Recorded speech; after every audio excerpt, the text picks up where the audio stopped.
The Book's Galaxy.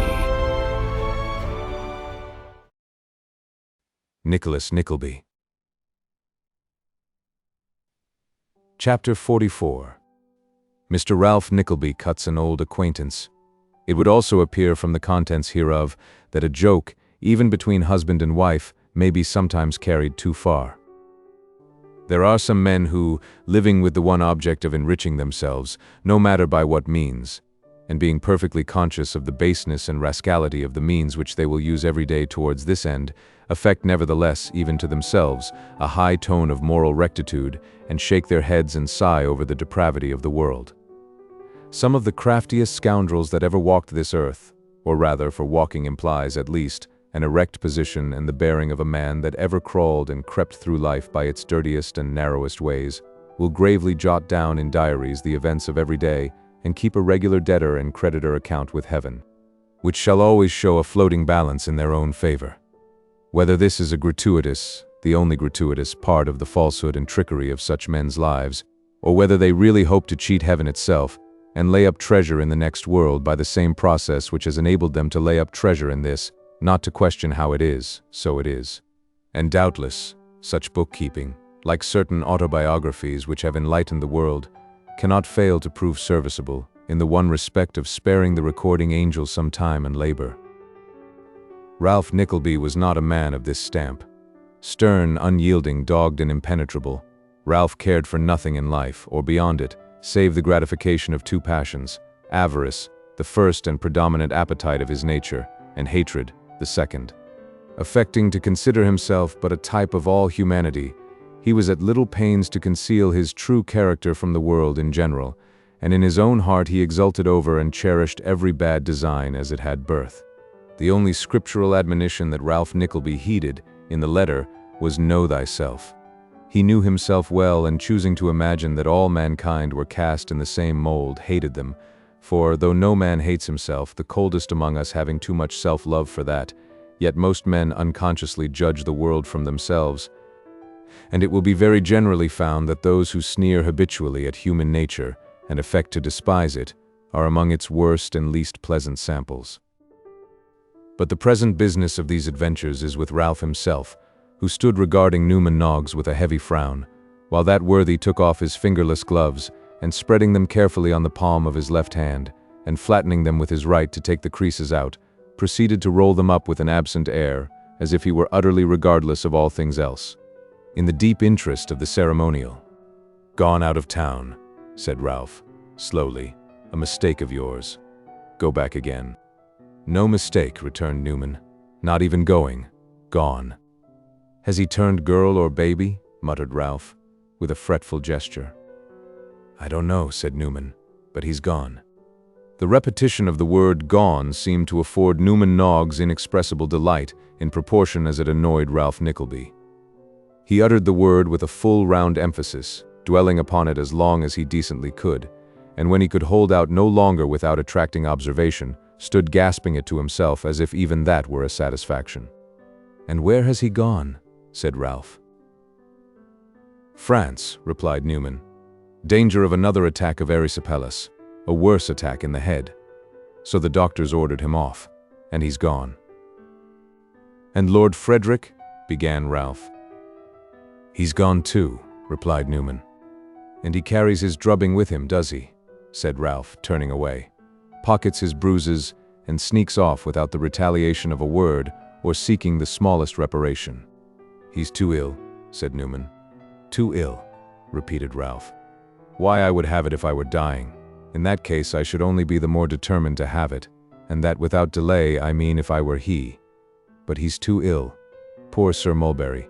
Too ill."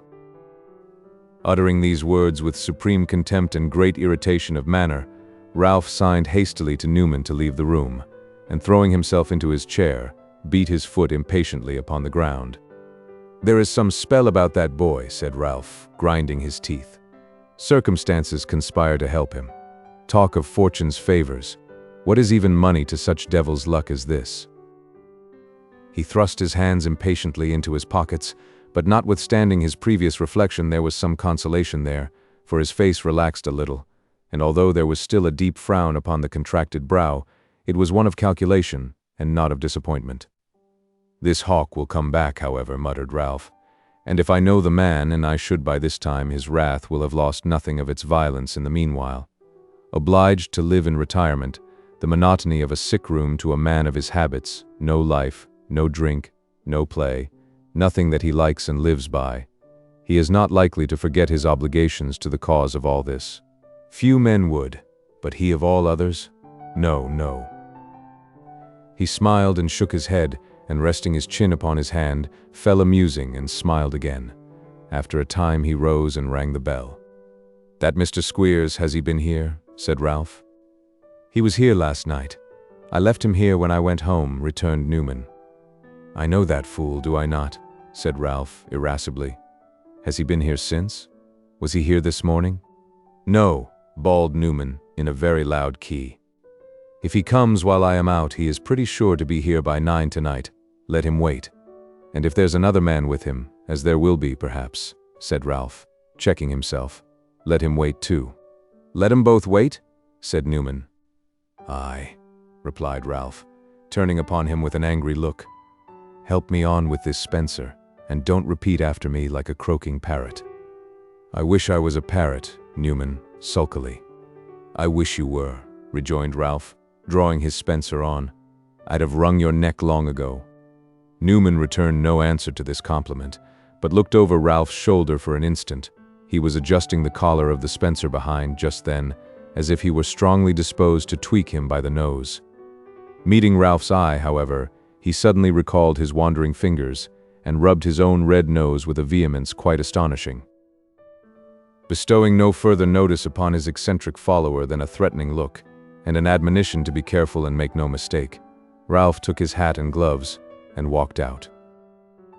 He appeared to have a very extraordinary and miscellaneous connection, and very odd calls he made, some at great rich houses, and some at small poor ones, but all upon one subject, money. His face was a talisman to the porters and servants of his more dashing clients, and procured him ready admission, though he trudged on foot, and others, who were denied, rattled to the door in carriages. Here he was all softness and cringing civility, his step so light that it scarcely produced a sound upon the thick carpets, his voice so soft that it was not audible beyond the person to whom it was addressed. But in the poorer habitations Ralph was another man. His boots creaked upon the passage floor as he walked boldly in. His voice was harsh and loud as he demanded the money that was overdue. His threats were coarse and angry. With another class of customers, Ralph was again another man. These were attorneys of more than doubtful reputation, who helped him to new business, or raised fresh profits upon old. With them Ralph was familiar and jocose, humorous upon the topics of the day, and especially pleasant upon bankruptcies and pecuniary difficulties that made good for trade.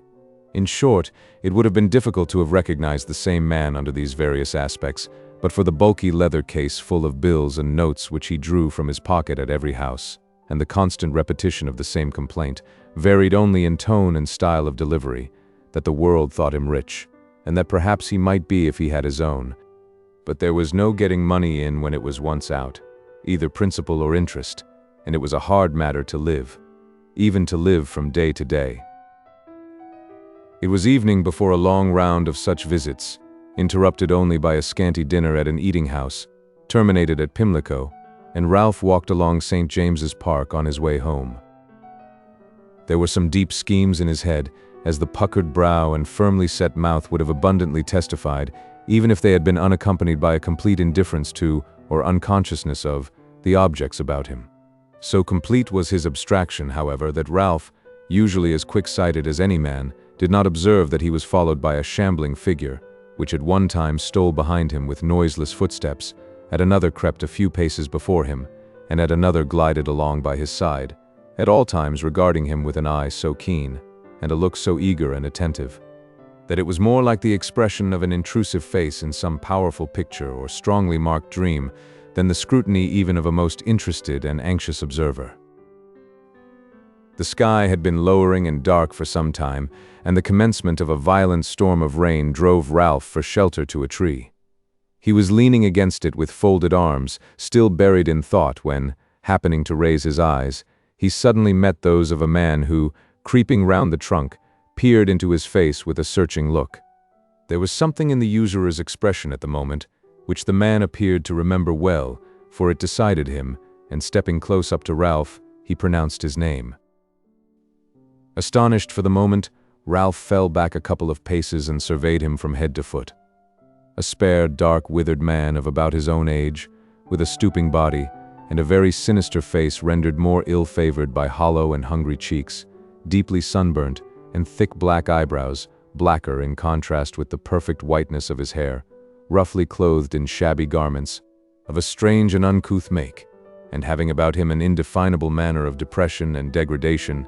This, for a moment, was all he saw.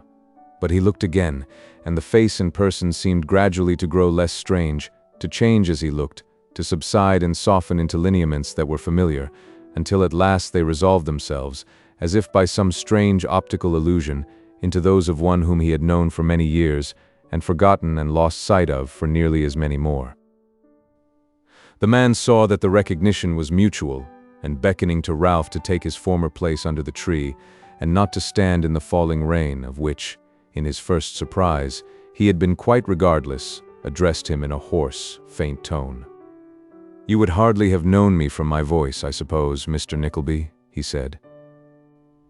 "No," returned Ralph, bending a severe look upon him, "though there is something in that I remember now.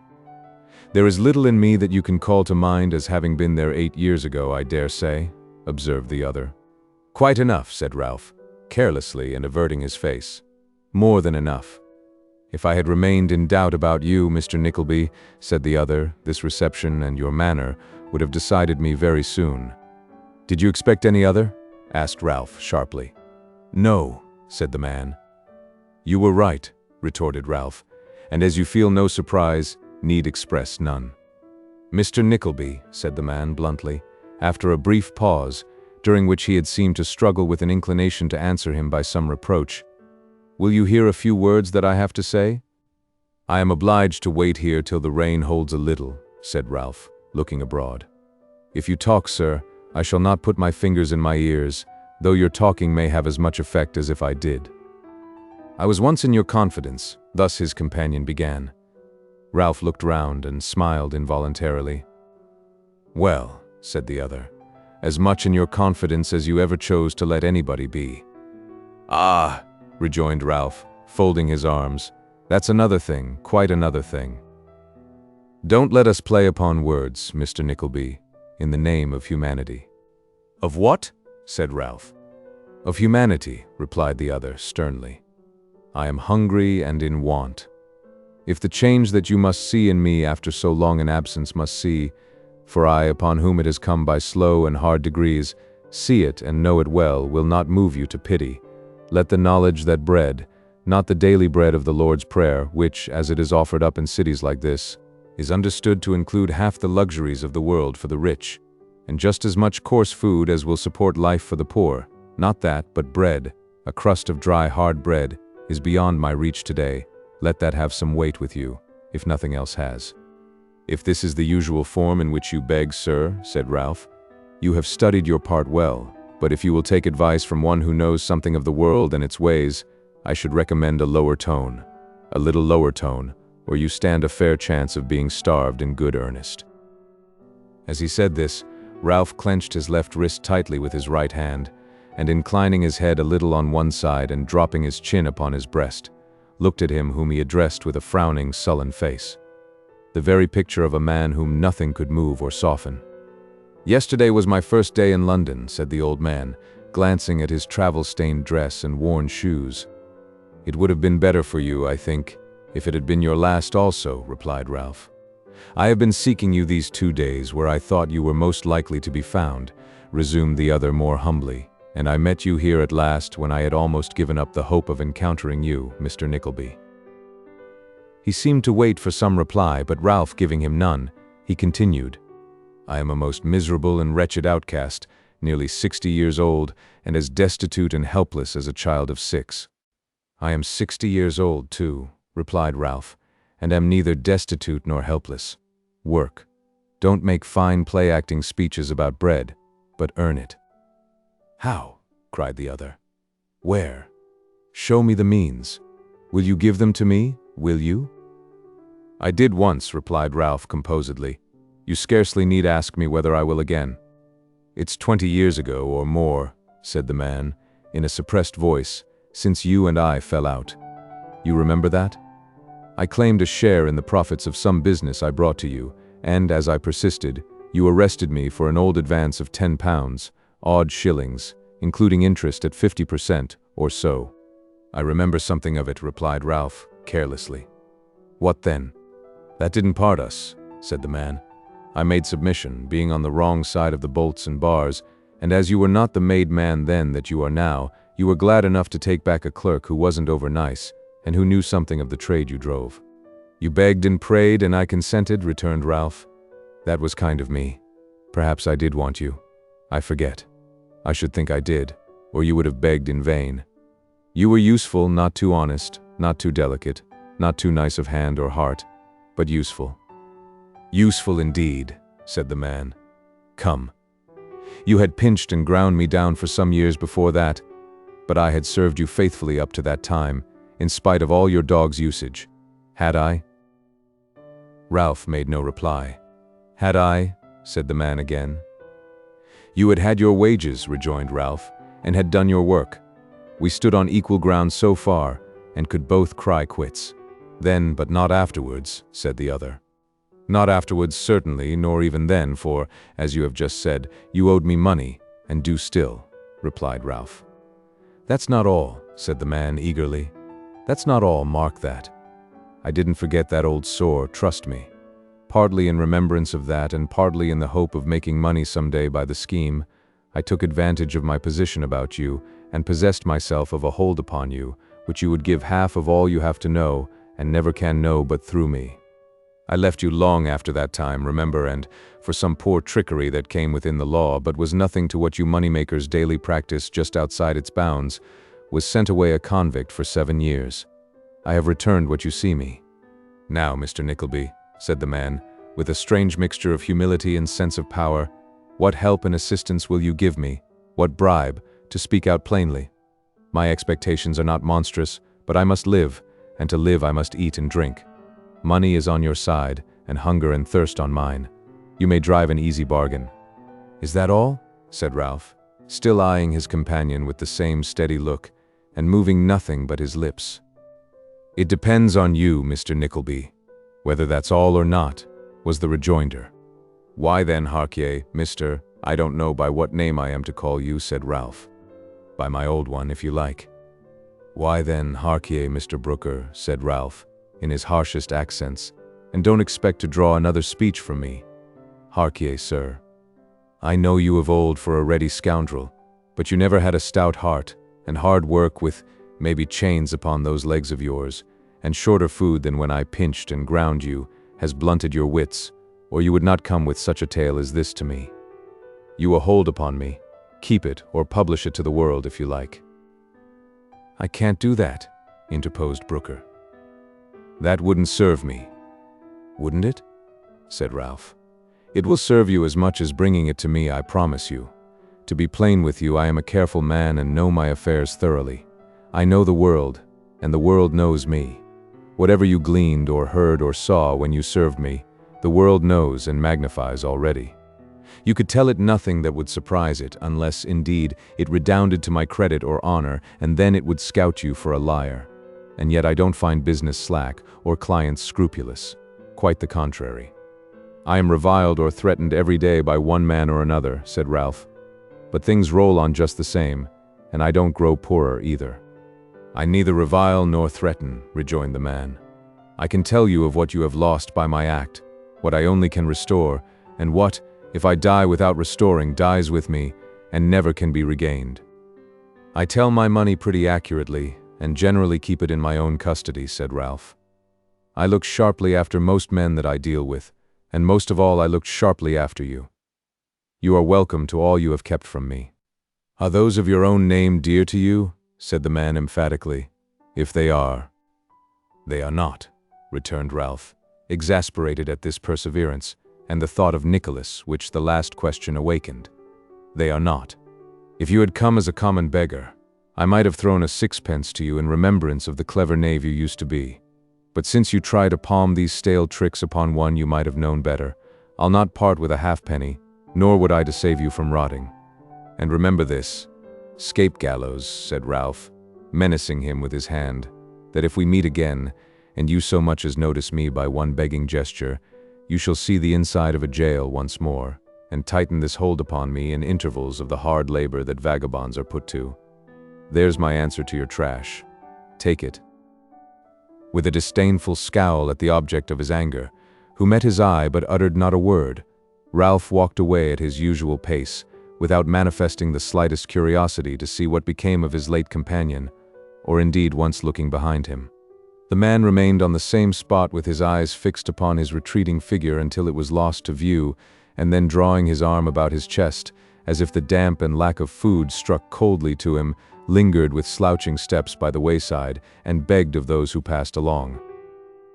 Ralph, in no wise moved by what had lately passed, further than as he had already expressed himself, walked deliberately on, and turning out of the park and leaving Golden Square on his right, took his way through some streets at the west end of the town until he arrived in that particular one in which stood the residence of Madame Mantalini. The name of that lady no longer appeared on the flaming door-plate, that of Miss Nagg being substituted in its stead, but the bonnets and dresses were still dimly visible in the first-floor windows by the decaying light of a summer's evening, and excepting this ostensible alteration in the proprietorship, the establishment wore its old appearance. "Humph!" muttered Ralph, drawing his hand across his mouth with a connoisseur-like air and surveying the house from top to bottom. "These people look pretty well. They can't last long, but if I know of their going in good time, I am safe, and a fair profit too. I must keep them closely in view, that's all." So, nodding his head very complacently, Ralph was leaving the spot, when his quick ear caught the sound of a confused noise and hubbub of voices, mingled with a great running up and down stairs, in the very house which had been the subject of his scrutiny, and while he was hesitating whether to knock at the door or listen at the keyhole a little longer, a female servant of Madame Mantalini's, whom he had often seen, opened it abruptly and bounced out, with her blue cap ribbons streaming in the air. "Hallo here! Stop!" cried Ralph. "What's the matter? Here am I. Didn't you hear me knock?" "Oh, Mr. Nickleby, sir," said the girl. "Go up, for the love of gracious. Master's been and done it again." "Done what?" said Ralph, tartly. "What do you mean?" "I knew he would if he was drove to it," cried the girl. "I said so all along." "Come here, you silly wench," said Ralph, catching her by the wrist, "and don't carry family matters to the neighbors, destroying the credit of the establishment. Come here, do you hear me, girl?" Without any further expostulation, he led, or rather pulled, the frightened handmaid into the house, and shut the door, then bidding her walk upstairs before him, followed without more ceremony. Guided by the noise of a great many voices all talking together, and passing the girl in his impatience, before they had ascended many steps, Ralph quickly reached the private sitting-room, when he was rather amazed by the confused and inexplicable scene in which he suddenly found himself. There were all the young lady workers, some with bonnets and some without, in various attitudes expressive of alarm and consternation. Some gathered round Madame Mantalini, who was in tears upon one chair, and others round Miss Nagg, who was in opposition tears upon another, and others round Mr. Mantalini, who was perhaps the most striking figure in the whole group. For Mr. Mantalini's legs were extended at full length upon the floor, and his head and shoulders were supported by a very tall footman who didn't seem to know what to do with them, and Mr. Mantalini's eyes were closed, and his face was pale, and his hair was comparatively straight, and his whiskers and moustache were limp, and his teeth were clenched. And he had a little bottle in his right hand, and a little teaspoon in his left, and his hands, arms, legs, and shoulders were all stiff and powerless. And yet Madame Mantalini was not weeping upon the body, but was scolding violently upon her chair, and all this amidst a clamor of tongues perfectly deafening, and which really appeared to have driven the unfortunate footman to the utmost verge of distraction. "What is the matter here?" said Ralph, pressing forward. At this inquiry, the clamor was increased 20-fold, and an astounding string of such shrill contradictions as "he's poisoned himself," "he hasn't," "send for a doctor," "don't," "he's dying," "he isn't," He's only pretending, with various other cries, poured forth with bewildering volubility, until Madame Mantalini was seen to address herself to Ralph. When female curiosity to know what she would say prevailed, and, as if by general consent, a dead silence, unbroken by a single whisper, instantaneously succeeded. "Mr. Nickleby," said Madame Mantalini, "by what chance you came here, I don't know." Here a gurgling voice was heard to ejaculate, as part of the wanderings of a sick man, the words "demnation sweetness," but nobody heeded them except the footman, who, being startled to hear such awful tones proceeding, as it were, from between his very fingers, dropped his master's head upon the floor with a pretty loud crash, and then, without an effort to lift it up, gazed upon the bystanders, as if he had done something rather clever than otherwise. "I will, however," continued Madame Mantalini, drying her eyes and speaking with great indignation, "say before you, and before everybody here for the first time, and once for all, that I never will supply that man's extravagances and viciousness again. I have been a dupe and a fool to him long enough. In future he shall support himself if he can, and then he may spend what money he pleases upon whom and how he pleases, but it shall not be mine, and therefore you had better pause before you trust him further." Thereupon Madame Mantalini, quite unmoved by some most pathetic lamentations on the part of her husband, that the apothecary had not mixed the prussic acid strong enough, and that he must take another bottle or two to finish the work he had in hand, entered into a catalogue of that amiable gentleman's gallantries, deceptions, extravagances, and infidelities, especially the last, winding up with a protest against being supposed to entertain the smallest remnant of regard for him, and adducing, in proof of the altered state of her affections, the circumstance of his having poisoned himself in private no less than 6 times within the last fortnight, and her not having once interfered by word or deed to save his life. "And I insist on being separated and left to myself," said Madame Mantalini, sobbing. "If he dares to refuse me a separation, I'll have one in law I can. And I hope this will be a warning to all girls who have seen this disgraceful exhibition."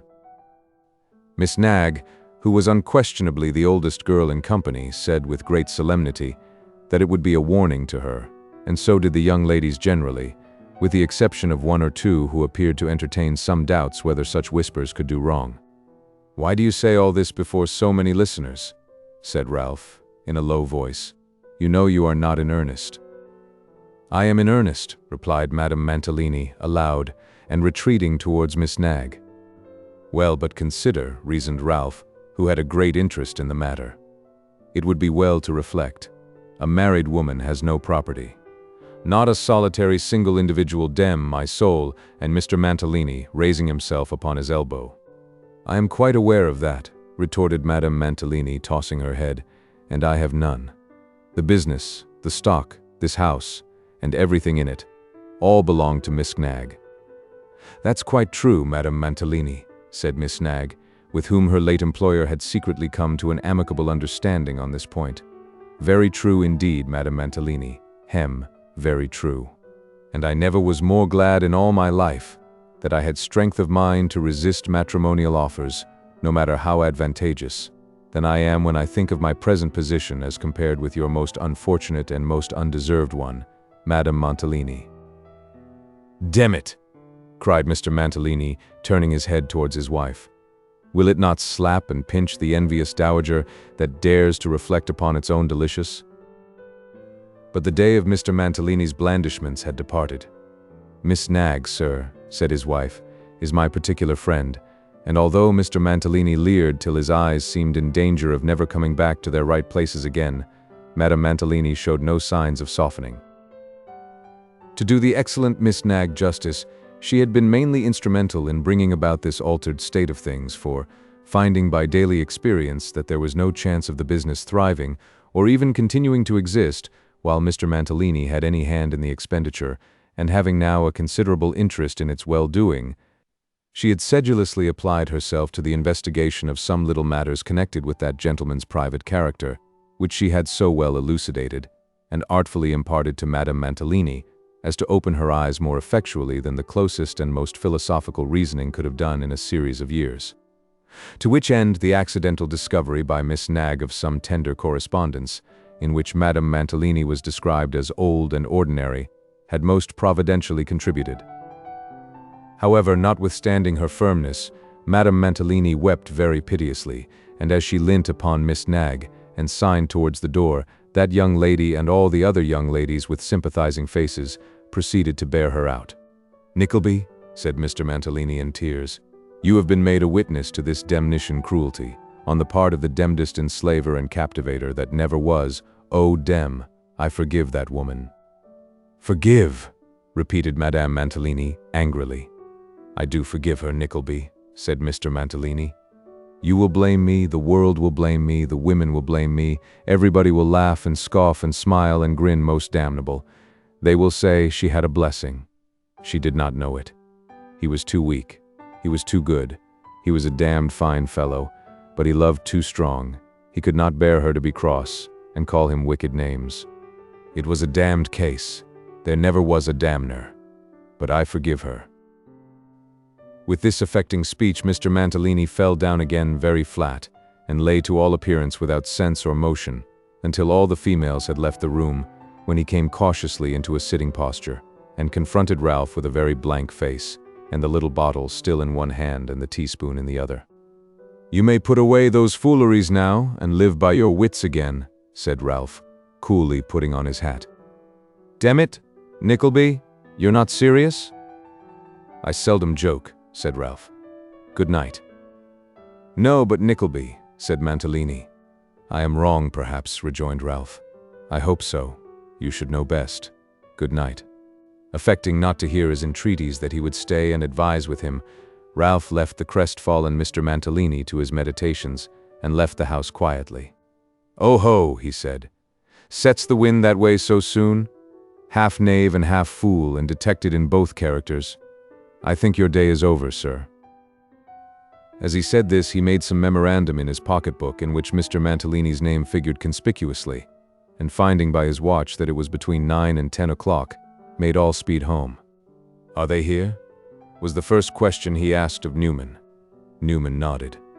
"Been here half an hour." "Two of them? One a fat, sleek man?"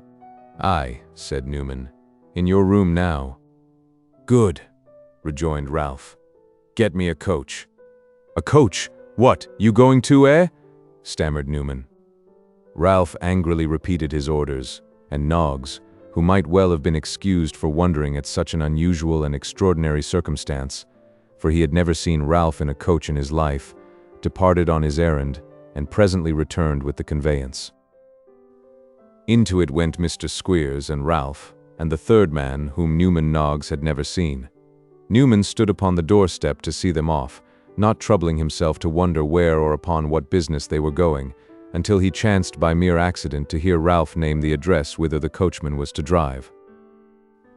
Quick as lightning, and in a state of the most extreme wonder, Newman darted into his little office for his hat, and limped after the coach as if with the intention of getting up behind, but in this design he was balked, for it had too much the start of him, and was soon hopelessly ahead, leaving him gaping in the empty street.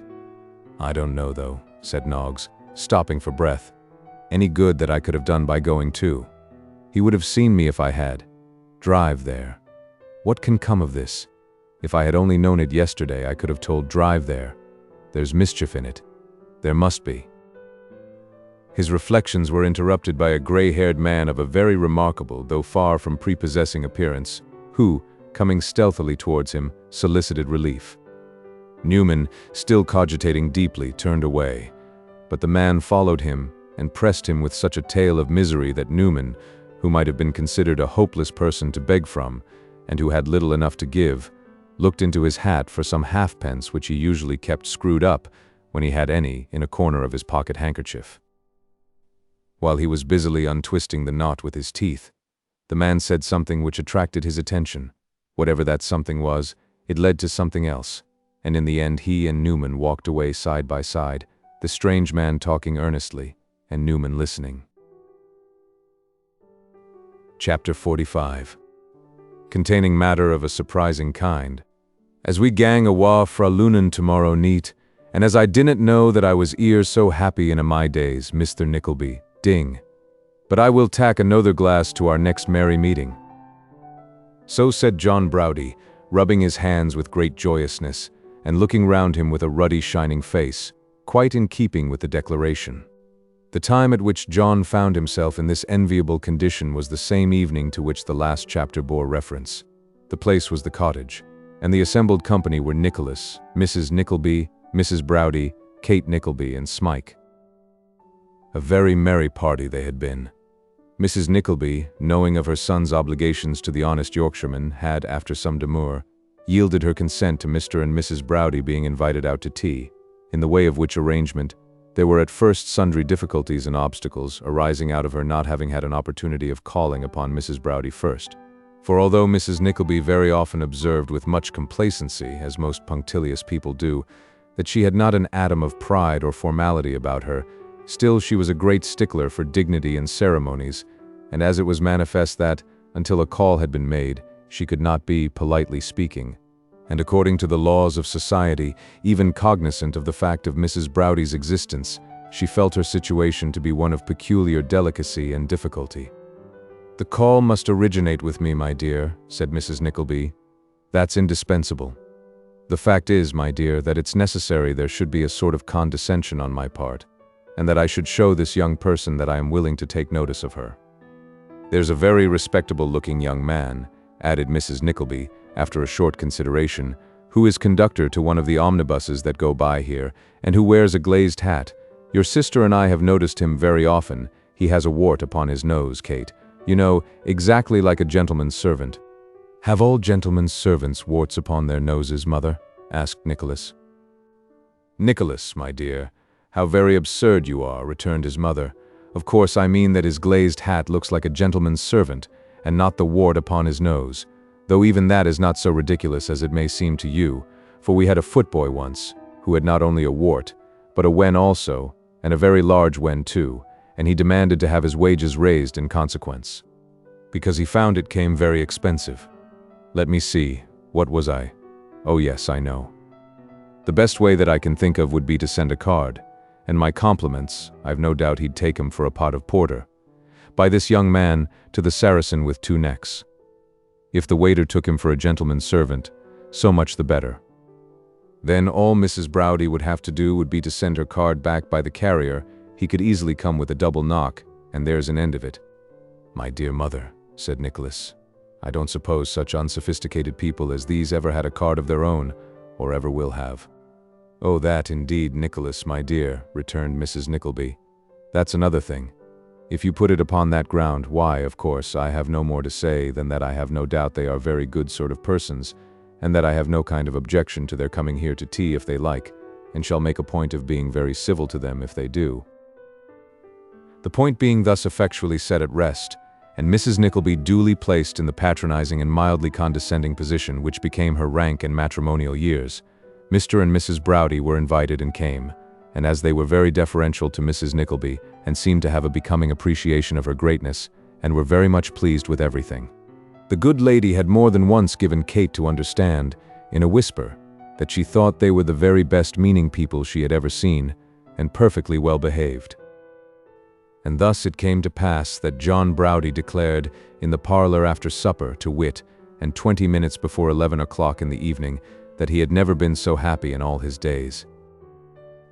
Nor was Mrs. Browdy much behind her husband in this respect, for that young matron, whose rustic beauty contrasted very prettily with the more delicate loveliness of Kate, and without suffering by the contrast either, for each served as it were to set off and decorate the other, could not sufficiently admire the gentle and winning manners of the young lady, or the engaging affability of the elder one. Then Kate had the art of turning the conversation to subjects upon which the country girl, bashful at first in strange company, could feel herself at home, and if Mrs. Nickleby was not quite so felicitous at times in the selection of topics of discourse, or if she did seem, as Mrs. Browdy expressed it, rather high in her notions, still nothing could be kinder, and that she took considerable interest in the young couple was manifest from the very long lectures on housewifery with which she was so obliging as to entertain Mrs. Browdy's private ear, which were illustrated by various references to the domestic economy of the cottage, in which, those duties falling exclusively upon Kate, the good lady had about as much share, either in theory or practice, as any one of the statues of the 12 apostles which embellish the exterior of St. Paul's Cathedral. "Mr. Browdy," said Kate, addressing his young wife, is the best-humored, the kindest and heartiest creature I ever saw. If I were oppressed with I don't know how many cares, it would make me happy only to look at him." "He does seem indeed, upon my word, a most excellent creature, Kate," said Mrs. Nickleby. "Most excellent. And I am sure that at all times it will give me pleasure, really pleasure now to have you, Mrs. Browdy, to see me in this plain and homely manner." "We make no display," said Mrs. Nickleby, with an air which seemed to insinuate that they could make a vast deal if they were so disposed. "No fuss, no preparation. I wouldn't allow it." I said, "Kate, my dear, you will only make Mrs. Browdy feel uncomfortable, and how very foolish and inconsiderate that would be." "I am very much obliged to you, I am sure, ma'am," returned Mrs. Browdy gratefully. "It's nearly 11 o'clock, John. I am afraid we are keeping you up very late, ma'am." "Late!" cried Mrs. Nickleby, with a sharp, thin laugh, and one little cough at the end, like a note of admiration expressed. "This is quite early for us. We used to keep such hours. 12, 1, 2, 3 o'clock was nothing to us. Balls, dinners, card parties. Never were such rakes as the people about where we used to live. I often think now, I am sure, that how we ever could go through with it is quite astonishing, and that is just the evil of having a large connection and being a great deal sought after, which I would recommend all young married people steadily to resist, though of course, and it's perfectly clear, and a very happy thing too, I think, that very few young married people can be exposed to such temptations. There was one family in particular that used to live about a mile from us, not straight down the road, but turning sharp off to the left by the turnpike where the Plymouth mail ran over the donkey, that were quite extraordinary people for giving the most extravagant parties with artificial flowers and champagne, and variegated lamps, and, in short, every delicacy of eating and drinking that the most singular epicure could possibly require. I don't think that there ever were such people as those Peltiroguses. You remember the Peltiroguses, Kate? Kate saw that for the ease and comfort of the visitors it was high time to stay this flood of recollection, so answered that she entertained of the Peltiroguses a most vivid and distinct remembrance, and then said that Mr. Browdy had half promised, early in the evening, that he would sing a Yorkshire song, and that she was most impatient that he should redeem his promise, because she was sure it would afford her mamma more amusement and pleasure than it was possible to express. Mrs. Nickleby confirming her daughter with the best possible grace, for there was patronage in that too, and a kind of implication that she had a discerning taste in such matters, and was something of a critic. John Browdy proceeded to consider the words of some north country ditty, and to take his wife's recollection respecting the same. This done, he made divers ungainly movements in his chair, and singling out one particular fly on the ceiling from the other flies there asleep, fixed his eyes upon him, and began to roar a meek sentiment, supposed to be uttered by a gentle swain fast pining away with love and despair, in a voice of thunder. At the end of the first verse, as though some person without had waited until then to make himself audible, was heard a loud and violent knocking at the street door, so loud and so violent indeed, that the ladies started as by one accord, and John Browdy stopped. "It must be some mistake," said Nicholas, carelessly. "We know nobody who would come here at this hour." Mrs. Nickleby surmised, however, that perhaps the counting-house was burnt down, or perhaps the Mr. Cheerybles had sent to take Nicholas into partnership, which certainly appeared highly probable at that time of night, or perhaps Mr. Linkinwater had run away with the property, or perhaps Miss La Creevy was taken in, or perhaps— But a hasty exclamation from Kate stopped her abruptly in her conjectures, and Ralph Nickleby walked into the room. "Stay," said Ralph, as Nicholas rose, and Kate, making her way towards him, threw herself upon his arm. "Before that boy says a word, hear me." Nicholas bit his lip and shook his head in a threatening manner, but appeared for the moment unable to articulate a syllable. Kate clung closer to his arm, Smike retreated behind them, and John Browdy, who had heard of Ralph, and appeared to have no great difficulty in recognizing him, stepped between the old man and his young friend, as if with the intention of preventing either of them from advancing a step further. "Hear me, I say," said Ralph, "and not him." "Say what thou'st gotten to say then, sir," retorted John, "and tak care thou dinnot put up angry bluid which thou'dst better try to quiet." "I should know you," said Ralph, "by your tongue, and him," pointing to Smike, "by his looks." "Don't speak to him," said Nicholas, recovering his voice. I will not have it. I will not hear him. I do not know that man. I cannot breathe the air that he corrupts. His presence is an insult to my sister. It is shame to see him. I will not bear it." "Stand!" cried John, laying his heavy hand upon his chest. "Then let him instantly retire," said Nicholas, struggling. "I am not going to lay hands upon him, but he shall withdraw. I will not have him here. John Browdy, is this my house? Am I a child?"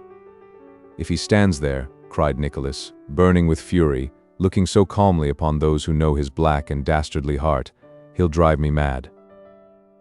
To all these exclamations John Browdy answered not a word, but he retained his hold upon Nicholas, and when he was silent again, spoke. "There's more to say and hear than thou thinkst for," said John. "I tell 'ee I ha gotten scent o' thought already. What be that shadow outside door there? Nu, schoolmister, show thyself, mun. Dinnot be sheem feast. Nu, auld gentleman, let's have schoolmister, coom." Hearing this adjuration, Mr. Squeers, who had been lingering in the passage until such time as it should be expedient for him to enter and he could appear with effect, was fain to present himself in a somewhat undignified and sneaking way, at which John Browdy laughed with such keen and heartfelt delight that even Kate, in all the pain, anxiety, and surprise of the scene, and though the tears were in her eyes, felt a disposition to join him. "Have you done enjoying yourself, sir?" said Ralph at length. "Pratty nigh for the present time, sir," replied John. "I can wait," said Ralph. "Take your own time, pray." Ralph waited until there was a perfect silence, and then turning to Mrs. Nickleby, but directing an eager glance at Kate, as if more anxious to watch his effect upon her, said, "Now, ma'am, listen to me. I don't imagine that you were a party to a very fine tirade of words sent me by that boy of yours, because I don't believe that under his control you have the slightest will of your own, or that your advice, your opinion, your wants, your wishes, anything which in nature and reason, or of what use is your great experience, ought to weigh with him, has the slightest influence or weight whatever, or is taken for a moment into account." Mrs. Nickleby shook her head and sighed, as if there were a good deal in that, certainly. "For this reason," resumed Ralph, "I address myself to you, ma'am.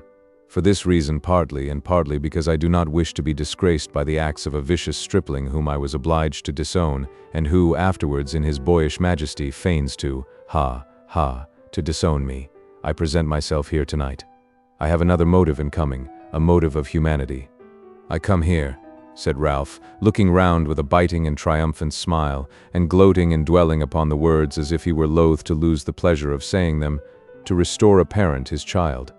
Hi, sir," he continued, bending eagerly forward and addressing Nicholas as he marked the change of his countenance, "to restore a parent his child, his son, sir, trepanned, waylaid, and guarded at every turn by you, with the base design of robbing him some day of any little wretched pittance of which he might become possessed."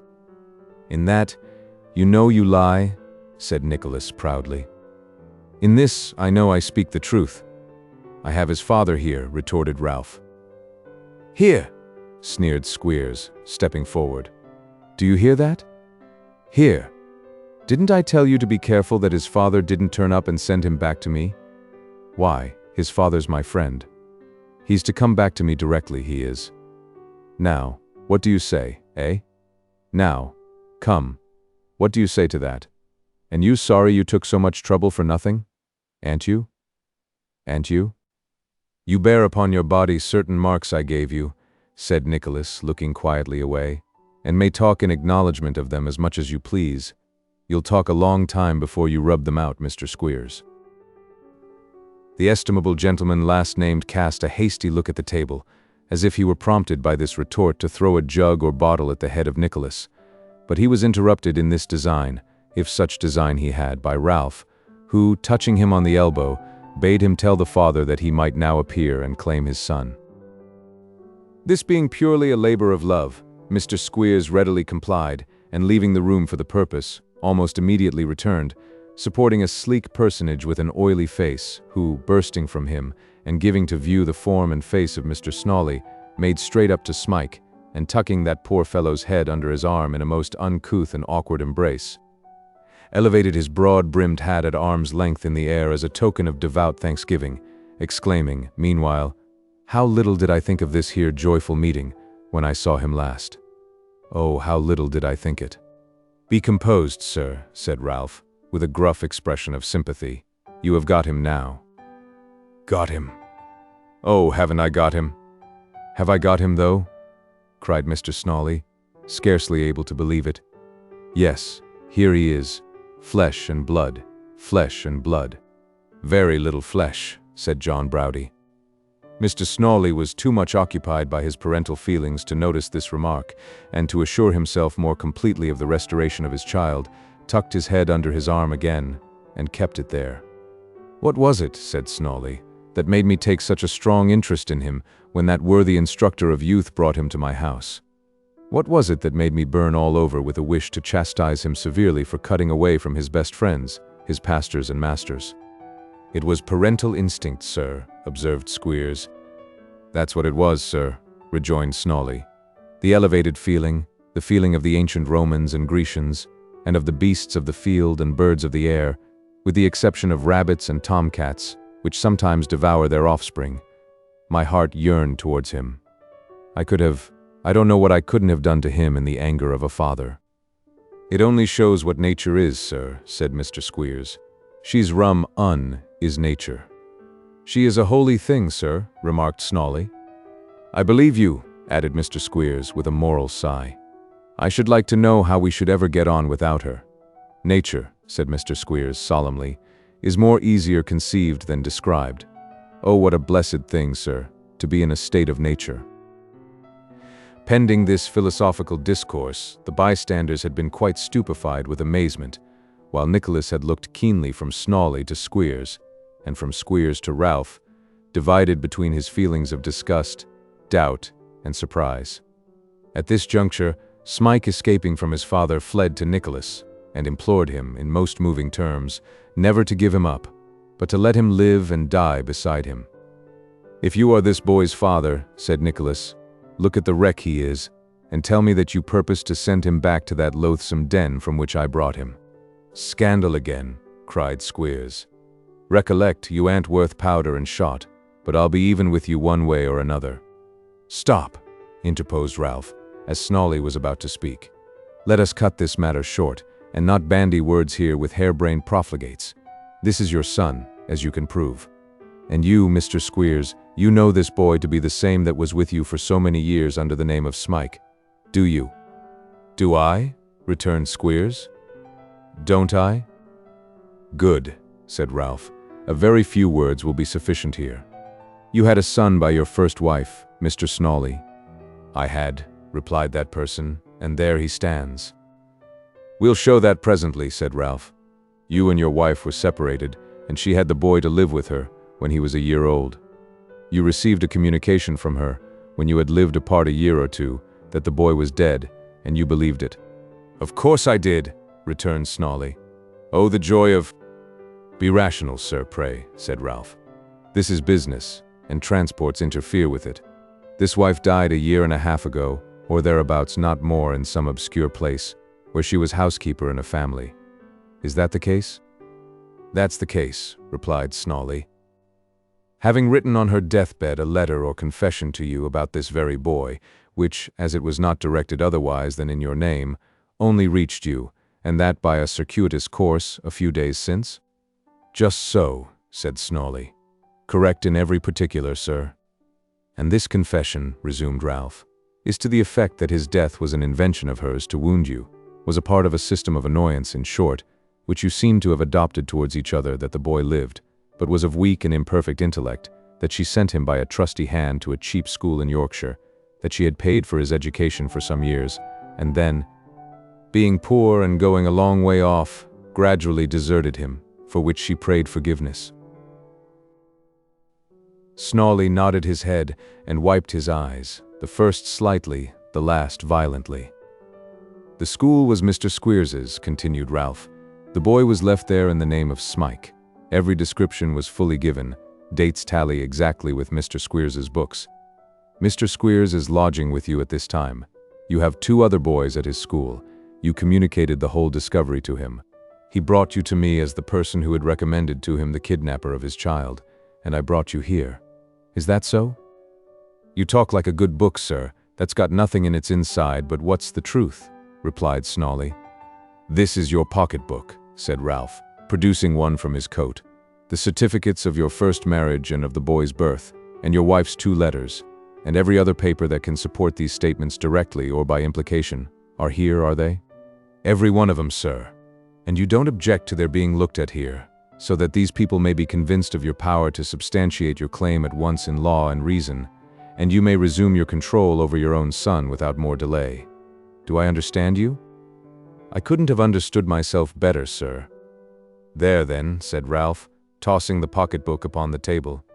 "Let them see them if they like, and as those are the original papers, I should recommend you to stand near while they are being examined, or you may chance to lose some."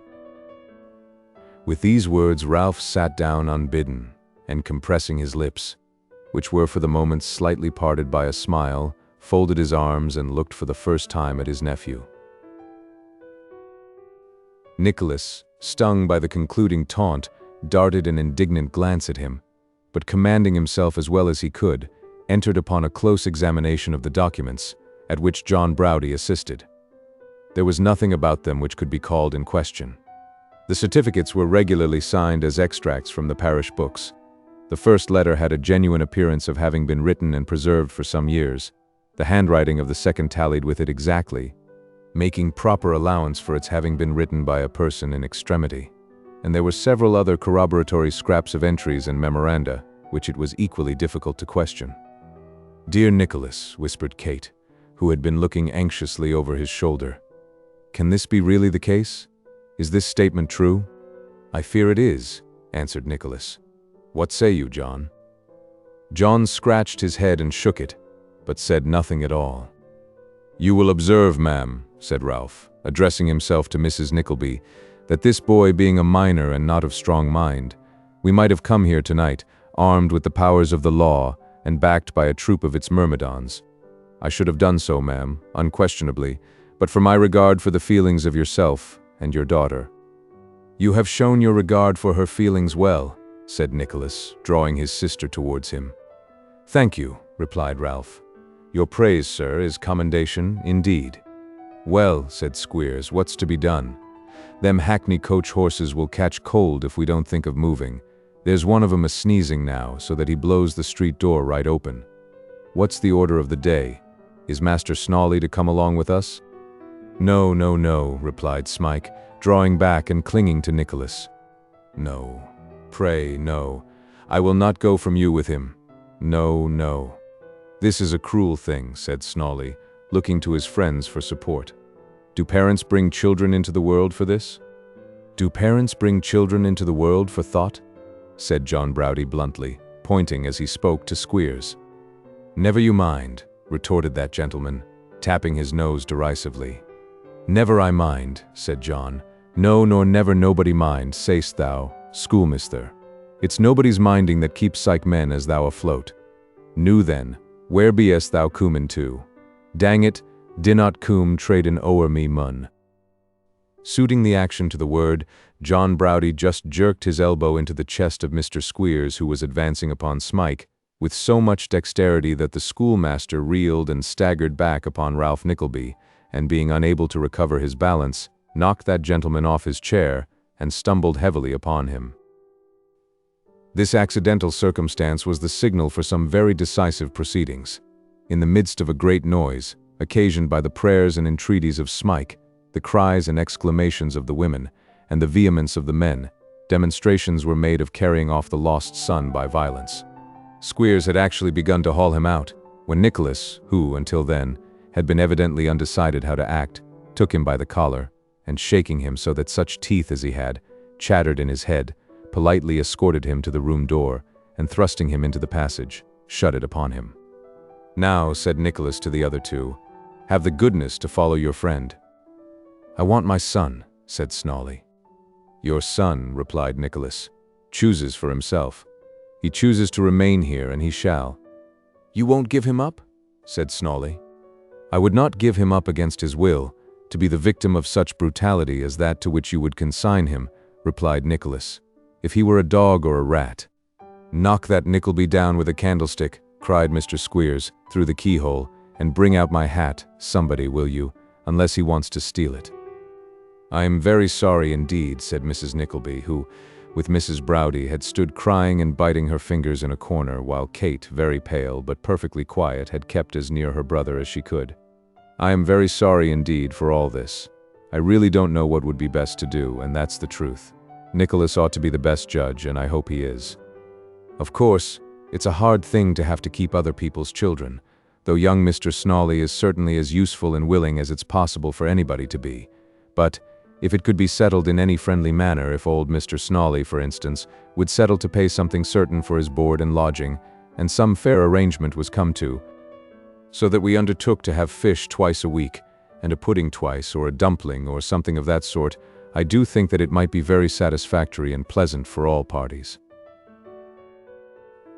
This compromise, which was proposed with abundance of tears and sighs, not exactly meeting the point at issue, nobody took any notice of it, and poor Mrs. Nickleby accordingly proceeded to enlighten Mrs. Browdie upon the advantages of such a scheme, and the unhappy results flowing, on all occasions, from her not being attended to when she proffered her advice. "You, sir," said Snawley, addressing the terrified Smike, "are an unnatural, ungrateful, unlovable boy. You won't let me love you when I want to. Won't you come home? Won't you?" "No, no, no," cried Smike, shrinking back. "He never loved nobody," bawled Squeers through the keyhole. "He never loved me. He never loved Wackford, who is next door but one to a cherubim. How can you expect that he'll love his father? He'll never love his father, he won't. He don't know what it is to have a father. He don't understand it. It an ant in him." Mr. Snawley looked steadfastly at his son for a full minute, and then covering his eyes with his hand and once more raising his hat in the air, appeared deeply occupied in deploring his black ingratitude. Then drawing his arm across his eyes, he picked up Mr. Squeers's hat, and taking it under one arm, and his own under the other, walked slowly and sadly out. "Your romance, sir," said Ralph, lingering for a moment, "is destroyed, I take it. No unknown, no persecuted descendant of a man of high degree, but the weak, imbecile son of a poor, petty tradesman. We shall see how your sympathy melts before plain matter of fact." "You shall," said Nicholas, motioning towards the door. "And trust me, sir," added Ralph, "that I never supposed you would give him up tonight. Pride, obstinacy, reputation for fine feeling were all against it. These must be brought down, sir, lowered, crushed, as they shall be soon. The protracted and wearing anxiety and expense of the law in its most oppressive form, its torture from hour to hour, its weary days and sleepless nights, with these I'll prove you, and break your haughty spirit, strong as you deem it now. And when you make this house a hell, and visit these trials upon yonder wretched object, as you will, I know you, and those who think you now a young-fledged hero, will go into old accounts between us two, and see who stands the debtor, and comes out best at last, even before the world." Ralph Nickleby withdrew, but Mr. Squeers, who had heard a portion of this closing address, and was by this time wound up to a pitch of impotent malignity almost unprecedented, could not refrain from returning to the parlor door, and actually cutting some dozen capers with various wry faces and hideous grimaces, expressive of his triumphant confidence in the downfall and defeat of Nicholas. Having concluded this war dance, in which his short trousers and large boots had borne a very conspicuous figure, Mr. Squeers followed his friends, and the family were left to meditate upon recent occurrences. Chapter 46 throws some light upon Nicholas's love, but whether for good or evil the reader must determine. After an anxious consideration of the painful and embarrassing position in which he was placed, Nicholas decided that he ought to lose no time in frankly stating it to the kind brothers. Availing himself of the first opportunity of being alone with Mr. Charles Cheeryble at the close of next day, he accordingly related Smike's little history, and modestly but firmly expressed his hope that the good old gentleman would, under such circumstances as he described, hold him justified in adopting the extreme course of interfering between parent and child, and upholding the latter in his disobedience, even though his horror and dread of his father might seem, and would doubtless be represented as, a thing so repulsive and unnatural, as to render those who countenanced him in it fit objects of general detestation and abhorrence. "So deeply rooted does this horror of the man appear to be," said Nicholas, "that I can hardly believe he really is his son.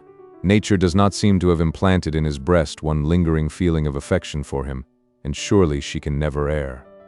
"My dear sir," replied Brother Charles, "you fall into the very common mistake of charging upon nature matters with which she has not the smallest connection and for which she is in no way responsible. Men talk of nature as an abstract thing and lose sight of what is natural while they do so. Here is a poor lad who has never felt a parent's care, who has scarcely known anything all his life but suffering and sorrow, presented to a man who he is told is his father, and whose first act is to signify his intention of putting an end to his short term of happiness, of consigning him to his old fate, and taking him from the only friend he has ever had, which is yourself. If nature, in such a case, put into that lad's breast but one secret prompting which urged him towards his father and away from you, she would be a liar and an idiot." Nicholas was delighted to find that the old gentleman spoke so warmly, and in the hope that he might say something more to the same purpose, made no reply. "The same mistake presents itself to me, in one shape or other, at every turn," said Brother Charles. "Parents who never showed their love complain of want of natural affection in their children. Children who never showed their duty complain of want of natural feeling in their parents. Lawmakers who find both so miserable that their affections have never had enough of life's sun to develop them are loud in their moralisings over parents and children too, and cry that the very ties of nature are disregarded. Natural affections and instincts, my dear sir, are the most beautiful of the Almighty's works, but like other beautiful works of His, they must be reared and fostered, or it is as natural that they should be wholly obscured, and that new feelings should usurp their place, as it is that the sweetest productions of the earth, left untended, should be choked with weeds and briars. I wish we could be brought to consider this, and remembering natural obligations a little more at the right time, talk about them a little less at the wrong one." After this, Brother Charles, who had talked himself into a great heat, stopped to cool a little, and then continued. "I dare say you are surprised, my dear sir, that I have listened to your recital with so little astonishment. That is easily explained. Your uncle has been here this morning." Nicholas colored and drew back a step or two. "Yes," said the old gentleman, tapping his desk emphatically, "here, in this room. He would listen neither to reason, feeling, nor justice. But Brother Ned was hard upon him. Brother Ned, sir, might have melted a paving stone." "He came too," said Nicholas. "To complain of you," returned Brother Charles, "to poison our ears with calumnies and falsehoods. But he came on a fruitless errand, and went away with some wholesome truths in his ear besides. Brother Ned, my dear Mr. Nickleby, Brother Ned, sir, is a perfect lion. So is Tim Linkinwater. Tim is quite a lion. We had Tim in to face him at first, and Tim was at him, sir, before you could say Jack Robinson. How can I ever thank you for all the deep obligations you impose upon me every day?" said Nicholas. "By keeping silence upon the subject, my dear sir," returned Brother Charles. "You shall be righted. At least you shall not be wronged. Nobody belonging to you shall be wronged. They shall not hurt a hair of your head, or the boy's head, or your mother's head, or your sister's head. I have said it. Brother Ned has said it. Tim Linkinwater has said it. We have all said it, and will all do it. I have seen the father, if he is the father, and I suppose he must be. He is a barbarian and a hypocrite, Mr. Nickleby. I told him, 'You are a barbarian, sir.' I did. I said, 'You are a barbarian, sir,' and I'm glad of it. I am very glad I told him he was a barbarian. Very glad indeed." By this time Brother Charles was in such a very warm state of indignation that Nicholas thought he might venture to put in a word, but the moment he essayed to do so, Mr. Cheeryble laid his hand softly upon his arm and pointed to a chair.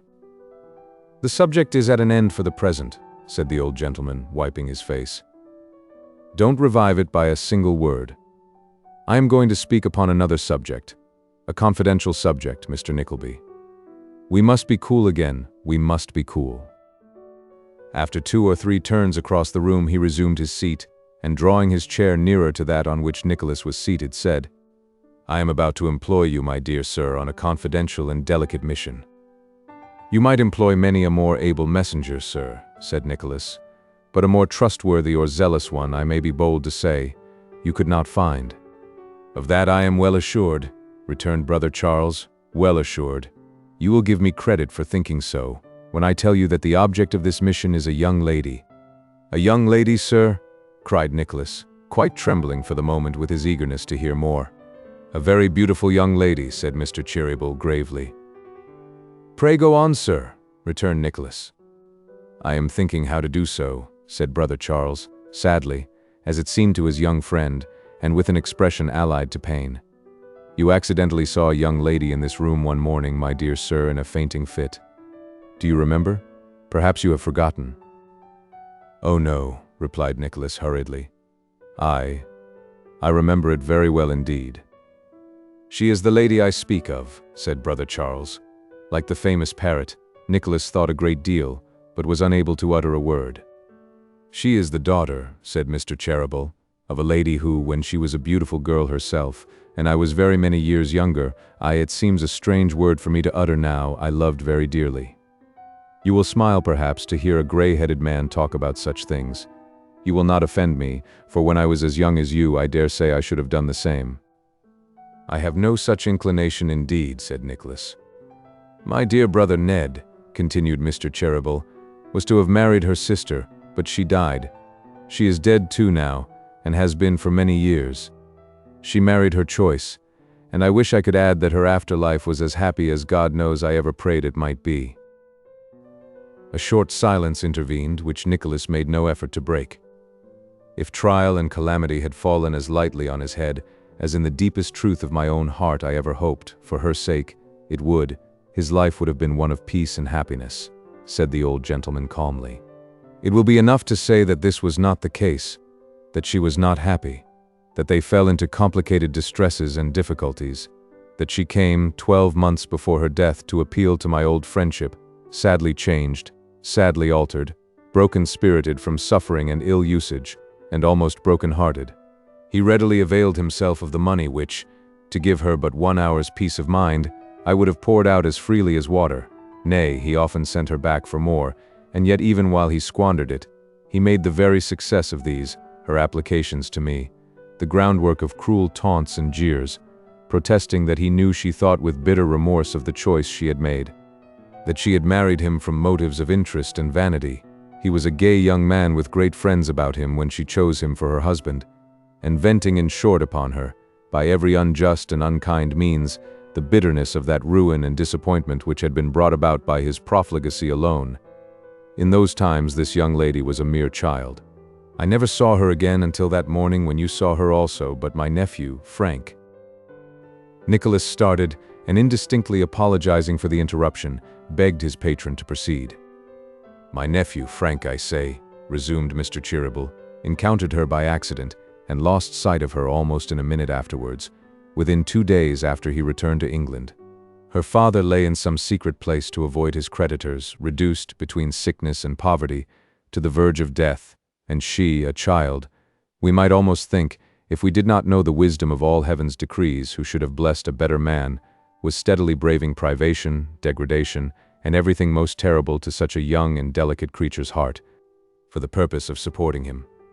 She was attended, sir, said Brother Charles, in these reverses by one faithful creature who had been, in old times, a poor kitchen wench in the family, who was then their solitary servant, but who might have been, for the truth and fidelity of her heart, who might have been, the wife of Tim Linkinwater himself, sir.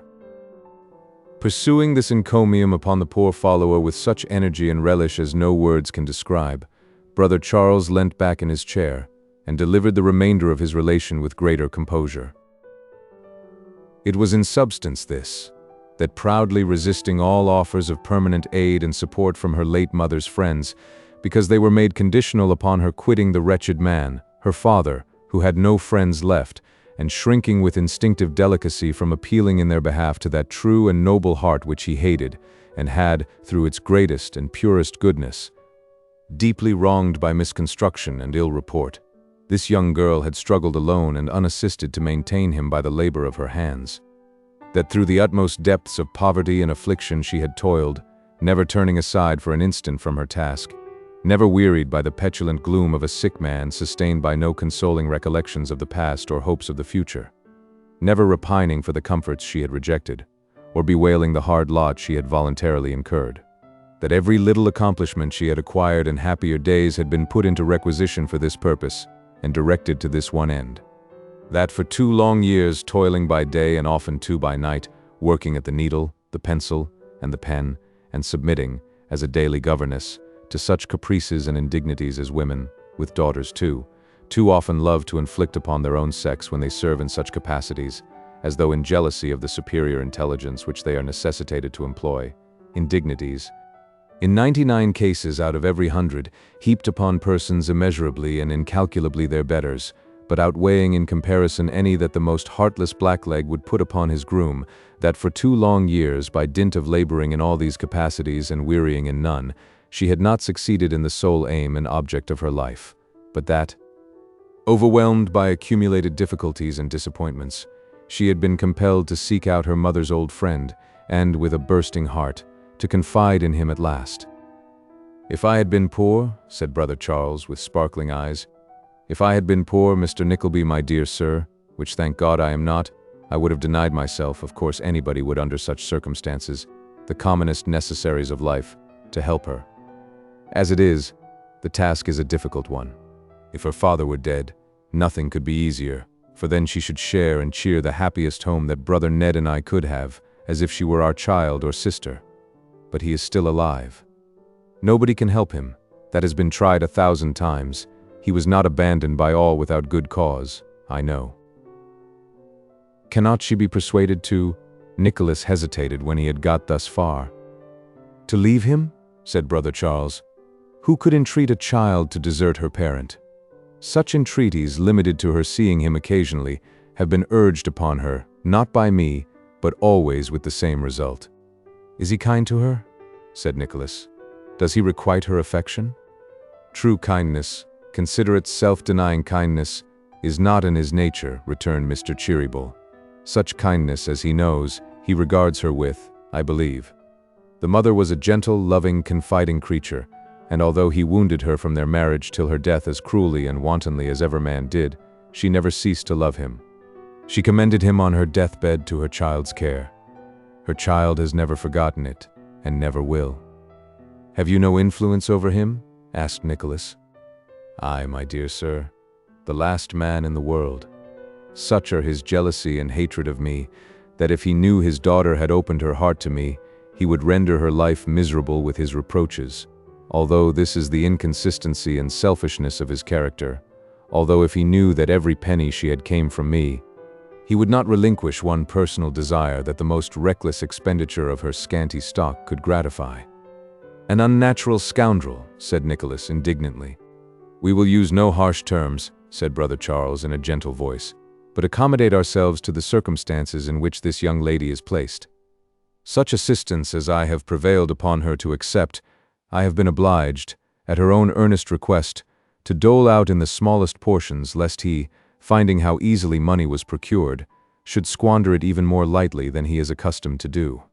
She has come to and fro, secretly and by night, to take even this, and I cannot bear that things should go on in this way, Mr. Nickleby.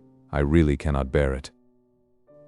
Then it came out by little and little, how that the twins had been revolving in their good old heads manifold plans and schemes for helping this young lady in the most delicate and considerate way, and so that her father should not suspect the source whence the aid was derived, and how they had at last come to the conclusion that the best course would be to make a feint of purchasing her little drawings and ornamental work at a high price, and keeping up a constant demand for the same, for the furtherance of which end and object it was necessary that somebody should represent the dealer in such commodities, and after great deliberation they had pitched upon Nicholas to support this character. "He knows me," said Brother Charles, "and he knows my brother Ned. Neither of us would do. Frank is a very good fellow, a very fine fellow, but we are afraid that he might be a little flighty and thoughtless in such a delicate matter, and that he might, perhaps, in short, be too susceptible, for she is a beautiful creature, sir, just what her poor mother was, and falling in love with her before he knew well his own mind, carry pain and sorrow into that innocent breast, which we would be the humble instruments of gradually making happy. He took an extraordinary interest in her fortunes when he first happened to encounter her, and we gather from the inquiries we have made of him that it was she in whose behalf he made that turmoil which led to your first acquaintance." Nicholas stammered out that he had before suspected the possibility of such a thing, and in explanation of its having occurred to him, described when and where he had seen the young lady himself. "Well, then you see," continued Brother Charles, "that he wouldn't do. Tim Linkinwater is out of the question, for Tim, sir, is such a tremendous fellow that he could never contain himself but would go to loggerheads with the father before he had been in the place 5 minutes. You don't know what Tim is, sir, when he is aroused by anything that appeals to his feelings very strongly. Then he is terrific, sir, is Tim Linkinwater, absolutely terrific. Now in you we can repose the strictest confidence. In you we have seen, or at least I have seen, and that's the same thing, for there's no difference between me and my brother Ned, except that he is the finest creature that ever lived, and that there is not, and never will be, anybody like him in all the world. In you we have seen domestic virtues and affections, and delicacy of feeling, which exactly qualify you for such an office, and you are the man, sir." "The young lady, sir," said Nicholas, who felt so embarrassed that he had no small difficulty in saying anything at all, Is she a party to this innocent deceit?" Yes, returned Mr. Cheeryble. "At least she knows you come from us. She does not know, however, but that we shall dispose of these little productions that you'll purchase from time to time, and perhaps, if you did it very well, that is, very well indeed, perhaps she might be brought to believe that we made a profit of them, eh? In this guileless and most kind simplicity, Brother Charles was so happy, and in this possibility of the young lady being led to think that she was under no obligation to him, he evidently felt so sanguine and had so much delight that Nicholas would not breathe a doubt upon the subject. All this time, however, there hovered upon the tip of his tongue a confession that the very same objections which Mr. Cheeryble had stated to the employment of his nephew in this commission applied with at least equal force and validity to himself, and 100 times had he been upon the point of avowing the real state of his feelings and entreating to be released from it. But as often, treading upon the heels of this impulse, came another which urged him to refrain and to keep his secret to his own breast. "Why should I?" thought Nicholas. "Why should I throw difficulties in the way of this benevolent and high-minded design? What if I do love and reverence this good and lovely creature? Should I not appear a most arrogant and shallow coxcomb if I gravely represented that there was any danger of her falling in love with me? Besides, have I no confidence in myself? Am I not now bound in honor to repress these thoughts? Has not this excellent man a right to my best and heartiest services, and should any considerations of self deter me from rendering them?" Asking himself such questions as these, Nicholas mentally answered with great emphasis no, and persuading himself that he was a most conscientious and glorious martyr, nobly resolved to do what, if he had examined his own heart a little more carefully, he would have found he could not resist. Such is the sleight of hand by which we juggle with ourselves, and change our very weaknesses into stanch and most magnanimous virtues. Mr. Cheeryble, being of course wholly unsuspicious that such reflections were presenting themselves to his young friend, proceeded to give him the needful credentials and directions for his first visit, which was to be made next morning, and all preliminaries being arranged, and the strictest secrecy enjoined, Nicholas walked home for the night very thoughtfully indeed. The place to which Mr. Cheeryble had directed him was a row of mean and not over-cleanly houses, situated within the rules of the King's Bench prison, and not many hundred paces distant from the obelisk in St. George's Fields. The rules are a certain liberty adjoining the prison, and comprising some dozen streets in which debtors who can raise money to pay large fees, from which their creditors do not derive any benefit, are permitted to reside by the wise provisions of the same enlightened laws which leave the debtor who can raise no money to starve in jail, without the food, clothing, lodging, or warmth, which are provided for felons convicted of the most atrocious crimes that can disgrace humanity. There are many pleasant fictions of the law in constant operation, but there is not one so pleasant or practically humorous as that which supposes every man to be of equal value in its impartial eye, and the benefits of all laws to be equally attainable by all men, without the smallest reference to the furniture of their pockets. To the row of houses indicated to him by Mr. Charles Cheeryble, Nicholas directed his steps, without much troubling his head with such matters as these, and at this row of houses, after traversing a very dirty and dusty suburb, of which minor theatricals, shellfish, ginger beer, spring vans, greengrocery, and brokers' shops appeared to compose the main and most prominent features, he at length arrived with a palpitating heart. There were small gardens in front which, being wholly neglected in all other respects, served as little pens for the dust to collect in until the wind came round the corner and blew it down the road. Opening the rickety gate which, dangling on its broken hinges before one of these, half admitted and half repulsed the visitor, Nicholas knocked at the street door with a faltering hand. It was in truth a shabby house outside, with very dim parlor windows and very small show of blinds, and very dirty muslin curtains dangling across the lower panes on very loose and limp strings. Neither, when the door was opened, did the inside appear to belie the outward promise, as there was faded carpeting on the stairs and faded oilcloth in the passage, in addition to which discomforts a gentleman ruler was smoking hard in the front parlor, though it was not yet noon, while the lady of the house was busily engaged in turpentining the disjointed fragments of a tent bedstead at the door of the back parlor, as if in preparation for the reception of some new lodger who had been fortunate enough to engage it. Nicholas had ample time to make these observations while the little boy, who went on errands for the lodgers, clattered down the kitchen stairs and was heard to scream, as in some remote cellar, for Miss Bray's servant, who presently appearing and requesting him to follow her, caused him to evince greater symptoms of nervousness and disorder than so natural a consequence of his having inquired for that young lady would seem calculated to occasion. Upstairs he went, however, and into a front room he was shown, and there, seated at a little table by the window, on which were drawing materials with which she was occupied, sat the beautiful girl who had so engrossed his thoughts, and who, surrounded by all the new and strong interest which Nicholas attached to her story, seemed now, in his eyes, 1,000 times more beautiful than he had ever yet supposed her. But how the graces and elegancies which she had dispersed about the poorly furnished room went to the heart of Nicholas. Flowers, plants, birds, the harp, the old piano whose notes had sounded so much sweeter in bygone times. How many struggles had it cost her to keep these two last links of that broken chain which bound her yet to home? With every slender ornament, the occupation of her leisure hours, replete with that graceful charm which lingers in every little tasteful work of woman's hands, how much patient endurance and how many gentle affections were entwined. He felt as though the smile of heaven were on the little chamber, as though the beautiful devotion of so young and weak a creature had shed a ray of its own on the inanimate things around, and made them beautiful as itself, as though the halo with which old painters surround the bright angels of a sinless world played about a being akin in spirit to them, and its light were visibly before him. And yet Nicholas was in the rules of the King's Bench prison. If he had been in Italy indeed, and the time had been sunset, and the scene a stately terrace.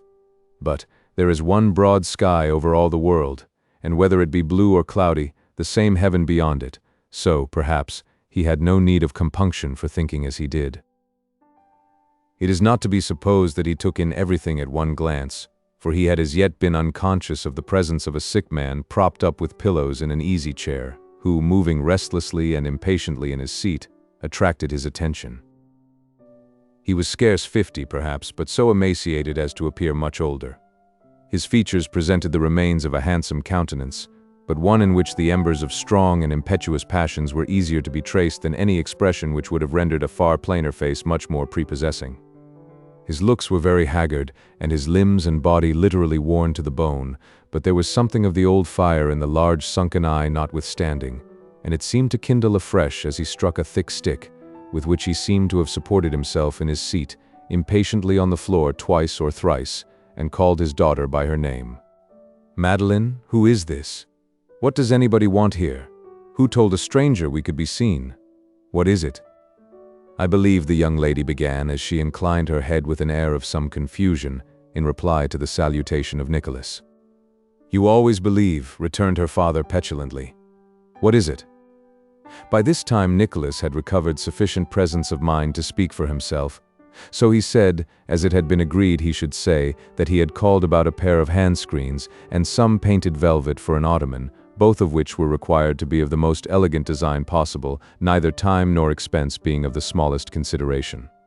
He had also to pay for the 2 drawings with many thanks, and, advancing to the little table, He laid upon it a banknote, folded in an envelope and sealed. "See that the money is right, Madeline," said the father. "Open the paper, my dear." "It's quite right, Papa, I'm sure." "Here," said Mr. Bray, putting out his hand, and opening and shutting his bony fingers with irritable impatience.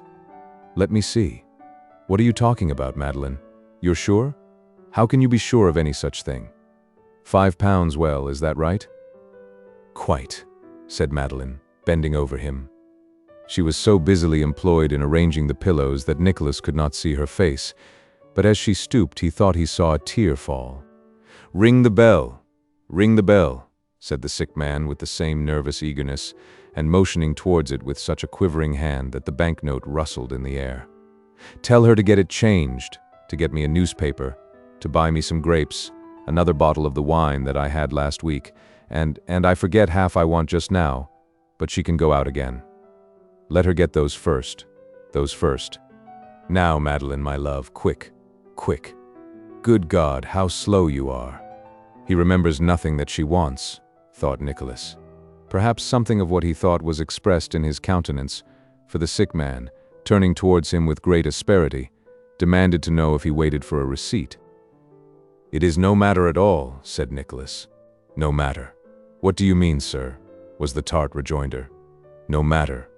Do you think you bring your paltry money here as a favor or a gift, or as a matter of business and in return for value received? Damn you, sir, because you can't appreciate the time and taste which are bestowed upon the goods you deal in, do you think you give your money away? Do you know that you are talking to a gentleman, sir, who at one time could have bought up 50 such men as you and all you have? What do you mean?" "I merely mean that as I shall have many dealings with this lady, if she will kindly allow me, I will not trouble her with such forms," said Nicholas. "Then I mean, if you please, that we'll have as many forms as we can," returned the father. "My daughter, sir, requires no kindness from you or anybody else.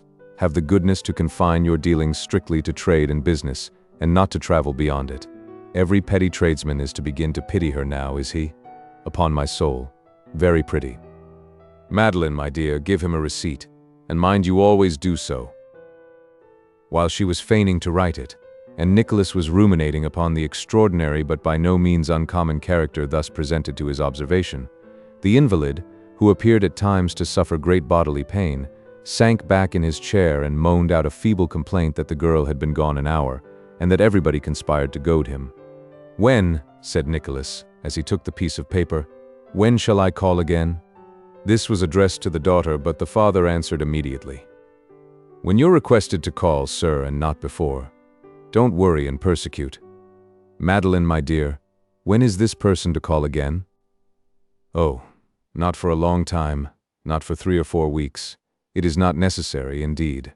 I can do without," said the young lady, with great eagerness. "Why, how are we to do without?"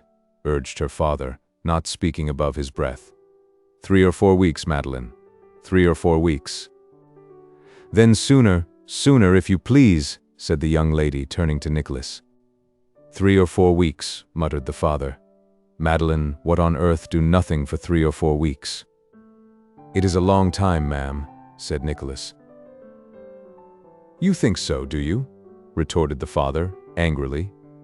"If I chose to beg, sir, and stoop to ask assistance from people I despise, 3 or 4 months would not be a long time, 3 or 4 years would not be a long time. Understand, sir, that is if I chose to be dependent, but as I don't, you may call in a week." Nicholas bowed low to the young lady and retired, pondering upon Mr. Bray's ideas of independence, and devoutly hoping that there might be few such independent spirits as he mingling with the baser clay of humanity. He heard a light footstep above him as he descended the stairs, and looking round saw that the young lady was standing there, and glancing timidly towards him, seemed to hesitate whether she should call him back or no. The best way of settling the question was to turn back at once, which Nicholas did.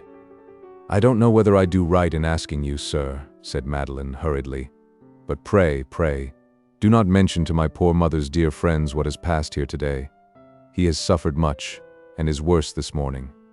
I beg you, sir, as a boon, a favor to myself." "You have but to hint a wish," returned Nicholas fervently, "and I would hazard my life to gratify it." "You speak hastily, sir." "Truly and sincerely," rejoined Nicholas, his lips trembling as he formed the words, "if ever man spoke truly yet. I am not skilled in disguising my feelings, and if I were, I could not hide my heart from you.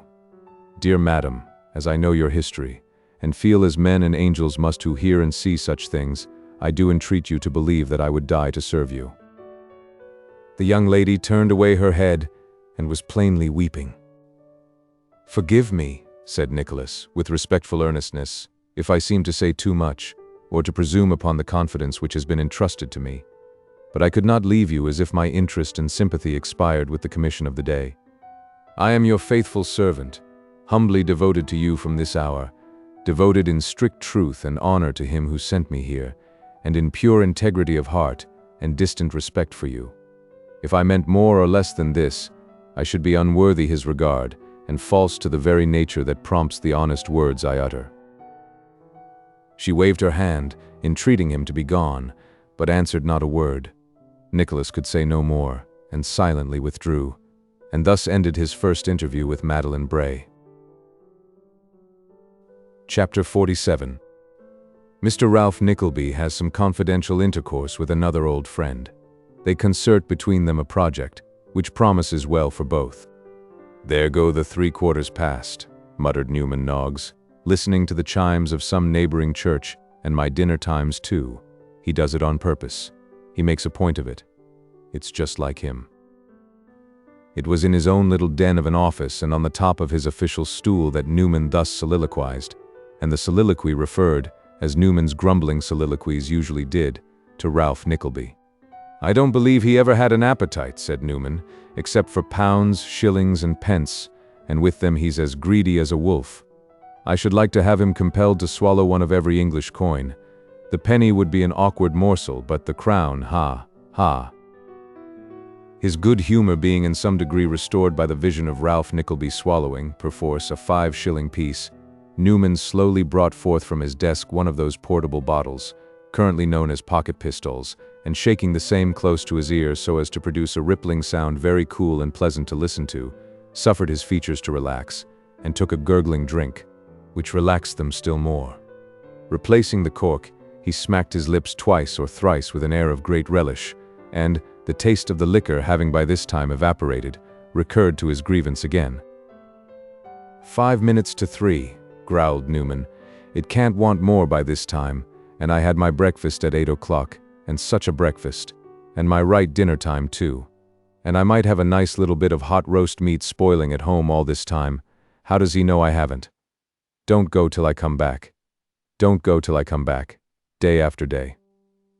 What do you always go out at my dinner time for then, eh? Don't you know it's nothing but aggravation, eh?" These words, though uttered in a very loud key, were addressed to nothing but empty air. The recital of his wrongs, however, seemed to have the effect of making Newman Noggs desperate, for he flattened his old hat upon his head, and drawing on the everlasting gloves, declared with great vehemence that, come what might, he would go to dinner that very minute. Carrying this resolution into instant effect, he had advanced as far as the passage, when the sound of the latchkey in the street door caused him to make a precipitate retreat into his own office again. "Here he is," growled Newman, "and somebody with him. Now it'll be stop till this gentleman's gone, but I won't. That's flat." So saying, Newman slipped into a tall empty closet which opened with 2 half-doors, and shut himself up, intending to slip out directly Ralph was safe inside his own room. "Noggs," cried Ralph. "Where is that fellow, Noggs?" But not a word said Newman.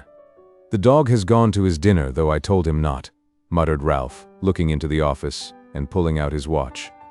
"Humph. You had better come in here, Gride. My man's out, and the sun is hot upon my room.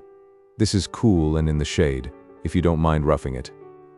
"Not at all, Mr. Nickleby. Oh, not at all. All places are alike to me, sir.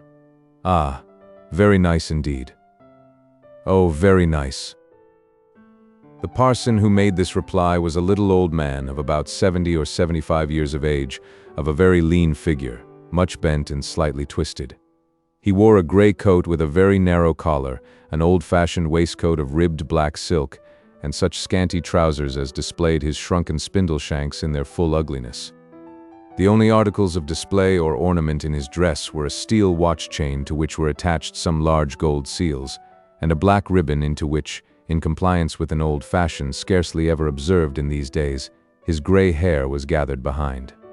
His nose and chin were sharp and prominent, his jaws had fallen inwards from loss of teeth.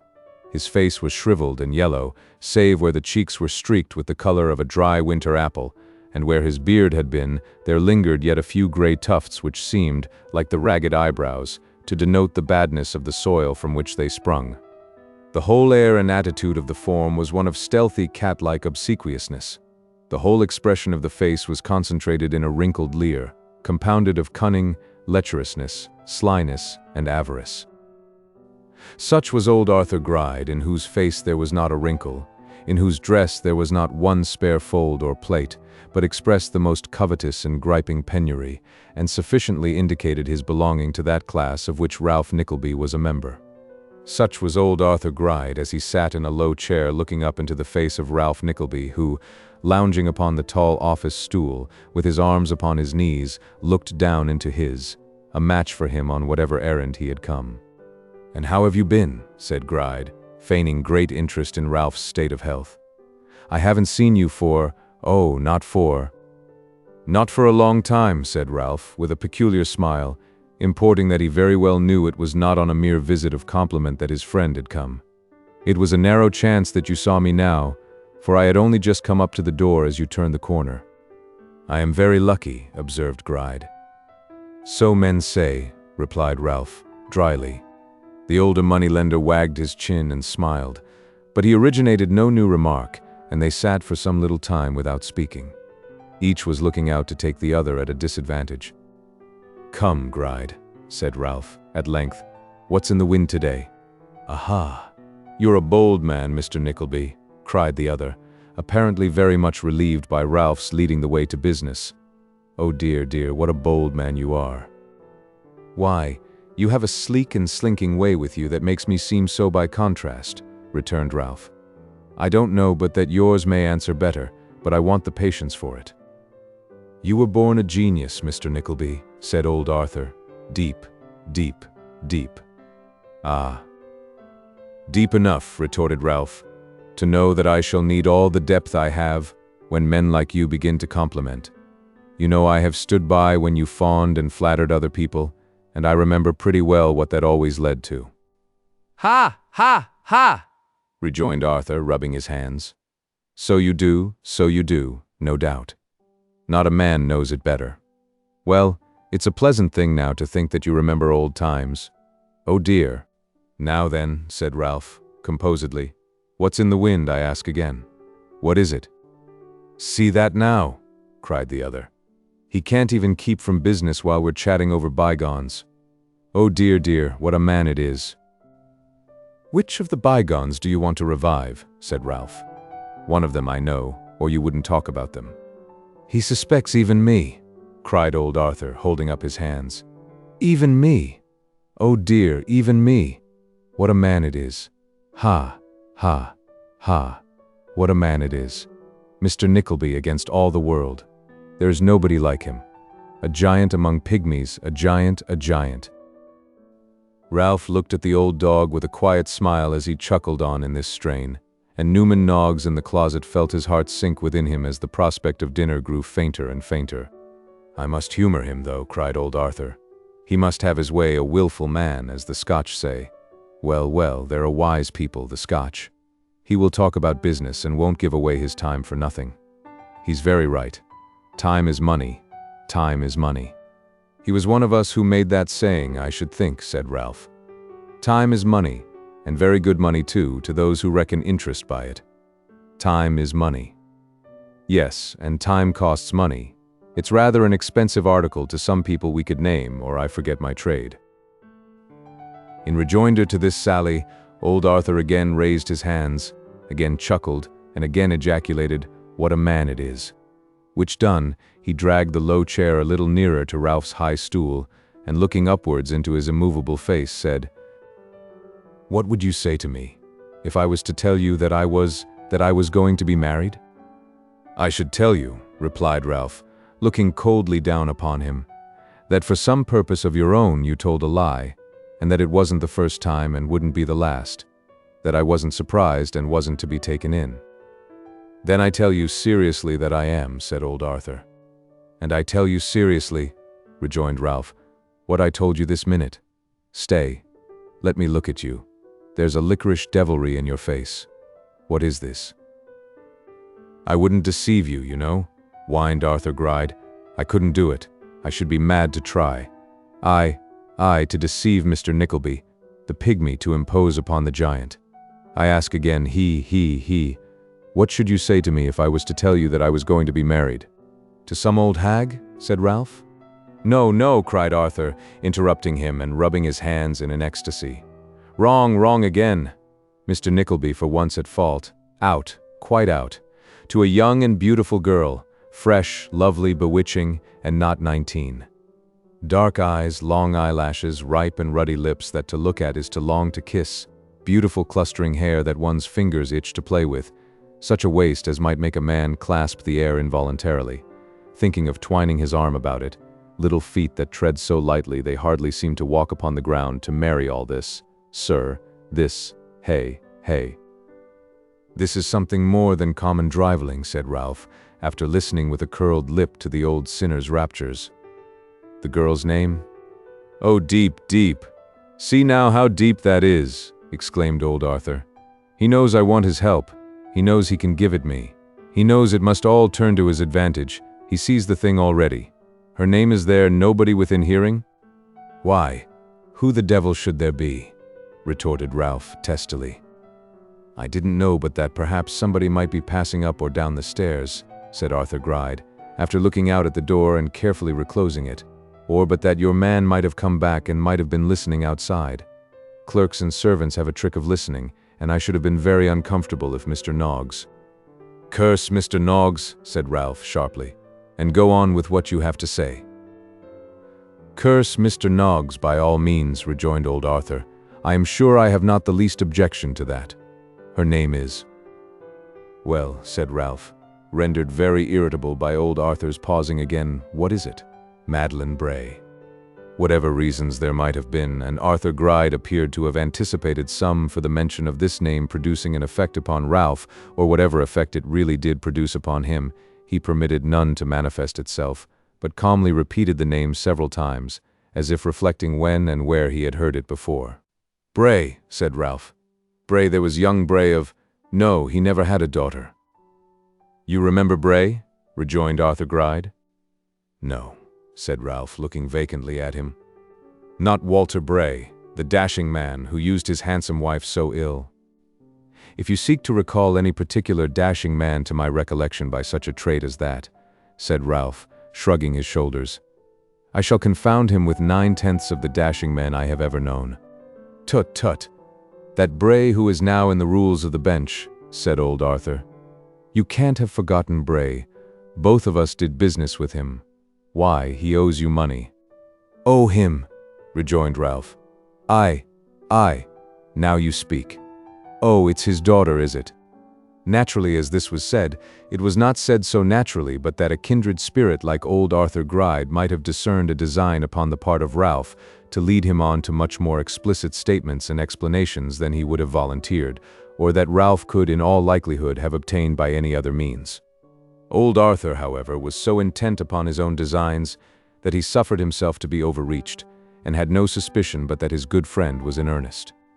"I knew you couldn't forget him, when you came to think for a moment," he said. "You were right," answered Ralph. "But old Arthur Gride and matrimony is a most anomalous conjunction of words. Old Arthur Gride and dark eyes and eyelashes, and lips that to look at is to long to kiss, and clustering hair that he wants to play with, and waists that he wants to span, and little feet that don't tread upon anything. Old Arthur Gride and such things as these is more monstrous still. But old Arthur Gride marrying the daughter of a ruined dashing man in the rules of the bench is the most monstrous and incredible of all.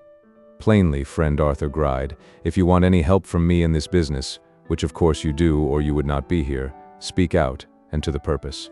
And, above all, don't talk to me of its turning to my advantage, for I know it must turn to yours also, and to a good round tune too, or you would have no finger in such a pie." There was enough acerbity and sarcasm not only in the matter of Ralph's speech, but in the tone of voice in which he uttered it, and the looks with which he eked it out, to have fired even the ancient usurer's cold blood and flushed even his withered cheek. But he gave vent to no demonstration of anger, contenting himself with exclaiming as before, "What a man it is," and rolling his head from side to side, as if in unrestrained enjoyment of his freedom and drollery. Clearly observing, however, from the expression in Ralph's features, that he had best come to the point as speedily as might be, he composed himself for more serious business, and entered upon the pith and marrow of his negotiation. First, he dwelt upon the fact that Madeline Bray was devoted to the support and maintenance, and was a slave to every wish, of her only parent, who had no other friend on earth, to which Ralph rejoined that he had heard something of the kind before, and that if she had known a little more of the world, she wouldn't have been such a fool. Secondly, he enlarged upon the character of her father, arguing that even taking it for granted that he loved her in return with the utmost affection of which he was capable, yet he loved himself a great deal better, which Ralph said it was quite unnecessary to say anything more about, as that was very natural, and probable enough. And thirdly, old Arthur premised that the girl was a delicate and beautiful creature, and that he had really a hankering to have her for his wife. To this Ralph deigned no other rejoinder than a harsh smile, and a glance at the shriveled old creature before him, which were, however, sufficiently expressive. "Now," said Gride, "for the little plan I have in my mind to bring this about, because I haven't offered myself even to the father yet, I should have told you. But that you have gathered already? Ah, oh dear, what an edged tool you are." "Don't play with me then," said Ralph impatiently. "You know the proverb." "A reply always on the tip of his tongue," cried old Arthur, raising his hands and eyes in admiration. "He is always prepared. Oh dear, what a blessing to have such a ready wit, and so much ready money to back it." Then, suddenly changing his tone, he went on, "I have been backwards and forwards to Bray's lodgings several times within the last 6 months. It is just half a year since I first saw this delicate morsel, and, oh dear, what a delicate morsel it is. But that is neither here nor there. I am his detaining creditor for £1,700. "You talk as if you were the only detaining creditor," said Ralph, pulling out his pocketbook. "I am another for £975 4 and 3 pence. "The only other, Mr. Nickleby," said old Arthur eagerly. "The only other. Nobody else went to the expense of lodging a detainer, trusting to our holding him fast enough, I warrant you. We both fell into the same snare. Oh dear, what a pitfall it was. It almost ruined me. And lent him our money upon bills, with only one name besides his own, which to be sure everybody supposed to be a good one, and was as negotiable as money, but which turned out you know how. Just as we should have come upon him, he died insolvent. Ah, it went very nigh to ruin me, that loss did." "Go on with your scheme," said Ralph. "It's of no use raising the cry of our trade just now. There's nobody to hear us." "It's always as well to talk that way," returned old Arthur with a chuckle, "whether there's anybody to hear us or not. Practice makes perfect, you know. Now, if I offer myself to Bray as his son-in-law, upon one simple condition that the moment I am fast married he shall be quietly released, and have an allowance to live just t'other side the water like a gentleman, he can't live long, for I have asked his doctor, and he declares that his complaint is one of the heart, and it is impossible. And if all the advantages of this condition are properly stated and dwelt upon to him, do you think he could resist me? And if he could not resist me, do you think his daughter could resist him? Shouldn't I have her Mrs. Arthur Gride, pretty Mrs. Arthur Gride, a titbit, a dainty chick? Shouldn't I have her Mrs. Arthur Gride in a week, a month, a day, any time I chose to name?" "Go on," said Ralph, nodding his head deliberately, and speaking in a tone whose studied coldness presented a strange contrast to the rapturous squeak to which his friend had gradually mounted. "Go on. You didn't come here to ask me that." "Oh dear, how you talk," cried old Arthur, edging himself closer still to Ralph. "Of course I didn't. I don't pretend I did.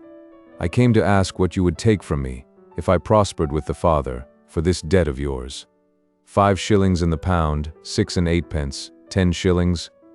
I would go as far as 10 for such a friend as you, We have always been on such good terms, but you won't be so hard upon me as that, I know.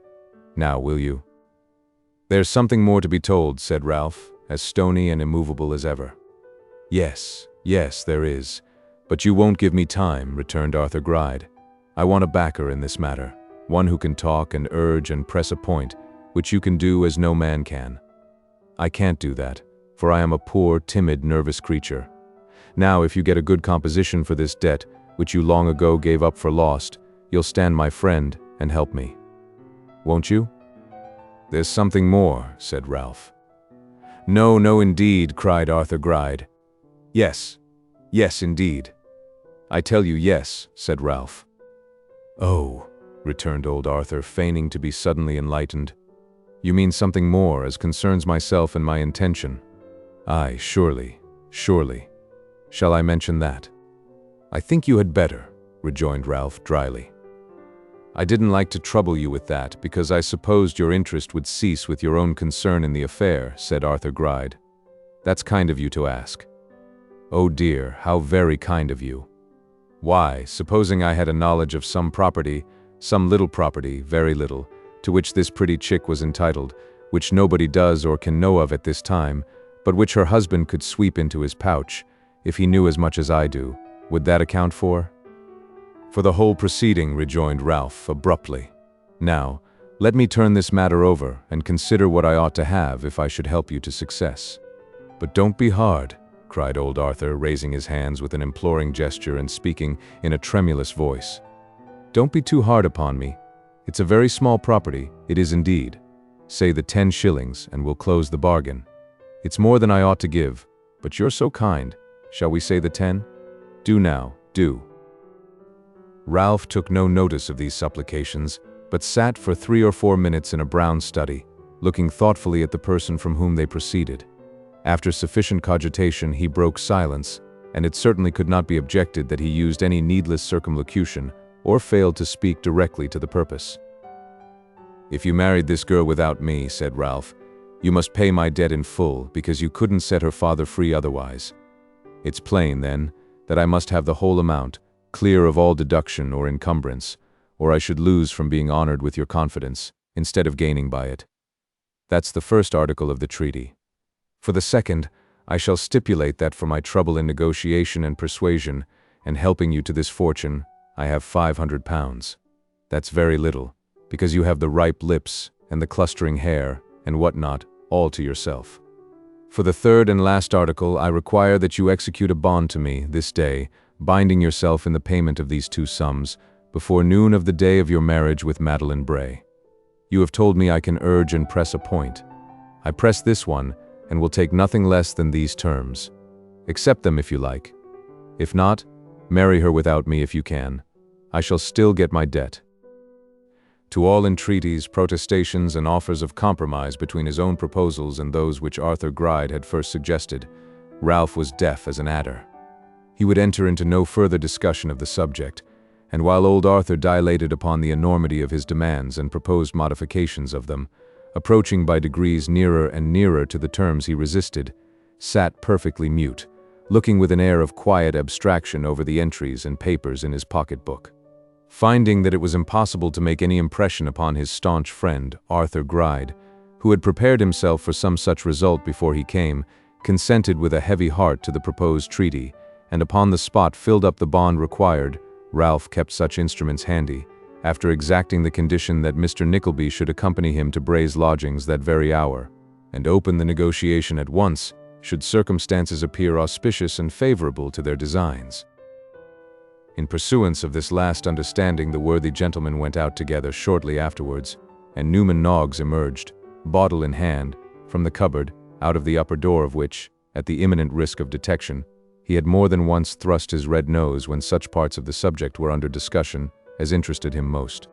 "I have no appetite now," said Newman, putting the flask in his pocket. "I've had my dinner." Having delivered this observation in a very grievous and doleful tone, Newman reached the door in one long limp, and came back again in another. "I don't know who she may be, or what she may be," he said, "but I pity her with all my heart and soul, and I can't help her, nor can I any of the people against whom 100 tricks, but none so vile as this, are plotted every day. Well, that adds to my pain, but not to theirs. The thing is no worse because I know it, and it tortures me as well as them. Gride and Nickleby. Good pair for a curricle. Oh, roguery, roguery, roguery. With these reflections and a very hard knock on the crown of his unfortunate hat at each repetition of the last word, Newman Noggs, whose brain was a little muddled by so much of the contents of the pocket pistol as had found their way there during his recent concealment, went forth to seek such consolation as might be derivable from the beef and greens of some cheap eating-house. Meanwhile, the two plotters had betaken themselves to the same house whither Nicholas had repaired for the first time but a few mornings before, and having obtained access to Mr. Bray, and found his daughter from home, had by a train of the most masterly approaches that Ralph's utmost skill could frame, at length laid open the real object of their visit. "There he sits, Mr. Bray," said Ralph, as the invalid, not yet recovered from his surprise, reclined in his chair, looking alternately at him and Arthur Gride. "What if he has had the ill fortune to be one cause of your detention in this place? I have been another. Men must live. You are too much a man of the world not to see that in its true light. We offer the best reparation in our power. Reparation. Here is an offer of marriage that many a titled father would leap at for his child. Mr. Arthur Gride with the fortune of a prince. Think what a haul it is." "My daughter, sir," returned Bray haughtily, "as I have brought her up, would be a rich recompense for the largest fortune that a man could bestow in exchange for her hand." "Precisely what I told you," said the artful Ralph, turning to his friend, old Arthur. "Precisely what made me consider the thing so fair and easy. There is no obligation on either side. You have money, and Miss Madeline has beauty and worth. She has youth. You have money. She has not money. You have not youth. Tit for tat, quits, a match of heaven's own making." "Matches are made in heaven, they say," added Arthur Gride, leering hideously at the father-in-law he wanted. "If we are married, it will be destiny, according to that." "Then think, Mr. Bray," said Ralph, hastily substituting for this argument considerations more nearly allied to earth. "Think what a stake is involved in the acceptance or rejection of these proposals of my friend." "How can I accept or reject?" interrupted Mr. Bray, with an irritable consciousness that it really rested with him to decide. "It is for my daughter to accept or reject. It is for my daughter. You know that." "True," said Ralph emphatically, "but you have still the power to advise, to state the reasons for and against, to hint a wish." "To hint a wish, sir," returned the debtor, proud and mean by turns and selfish at all times. "I am her father, am I not? Why should I hint and beat about the bush? Do you suppose, like her mother's friends and my enemies, a curse upon them all, that there is anything in what she has done for me but duty, sir? But duty? Or do you think that my having been unfortunate is a sufficient reason why our relative positions should be changed, and that she should command and I should obey? Hint a wish too. Perhaps you think, because you see me in this place and scarcely able to leave this chair without assistance, that I am some broken-spirited dependent creature, without the courage or power to do what I may think best for my own child. Still the power to hint a wish. I hope so." "Pardon me," returned Ralph, who thoroughly knew his man, and had taken his ground accordingly. "You do not hear me out. I was about to say that your hinting a wish, even hinting a wish, would surely be equivalent to commanding." "Why, of course it would," retorted Mr. Bray, in an exasperated tone. "If you don't happen to have heard of the time, sir, I tell you that there was a time when I carried every point in triumph against her mother's whole family, although they had power and wealth on their side, by my will alone." "Still," rejoined Ralph, as mildly as his nature would allow him, "you have not heard me out. You are a man yet qualified to shine in society, with many years of life before you, that is, if you lived in freer air, and under brighter skies, and chose your own companions. Gaiety is your element, you have shone in it before, fashion and freedom for you. France, and an annuity that would support you there in luxury, would give you a new lease of life, would transfer you to a new existence.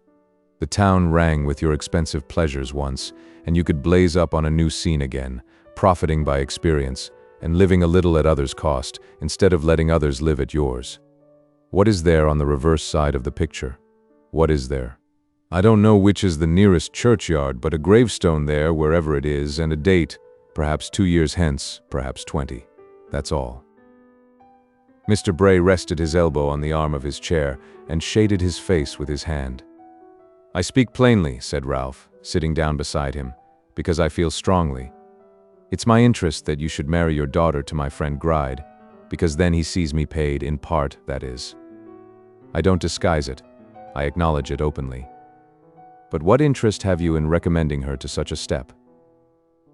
Keep that in view. She might object, remonstrate, shed tears, talk of his being too old, and plead that her life would be rendered miserable. But what is it now?" Several slight gestures on the part of the invalid showed that these arguments were no more lost upon him than the smallest iota of his demeanor was upon Ralph. "What is it now, I say," pursued the wily usurer, "or what has it a chance of being? If you died, indeed, the people you hate would make her happy. But can you bear the thought of that?" "No," returned Bray, urged by a vindictive impulse he could not repress. "I should imagine not, indeed," said Ralph, quietly. "If she profits by anybody's death," this was said in a lower tone, "let it be by her husband's. Don't let her have to look back to yours as the event from which to date a happier life. Where is the objection? Let me hear it stated. What is it? That her suitor is an old man? Why? How often do men of family and fortune, who haven't your excuse but have all the means and superfluities of life within their reach, how often do they marry their daughters to old men, or, worse still, to young men without heads or hearts, to tickle some idle vanity, strengthen some family interest, or secure some seat in Parliament? Judge for her, sir. Judge for her. You must know best, and she will live to thank you." "Hush! Hush!" cried Mr. Bray, suddenly starting up and covering Ralph's mouth with his trembling hand. "I hear her at the door." There was a gleam of conscience in the shame and terror of this hasty action, which, in one short moment, tore the thin covering of sophistry from the cruel design and laid it bare in all its meanness and heartless deformity. The father fell into his chair pale and trembling. Arthur Gride plucked and fumbled at his hat, and durst not raise his eyes from the floor. Even Ralph crouched for the moment like a beaten hound, cowed by the presence of one young innocent girl. The effect was almost as brief as sudden. Ralph was the first to recover himself, and observing Madeline's looks of alarm, entreated the poor girl to be composed, assuring her that there was no cause for fear. "A sudden spasm," said Ralph, glancing at Mr. Bray. "He is quite well now. It might have moved a very hard and worldly heart to see the young and beautiful creature, whose certain misery they had been contriving but a minute before, throw her arms about her father's neck and pour forth words of tender sympathy and love, the sweetest a father's ear can know or child's lips form. But Ralph looked coldly on, and Arthur Gride, whose bleared eyes gloated only over the outward beauties, and were blind to the spirit which reigned within, evinced a fantastic kind of warmth certainly, but not exactly that kind of warmth of feeling which the contemplation of virtue usually inspires. "Madeline," said her father, gently disengaging himself, "it was nothing. But you had that spasm yesterday, and it is terrible to see you in such pain. Can I do nothing for you?" "Nothing just now. Here are two gentlemen, Madeline, one of whom you have seen before. She used to say," added Mr. Bray, addressing Arthur Gride, "that the sight of you always made me worse. That was natural, knowing what she did, and only what she did, of our connection and its results. Well, well, perhaps she may change her mind on that point. Girls have leave to change their minds, you know." "You are very tired, my dear." "I am not, indeed." "Indeed you are. You do too much." "I wish I could do more." "I know you do, but you overtask your strength. This wretched life, my love, of daily labor and fatigue is more than you can bear, I am sure it is. Poor Madeline." With these and many more kind words, Mr. Bray drew his daughter to him and kissed her cheek affectionately. Ralph, watching him sharply and closely in the meantime, made his way towards the door and signed to Gride to follow him. "You will communicate with us again?" said Ralph. "Yes, yes," returned Mr. Bray, hastily thrusting his daughter aside. "In a week. Give me a week." "1 week," said Ralph, turning to his companion, "from today. Good morning, Miss Madeline. I kiss your hand." "We will shake hands, Gride," said Mr. Bray, extending his, as old Arthur bowed. You mean well, no doubt. I am bound to say so now. If I owed you money, that was not your fault. Madeline, my love, your hand here. Oh dear, if the young lady would condescend. Only the tips of her fingers, said Arthur, hesitating and half retreating. Madeline shrunk involuntarily from the goblin figure, but she placed the tips of her fingers in his hand and instantly withdrew them.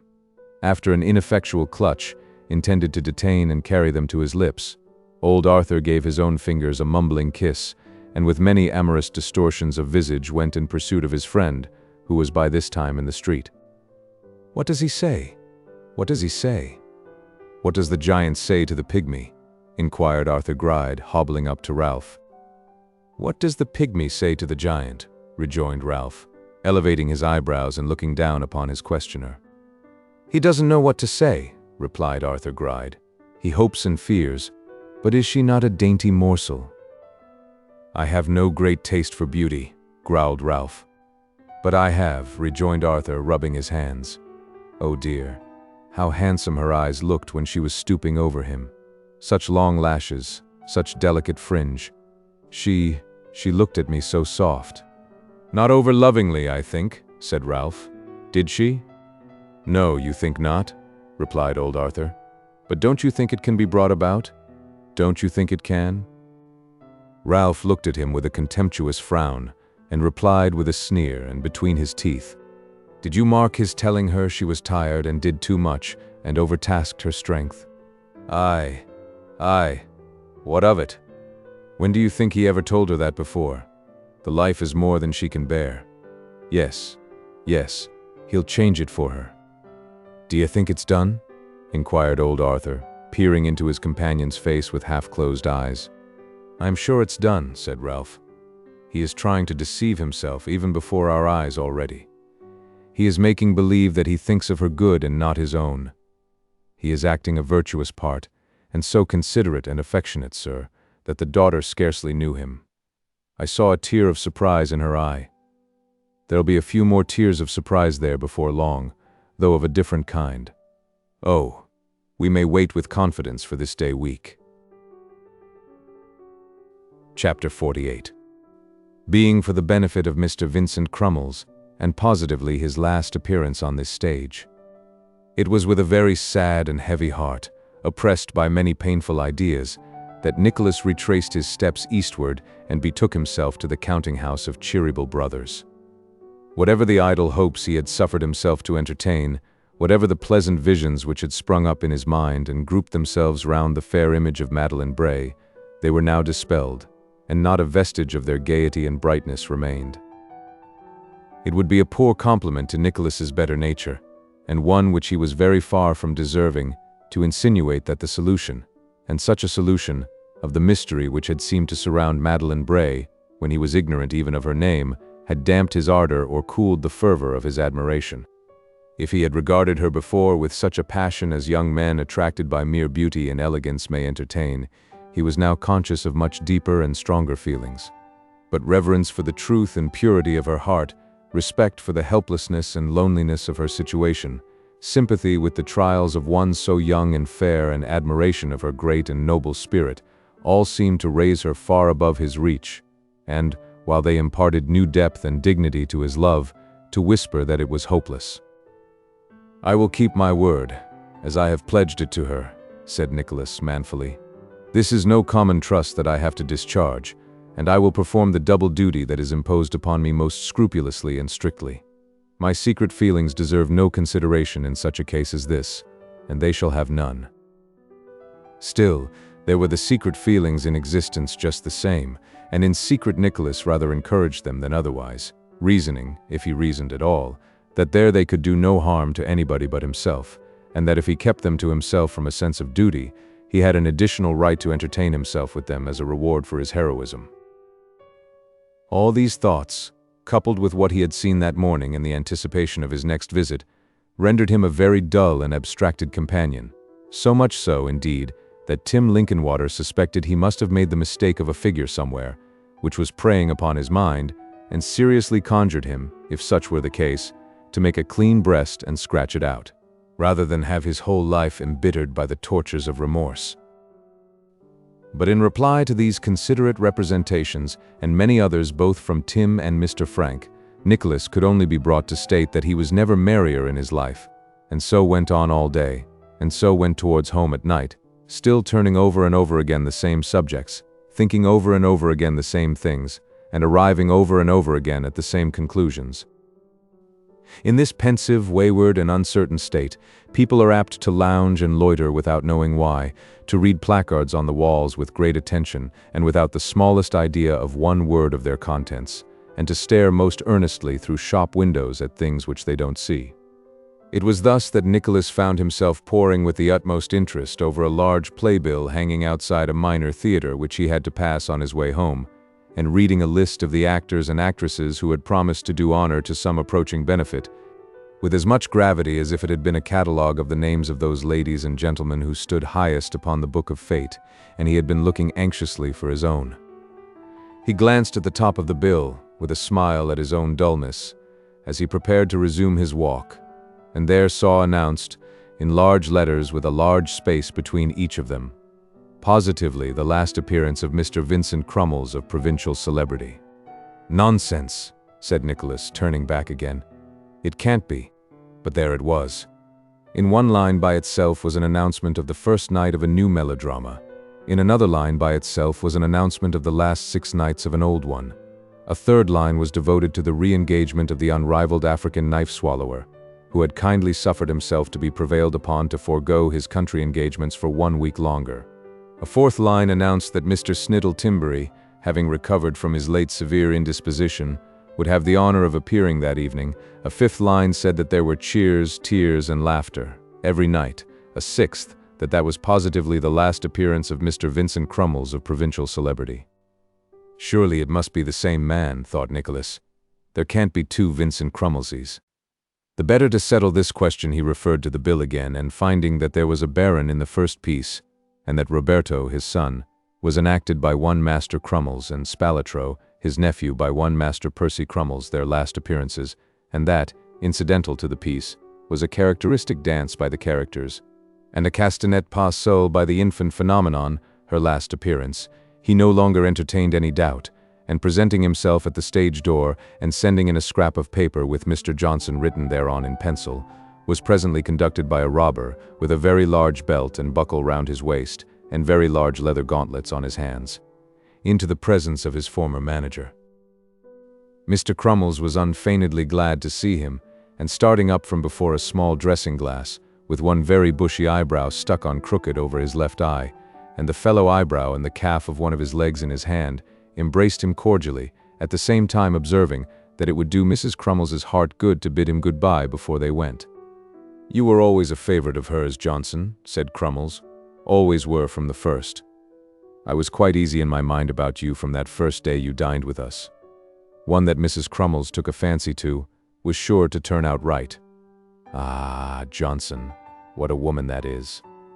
"I am sincerely obliged to her for her kindness in this and all other respects," said Nicholas. "But where are you going, that you talk about bidding goodbye?" "Haven't you seen it in the papers?" said Crummles with some dignity. "No," replied Nicholas. "I wonder at that," said the manager. "It was among the varieties. I had the paragraph here somewhere, but I don't know. Oh yes, here it is."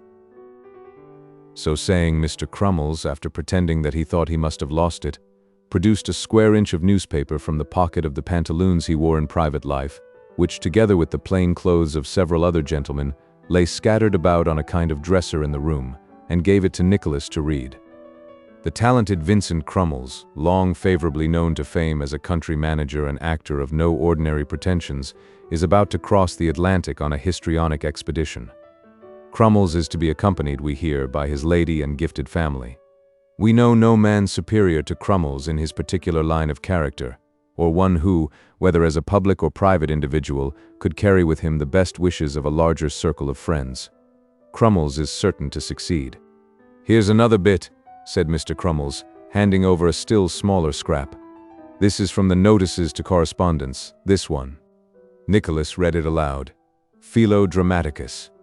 Crummles, the country manager and actor, cannot be more than 43 or 44 years of age. Crummles is not a Prussian, having been born at Chelsea." "Humph," said Nicholas. "That's an odd paragraph." "Very," returned Crummles, scratching the side of his nose and looking at Nicholas with an assumption of great unconcern. "I can't think who puts these things in. I didn't." Still keeping his eye on Nicholas, Mr. Crummles shook his head twice or thrice with profound gravity, and remarking that he could not for the life of him imagine how the newspapers found out the things they did, folded up the extracts and put them in his pocket again. "I am astonished to hear this news," said Nicholas. "Going to America? You had no such thing in contemplation when I was with you." "No," replied Crummles, "I hadn't then. The fact is that Mrs. Crummles' most extraordinary woman, Johnson—" Here he broke off and whispered something in his ear.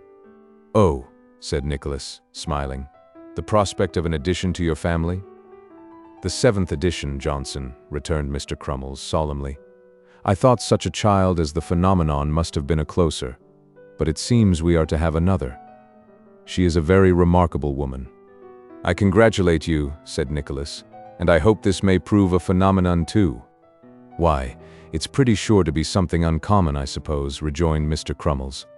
"The talent of the other three is principally in combat and serious pantomime. I should like this one to have a turn for juvenile tragedy. I understand they want something of that sort in America very much. However, we must take it as it comes. Perhaps it may have a genius for the tightrope. It may have any sort of genius, in short, if it takes after its mother, Johnson, for she is an universal genius. But whatever its genius is, that genius shall be developed." Expressing himself after these terms, Mr. Crummles put on his other eyebrow and the calves of his legs, and then put on his legs, which were of a yellowish flesh color, and rather soiled about the knees from frequent going down upon those joints in curses, prayers, last struggles, and other strong passages. While the ex-manager completed his toilet, he informed Nicholas that as he should have a fair start in America from the proceeds of a tolerably good engagement which he had been fortunate enough to obtain, and as he and Mrs. Crummles could scarcely hope to act forever, not being immortal, except in the breath of fame and in a figurative sense, he had made up his mind to settle there permanently, in the hope of acquiring some land of his own which would support them in their old age, and which they could afterwards bequeath to their children. Nicholas, having highly commended the resolution, Mr. Crummles went on to impart such further intelligence relative to their mutual friends as he thought might prove interesting, informing Nicholas, among other things, that Miss Snevillici was happily married to an affluent young wax chandler who had supplied the theater with candles, and that Mr. Lillyvick didn't dare to say his soul was his own. Such was the tyrannical sway of Mrs. Lillyvick, who reigned paramount and supreme.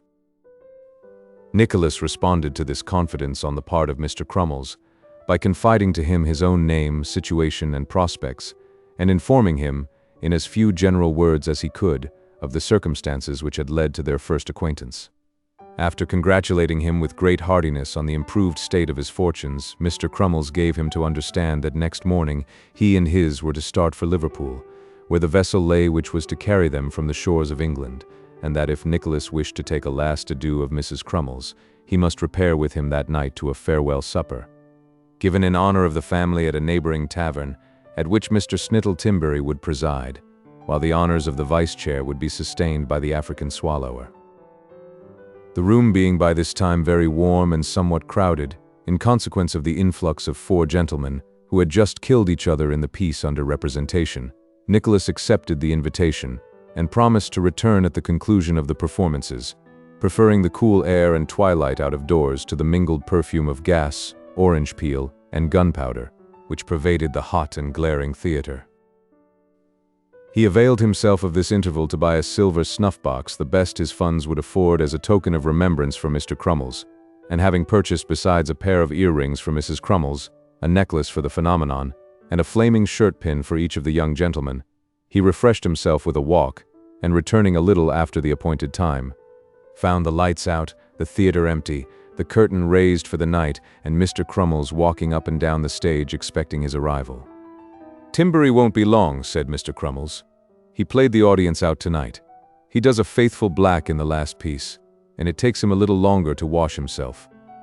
"A very unpleasant line of character, I should think," said Nicholas. "No, I don't know," replied Mr. Crummles. "It comes off easily enough, and there's only the face and neck. We had a first tragedy man in our company once who, when he played Othello, used to black himself all over. But that's feeling a part and going into it as if you meant it. It isn't usual, more's the pity. Mr. Snittle Timberry now appeared, arm in arm with the African swallower, and, being introduced to Nicholas, raised his hat half a foot, and said he was proud to know him. The swallower said the same, and looked and spoke remarkably like an Irishman. "I see by the bills that you have been ill, sir," said Nicholas to Mr. Timberry. "I hope you are none the worse for your exertions tonight." Mr. Timberry, in reply, shook his head with a gloomy air, tapped his chest several times with great significancy, and drawing his cloak more closely about him, said, "But no matter, no matter. Come." It is observable that when people upon the stage are in any strait involving the very last extremity of weakness and exhaustion, they invariably perform feats of strength requiring great ingenuity and muscular power.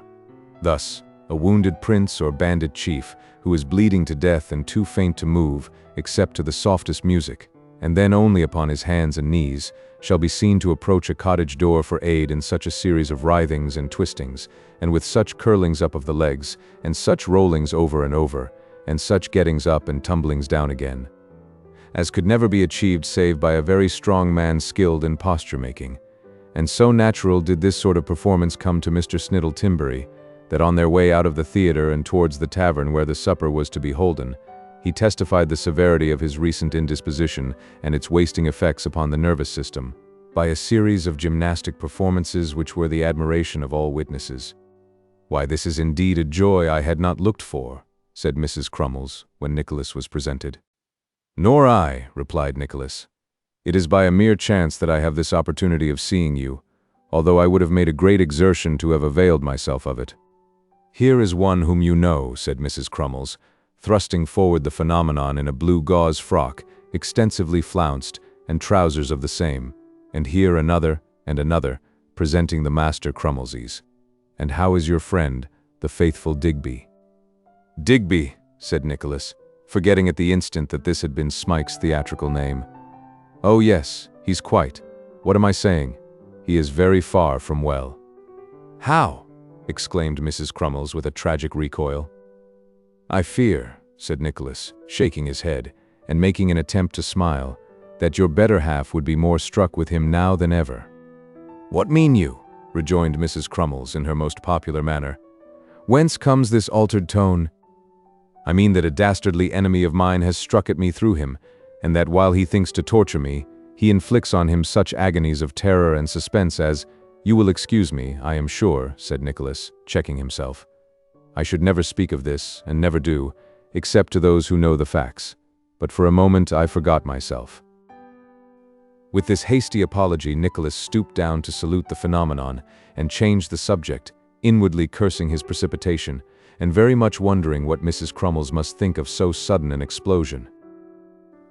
That lady seemed to think very little about it, for the supper being by this time on table, she gave her hand to Nicholas and repaired with a stately step to the left hand of Mr. Snittle Timberry. Nicholas had the honor to support her, and Mr. Crummles was placed upon the chairman's right. The phenomenon and the Master Crummleses sustained the vice.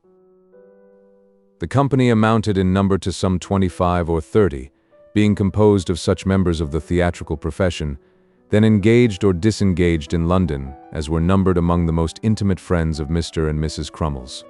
The ladies and gentlemen were pretty equally balanced, the expenses of the entertainment being defrayed by the latter, each of whom had the privilege of inviting one of the former as his guest.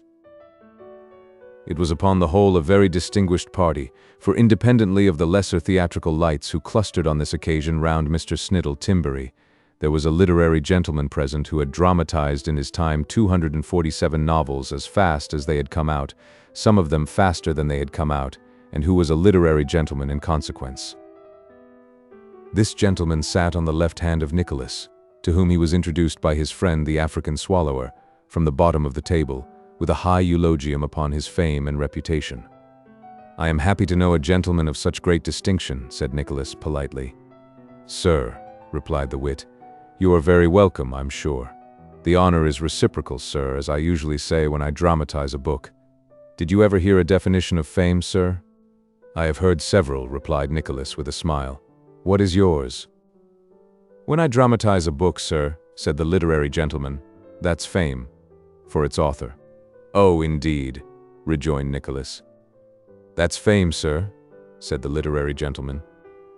"So Richard Turpin, Tom King, and Jerry Abershaw have handed down to fame the names of those on whom they committed their most impudent robberies," said Nicholas. "I don't know anything about that, sir," answered the literary gentleman. "Shakespeare dramatized stories which had previously appeared in print. It is true," observed Nicholas. "Meaning Bill, sir?" said the literary gentleman. "So he did. Bill was an adapter. Certainly, so he was, and very well he adapted too, considering." "I was about to say," rejoined Nicholas, "that Shakespeare derived some of his plots from old tales and legends in general circulation. But it seems to me that some of the gentlemen of your craft, at the present day, have shot very far beyond him." "You're quite right, sir," interrupted the literary gentleman, leaning back in his chair and exercising his toothpick. "Human intellect, sir, has progressed since his time, is progressing, will progress." "Shot beyond him, I mean," resumed Nicholas, "in quite another respect, for, whereas he brought within the magic circle of his genius traditions peculiarly adapted for his purpose, and turned familiar things into constellations which should enlighten the world for ages, you drag within the magic circle of your dullness subjects not at all adapted to the purposes of the stage, and debase he exalted. For instance, you take the uncompleted books of living authors, fresh from their hands, wet from the press, cut, hack, and carve them to the powers and capacities of your actors, and the capability of your theaters, finish unfinished works, hastily and crudely vamp up ideas not yet worked out by their original projector, but which have doubtless cost him many thoughtful days and sleepless nights, by a comparison of incidents and dialogue, down to the very last word he may have written a fortnight before. Do your utmost to anticipate his plot, all this without his permission, and against his will, and then, to crown the whole proceeding, publish in some mean pamphlet an unmeaning farrago of garbled extracts from his work, to which your name as author, with the honorable distinction annexed, of having perpetrated 100 other outrages of the same description.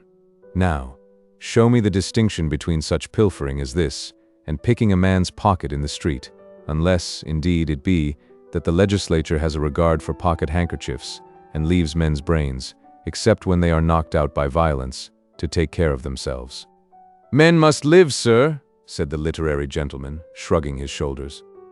"That would be an equally fair plea in both cases," replied Nicholas. "But if you put it upon that ground, I have nothing more to say than that if I were a writer of books, and you a thirsty dramatist, I would rather pay your tavern score for 6 months, large as it might be, than have a niche in the temple of fame with you for the humblest corner of my pedestal through 600 generations." The conversation threatened to take a somewhat angry tone when it had arrived thus far, but Mrs. Crummles opportunely interposed to prevent its leading to any violent outbreak, by making some inquiries of the literary gentleman relative to the plots of the 6 new pieces which he had written by contract to introduce the African knife-swallower in his various unrivaled performances. This speedily engaged him in an animated conversation with that lady, in the interest of which all recollection of his recent discussion with Nicholas very quickly evaporated. The board being now clear of the more substantial articles of food and punch, wine, and spirits being placed upon it and handed about, the guests who had been previously conversing in little groups of 3 or 4, gradually fell off into a dead silence, while the majority of those present glanced from time to time at Mr. Snittle Timberry. And the bolder spirits did not even hesitate to strike the table with their knuckles, and plainly intimate their expectations by uttering such encouragements as, "Now, Tim, wake up, Mr. Chairman, all charged, sir, and waiting for a toast," and so forth.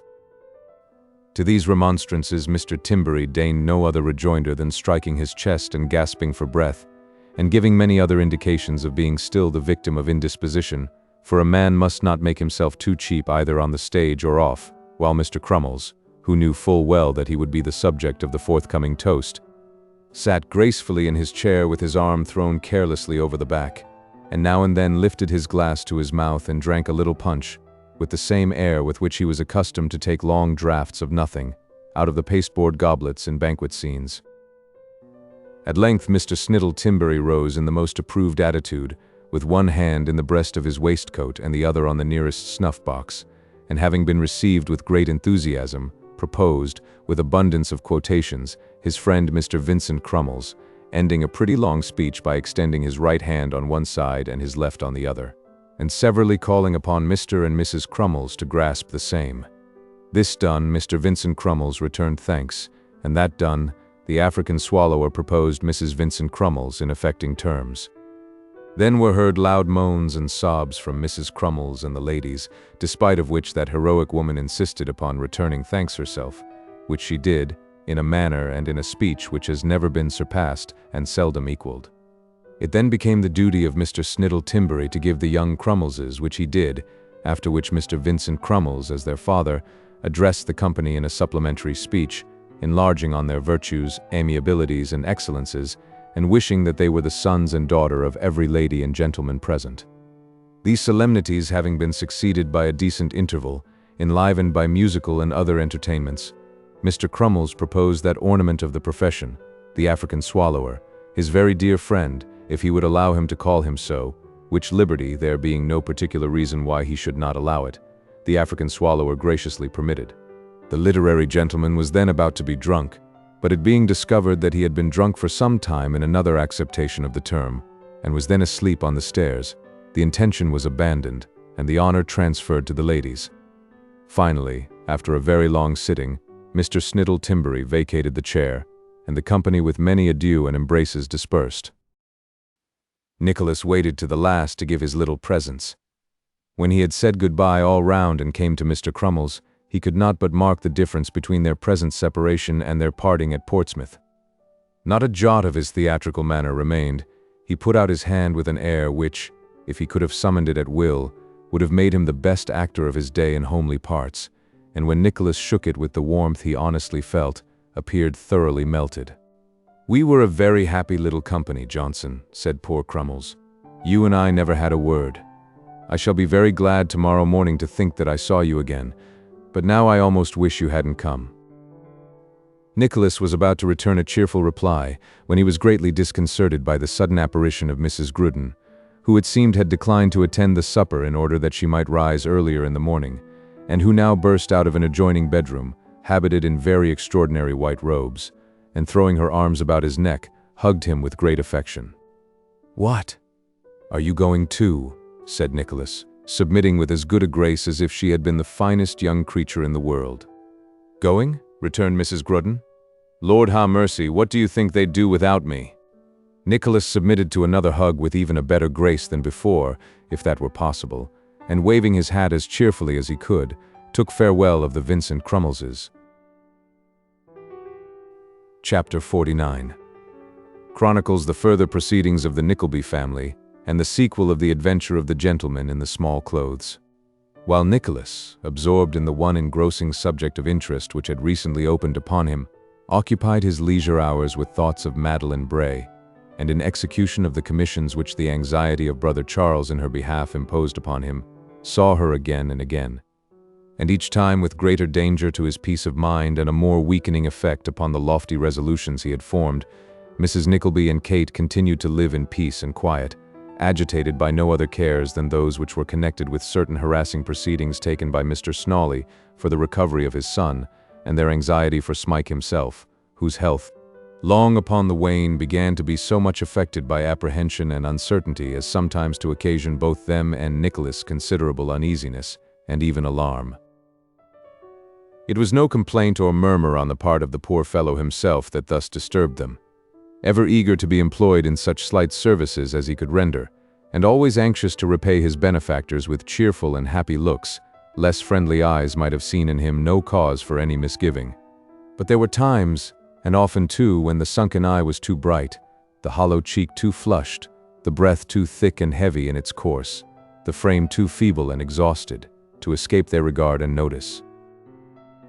There is a dread disease which so prepares its victim, as it were, for death, which so refines it of its grosser aspect, and throws around familiar looks unearthly indications of the coming change, a dread disease in which the struggle between soul and body is so gradual, quiet, and solemn, and the result so sure that day by day, and grain by grain, the mortal part wastes and withers away. so that the spirit grows light and sanguine with its lightening load, and, feeling immortality at hand, deems it but a new term of mortal life, a disease in which death and life are so strangely blended that death takes the glow and hue of life, and life the gaunt and grisly form of death, a disease which medicine never cured, wealth never warded off, or poverty could boast exemption from, which sometimes moves in giant strides, and sometimes at a tardy sluggish pace, but, slow or quick, is ever sure and certain. It was with some faint reference in his own mind to this disorder, though he would by no means admit it, even to himself, that Nicholas had already carried his faithful companion to a physician of great repute. There was no cause for immediate alarm, he said. There were no present symptoms which could be deemed conclusive. The constitution had been greatly tried and injured in childhood, but still it might not be, and that was all. But he seemed to grow no worse, and, as it was not difficult to find a reason for these symptoms of illness in the shock and agitation he had recently undergone, Nicholas comforted himself with the hope that his poor friend would soon recover. This hope his mother and sister shared with him, and as the object of their joint solicitude seemed to have no uneasiness or despondency for himself, but each day answered with a quiet smile that he felt better than he had upon the day before, their fears abated, and the general happiness was by degrees restored. Many and many a time in after years did Nicholas look back to this period of his life, and tread again the humble, quiet, homely scenes that rose up as of old before him. Many and many a time in the twilight of a summer evening, or beside the flickering winter's fire, but not so often or so sadly then would his thoughts wander back to these old days, and dwell with a pleasant sorrow upon every slight remembrance which they brought crowding home. The little room in which they had so often sat long after it was dark, figuring such happy futures, Kate's cheerful voice and merry laugh. How, if she were from home, they used to sit and watch for her return, scarcely breaking silence, but to say how dull it seemed without her. The glee with which poor Smike would start from the darkened corner where he used to sit, and hurry to admit her. And the tears they often saw upon his face, half wondering to see them too, and he so pleased and happy. Every little incident, and even slight words and looks of those old days little heeded then, but well remembered when busy cares and trials were quite forgotten, came fresh and thick before him many and many a time, and rustling above the dusty growth of years, came back green boughs of yesterday. But there were other persons associated with these recollections, and many changes came about before they had being, a necessary reflection for the purposes of these adventures, which at once subside into their accustomed train, and shunning all flighty anticipations or wayward wanderings, pursue their steady and decorous course. If the brothers Cheeryble, as they found Nicholas worthy of trust and confidence, bestowed upon him every day some new and substantial mark of kindness, they were not less mindful of those who depended on him. Various little presents to Mrs. Nickleby, always of the very things they most required, tended in no slight degree to the improvement and embellishment of the cottage. Kate's little store of trinkets became quite dazzling and for company. If Brother Charles and Brother Ned failed to look in for at least a few minutes every Sunday, or one evening in the week, there was Mr. Tim Linkinwater, who had never made half a dozen other acquaintances in all his life, and who took such delight in his new friends as no words can express, constantly coming and going in his evening walks, and stopping to rest, while Mr. Frank Cheeryble happened, by some strange conjunction of circumstances, to be passing the door on some business or other at least 3 nights in the week. "He is the most attentive young man I ever saw, Kate," said Mrs. Nickleby to her daughter one evening, when this last-named gentleman had been the subject of the worthy lady's eulogium for some time, and Kate had sat perfectly silent. "Attentive, mamma," rejoined Kate. "Bless my heart, Kate," cried Mrs. Nickleby, with her wonted suddenness. "What a color you have got! Why, you're quite flushed." "Oh, mamma, what strange things you fancy." "It wasn't fancy, Kate, my dear, I'm certain of that," returned her mother. "However, it's gone now at any rate, so it don't much matter whether it was or not. What was it we were talking about? Oh, Mr. Frank, I never saw such attention in my life. Never." "Surely you are not serious," returned Kate, coloring again, and this time beyond all dispute. "Not serious," returned Mrs. Nickleby. "Why shouldn't I be serious? I'm sure I never was more serious. I will say that his politeness and attention to me is one of the most becoming, gratifying, pleasant things I have seen for a very long time. You don't often meet with such behavior in young men, and it strikes one more when one does meet with it." "Oh, attention to you, Mama," rejoined Kate quickly. "Oh, yes." "Dear me, Kate," retorted Mrs. Nickleby, "what an extraordinary girl you are. Was it likely I should be talking of his attention to anybody else? I declare I'm quite sorry to think he should be in love with a German lady, that I am." "He said very positively that it was no such thing, Mama," returned Kate. "Don't you remember his saying so that very first night he came here? Besides," she added, in a more gentle tone, "why should we be sorry if it is the case? What is it to us, Mama?" "Nothing to us, Kate, perhaps," said Mrs. Nickleby emphatically, "but something to me, I confess. I like English people to be thorough English people, and not half English and half I don't know what. I shall tell him point blank next time he comes that I wish he would marry one of his own countrywomen, and see what he says to that." "Pray don't think of such a thing, Mama," returned Kate hastily. "Not for the world. Consider. How very—" "Well, my dear, how very what?" said Mrs. Nickleby, opening her eyes in great astonishment. Before Kate had returned any reply, a queer little double knock announced that Miss Nickleby had called to see them, and when Miss Nickleby presented herself, Mrs. Nickleby, though strongly disposed to be argumentative on the previous question, forgot all about it in a gush of supposes about the coach she had come by.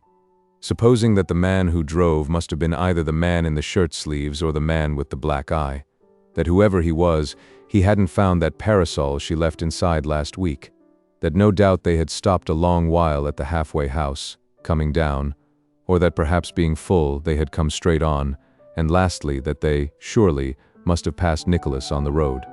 "I saw nothing of him," answered Miss Nickleby, "but I saw that dear old soul Mr. Linkinwater, taking his evening walk, and coming on to rest here before he turns back to the city. I'll be bound," said Mrs. Nickleby. "I should think he was," returned Miss Nickleby, "especially as young Mr. Cheeryble was with him." "Surely that is no reason why Mr. Linkinwater should be coming here," said Kate. "Why, I think it is, my dear," said Miss Nickleby.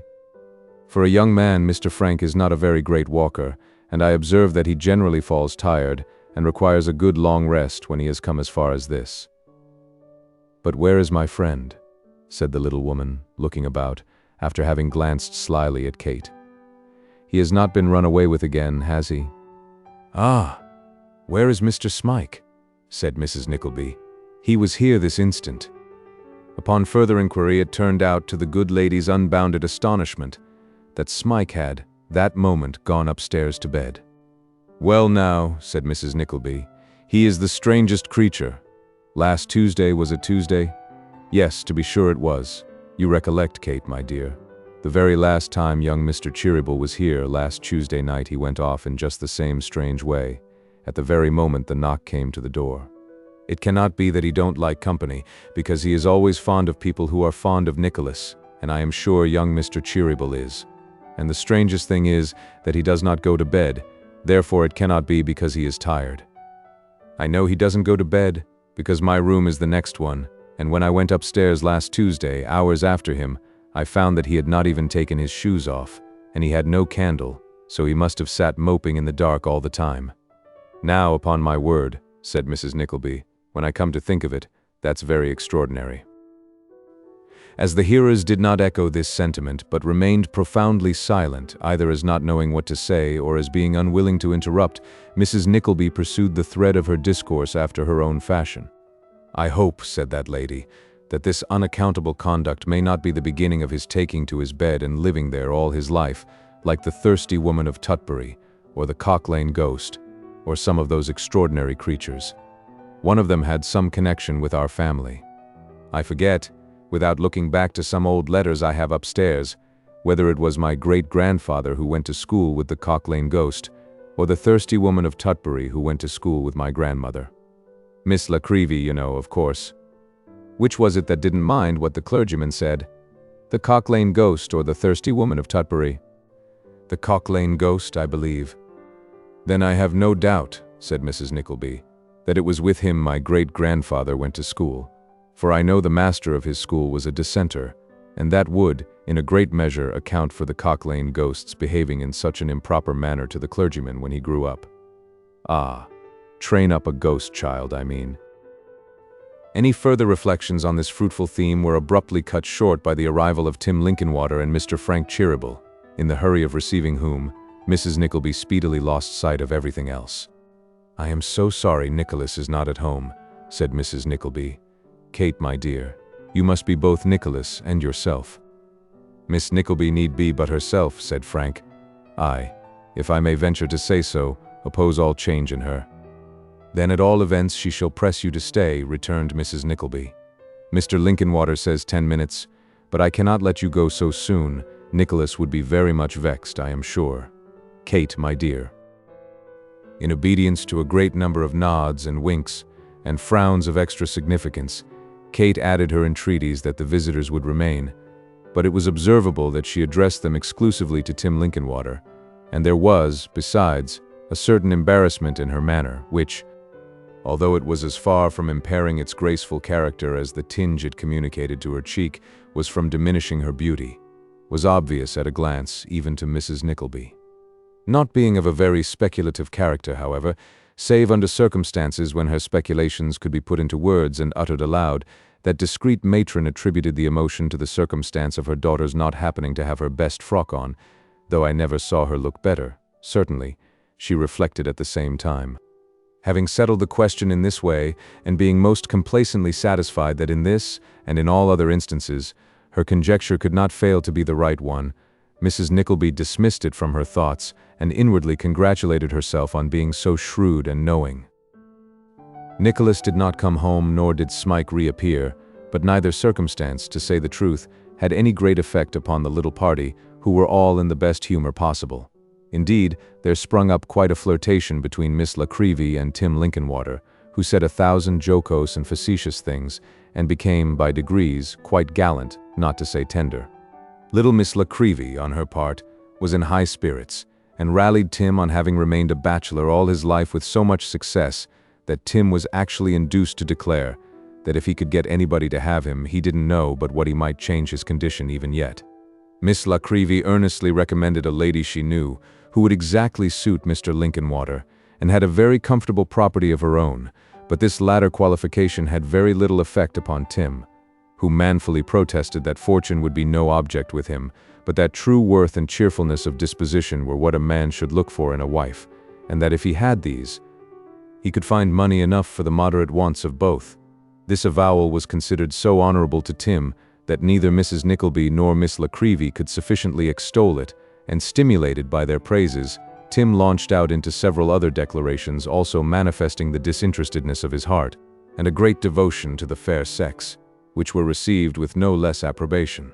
This was done and said with a comical mixture of jest and earnest, and, leading to a great amount of laughter, made them very merry indeed. Kate was commonly the life and soul of the conversation at home, but she was more silent than usual upon this occasion, perhaps because Tim and Miss Nickleby engrossed so much of it, and, keeping aloof from the talkers, sat at the window watching the shadows as the evening closed in, and enjoying the quiet beauty of the night, which seemed to have scarcely less attractions to Frank, who first lingered near, and then sat down beside her.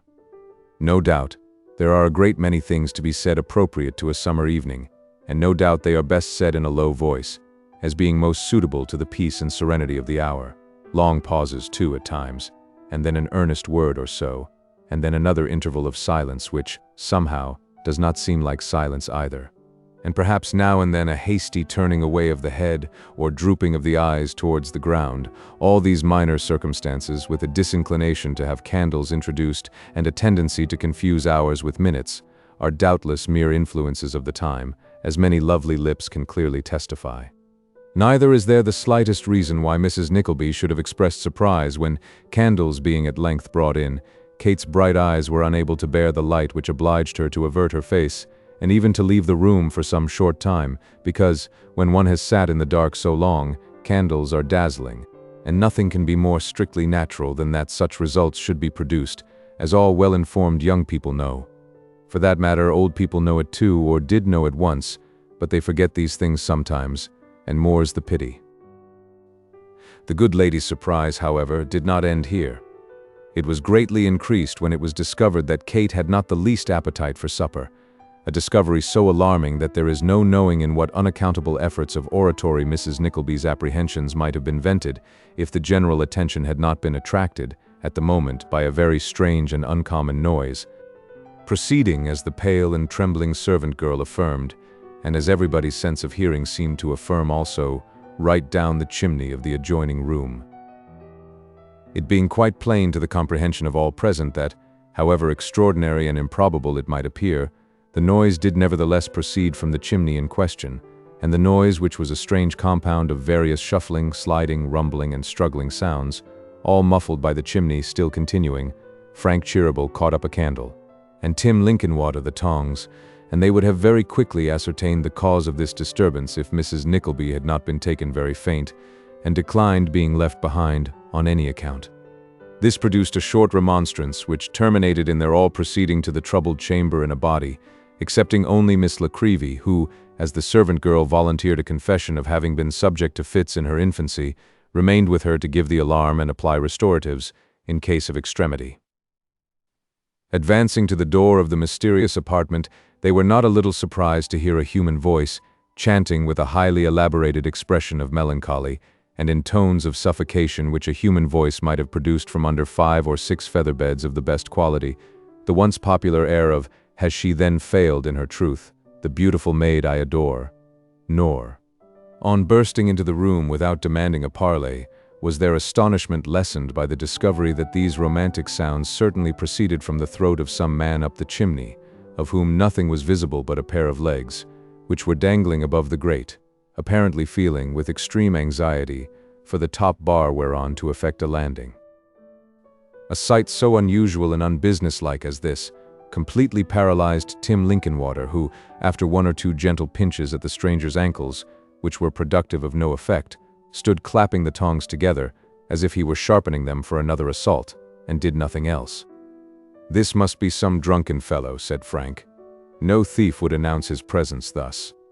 As he said this, with great indignation, he raised the candle to obtain a better view of the legs, and was darting forward to pull them down with very little ceremony, when Mrs. Nickleby, clasping her hands, uttered a sharp sound, something between a scream and an exclamation, and demanded to know whether the mysterious limbs were not clad in small clothes and grey worsted stockings, or whether her eyes had deceived her. "Yes," cried Frank, looking a little closer. "Small clothes certainly, and rough grey stockings too. Do you know him, ma'am?" "Kate, my dear," said Mrs. Nickleby, deliberately sitting herself down in a chair with that sort of desperate resignation which seemed to imply that now matters had come to a crisis, and all disguise was useless. "You will have the goodness, my love, to explain precisely how this matter stands. I have given him no encouragement, none whatever, not the least in the world. You know that, my dear, perfectly well. He was very respectful, exceedingly respectful, when he declared, as you were a witness to, still at the same time, if I am to be persecuted in this way, if vegetable what's-his-names and all kinds of garden stuff are to strew my path out of doors, and gentlemen are to come choking up our chimneys at home, I really don't know, upon my word I do not know, what is to become of me. It's a very hard case, harder than anything I was ever exposed to, before I married your poor dear papa, though I suffered a good deal of annoyance then, but that, of course, I expected, and made up my mind for. When I was not nearly so old as you, my dear, there was a young gentleman who sat next us at church, who used, almost every Sunday, to cut my name in large letters in the front of his pew while the sermon was going on. It was gratifying, of course, naturally so, but still it was an annoyance, because the pew was in a very conspicuous place, and he was several times publicly taken out by the beadle for doing it. But that was nothing to this. This is a great deal worse, and a great deal more embarrassing. I would rather, Kate, my dear, said Mrs. Nickleby with great solemnity and an effusion of tears, I would rather, I declare, have been a pig-faced lady than be exposed to such a life as this. Frank Cheeryble and Tim Linkinwater looked, in irrepressible astonishment, first at each other and then at Kate, who felt that some explanation was necessary, but who, between her terror at the apparition of the legs, her fear lest their owner should be smothered, and her anxiety to give the least ridiculous solution of the mystery that it was capable of bearing, was quite unable to utter a single word. "He gives me great pain," continued Mrs. Nickleby, drying her eyes. "Great pain, but don't hurt a hair of his head, I beg. On no account hurt a hair of his head." It would not, under existing circumstances, have been quite so easy to hurt a hair of the gentleman's head as Mrs. Nickleby seemed to imagine, inasmuch as that part of his person was some feet up the chimney, which was by no means a wide one.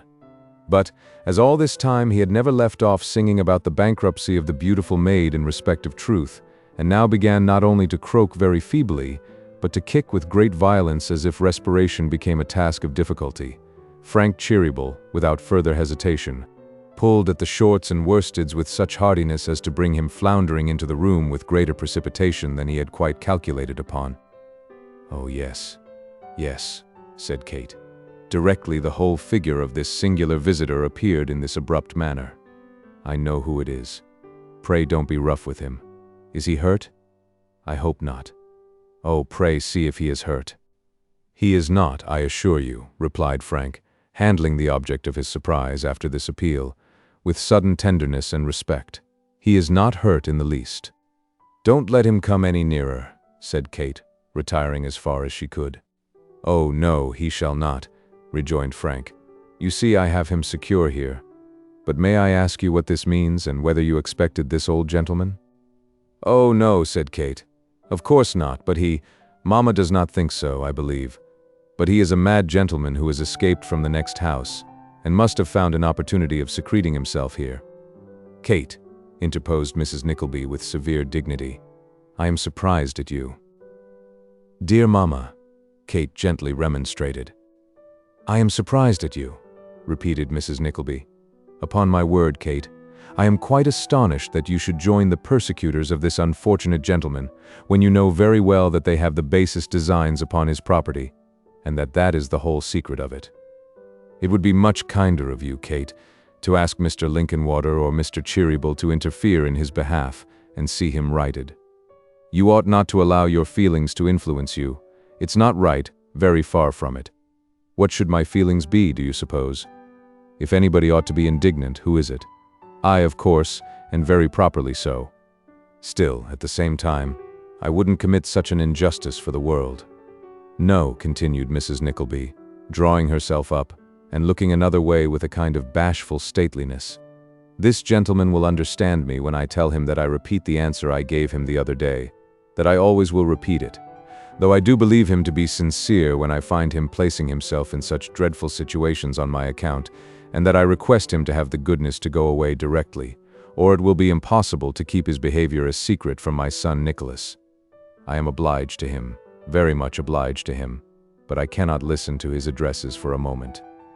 It's quite impossible." While this address was in course of delivery, the old gentleman, with his nose and cheeks embellished with large patches of soot, sat upon the ground with his arms folded, eyeing the spectators in profound silence, and with a very majestic demeanor. He did not appear to take the smallest notice of what Mrs. Nickleby said, but when she ceased to speak he honored her with a long stare, and inquired if she had quite finished. "I have nothing more to say," replied that lady modestly. "I really cannot say anything more." "Very good," said the old gentleman, raising his voice. "Then bring in the bottled lightning, a clean tumbler, and a corkscrew." Nobody executing this order, the old gentleman, after a short pause, raised his voice again and demanded a thunder sandwich. This article not being forthcoming either, he requested to be served with a fricassee of boot tops and goldfish sauce, and then, laughing heartily, gratified his hearers with a very long, very loud, and most melodious bellow. But still Mrs. Nickleby, in reply to the significant looks of all about her, shook her head as though to assure them that she saw nothing whatever in all this, unless, indeed, it were a slight degree of eccentricity. She might have remained impressed with these opinions down to the latest moment of her life, but for a slight train of circumstances which, trivial as they were, altered the whole complexion of the case. It happened that Miss La Creevy, finding her patient in no very threatening condition, and being strongly impelled by curiosity to see what was going forward, bustled into the room while the old gentleman was in the very act of bellowing. It happened, too, that the instant the old gentleman saw her, he stopped short, skipped suddenly on his feet, and fell to kissing his hand violently, a change of demeanor which almost terrified the little portrait painter out of her senses, and caused her to retreat behind Tim Linkinwater with the utmost expedition. Aha! Cried the old gentleman, folding his hands and squeezing them with great force against each other. I see her now, I see her now. My love, my life, my bride, my peerless beauty. She has come at last, and all is gas and gaiters. Mrs. Nickleby looked rather disconcerted for a moment, but immediately recovering, nodded to Miss La Creevy and the other spectators several times, and frowned and smiled gravely, giving them to understand that she saw where the mistake was and would set it all to rights in a minute or two. She has come, said the old gentleman, laying his hand upon his heart. Cormoran and Blunderbore, she has come. All the wealth I have is hers if she will take me for her slave. Where are grace, beauty, and blandishments like those? In the Empress of Madagascar? No. In the Queen of Diamonds? No. In Mrs. Rowland, who every morning bathes in Calidore for nothing? No. Melt all these down into one, with the 3 Graces, the 9 Muses, and 14 biscuit bakers' daughters from Oxford Street, and make a woman half as lovely. Foe, I defy you. After uttering this rhapsody, the old gentleman snapped his fingers 20 or 30 times, and then subsided into an ecstatic contemplation of Miss La Creevy's charms. This affording Mrs. Nickleby a favorable opportunity of explanation, she went about it straight. I am sure, said the worthy lady, with a prefatory cough, that it's a great relief, under such trying circumstances as these, to have anybody else mistaken for me, a very great relief. And it's a circumstance that never occurred before, although I have several times been mistaken for my daughter Kate.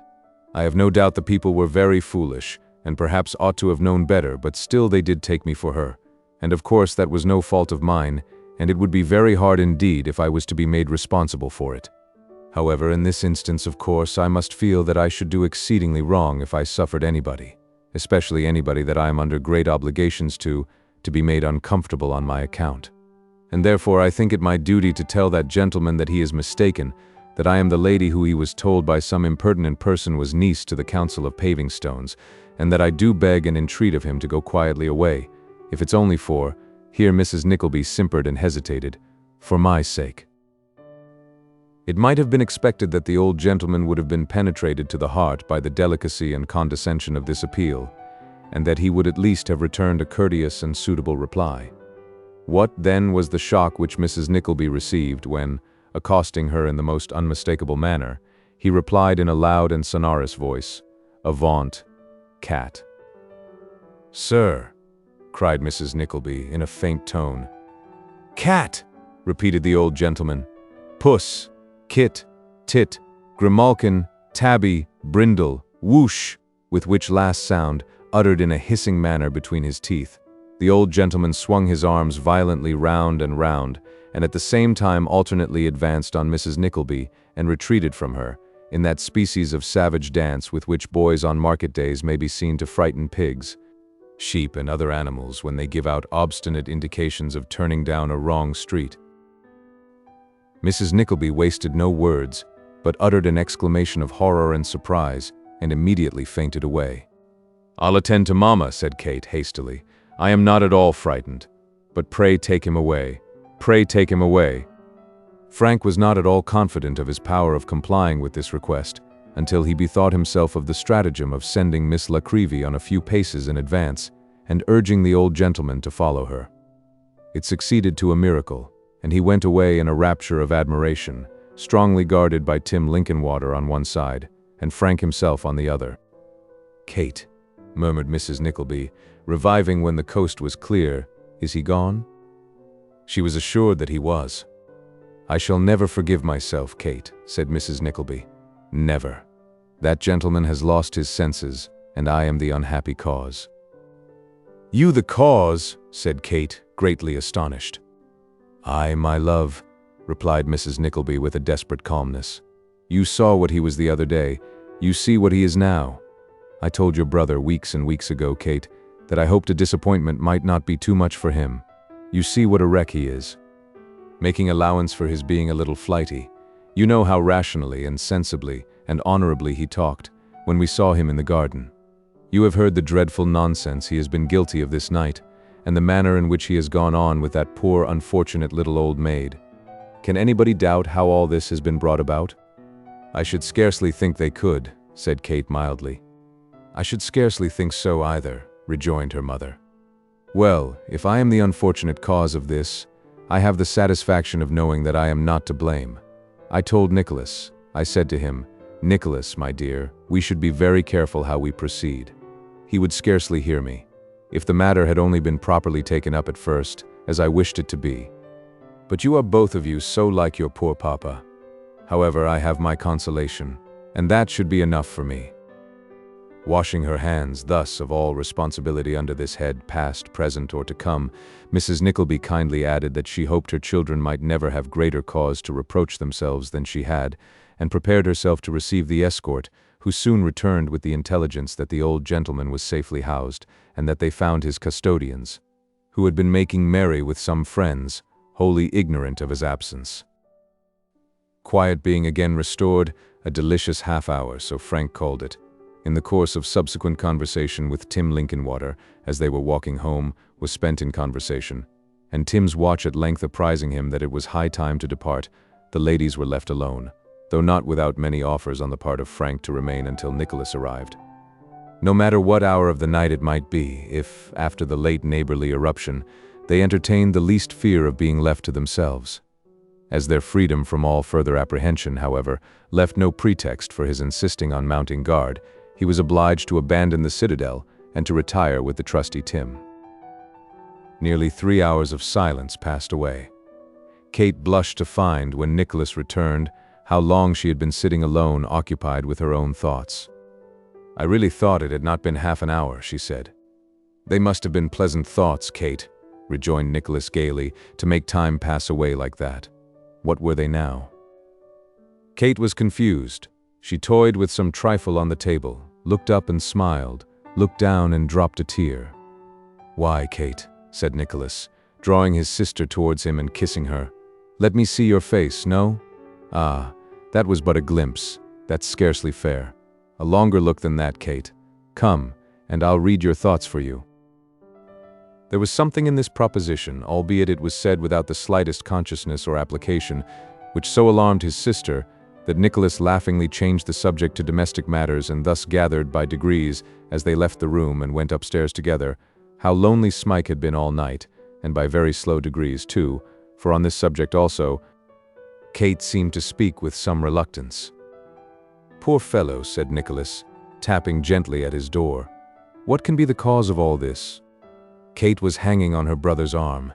The door being quickly opened, she had not time to disengage herself before Smike, very pale and haggard, and completely dressed, confronted them. "And have you not been to bed?" said Nicholas.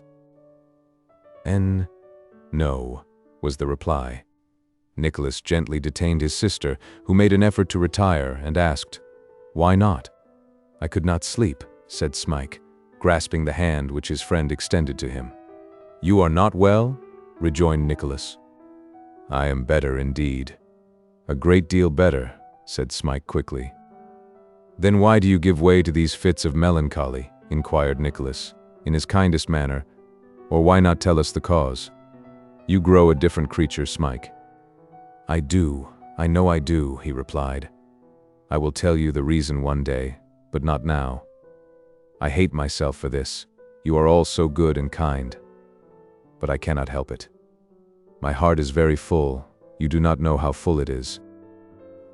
He wrung Nicholas's hand before he released it, and glancing for a moment at the brother and sister as they stood together, as if there were something in their strong affection which touched him very deeply, withdrew into his chamber, and was soon the only watcher under that quiet roof. Chapter 50 involves a serious catastrophe. The little race course at Hampton was in the full tide and height of its gaiety, the day as dazzling as day could be, the sun high in the cloudless sky and shining in its fullest splendor. Every gaudy color that fluttered in the air from carriage seat and garish tent top shone out in its gaudiest hues. Old dingy flags grew new again, faded gilding was reburnished, stained rotten canvas looked a snowy white, the very beggars' rags were freshened up, and sentiment quite forgot its charity in its fervent admiration of poverty so picturesque. It was one of those scenes of life and animation, caught in its very brightest and freshest moments, which can scarcely fail to please. For if the eye be tired of show and glare, or the ear be weary with a ceaseless round of noise, the one may repose, turn almost where it will, on eager, happy, and expectant faces, and the other deaden all consciousness of more annoying sounds in those of mirth and exhilaration. Even the sunburnt faces of gypsy children, half naked though they be, suggest a drop of comfort. It is a pleasant thing to see that the sun has been there, to know that the air and light are on them every day, to feel that they are children and lead children's lives, that if their pillows be damp, it is with the dews of heaven, and not with tears, that the limbs of their girls are free, and that they are not crippled by distortions, imposing an unnatural and horrible penance upon their sex, that their lives are spent, from day to day, at least among the waving trees, and not in the midst of dreadful engines which make young children old before they know what childhood is, and give them the exhaustion and infirmity of age, without, like age, the privilege to die. God send that old nursery tales were true, and that gypsies stole such children by the score. The great race of the day had just been run, and the close lines of people on either side of the course, suddenly breaking up and pouring into it, imparted a new liveliness to the scene, which was again all busy movement. Some hurried eagerly to catch a glimpse of the winning horse. Others darted to and fro, searching, no less eagerly, for the carriages they had left in quest of better stations. Here, a little knot gathered round a pea and thimble table to watch the plucking of some unhappy greenhorn. And there another proprietor with his confederates in various disguises, one man in spectacles, another with an eyeglass and a stylish hat, a third dressed as a farmer well-to-do in the world, with his top-coat over his arm and his flash notes in a large leathern pocketbook, and all with heavy-handled whips to represent most innocent country fellows who had trotted there on horseback, sought by loud and noisy talk and pretended play to entrap some unwary customer, while the gentlemen confederates, of more villainous aspect still, in clean linen and good clothes, betrayed their close interest in the concern by the anxious furtive glance they cast on all newcomers. These would be hanging on the outskirts of a wide circle of people assembled round some itinerant juggler, opposed, in his turn, by a noisy band of music, or the classic game of Ring the Bull, while ventriloquists holding dialogues with wooden dolls, and fortune-telling women smothering the cries of real babies, divided with them, and many more, the general attention of the company. Drinking tents were full, glasses began to clink in carriages, hampers to be unpacked, tempting provisions to be set forth, knives and forks to rattle, champagne corks to fly, eyes to brighten that were not dull before, and pickpockets to count their gains during the last heat. The attention so recently strained on one object of interest was now divided among 100, and look where you would, there was a motley assemblage of feasting, laughing, talking, begging, gambling, and mummery. Of the gambling booths there was a plentiful show, flourishing in all the splendor of carpeted ground, striped hangings, crimson cloth, pinnacled roofs, geranium pots, and livery servants. There were the Strangers' Clubhouse, the Athenaeum Clubhouse, the Hampton Clubhouse, the St. James's Clubhouse, and half a mile of clubhouses to play in, and there were Rouge et Noir, French Hazard, and other games to play at. It is into one of these booths that our story takes its way. Fitted up with 3 tables for the purposes of play, and crowded with players and lookers-on, it was, although the largest place of the kind upon the course, intensely hot, notwithstanding that a portion of the canvas roof was rolled back to admit more air, and there were 2 doors for a free passage in and out. Excepting 1 or 2 men who, each with a long roll of half-crowns, checkered with a few stray sovereigns in his left hand, staked their money at every roll of the ball with a business-like sedateness which showed that they were used to it and had been playing all day, and most probably all the day before. There was no very distinctive character about the players, who were chiefly young men, apparently attracted by curiosity or staking small sums as part of the amusement of the day, with no very great interest in winning or losing. There were 2 persons present, however, who, as peculiarly good specimens of a class, deserve a passing notice. Of these one was a man of 6 or 8 and 50, who sat on a chair near one of the entrances of the booth, with his hands folded on the top of his stick, and his chin appearing above them. He was a tall, fat, long-bodied man, buttoned up to the throat in a light green coat, which made his body look still longer than it was. He wore, besides, drab breeches and gaiters, a white neckerchief, and a broad-brimmed white hat. Amid all the buzzing noise of the games and the perpetual passing in and out of the people, he seemed perfectly calm and abstracted, without the smallest particle of excitement in his composition. He exhibited no indication of weariness, nor, to a casual observer, of interest either.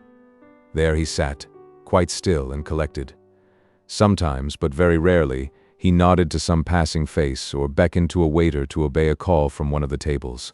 The next instant he subsided into his old state.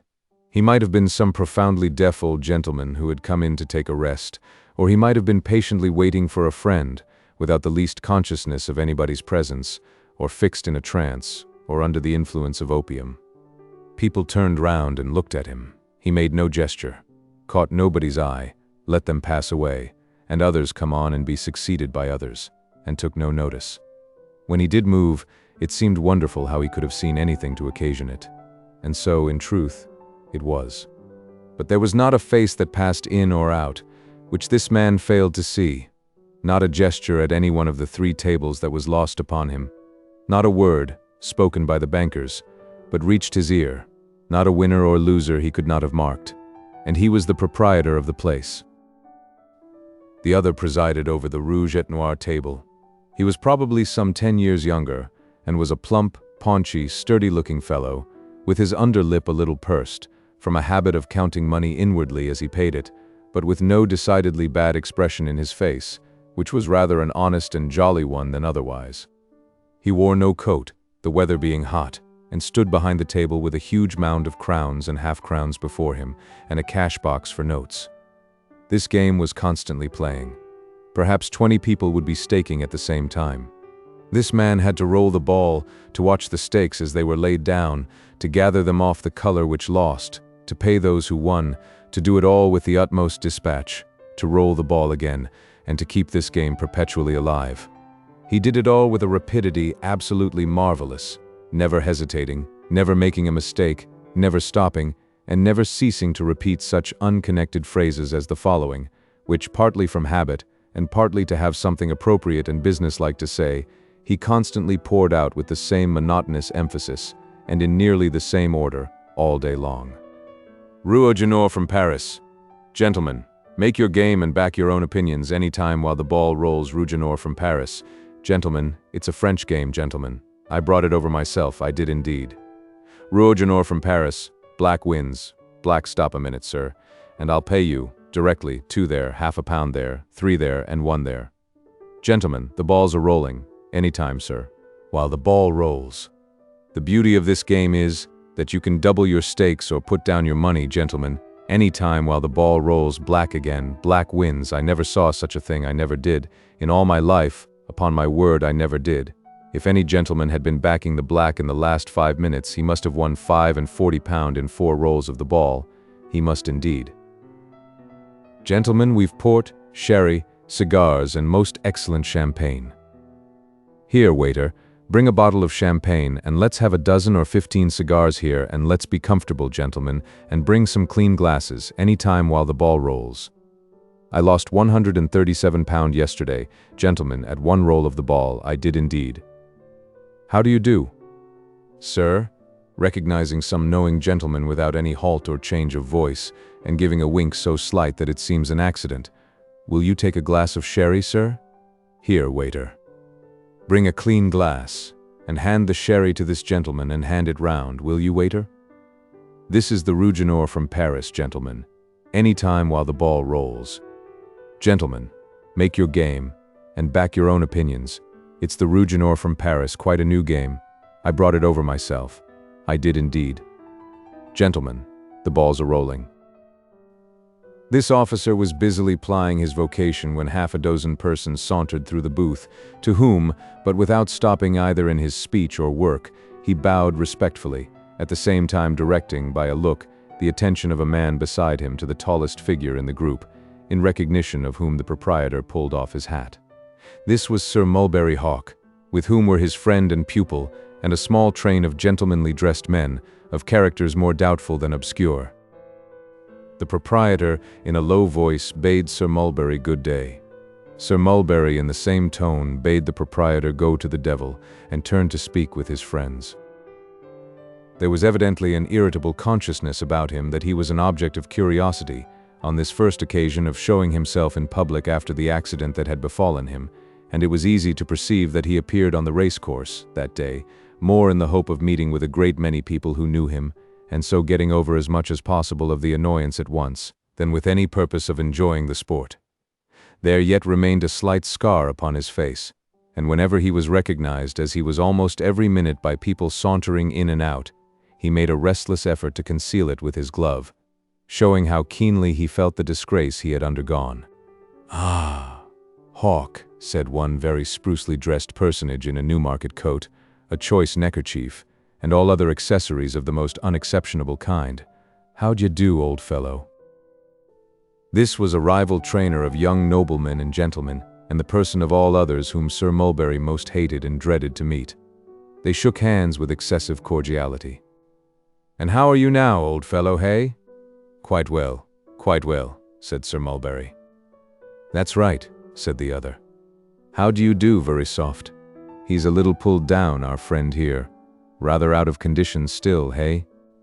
It should be observed that the gentleman had very white teeth, and that when there was no excuse for laughing, he generally finished with the same monosyllable, which he uttered so as to display them. "He's in very good condition, there's nothing the matter with him," said the young man carelessly. "Upon my soul, I'm glad to hear it," rejoined the other. "Have you just returned from Brussels?" "We only reached town late last night," said Lord Frederick. Sir Mulberry turned away to speak to one of his own party, and feigned not to hear. "Now, upon my life," said the friend, affecting to speak in a whisper, "it's an uncommonly bold and game thing in Hawk to show himself so soon. I say it advisedly, there's a vast deal of courage in it.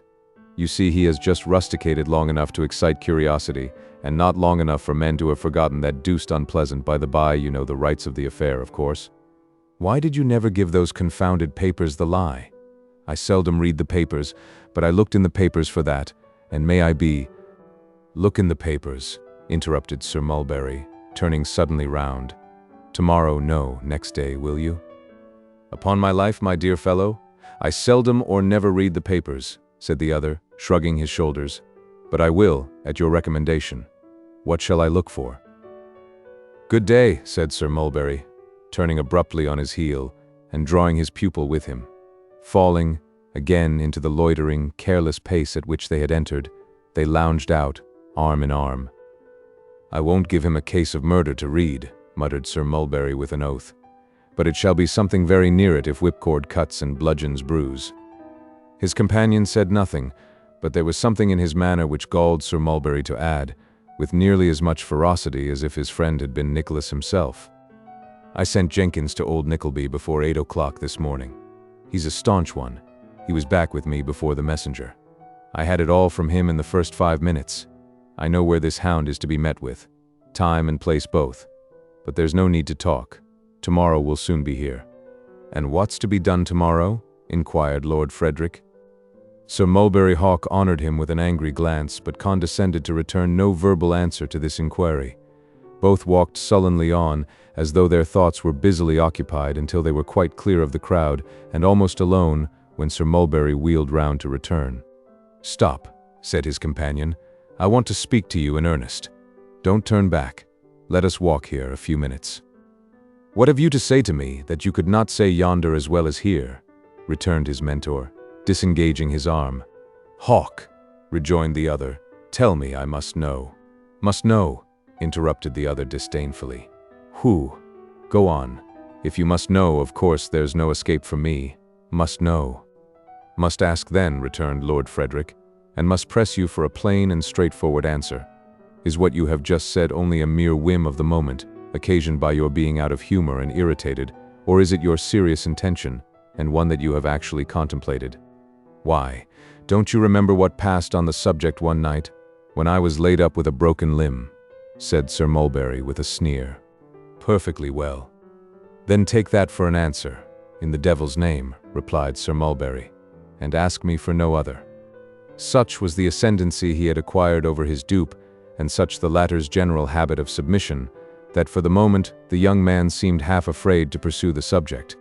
He soon overcame this feeling, however, if it had restrained him at all, and retorted angrily, "If I remember what passed at the time you speak of, I expressed a strong opinion on this subject, and said that, with my knowledge or consent, you never should do what you threaten now." "Will you prevent me?" asked Sir Mulberry with a laugh. "Yes, if I can," returned the other promptly. "A very proper saving clause, that last," said Sir Mulberry, "and one you stand in need of. Oh, look to your own business, and leave me to look to mine." "This is mine," retorted Lord Frederick. "I make it mine. I will make it mine. It's mine already. I am more compromised than I should be, as it is." "Do as you please, and what you please for yourself," said Sir Mulberry, affecting an easy good humor. "Surely that must content you. Do nothing for me, that's all. I advise no man to interfere in proceedings that I choose to take. I am sure you know me better than to do so. The fact is, I see, you mean to offer me advice. It is well meant, I have no doubt, but I reject it. Now, if you please, we will return to the carriage. I find no entertainment here, but quite the reverse. If we prolong this conversation, we might quarrel, which would be no proof of wisdom in either you or me." With this rejoinder, and waiting for no further discussion, Sir Mulberry Hawk yawned, and very leisurely turned back. There was not a little tact and knowledge of the young lord's disposition in this mode of treating him. Sir Mulberry clearly saw that if his dominion were to last, it must be established now. He knew that the moment he became violent, the young man would become violent too. He had many times been enabled to strengthen his influence, when any circumstance had occurred to weaken it, by adopting this cool and laconic style, and he trusted to it now, with very little doubt of its entire success. But while he did this, and wore the most careless and indifferent deportment that his practiced arts enabled him to assume, he inwardly resolved, not only to visit all the mortification of being compelled to suppress his feelings, with additional severity upon Nicholas, but also to make the young lord pay dearly for it, one day, in some shape or other. So long as he had been a passive instrument in his hands, Sir Mulberry had regarded him with no other feeling than contempt, but, now that he presumed to avow opinions in opposition to his, and even to turn upon him with a lofty tone and an air of superiority, he began to hate him. Conscious that in the vilest and most worthless sense of the term, he was dependent upon the weak young lord, Sir Mulberry could the less brook humiliation at his hands, and when he began to dislike him, he measured his dislike, as men often do, by the extent of the injuries he had inflicted upon its object.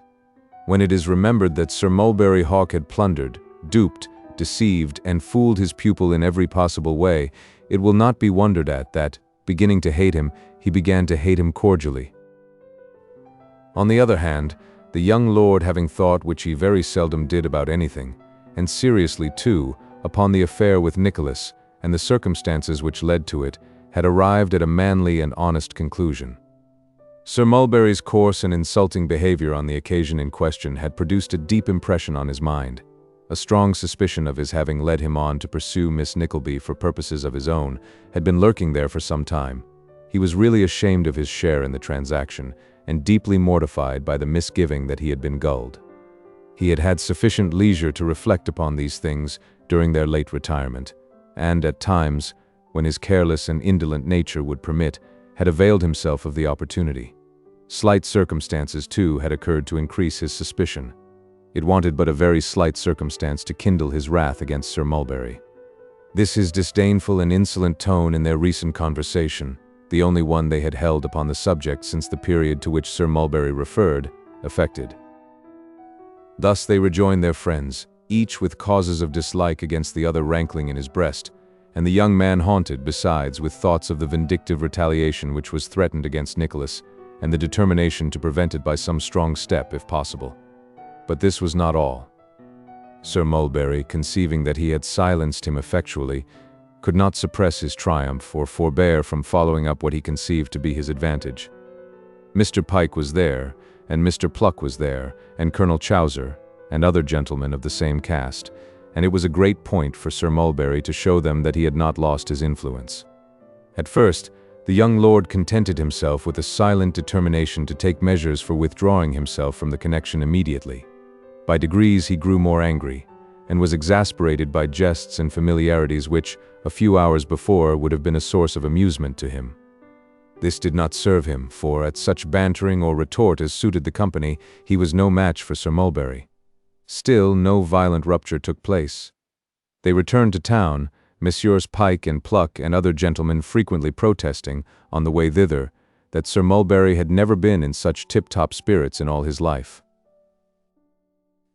They dined together, sumptuously. The wine flowed freely, as indeed it had done all day. Sir Mulberry drank to recompense himself for his recent abstinence, the young lord to drown his indignation, and the remainder of the party because the wine was of the best and they had nothing to pay. It was nearly midnight when they rushed out, wild, burning with wine, their blood boiling and their brains on fire, to the gaming table. Here, they encountered another party, mad like themselves. The excitement of play, hot rooms, and glaring lights was not calculated to allay the fever of the time.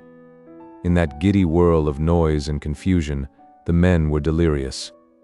Who thought of money, ruin, or the morrow in the savage intoxication of the moment?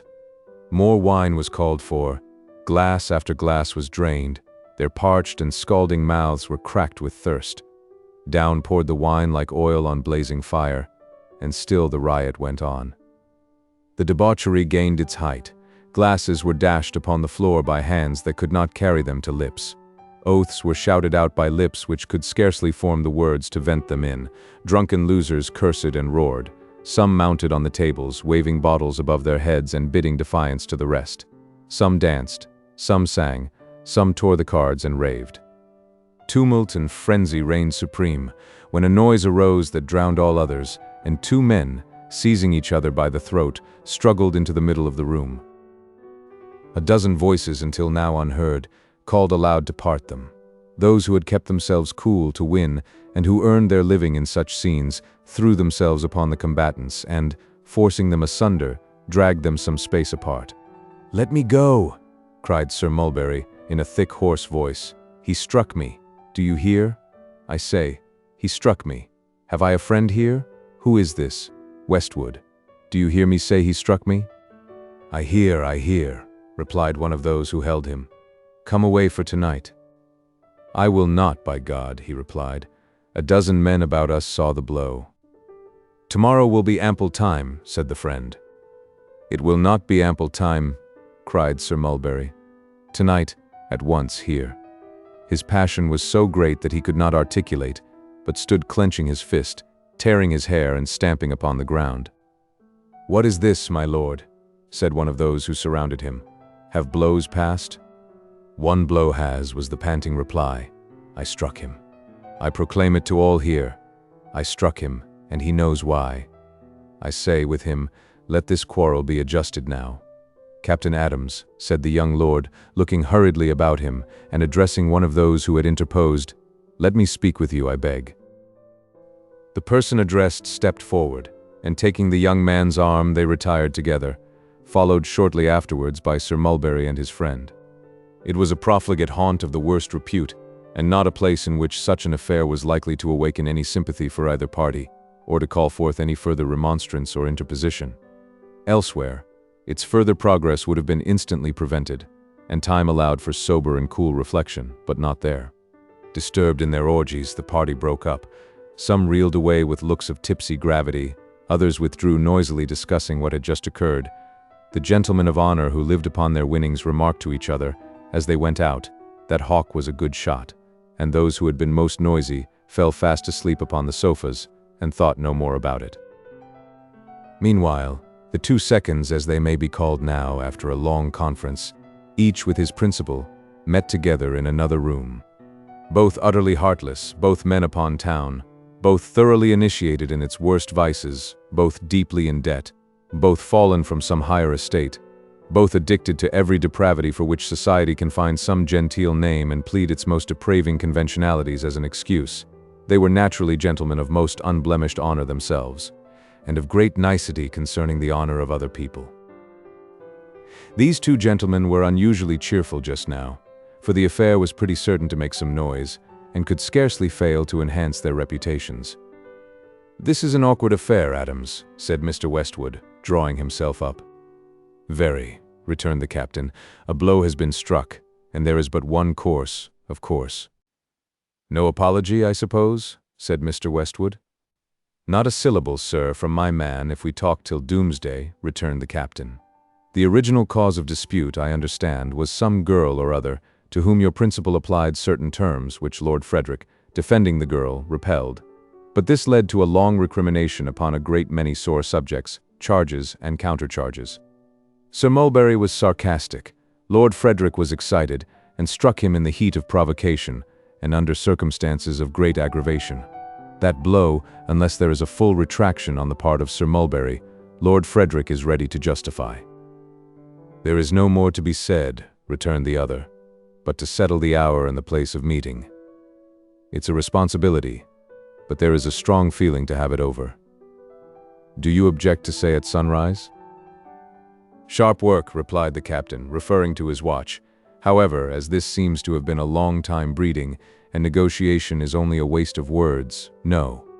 Something may possibly be said out of doors, after what passed in the other room, which renders it desirable that we should be off without delay, and quite clear of town," said Mr. Westwood. "What do you say to one of the meadows opposite Twickenham by the riverside?" The captain saw no objection. "Shall we join company in the avenue of trees which leads from Petersham to Ham House, and settle the exact spot when we arrive there?" said Mr. Westwood. To this the captain also assented. After a few other preliminaries, equally brief, and having settled the road each party should take to avoid suspicion, they separated. "We shall just have comfortable time, my lord," said the captain, when he had communicated the arrangements, "to call at my rooms for a case of pistols, and then jog coolly down. If you will allow me to dismiss your servant, will take my cab, for yours, perhaps, might be recognized." What a contrast, when they reached the street, to the scene they had just left. It was already daybreak. For the flaring yellow light within was substituted the clear, bright, glorious morning, for a hot, close atmosphere, tainted with the smell of expiring lamps, and reeking with the steams of riot and dissipation, the free, fresh, wholesome air. But to the fevered head on which that cool air blew, it seemed to come laden with remorse for time misspent and countless opportunities neglected. With throbbing veins and burning skin, eyes wild and heavy, thoughts hurried and disordered, he felt as though the light were a reproach, and shrunk involuntarily from the day as if he were some foul and hideous thing. "Shivering," said the captain. "You are cold." "Rather. It does strike cool, coming out of those hot rooms. Wrap that cloak about you. So. Now we're off." They rattled through the quiet streets, made their call at the captain's lodgings, cleared the town, and emerged upon the open road, without hindrance or molestation. Fields, trees, gardens, hedges, everything looked very beautiful. The young man scarcely seemed to have noticed them before, though he had passed the same objects 1,000 times. There was a peace and serenity upon them all, strangely at variance with the bewilderment and confusion of his own half-sobered thoughts, and yet impressive and welcome. He had no fear upon his mind, but, as he looked about him, he had less anger, and though all old delusions relative to his worthless late companion were now cleared away, he rather wished he had never known him than thought of its having come to this. The past night, the day before, and many other days and nights beside, all mingled themselves up in one unintelligible and senseless whirl. He could not separate the transactions of one time from those of another. Now, the noise of the wheels resolved itself into some wild tune in which he could recognize scraps of airs he knew. Now, there was nothing in his ears but a stunning and bewildering sound, like rushing water. But his companion rallied him on being so silent, and they talked and laughed boisterously. When they stopped, he was a little surprised to find himself in the act of smoking, but, on reflection, he remembered when and where he had taken the cigar. They stopped at the avenue gate and alighted, leaving the carriage to the care of the servant, who was a smart fellow and nearly as well accustomed to such proceedings as his master. Sir Mulberry and his friend were already there. All four walked in profound silence up the aisle of stately elm trees which, meeting far above their heads, formed a long green perspective of Gothic arches, terminating, like some old ruin, in the open sky. After a pause and a brief conference between the seconds, they at length turned to the right, and taking a track across a little meadow, passed Ham House and came into some fields beyond. In one of these they stopped. The ground was measured, some usual forms gone through, the two principals were placed front to front at the distance agreed upon, and Sir Mulberry turned his face towards his young adversary for the first time. He was very pale, his eyes were bloodshot, his dress disordered, and his hair disheveled. For the face, it expressed nothing but violent and evil passions. He shaded his eyes with his hand, gazed at his opponent steadfastly for a few moments, and, then taking the weapon which was tendered to him, bent his eyes upon that, and looked up no more until the word was given, when he instantly fired. The two shots were fired as nearly as possible at the same instant. In that instant the young lord turned his head sharply round, fixed upon his adversary a ghastly stare, and without a groan or stagger fell down dead. "He's gone!" cried Westwood, who with the other second had run up to the body and fallen on one knee beside it. "His blood on his own head," said Sir Mulberry. "He brought this upon himself, and forced it upon me." "Captain Adams," cried Westwood hastily, "I call you to witness that this was fairly done. Hawke, we have not a moment to lose. We must leave this place immediately, push for Brighton, and cross to France with all speed. This has been a bad business, and may be worse if we delay a moment. Adams, consult your own safety, and don't remain here. The living before the dead. Goodbye." With these words he seized Sir Mulberry by the arm and hurried him away. Captain Adams, only pausing to convince himself, beyond all question, of the fatal result, sped off in the same direction, to concert measures with his servant for removing the body and securing his own safety likewise. So died Lord Frederick Verisopht, by the hand which he had loaded with gifts, and clasped 1,000 times, by the act of him, but for whom, and others like him, he might have lived a happy man, and died with children's faces round his bed.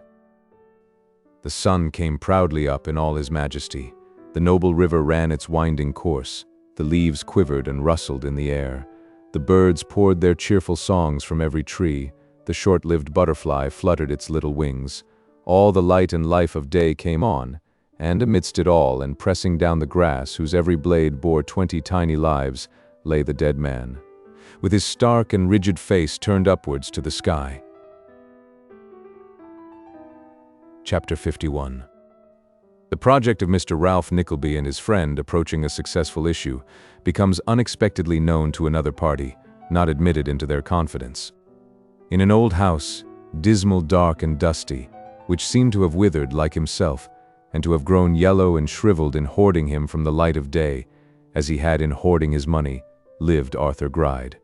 Meager old chairs and tables of spare and bony make, and hard and cold as misers' hearts, were ranged in grim array against the gloomy walls, attenuated presses, grown lank and lantern-jawed in guarding the treasures they enclosed, and tottering, as though from constant fear and dread of thieves, shrunk up in dark corners, whence they cast no shadows on the ground, and seemed to hide and cower from observation.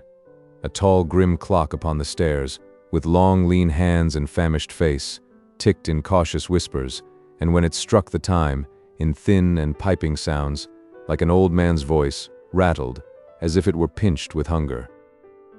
No fireside couch was there to invite repose and comfort. Elbow chairs there were, but they looked uneasy in their minds, cocked their arms suspiciously and timidly, and kept upon their guard. Others were fantastically grim and gaunt, as having drawn themselves up to their utmost height, and put on their fiercest looks to stare all comers out of countenance. Others, again, knocked up against their neighbors, or leant for support against the wall, somewhat ostentatiously, as if to call all men to witness that they were not worth the taking. The dark, square, lumbering bedsteads seemed built for restless dreams. The musty hangings seemed to creep in scanty folds together, whispering among themselves when rustled by the wind, their trembling knowledge of the tempting wares that lurked within the dark and tight-locked closets. From out the most spare and hungry room in all this spare and hungry house there came, one morning, the tremulous tones of old Gride's voice, as it feebly chirruped forth the fag end of some forgotten song, of which the burden ran. Tarrant too, throw the old shoe, and may the wedding be lucky," which he repeated, in the same shrill, quavering notes, again and again, until a violent fit of coughing obliged him to desist, and to pursue in silence the occupation upon which he was engaged. This occupation was, to take down from the shelves of a worm-eaten wardrobe a quantity of fruzy garments, one by one, to subject each to a careful and minute inspection by holding it up against the light, and after folding it with great exactness, to lay it on one or other of two little heaps beside him. He never took two articles of clothing out together, but always brought them forth singly, and never failed to shut the wardrobe door and turn the key between each visit to its shelves.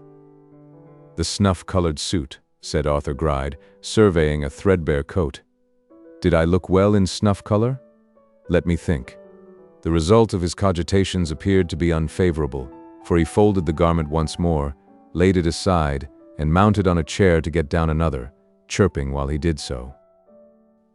"Young, loving, and fair, oh, what happiness there! The wedding is sure to be lucky." "They always put in young," said old Arthur, "but songs are only written for the sake of rhyme, and this is a silly one that the poor country people sang when I was a little boy. Though stop young is quite right too, it means the bride, yes. He, it means the bride. Oh dear, that's good. That's very good. And true besides, quite true." In the satisfaction of this discovery, he went over the verse again, with increased expression and a shake or two here and there. He then resumed his employment. "The bottle green," said old Arthur. "The bottle green was a famous suit to wear, and I bought it very cheap at a pawnbroker's, and there was a tarnished shilling in the waistcoat pocket. To think that the pawnbroker shouldn't have known there was a shilling in it. I knew it. I felt it when I was examining the quality. Oh, what a dull dog of a pawnbroker. It was a lucky suit, too, this bottle green. The very day I put it on first, old Lord Malaford was burnt to death in his bed, and all the post-obits fell in. I'll be married in the bottle green. Peg Sliderskew, I'll wear the bottle green." This call, loudly repeated twice or thrice at the room door, brought into the apartment a short, thin, weazen, blear-eyed old woman, palsy-stricken and hideously ugly, who, wiping her shriveled face upon her dirty apron, inquired, in that subdued tone in which deaf people commonly speak, "Was that you a-calling, or only the clock a-striking? My hearing gets so bad I never know which is which, but when I hear a noise I know it must be one of you, because nothing else never stirs in the house." "Me, Peg, me," said Arthur Gride, tapping himself on the breast to render the reply more intelligible. "You, eh?" returned Peg. "And what do you want?" "I'll be married in the bottle green," cried Arthur Gride. "It's a deal too good to be married in, master," rejoined Peg, after a short inspection of the suit. "Haven't you got anything worse than this?" "Nothing that'll do," replied old Arthur. "Why not do?" retorted Peg. "Why don't you wear your everyday clothes like a man, eh?" "They ain't becoming enough, Peg," returned her master. "Not what enough?" said Peg. "Becoming." "Becoming what?" said Peg sharply. "Not becoming too old to wear?" Arthur Gride muttered an imprecation on his housekeeper's deafness as he roared in her ear. "Not smart enough. I want to look as well as I can." "Look?" cried Peg. "If she's as handsome as you say she is, she won't look much at you, master. Take your oath of that. And as to how you look yourself, pepper and salt, bottle green, sky blue, or tartan plaid will make no difference in you." With which consolatory assurance, Peg Sliderskew gathered up the chosen suit, and folding her skinny arms upon the bundle, stood, mouthing and grinning, and blinking her watery eyes, like an uncouth figure in some monstrous piece of carving. "You're in a funny humor, aren't you, Peg?" said Arthur, with not the best possible grace. "Why, isn't it enough to make me?" rejoined the old woman. "I shall soon enough be put out, though, if anybody tries to domineer it over me, and so I give you notice, master. Nobody shall be put over Peg Sliderskew's head after so many years. You know that, and so I needn't tell you. That won't do for me, no, nor for you. Try that once, and come to ruin, ruin. "Oh dear, dear, I shall never try it," said Arthur Gride, appalled by the mention of the word, "not for the world. It would be very easy to ruin me. We must be very careful, more saving than ever. with another mouth to feed. Only we mustn't let her lose her good looks, Peg, because I like to see 'em. Take care you don't find good looks come expensive, returned Peg, shaking her forefinger. But she can earn money herself, Peg, said Arthur Gride, eagerly watching what effect his communication produced upon the old woman's countenance. She can draw, paint, work all manner of pretty things for ornamenting stools and chairs, slippers, Peg, watchguards, hair chains, and 1,000 little dainty trifles that I couldn't give you half the names of. Then she can play the piano, and what's more, she's got one, and sing like a little bird. She'll be very cheap to dress and keep, Peg. Don't you think she will? If you don't let her make a fool of you, she may, returned Peg. A fool of me, exclaimed Arthur. Trust your old master not to be fooled by pretty faces, Peg. No, no, no. Nor by ugly ones neither, Mrs. Sliderskew, he softly added by way of soliloquy. You're a-saying something you don't want me to hear, said Peg. I know you are. Oh dear, the devil's in this woman, muttered Arthur, adding with an ugly leer, I said I trusted everything to you, Peg. That was all. You do that, master, and all your cares are over, said Peg approvingly. When I do that, Peg Sliderskew, thought Arthur Gride, they will be. Although he thought this very distinctly, he durst not move his lips lest the old woman should detect him. He even seemed half afraid that she might have read his thoughts, for he leered coaxingly upon her, as he said aloud, Take up all loose stitches in the bottle green with the best black silk. Have a skein of the best, and some new buttons for the coat. And this is a good idea, Peg, and one you'll like. I know, as I have never given her anything yet, and girls like such attentions. You shall polish up a sparking necklace that I have got upstairs, and I'll give it her upon the wedding morning, clasp it round her charming little neck myself, and take it away again next day. I'll lock it up for her, Peg, and lose it. Who'll be made the fool of there, I wonder, to begin with? Peg. Mrs. Sliderskew appeared to approve highly of this ingenious scheme, and expressed her satisfaction by various rackings and twitchings of her head and body, which by no means enhanced her charms. These she prolonged until she had hobbled to the door, when she exchanged them for a sour, malignant look, and twisting her under jaw from side to side, muttered hearty curses upon the future Mrs. Gride, as she crept slowly down the stairs and paused for breath at nearly every one. She's half a witch, I think, said Arthur Gride when he found himself again alone. But she's very frugal and she's very deaf. Her living costs me next to nothing, and it's no use her listening at keyholes, for she can't hear. She's a charming woman for the purpose, a most discreet old housekeeper, and worth her weight in copper. Having extolled the merits of his domestic in these high terms, old Arthur went back to the burden of his song.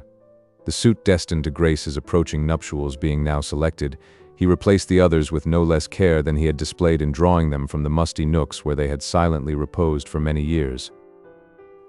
Startled by a ring at the door, he hastily concluded this operation and locked the press, but there was no need for any particular hurry, as the discreet Peg seldom knew the bell was rung unless she happened to cast her dim eyes upwards, and to see it shaking against the kitchen ceiling. After a short delay, however, Peg tottered in, followed by Newman Noggs. "Ah, Mr. Noggs," cried Arthur Gride, rubbing his hands. "My good friend, Mr. Noggs, what news do you bring for me?" Newman, with a steadfast and immovable aspect, and his fixed eye very fixed indeed, replied, suiting the action to the word, "A letter from Mr. Nickleby. Bearer waits. Won't you take Tremblay?" Newman looked up and smacked his lips. "A chair?" said Arthur Gride. "No," replied Newman. "Thankee."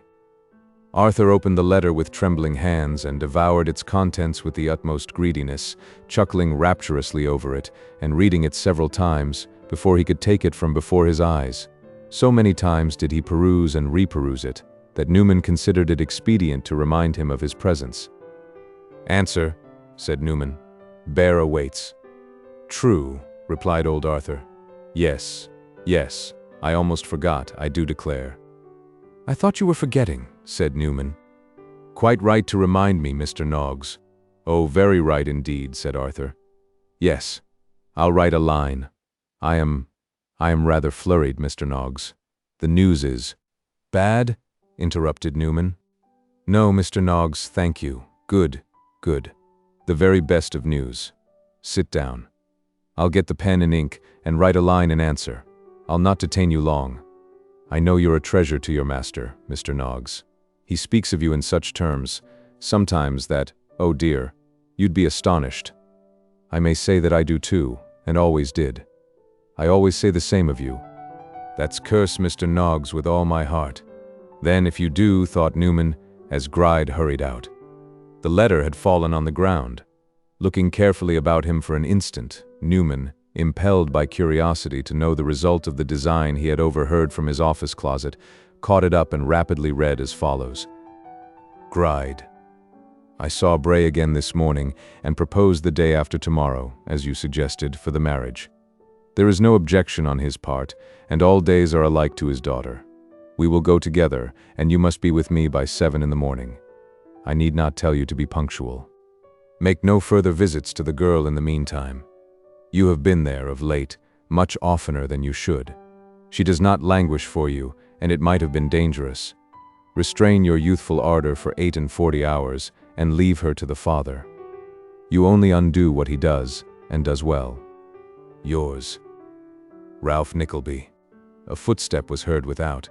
Newman dropped the letter on the same spot again, pressed it with his foot to prevent its fluttering away, regained his seat in a single stride, and looked as vacant and unconscious as ever mortal looked. Arthur Gride, after peering nervously about him, spied it on the ground, picked it up, and sitting down to write, glanced at Newman Noggs, who was staring at the wall with an intensity so remarkable that Arthur was quite alarmed. "Do you see anything particular, Mr. Noggs?"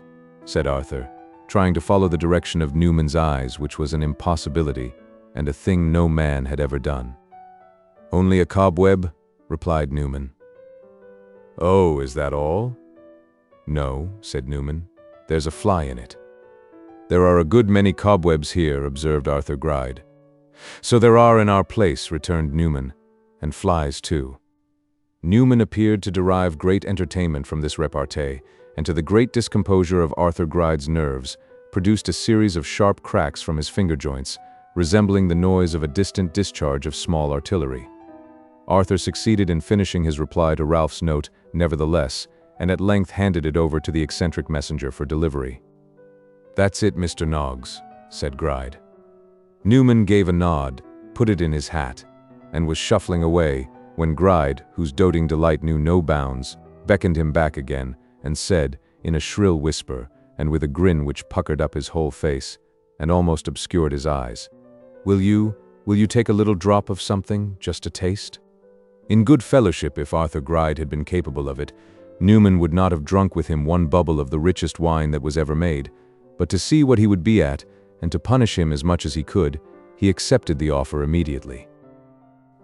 Arthur Gride, therefore, again applied himself to the press, and from a shelf laden with tall Flemish drinking glasses and quaint bottles, some with necks like so many storks, and others with square Dutch-built bodies and short fat apoplectic throats, took down one dusty bottle of promising appearance, and 2 glasses of curiously small size. "You never tasted this," said Arthur. "It's Odor Golden Water. I like it on account of its name. It's a delicious name. Water of gold, golden water. Oh dear me, it seems quite a sin to drink it." As his courage appeared to be fast failing him, and he trifled with the stopper in a manner which threatened the dismissal of the bottle to its old place, Newman took up one of the little glasses and clinked it twice or thrice against the bottle as a gentle reminder that he had not been helped yet. With a deep sigh, Arthur Gride slowly filled it, though not to the brim, and then filled his own. "Stop, stop. Don't drink it yet," he said, laying his hand on Newman's. "It was given to me 20 years ago, and when I take a little taste, which is very seldom, I like to think of it beforehand and tease myself. We'll drink a toast. Shall we drink a toast, Mr. Noggs?" "Ah," said Newman, eyeing his little glass impatiently. "Look sharp. Bearer waits." "Why, then, I'll tell you what," tittered Arthur. "We'll drink we'll drink a lady." "The ladies?" said Newman.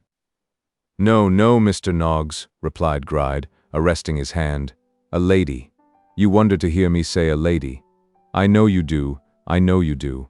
Here's little Madeline, that's the toast." Mr. Noggs, little Madeline.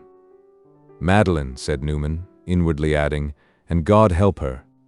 The rapidity and unconcern with which Newman dismissed his portion of the golden water had a great effect upon the old man, who sat upright in his chair and gazed at him, open-mouthed, as if the sight had taken away his breath. Quite unmoved, however, Newman left him to sip his own at leisure, or to pour it back again into the bottle, if he chose, and departed. After greatly outraging the dignity of Peg Sliderskew by brushing past her, in the passage, without a word of apology or recognition. Mr. Gride and his housekeeper, immediately on being left alone, resolved themselves into a committee of ways and means, and discussed the arrangements which should be made for the reception of the young bride.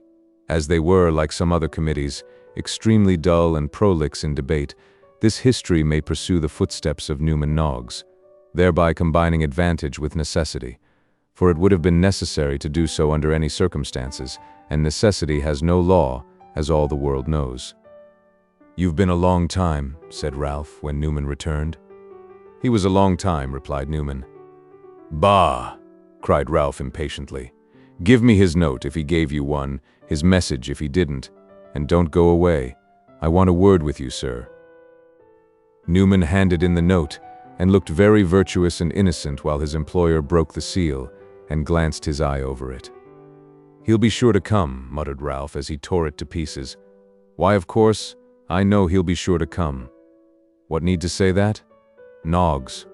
Pray, sir, what man was that, with whom I saw you in the street last night?" "I don't know," replied Newman. "You had better refresh your memory, sir," said Ralph, with a threatening look. "I tell you," returned Newman boldly, "that I don't know.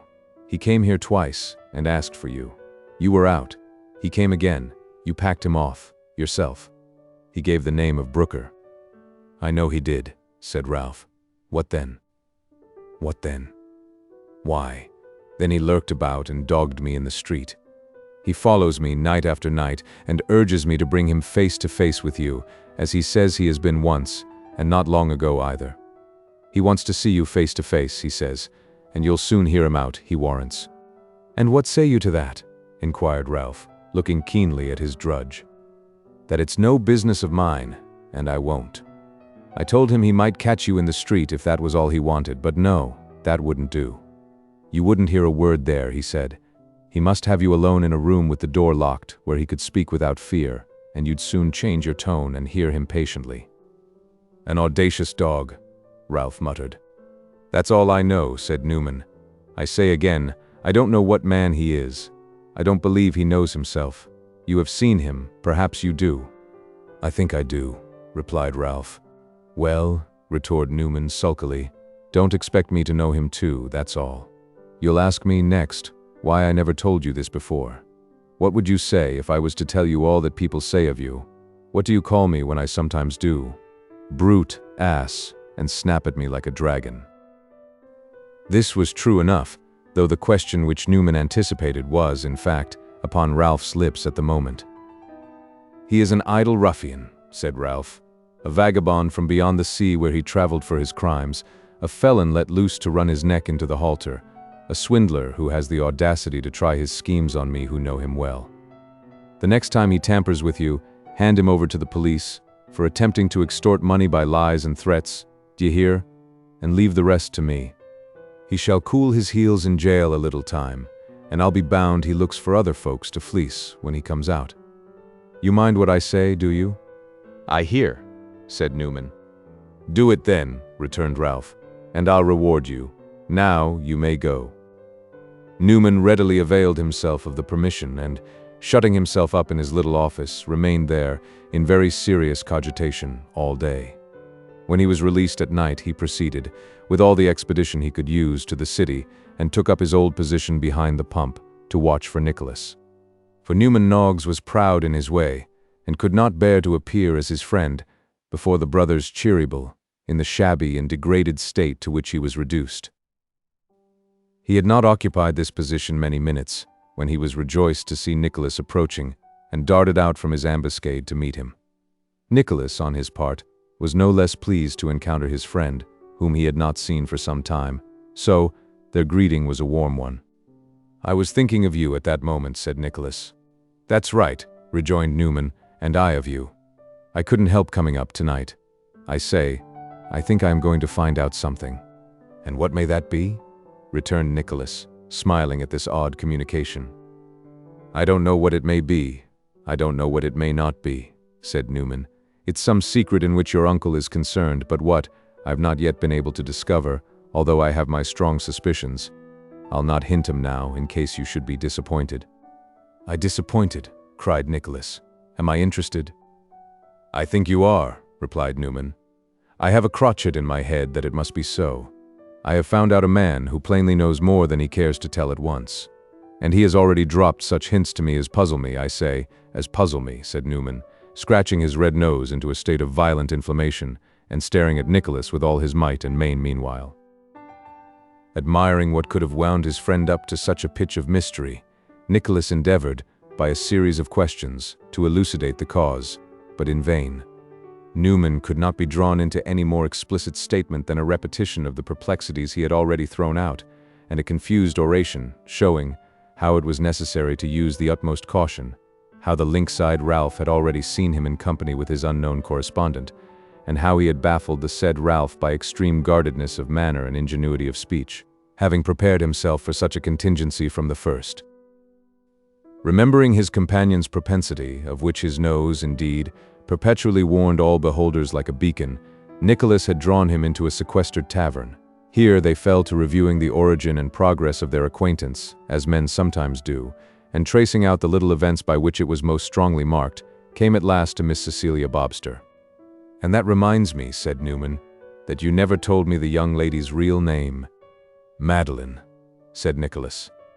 Madeline, cried Newman. What Madeline? Her other name. Say her other name. Bray, said Nicholas in great astonishment. It's the same, cried Newman.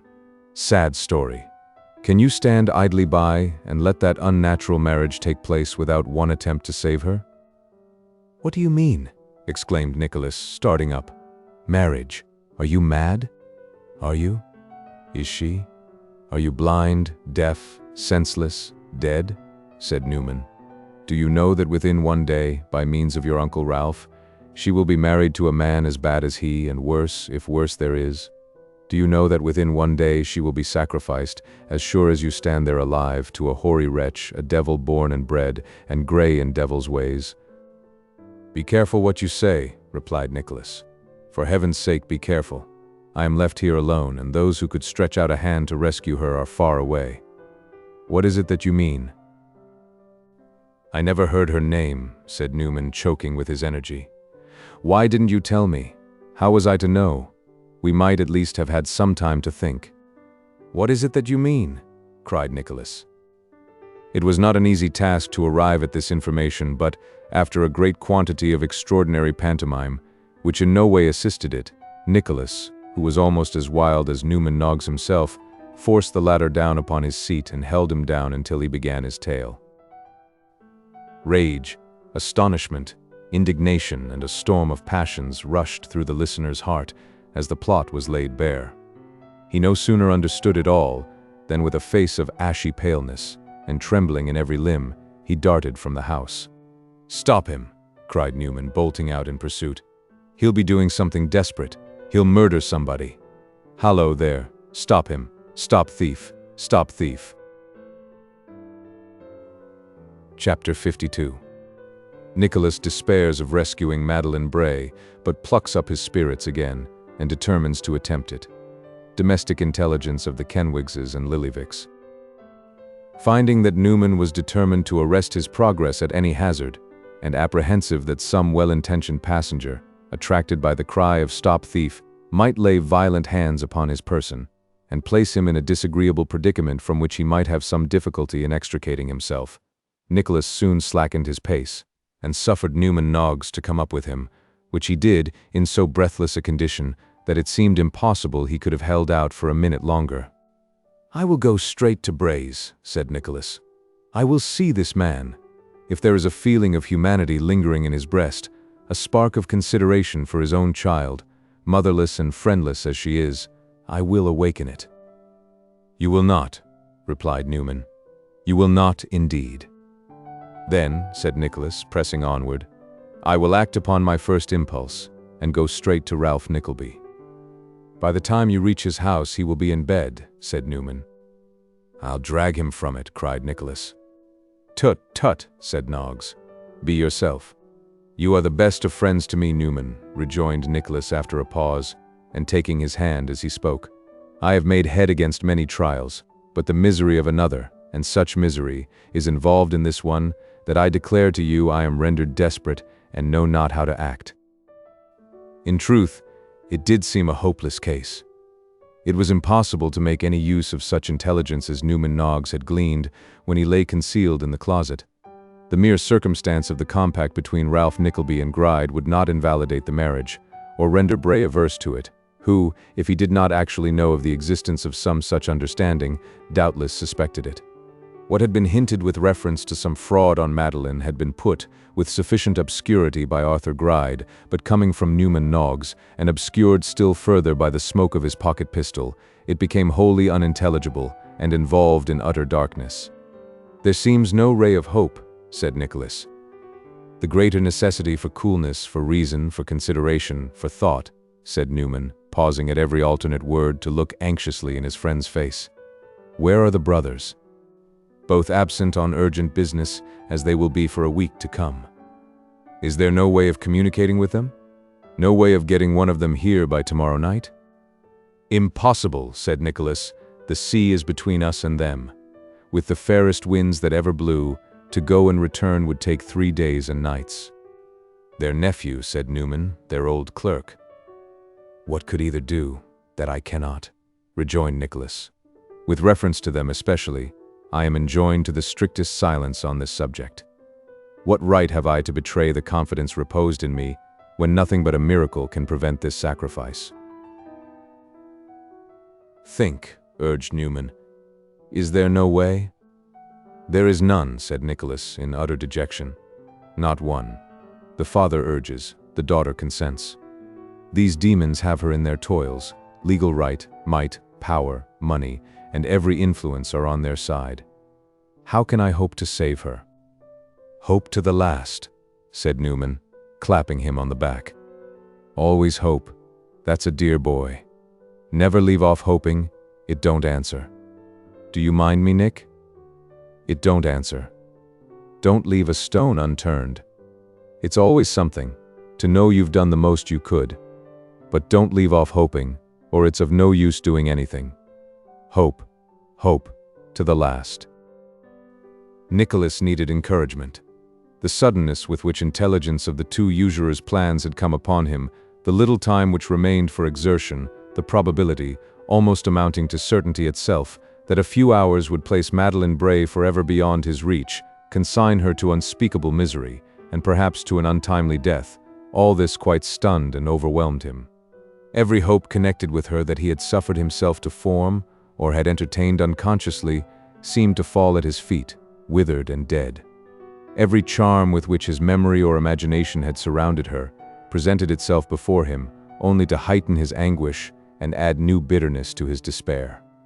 Every feeling of sympathy for her forlorn condition, and of admiration for her heroism and fortitude, aggravated the indignation which shook him in every limb, and swelled his heart almost to bursting. But, if Nicholas's own heart embarrassed him, Newman's came to his relief. There was so much earnestness in his remonstrance, and such sincerity and fervor in his manner, odd and ludicrous as it always was, that it imparted to Nicholas new firmness, and enabled him to say, after he had walked on for some little way in silence, "You read me a good lesson, Newman, and I will profit by it. One step at least I may take, am bound to take indeed, and to that I will apply myself tomorrow." "What is that?" asked Noggs wistfully. "Not to threaten Ralph? Not to see the father?" "To see the daughter," Newman replied Nicholas. "To do what, after all, is the utmost that the brothers could do if they were here, as heaven send they were, to reason with her upon this hideous union, to point out to her all the horrors to which she is hastening, rashly, it may be, and without due reflection, to entreat her at least to pause. She can have had no counselor for her good. Perhaps even I may move her so far yet, though it is the 11th hour, and she upon the very brink of ruin." "Bravely spoken," said Newman. Well done, yes, very good." "And I do declare," cried Nicholas, with honest enthusiasm, "that in this effort I am influenced by no selfish or personal considerations, but by pity for her, and detestation and abhorrence of this scheme, and that I would do the same, were there 20 rivals in the field, and I the last and least favored of them all." "You would, I believe," said Newman. "But where are you hurrying now?" "Homewards," answered Nicholas. "Do you come with me, or I shall say good night?" "I'll come a little way, if you will but walk, not run," said Noggs. "I cannot walk tonight, Newman," returned Nicholas, hurriedly. "I must move rapidly, or I could not draw my breath. I'll tell you what I've said and done tomorrow." Without waiting for a reply, he darted off at a rapid pace, and, plunging into the crowds which thronged the street, was quickly lost to view. "He's a violent youth at times," said Newman, looking after him, "and yet I like him for it. There's cause enough now, or the deuce is in it. Hope, I said hope, I think. Ralph Nickleby and Gride with their heads together, and hope for the opposite party, ho ho." It was with a very melancholy laugh that Newman Noggs concluded this soliloquy, and it was with a very melancholy shake of the head, and a very rueful countenance, that he turned about, and went plodding on his way. This, under ordinary circumstances, would have been to some small tavern or dram-shop, that being his way in more senses than one. But Newman was too much interested and too anxious to betake himself even to this resource, and so, with many desponding and dismal reflections, went straight home. It had come to pass that afternoon that Miss Morlena Kenwigs had received an invitation to repair next day, per steamer from Westminster Bridge, unto the eel-pie island at Twickenham, there to make merry upon a cold collation, bottled beer, shrub, and shrimps, and to dance in the open air to the music of a locomotive band, conveyed thither for the purpose, the steamer being specially engaged by a dancing master of extensive connection for the accommodation of his numerous pupils, and the pupils displaying their appreciation of the dancing master's services by purchasing themselves and inducing their friends to do the like, divers light blue tickets, entitling them to join the expedition. Of these light blue tickets, one had been presented by an ambitious neighbor to Miss Morlena Kenwigs, with an invitation to join her daughters, and Mrs. Kenwigs, rightly deeming that the honor of the family was involved in Miss Morlena's making the most splendid appearance possible on so short a notice, and testifying to the dancing master that there were other dancing masters besides him, and to all fathers and mothers present that other people's children could learn to be genteel besides theirs, had fainted away twice under the magnitude of her preparations, but, upheld by a determination to sustain the family name or perish in the attempt, was still hard at work when Newman Noggs came home. Now, between the Italian ironing of frills, the flouncing of trousers, the trimming of frocks, the faintings and the comings to again, incidental to the occasion, Mrs. Kenwigs had been so entirely occupied that she had not observed, until within half an hour before, that the flaxen tails of Miss Morlena's hair were, in a manner, run to seed, and that, unless she were put under the hands of a skillful hairdresser, she never could achieve that signal triumph over the daughters of all other people, anything less than which would be tantamount to defeat. This discovery drove Mrs. Kenwigs to despair, for the hairdresser lived 3 streets and 8 dangerous crossings off. Morlena could not be trusted to go there alone, even if such a proceeding were strictly proper, of which Mrs. Kenwigs had her doubts. Mr. Kenwigs had not returned from business, and there was nobody to take her. So Mrs. Kenwigs first slapped Miss Kenwigs for being the cause of her vexation, and then shed tears. "You ungrateful child," said Mrs. Kenwigs, "after I have gone through what I have this night for your good." "I can't help it, Ma," replied Morlena, also in tears. "My hair will grow." "Don't talk to me, you naughty thing," said Mrs. Kenwigs. "Don't. Even if I was to trust you by yourself and you were to escape being run over, I know you'd run in to Laura Chopkins, who was the daughter of the ambitious neighbor, and tell her what you're going to wear tomorrow. I know you would. You've no proper pride in yourself, and are not to be trusted out of sight for an instant." Deploring the evil-mindedness of her eldest daughter in these terms, Mrs. Kenwigs distilled fresh drops of vexation from her eyes, and declared that she did believe there never was anybody so tried as she was. Thereupon, Morlena Kenwigs wept afresh, and they bemoaned themselves together. Matters were at this point as Newman Noggs was heard to limp past the door on his way upstairs, when Mrs. Kenwigs, gaining new hope from the sound of his footsteps, hastily removed from her countenance as many traces of her late emotion as were effaceable on so short a notice, and presenting herself before him, and representing their dilemma, entreated that he would escort Morlena to the hairdresser's shop. "I wouldn't ask you, Mr. Noggs," said Mrs. Kenwigs, "if I didn't know what a good, kind-hearted creature you are. No, not for worlds. I am a weak constitution, Mr. Noggs, but my spirit would no more let me ask a favor where I thought there was a chance of its being refused, than it would let me submit to see my children trampled down and trod upon by envy and lowness." Newman was too good-natured not to have consented, even without this avowal of confidence on the part of Mrs. Kenwigs.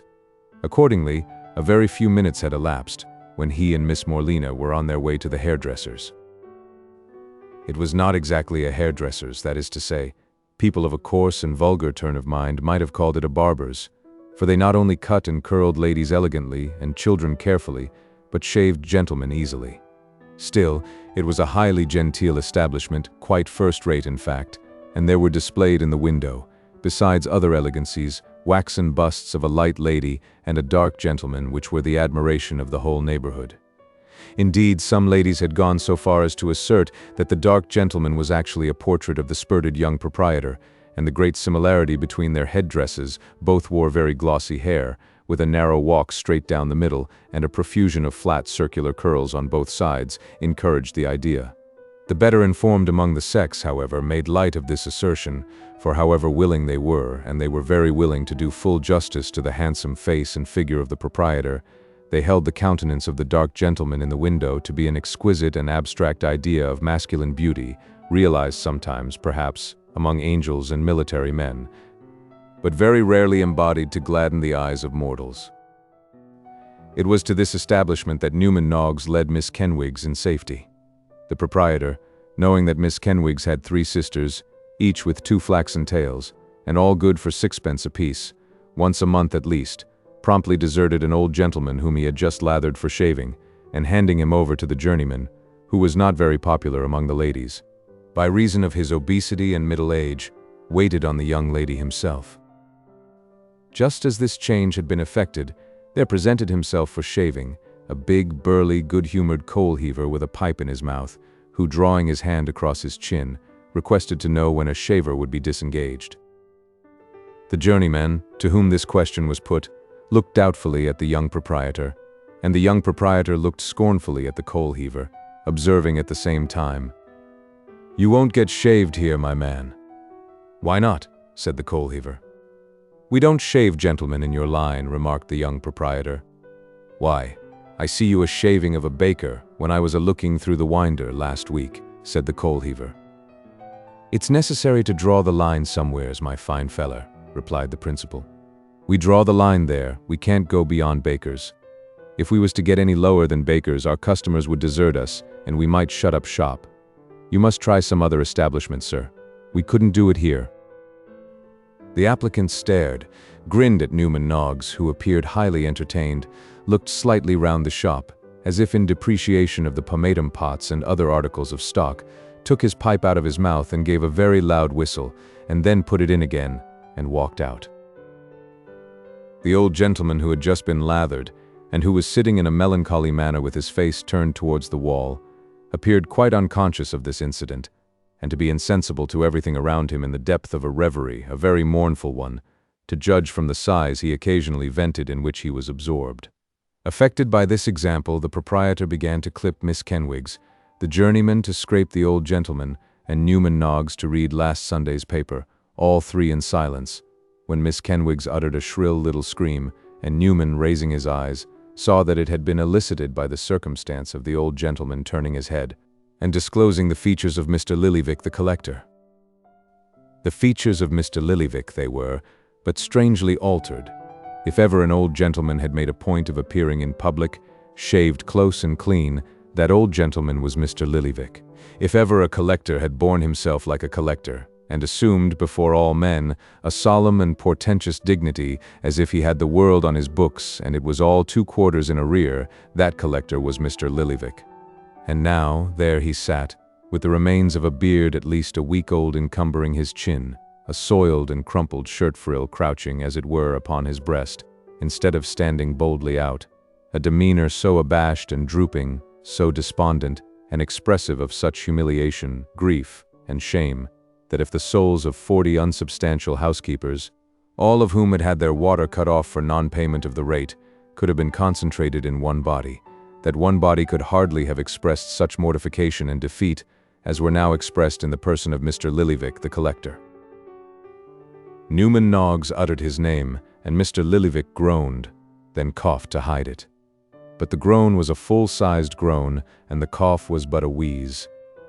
"Is anything the matter?" said Newman Noggs. "Matter, sir," cried Mr. Lillyvick. "The plug of life is dry, sir, and but the mud is left."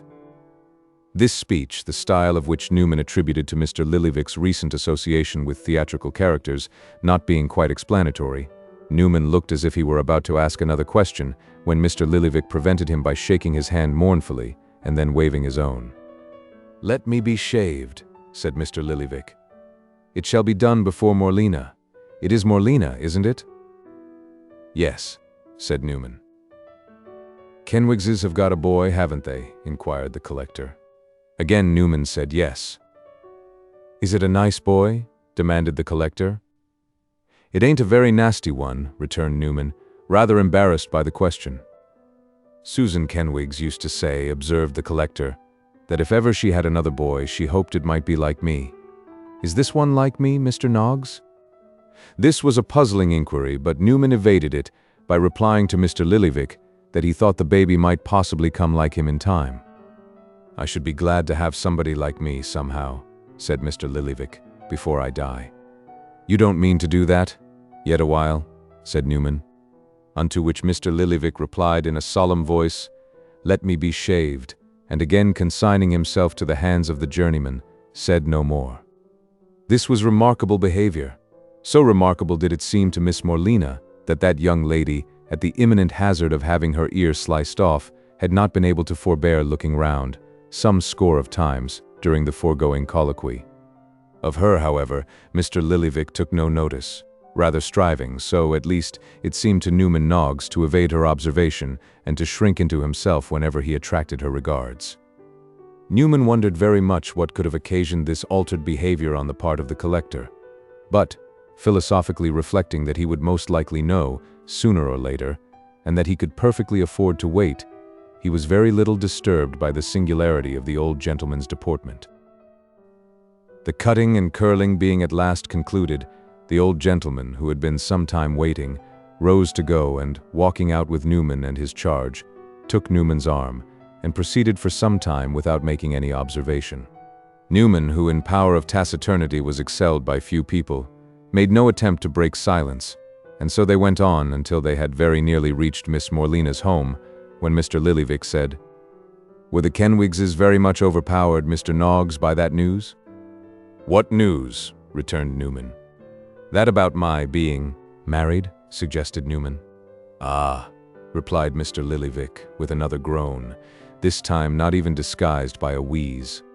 "It made Ma cry when she knew it," interposed Miss Morlina, "but we kept it from her for a long time, and Pa was very low in his spirits, but he is better now, and I was very ill, but I am better too." "Would you give your great-uncle Lillyvick a kiss if he was to ask you, Morlina?" said the collector, with some hesitation. "Yes, Uncle Lillyvick, I would," returned Miss Morlina, with the energy of both her parents combined, "but not Aunt Lillyvick. She's not an aunt of mine, and I'll never call her one." Immediately upon the utterance of these words, Mr. Lillyvick caught Miss Morlina up in his arms, and kissed her, and being by this time at the door of the house where Mr. Kenwigs lodged, which, as has been before mentioned, usually stood wide open, he walked straight up into Mr. Kenwigs's sitting room and put Miss Morlina down in the midst. Mr. and Mrs. Kenwigs were at supper. At sight of their perjured relative, Mrs. Kenwigs turned faint and pale, and Mr. Kenwigs rose majestically. "Kenwigs," said the collector, "shake hands." "Sir," said Mr. Kenwigs, "the time has been when I was proud to shake hands with such a man as that man as now surveys me. The time has been, sir," said Mr. Kenwigs, "when a visit from that man has excited in me and my family's bosom sensations both natural and awakening. But now I look upon that man with emotions totally surpassing every think, and I ask myself, where is his honor, where is his straightforwardness, and where is his human nature?" "Susan Kenwigs," said Mr. Lillyvick, turning humbly to his niece, "don't you say anything to me?" "She is not equal to it, sir," said Mr. Kenwigs, striking the table emphatically. "What with the nursing of a healthy babby, and the reflections upon your cruel conduct, 4 pints of malt liquor a day is hardly able to sustain her." "I am glad," said the poor collector meekly, "that the baby is a healthy one. I am very glad of that." This was touching the Kenwigses on their tenderest point. Mrs. Kenwigs instantly burst into tears, and Mr. Kenwigs evinced great emotion. "My pleasantest feeling, all the time that child was expected," said Mr. Kenwigs, mournfully, "was a thinking, if it's a boy, as I hope it may be, for I have heard its Uncle Lillyvick say again and again he would prefer our having a boy next. If it's a boy, what will his Uncle Lillyvick say? What will he like him to be called? Will he be Peter, or Alexander, or Pompey, or Diogenes, or what will he be? And now when I look at him, a precious, unconscious, helpless infant, with no use in his little arms but to tear his little cap, and no use in his little legs but to kick his little self, when I see him a-lying on his mother's lap, cooing and cooing, and, in his innocent state, almost a-choking hisself with his little fist, when I see him such a infant as he is, and think that that Uncle Lillyvick, as was once a-going to be so fond of him, has withdrawed himself away, such a feeling of vengeance comes over me as no language can depict her, and I feel as if even that holy babe was a-telling me to hate him." This affecting picture moved Mrs. Kenwigs deeply. After several imperfect words which vainly attempted to struggle to the surface, but were drowned and washed away by the strong tide of her tears, she spake. "Uncle," said Mrs. Kenwigs, "to think that you should have turned your back upon me and my dear children, and upon Kenwigs, which is the author of their being, you who was once so kind and affectionate, and who, if anybody had told us such a thing of, we should have withered with scorn like lightning, you, that little Lillyvick, our first and earliest boy, was named after at the very altar. Oh, gracious! Was it money that we cared for?" said Mr. Kenwigs. "Was it property that we ever thought of?" "No," cried Mrs. Kenwigs, "I scorn it." "So do I," said Mr. Kenwigs, "and always did." "My feelings have been lacerated," said Mrs. Kenwigs. "My heart has been torn asunder with anguish. I have been thrown back in my confinement. My unoffending infant has been rendered uncomfortable and fractious. Morlina has pined herself away to nothing. All this I forget and forgive, and with you, uncle, I never can quarrel. But never ask me to receive her. Never do it, uncle. For I will not, I will not, I won't, I won't, I won't." "Susan, my dear," said Mr. Kenwigs, "consider your child." "Yes," shrieked Mrs. Kenwigs, "I will consider my child. I will consider my child. My own child, that no uncles can deprive me of. My own hated, despised, deserted, cut off little child." And here, the emotions of Mrs. Kenwigs became so violent that Mr. Kenwigs was fain to administer hartshorn internally, and vinegar externally, and to destroy a staylace, 4 petticoat strings, and several small buttons. Newman had been a silent spectator of this scene, for Mr. Lillyvick had signed to him not to withdraw, and Mr. Kenwigs had further solicited his presence by a nod of invitation.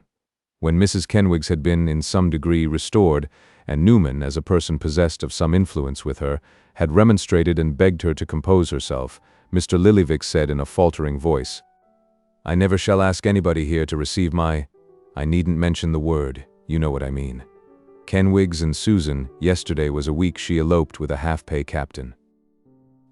Mr. and Mrs. Kenwigs started together. "Eloped with a half-pay captain," repeated Mr. Lillyvick. "Basely and falsely eloped with a half-pay captain. With a bottle-nosed captain that any man might have considered himself safe from. It was in this room," said Mr. Lillyvick, looking sternly round, "that I first see Henrietta Petowker.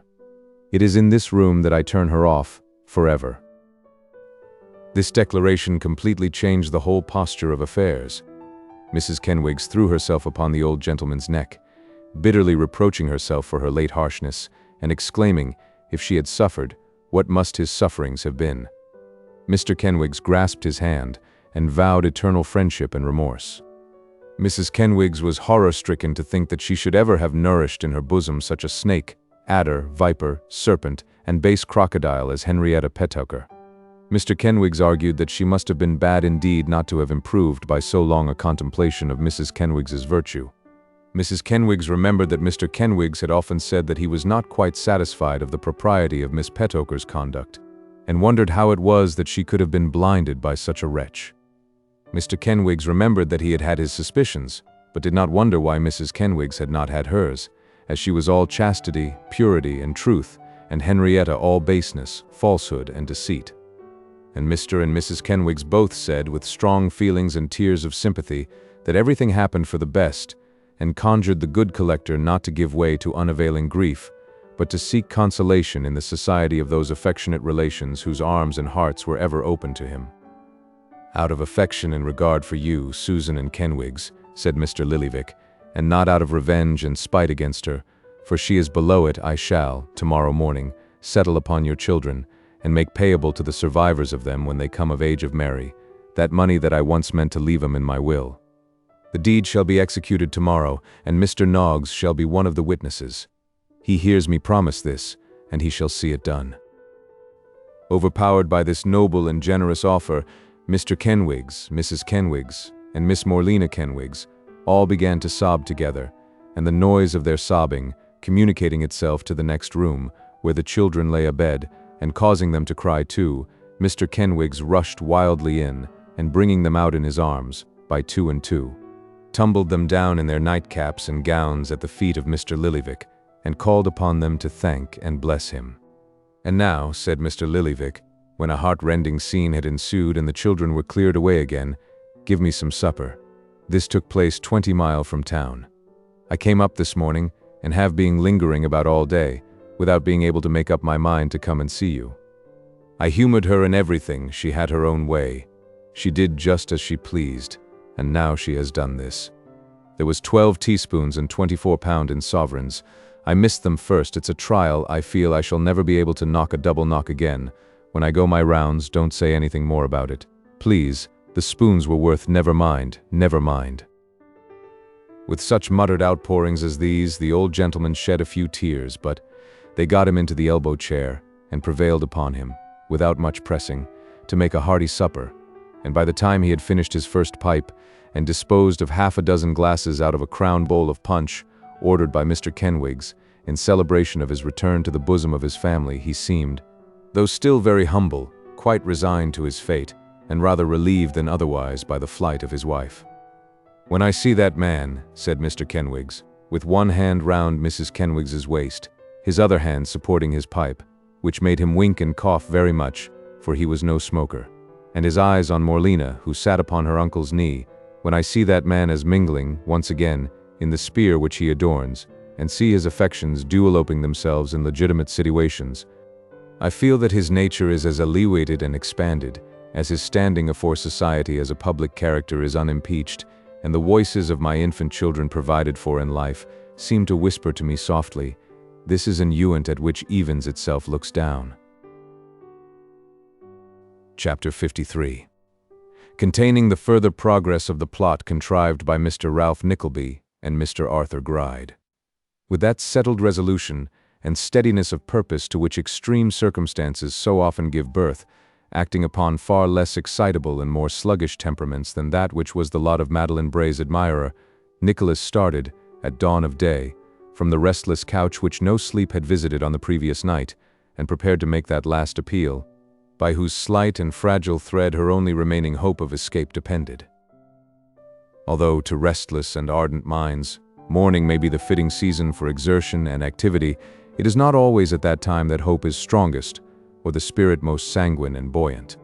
In trying and doubtful positions, youth, custom, a steady contemplation of the difficulties which surround us, and a familiarity with them, imperceptibly diminish our apprehensions and beget comparative indifference, if not a vague and reckless confidence in some relief, the means or nature of which we care not to foresee. But when we come, fresh, upon such things in the morning, with that dark and silent gap between us and yesterday, with every link in the brittle chain of hope to rivet afresh, our hot enthusiasm subdued and cool calm reason substituted in its stead, doubt and misgiving revive, as the traveler sees farthest by day and becomes aware of rugged mountains and trackless plains which the friendly darkness had shrouded from his sight and mind together. So, the wayfarer in the toilsome path of human life sees, with each returning sun, some new obstacle to surmount, some new height to be attained. Distances stretch out before him which, last night, were scarcely taken into account, and the light which gilds all nature with its cheerful beams seems but to shine upon the weary obstacles that yet lie strewn between him and the grave. So thought Nicholas when, with the impatience natural to a situation like his, he softly left the house and, feeling as though to remain in bed were to lose most precious time, and to be up and stirring were in some way to promote the end he had in view, wandered into London, perfectly well knowing that for hours to come he could not obtain speech with Madeline, and could do nothing but wish the intervening time away. And, even now, as he paced the streets, and listlessly looked round on the gradually increasing bustle and preparation for the day, everything appeared to yield him some new occasion for despondency. Last night, the sacrifice of a young, affectionate, and beautiful creature to such a wretch, and in such a cause, had seemed a thing too monstrous to succeed, and the warmer he grew, the more confident he felt that some interposition must save her from his clutches. But now, when he thought how regularly things went on from day to day, in the same unvarying round, how youth and beauty died, and ugly griping age lived tottering on, how crafty avarice grew rich, and manly honest hearts were poor and sad, how few they were who tenanted the stately houses, and how many of those who lay in noisome pens, or rose each day and laid them down each night, and lived and died, father and son, mother and child, race upon race, and generation upon generation, without a home to shelter them or the energies of one single man directed to their aid, how, in seeking, not a luxurious and splendid life, but the bare means of a most wretched and inadequate subsistence, there were women and children in that one town, divided into classes, numbered and estimated as regularly as the noble families and folks of great degree, and reared from infancy to drive most criminal and dreadful trades, how ignorance was punished and never taught, how jail doors gaped, and gallows loomed for thousands urged towards them by circumstances darkly curtaining their very cradles' heads, and but for which they might have earned their honest bread and lived in peace.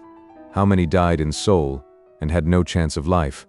How many who could scarcely go astray, be they vicious as they would, turned haughtily from the crushed and stricken wretch who could scarce do otherwise, and who would have been a greater wonder had he or she done well, than even they had they done ill? How much injustice, misery, and wrong there was, and yet how the world rolled on, from year to year, alike careless and indifferent, and no man seeking to remedy or redress it. When he thought of all this, and selected from the mass the one slight case on which his thoughts were bent, he felt indeed that there was little ground for hope, and little reason why it should not form an atom in the huge aggregate of distress and sorrow, and add one small and unimportant unit to swell the great amount. But youth is not prone to contemplate the darkest side of a picture it can shift at will. By dint of reflecting on what he had to do, and reviving the train of thought which night had interrupted, Nicholas gradually summoned up his utmost energy, and when the morning was sufficiently advanced for his purpose, had no thought but that of using it to the best advantage.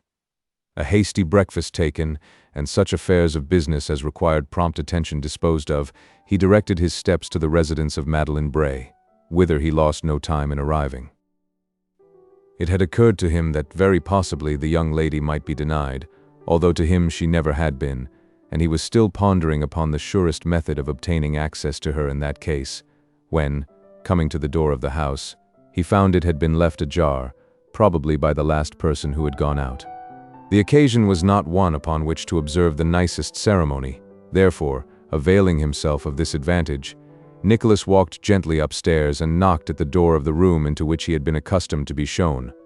Receiving permission to enter, from some person on the other side, he opened the door and walked in. Bray and his daughter were sitting there alone.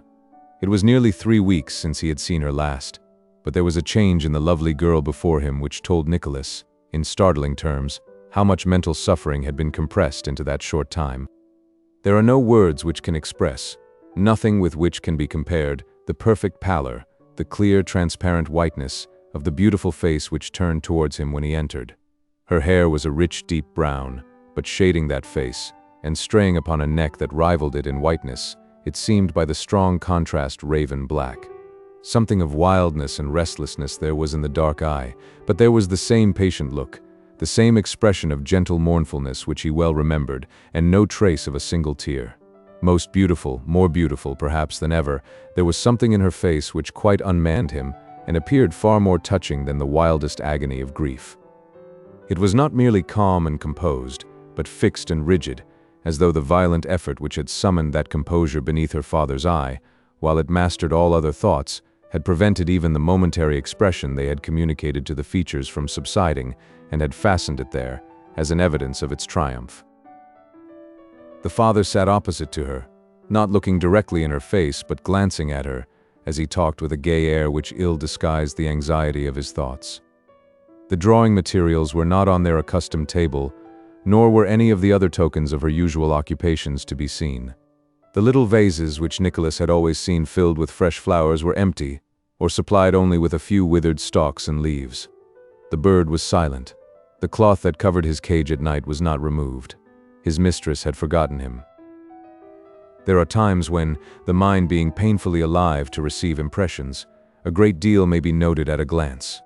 This was one, for Nicholas had but glanced round him when he was recognized by Mr. Bray, who said impatiently, "Now, sir, what do you want? Name your errand here, quickly, if you please, for my daughter and I are busily engaged with other and more important matters than those you come about. Come, sir, address yourself to your business at once."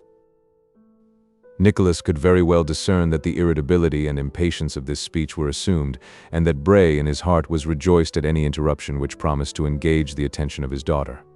He bent his eyes involuntarily upon the father as he spoke, and marked his uneasiness, for he colored and turned his head away.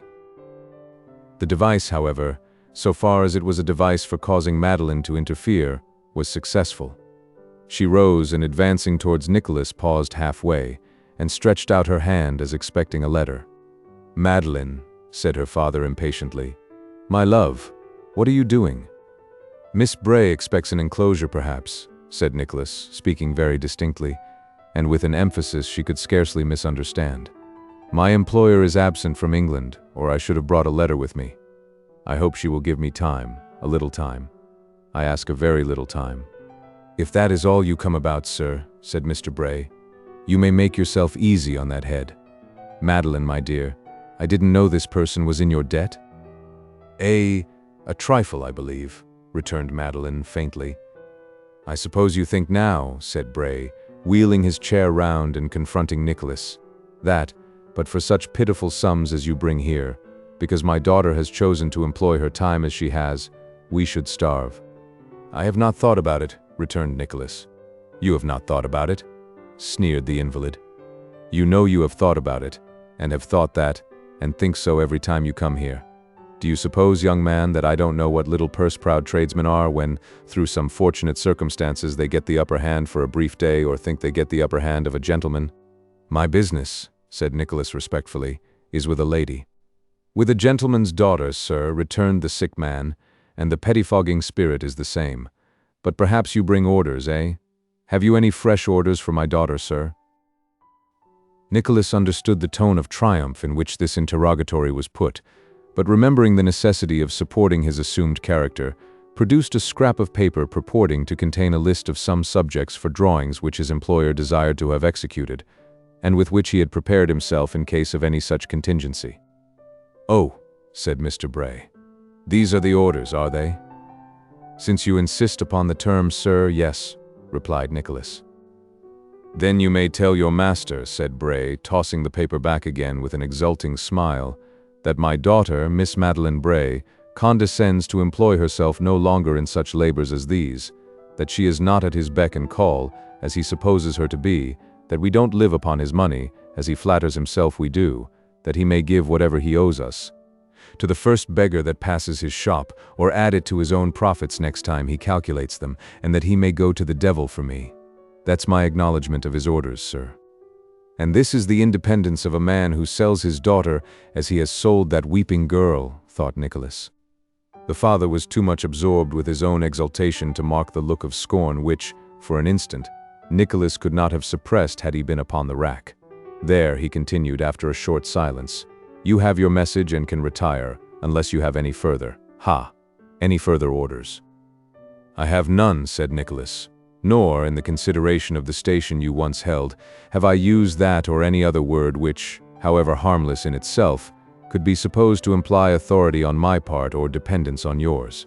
I have no orders, but I have fears that I will express, chafe as you may, fears that you may be consigning that young lady to something worse than supporting you by the labor of her hands, had she worked herself dead.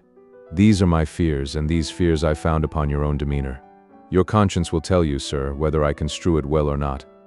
"For heaven's sake," cried Madeline, interposing in alarm between them. "Remember, sir, he is ill." "Ill," cried the invalid, gasping and catching for breath. "Ill. I am bearded and bullied by a shop-boy, and she beseeches him to pity me and remember I am ill." He fell into a paroxysm of his disorder, so violent that for a few moments Nicholas was alarmed for his life. But finding that he began to recover, he withdrew, after signifying by a gesture to the young lady that he had something important to communicate, and would wait for her outside the room. He could hear that the sick man came gradually but slowly to himself, and that without any reference to what had just occurred, as though he had no distinct recollection of it as yet, he requested to be left alone. "Oh," thought Nicholas, "that this slender chance might not be lost, and that I might prevail, if it were but for 1 week's time and reconsideration." "You are charged with some commission to me, sir," said Madeline, presenting herself in great agitation. "Do not press it now, I beg and pray you. The day after tomorrow. Come here then." "It will be too late for what I have to say," rejoined Nicholas, "and you will not be here. Oh, madam, if you have but one thought of him who sent me here, but one last lingering care for your own peace of mind and heart, I do for God's sake urge you to give me a hearing." She attempted to pass him, but Nicholas gently detained her. "A hearing," said Nicholas. "I ask you but to hear me, not me alone, but him for whom I speak, who is far away and does not know your danger. In the name of heaven, hear me." The poor attendant, with her eyes swollen and red with weeping, stood by, and to her Nicholas appealed in such passionate terms that she opened a side door, and supporting her mistress into an adjoining room, beckoned Nicholas to follow them. "Leave me, sir, pray," said the young lady. "I will not leave you thus," returned Nicholas. "I have a duty to discharge, and, either here or in the room from which we have just now come, at whatever risk or hazard to Mr. Bray, I must beseech you to contemplate again the fearful course to which you have been impelled." "What course is this you speak of? And impelled by whom, sir?" demanded the young lady, with an effort to speak proudly. "I speak of this marriage," returned Nicholas, "of this marriage, fixed for tomorrow, by one who never faltered in a bad purpose, or lent his aid to any good design. Of this marriage, the history of which is known to me better, far better, than it is to you. I know what web is wound about you. I know what men they are from whom these schemes have come. You are betrayed and sold for money, for gold, whose every coin is rusted with tears, if not red with the blood of ruined men, who have fallen desperately by their own mad hands. You say you have a duty to discharge," said Madeline, "and so have I. And with the help of heaven I will perform it." "Say rather with the help of devils," replied Nicholas. "With the help of men, one of them your destined husband, who are—" "I must not hear this," cried the young lady, striving to repress a shudder, occasioned, as it seemed, even by this slight allusion to Arthur Gride. "This evil, if evil it be, has been of my own seeking. I am impelled to this course by no one, but follow it of my own free will. You see I am not constrained or forced. Report this," said Madeline, "to my dear friend and benefactor, and, taking with you my prayers and thanks for him and for yourself, leave me forever. Not until I have besought you, with all the earnestness and fervor by which I am animated," cried Nicholas, "to postpone this marriage for 1 short week. Not until I have besought you to think more deeply than you can have done, influenced as you are, upon the step you are about to take. Although you cannot be fully conscious of the villainy of this man to whom you are about to give your hand, some of his deeds you know. You have heard him speak, and have looked upon his face. Reflect, before it is too late, on the mockery of plighting to him at the altar, faith in which your heart can have no share of uttering solemn words, against which nature and reason must rebel, of the degradation of yourself in your own esteem, which must ensue, and must be aggravated every day, as his detested character opens upon you more and more. Shrink from the loathsome companionship of this wretch as you would from corruption and disease. Suffer toil and labor if you will, but shun him, and be happy. For, believe me, I speak the truth, the most abject poverty, the most wretched condition of human life, with a pure and upright mind would be happiness to that which you must undergo as the wife of such a man as this. Long before Nicholas ceased to speak, the young lady buried her face in her hands and gave her tears free way. In a voice at first inarticulate with emotion, but gradually recovering strength as she proceeded, she answered him, "I will not disguise from you, sir, though perhaps I ought, that I have undergone great pain of mind and have been nearly broken-hearted since I saw you last. I do not love this gentleman. The difference between our ages, tastes, and habits forbids it. This he knows, and knowing, still offers me his hand. By accepting it, and by that step alone, I can release my father who is dying in this place, prolong his life perhaps for many years, restore him to comfort, I may almost call it affluence, and relieve a generous man from the burden of assisting one, by whom, I grieve to say, his noble heart is little understood. Do not think so poorly of me as to believe that I feign a love I do not feel. Do not report so ill of me, for that I could not bear. If I cannot, in reason or in nature, love the man who pays this price for my poor hand, I can discharge the duties of a wife. I can be all he seeks in me, and will. He is content to take me as I am. I have passed my word, and should rejoice, not weep, that it is so. I do. The interest you take in one so friendless and forlorn as I, the delicacy with which you have discharged your trust, the faith you have kept with me, have my warmest thanks, and, while I make this last feeble acknowledgment, move me to tears, as you see. But I do not repent, nor am I unhappy. I am happy in the prospect of all I can achieve so easily. I shall be more so when I look back upon it, and all is done, I know." "Your tears fall faster as you talk of happiness," said Nicholas, "and you shun the contemplation of that dark future which must be laden with so much misery to you. Defer this marriage for a week. For but 1 week. He was talking, when you came upon us just now, with such smiles as I remember to have seen of old, and have not seen for many and many a day, of the freedom that was to come tomorrow," said Madeline, with momentary firmness, of the welcome change, the fresh air, all the new scenes and objects that would bring fresh life to his exhausted frame. His eye grew bright, and his face lightened at the thought. "I will not defer it for an hour." "These are but tricks and wiles to urge you on," cried Nicholas. "I'll hear no more," said Madeline hurriedly. "I have heard too much more than I should already. What I have said to you, sir, I have said as to that dear friend to whom I trust in you honorably to repeat it. Some time hence, when I am more composed and reconciled to my new mode of life, if I should live so long, I will write to him. Meantime, all holy angels shower blessings on his head, and prosper and preserve him." She was hurrying past Nicholas when he threw himself before her and implored her to think, but once again upon the fate to which she was precipitately hastening. "There is no retreat," said Nicholas, in an agony of supplication, "no withdrawing. All regret will be unavailing, and deep and bitter it must be. What can I say that will induce you to pause at this last moment?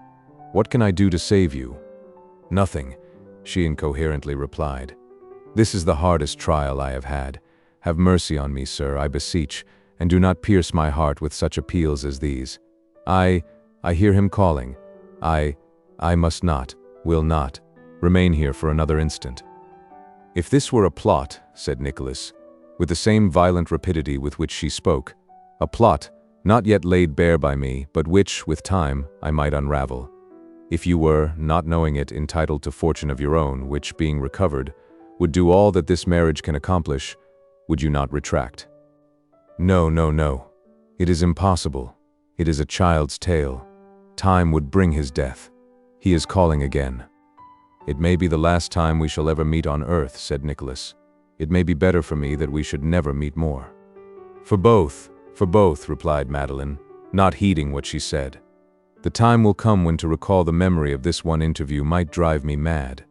Be sure to tell them that you left me calm and happy, and God be with you, sir, and my grateful heart and blessing." She was gone.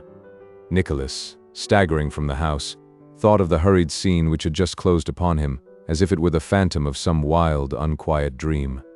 The day wore on. At night, having been enabled in some measure to collect his thoughts, he issued forth again. That night, being the last of Arthur Gride's bachelorship, found him in tip-top spirits and great glee. The bottle-green suit had been brushed, ready for the morrow. Peg Sliderskew had rendered the accounts of her past housekeeping. The 18 pence had been rigidly accounted for. She was never trusted with a larger sum at once, and the accounts were not usually balanced more than twice a day. Every preparation had been made for the coming festival, and Arthur might have sat down and contemplated his approaching happiness. But that he preferred sitting down and contemplating the entries in a dirty old vellum book with rusty clasps. "Well-a-day," he chuckled, as sinking on his knees before a strong chest screwed down to the floor, he thrust in his arm nearly up to the shoulder and slowly drew forth this greasy volume. "Well-a-day now, this is all my library, but it's one of the most entertaining books that were ever written. It's a delightful book, and all true and real, that's the best of it, true as the Bank of England, and real as its gold and silver. Written by Arthur Gride. He. None of your storybook writers will ever make as good a book as this, I warrant me.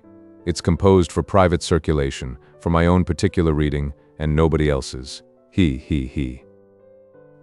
Muttering this soliloquy, Arthur carried his precious volume to the table, and adjusting it upon a dusty desk, put on his spectacles, and began to pore among the leaves. "Mr. Nickleby," he said, in a dolorous voice. "Debt to be paid in full, 975, 4-3. Additional sum as per bond, £500, £1,475, 4 shillings and 3 pence, tomorrow at 12 o'clock. On the other side, though, there's the per contra, by means of this pretty chick. But again, there's the question whether I mightn't have brought all this about myself. Faint heart never won fair lady. Why was my heart so faint? Why didn't I boldly open it to Bray myself, and save 1,475, 4-3. These reflections depressed the old usurer so much as to wring a feeble groan or two from his breast, and cause him to declare, with uplifted hands, that he would die in a workhouse. Remembering on further cogitation, however, that under any circumstances he must have paid, or handsomely compounded for, Ralph's debt, and being by no means confident that he would have succeeded had he undertaken his enterprise alone, he regained his equanimity, and chattered and mowed over more satisfactory items, until the entrance of Peg Sliderskew interrupted him. "Aha, Peg," said Arthur. "What is it? What is it now, Peg?" "It's the fowl," replied Peg, holding up a plate containing a very little one. Quite a phenomenon of a fowl, so very small and skinny. "A beautiful bird," said Arthur, after inquiring the price and finding it proportionate to the size. "With a rasher of ham and an egg made into sauce and potatoes and greens and an apple pudding, Peg, and a little bit of cheese, we shall have a dinner for an emperor. There'll only be she and me and you, Peg, when we've done." "Don't you complain of the expense afterwards," said Mrs. Sliderskew, sulkily. "I am afraid we must live expensively for the first week," returned Arthur with a groan, "and then we must make up for it. I won't eat more than I can help, and I know you love your old master too much to eat more than you can help, don't you, Peg?" "Don't I what?" said Peg. "Love your old master too much." "No, not a bit too much," said Peg. "Oh dear, I wish the devil had this woman," cried Arthur. "Love him too much to eat more than you can help at his expense." "At his what?" said Peg. "Oh dear, she can never hear the most important word, and hears all the others," whined Gride. "At his expense, you catamaran." The last mentioned tribute to the charms of Mrs. Sliderskew being uttered in a whisper, that lady assented to the general proposition by a harsh growl, which was accompanied by a ring at the street door. "There's the bell," said Arthur. Aye, I know that," rejoined Peg. "Then why don't you go?" bawled Arthur. "Go where?" retorted Peg. "I ain't doing any harm here, am I?" Arthur Gride, in reply, repeated the word bell as loud as he could roar. and his meaning being rendered further intelligible to Mrs. Sliderskew's dull sense of hearing by pantomime expressive of ringing at a street door, Peg hobbled out, after sharply demanding why he hadn't said there was a ring before, instead of talking about all manner of things that had nothing to do with it, and keeping her half-pint of beer waiting on the steps. "There's a change come over you, Mrs. Peg," said Arthur, following her out with his eyes. "What it means I don't quite know, but if it lasts, we shan't agree together long, I see. You are turning crazy, I think. If you are, you must take yourself off, Mrs. Peg, or be taken off. All's one to me." Turning over the leaves of his book as he muttered this, he soon lighted upon something which attracted his attention, and forgot Peg Sliderskew and everything else in the engrossing interest of its pages. The room had no other light than that which it derived from a dim and dirt-clogged lamp, whose lazy wick, being still further obscured by a dark shade, cast its feeble rays over a very little space, and left all beyond in heavy shadow. This lamp the money-lender had drawn so close to him that there was only room between it and himself for the book over which he bent, and as he sat, with his elbows on the desk, and his sharp cheekbones resting on his hands, it only served to bring out his ugly features in strong relief, together with the little table at which he sat, and to shroud all the rest of the chamber in a deep, sullen gloom. Raising his eyes, and looking vacantly into this gloom as he made some mental calculation, Arthur Gride suddenly met the fixed gaze of a man. "Thieves!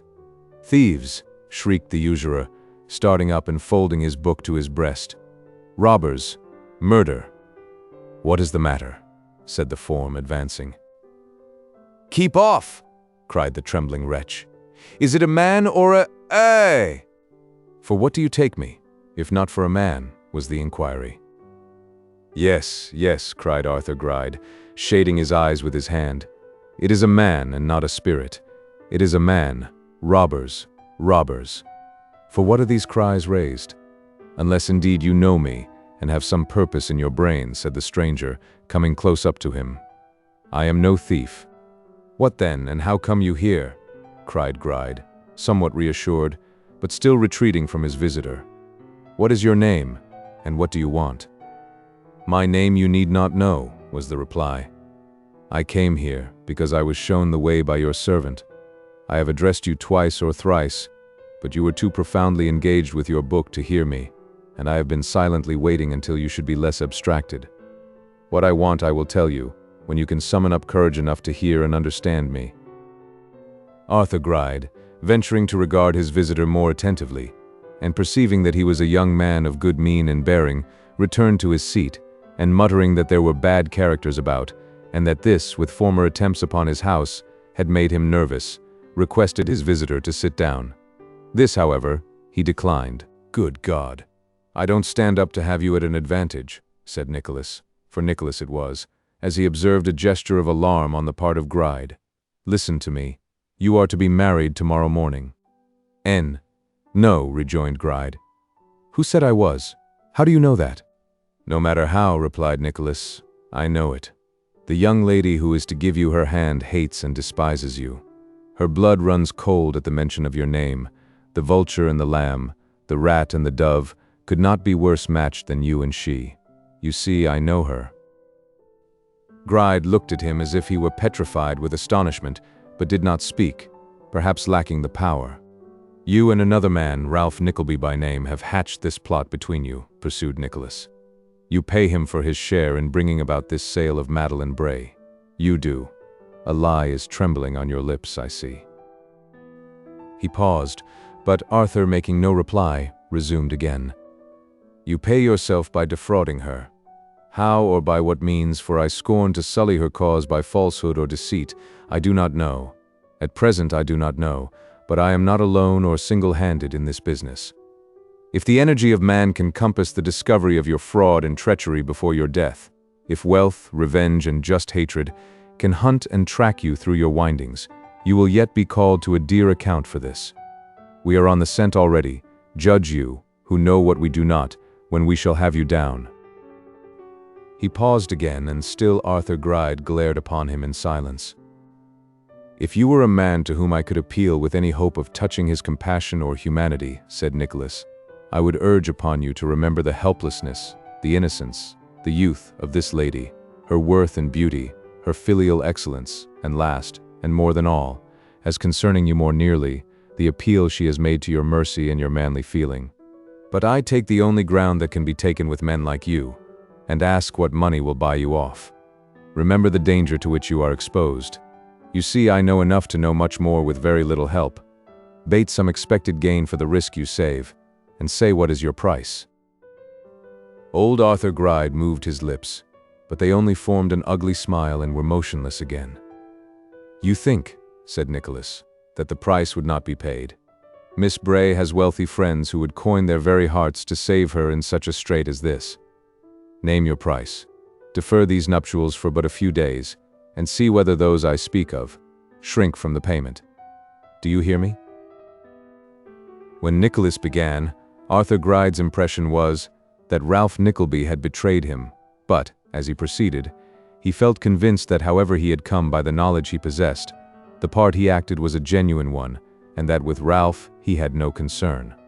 All he seemed to know for certain was that he, Gride, paid Ralph's debt, but that to anybody who knew the circumstances of Bray's detention, even to Bray himself, on Ralph's own statement, must be perfectly notorious. As to the fraud on Madeline herself, his visitor knew so little about its nature or extent that it might be a lucky guess or a haphazard accusation. Whether or no, he had clearly no key to the mystery, and could not hurt him who kept it close within his own breast. The allusion to friends, and the offer of money, Gride held to be mere empty vaporing for purposes of delay. And even if money were to be had, thought Arthur Gride as he glanced at Nicholas, and trembled with passion at his boldness and audacity, I'd have that dainty chick for my wife, and cheat you of her, young smooth face. Long habit of weighing and noting well what clients said, and nicely balancing chances in his mind and calculating odds to their faces, without the least appearance of being so engaged, had rendered Gride quick in forming conclusions, and arriving, from puzzling, intricate, and often contradictory premises, at very cunning deductions. Hence it was that, as Nicholas went on, he followed him closely with his own constructions, and when he ceased to speak, was as well prepared as if he had deliberated for a fortnight. "I hear you," he cried, starting from his seat, casting back the fastenings of the window shutters and throwing up the sash. "Help here. Help, help." "What are you doing?" said Nicholas, seizing him by the arm. "I'll cry robbers, thieves, murder, alarm the neighborhood, struggle with you, let loose some blood, and swear you came to rob me, if you don't quit my house," replied Gride, drawing in his head with a frightful grin. "I will." "Wretch!" cried Nicholas. "You'll bring your threats here, will you?" said Gride, whom jealousy of Nicholas and a sense of his own triumph had converted into a perfect fiend. "You, the disappointed lover? Oh dear. He. But you shan't have her, nor she you. She's my wife, my doting little wife. Do you think she'll miss you? Do you think she'll weep? I shall like to see her weep. I shan't mind it. She looks prettier in tears." "Villain!" said Nicholas, choking with his rage.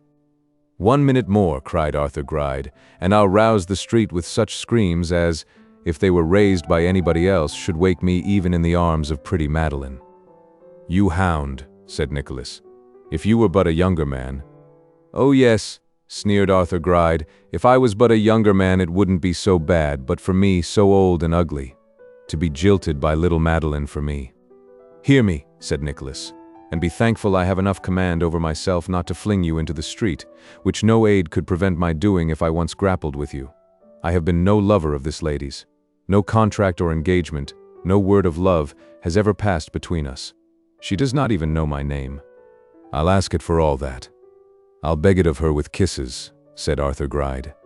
"Yes, and she'll tell me, and pay them back, and we'll laugh together, and hug ourselves, and be very merry, when we think of the poor youth that wanted to have her, but couldn't because she was bespoke by me."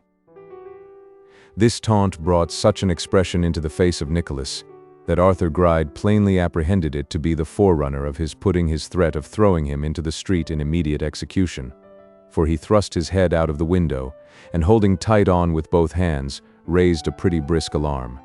Not thinking it necessary to abide the issue of the noise, Nicholas gave vent to an indignant defiance, and stalked from the room and from the house. Arthur Gride watched him across the street, and then, drawing in his head, fastened the window as before, and sat down to take breath. "If she ever turns pettish or ill-humored, I'll taunt her with that spark," he said when he had recovered. "She'll little think I know about him, and if I manage it well, I can break her spirit by this means and have her under my thumb. I am glad nobody came. I didn't call too loud, the audacity to enter my house and open upon me. But I shall have a very good triumph tomorrow, and he'll be gnawing his fingers off, perhaps drown himself or cut his throat. I shouldn't wonder. That would make it quite complete, that would, quite." When he had become restored to his usual condition by these and other comments on his approaching triumph, Arthur Gride put away his book, and having locked the chest with great caution, descended into the kitchen to warn Peg Sliderskew to bed, and scold her for having afforded such ready admission to a stranger. The unconscious Peg, however, not being able to comprehend the offense of which she had been guilty, he summoned her to hold the light, while he made a tour of the fastenings, and secured the street door with his own hands. "Top bolt," muttered Arthur, fastening as he spoke, "bottom bolt, chain bar, double lock, and key out to put under my pillow. So, if any more rejected admirers come, they may come through the keyhole. And now I'll go to sleep till 5:30, when I must get up to be married, Peg." With that, he jocularly tapped Mrs. Sliderskew under the chin, and appeared, for the moment, inclined to celebrate the close of his bachelor days by imprinting a kiss on her shriveled lips. Thinking better of it, however, he gave her chin another tap, in lieu of that warmer familiarity, and stole away to bed. Chapter 54. The crisis of the project and its result. There are not many men who lie abed too late, or oversleep themselves on their wedding morning. A legend there is of somebody remarkable for absence of mind, who opened his eyes upon the day which was to give him a young wife, and forgetting all about the matter, rated his servants for providing him with such fine clothes as had been prepared for the festival.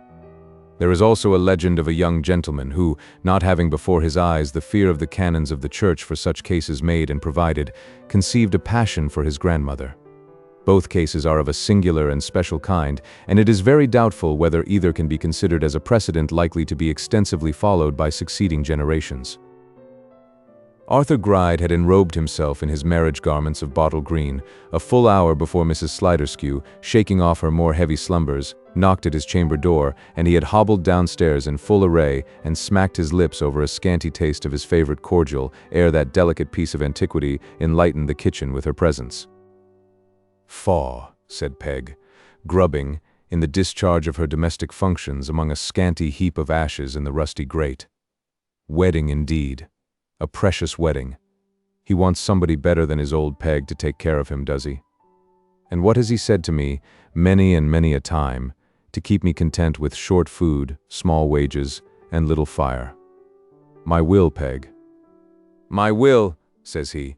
"I'm a bachelor, no friends, no relations, Peg. Lies. And now he's to bring home a new mistress, a baby-faced chit of a girl. If he wanted a wife, the fool, why couldn't he have one suitable to his age, and that knew his ways? She won't come in my way, he says. No, that she won't, but you little think why, Arthur boy." While Mrs. Sliderskew, influenced possibly by some lingering feelings of disappointment and personal slight occasioned by her old master's preference for another, was giving loose to these grumblings below stairs, Arthur Gride was cogitating in the parlor upon what had taken place last night. "I can't think how he can have picked up what he knows," said Arthur, "unless I have committed myself. Let something drop at Bray's, for instance, which has been overheard. Perhaps I may. I shouldn't be surprised if that was it. Mr. Nickleby was often angry at my talking to him before we got outside the door. I mustn't tell him that part of the business, or he'll put me out of sorts and make me nervous for the day." Ralph was universally looked up to, and recognized among his fellows as a superior genius. But upon Arthur Gride, his stern, unyielding character and consummate art had made so deep an impression that he was actually afraid of him.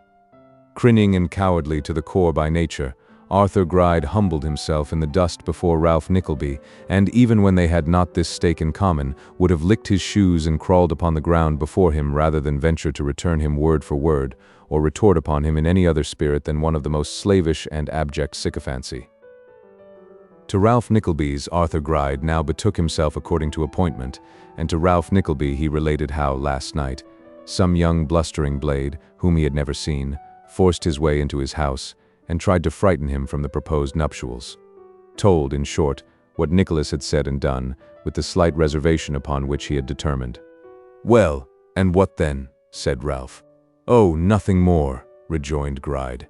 "He tried to frighten you," said Ralph, "and you were frightened, I suppose, is that it?" "I frightened him by crying thieves and murder," replied Gride. "Once I was in earnest, I tell you that, for I had more than half a mind to swear he uttered threats, and demanded my life or my money." "Oh ho," said Ralph, eyeing him askew, jealous too. "Dear now, see that," cried Arthur, rubbing his hands and affecting to laugh. "Why do you make those grimaces, man?" said Ralph. "You are jealous, and with good cause, I think." "No, no, no, not with good cause, hey?" "You don't think with good cause, do you?" cried Arthur, faltering. "Do you though, hey?" "Why, how stands the fact?" returned Ralph. "Here is an old man about to be forced in marriage upon a girl, and to this old man there comes a handsome young fellow. You said he was handsome, didn't you?" "No," snarled Arthur Gride. "Oh," rejoined Ralph, "I thought you did. Well, handsome or not handsome, to this old man there comes a young fellow who casts all manner of fierce defiances in his teeth, gums I should rather say, and tells him in plain terms that his mistress hates him. What does he do that for? Philanthropy's sake?" "Not for love of the lady," replied Gride, "for he said that no word of love, his very words, had ever passed between em. He said," repeated Ralph contemptuously. "But I like him for one thing, and that is, his giving you this fair warning to keep your, what is it, tit or dainty chick, which, under lock and key. Be careful, Gride, be careful. It's a triumph, too, to tear her away from a gallant young rival, a great triumph for an old man. It only remains to keep her safe when you have her, that's all." "What a man it is," cried Arthur Gride, affecting in the extremity of his torture to be highly amused. And then he added, anxiously, "Yes, to keep her safe, that's all. And that isn't much, is it?" "Much," said Ralph with a sneer. "Why, everybody knows what easy things to understand and to control women are. But come, it's very nearly time for you to be made happy. You'll pay the bond now, I suppose, to save us trouble afterwards." "Oh, what a man you are," croaked Arthur. "Why not?" said Ralph. "Nobody will pay you interest for the money, I suppose, between this and 12 o'clock, will they?" "But nobody would pay you interest for it either, you know," returned Arthur, leering at Ralph with all the cunning and slyness he could throw into his face. "Besides which," said Ralph, suffering his lip to curl into a smile, "you haven't the money about you, and you weren't prepared for this, or you'd have brought it with you, and there's nobody you'd so much like to accommodate as me. I see. We trust each other in about an equal degree. Are you ready?"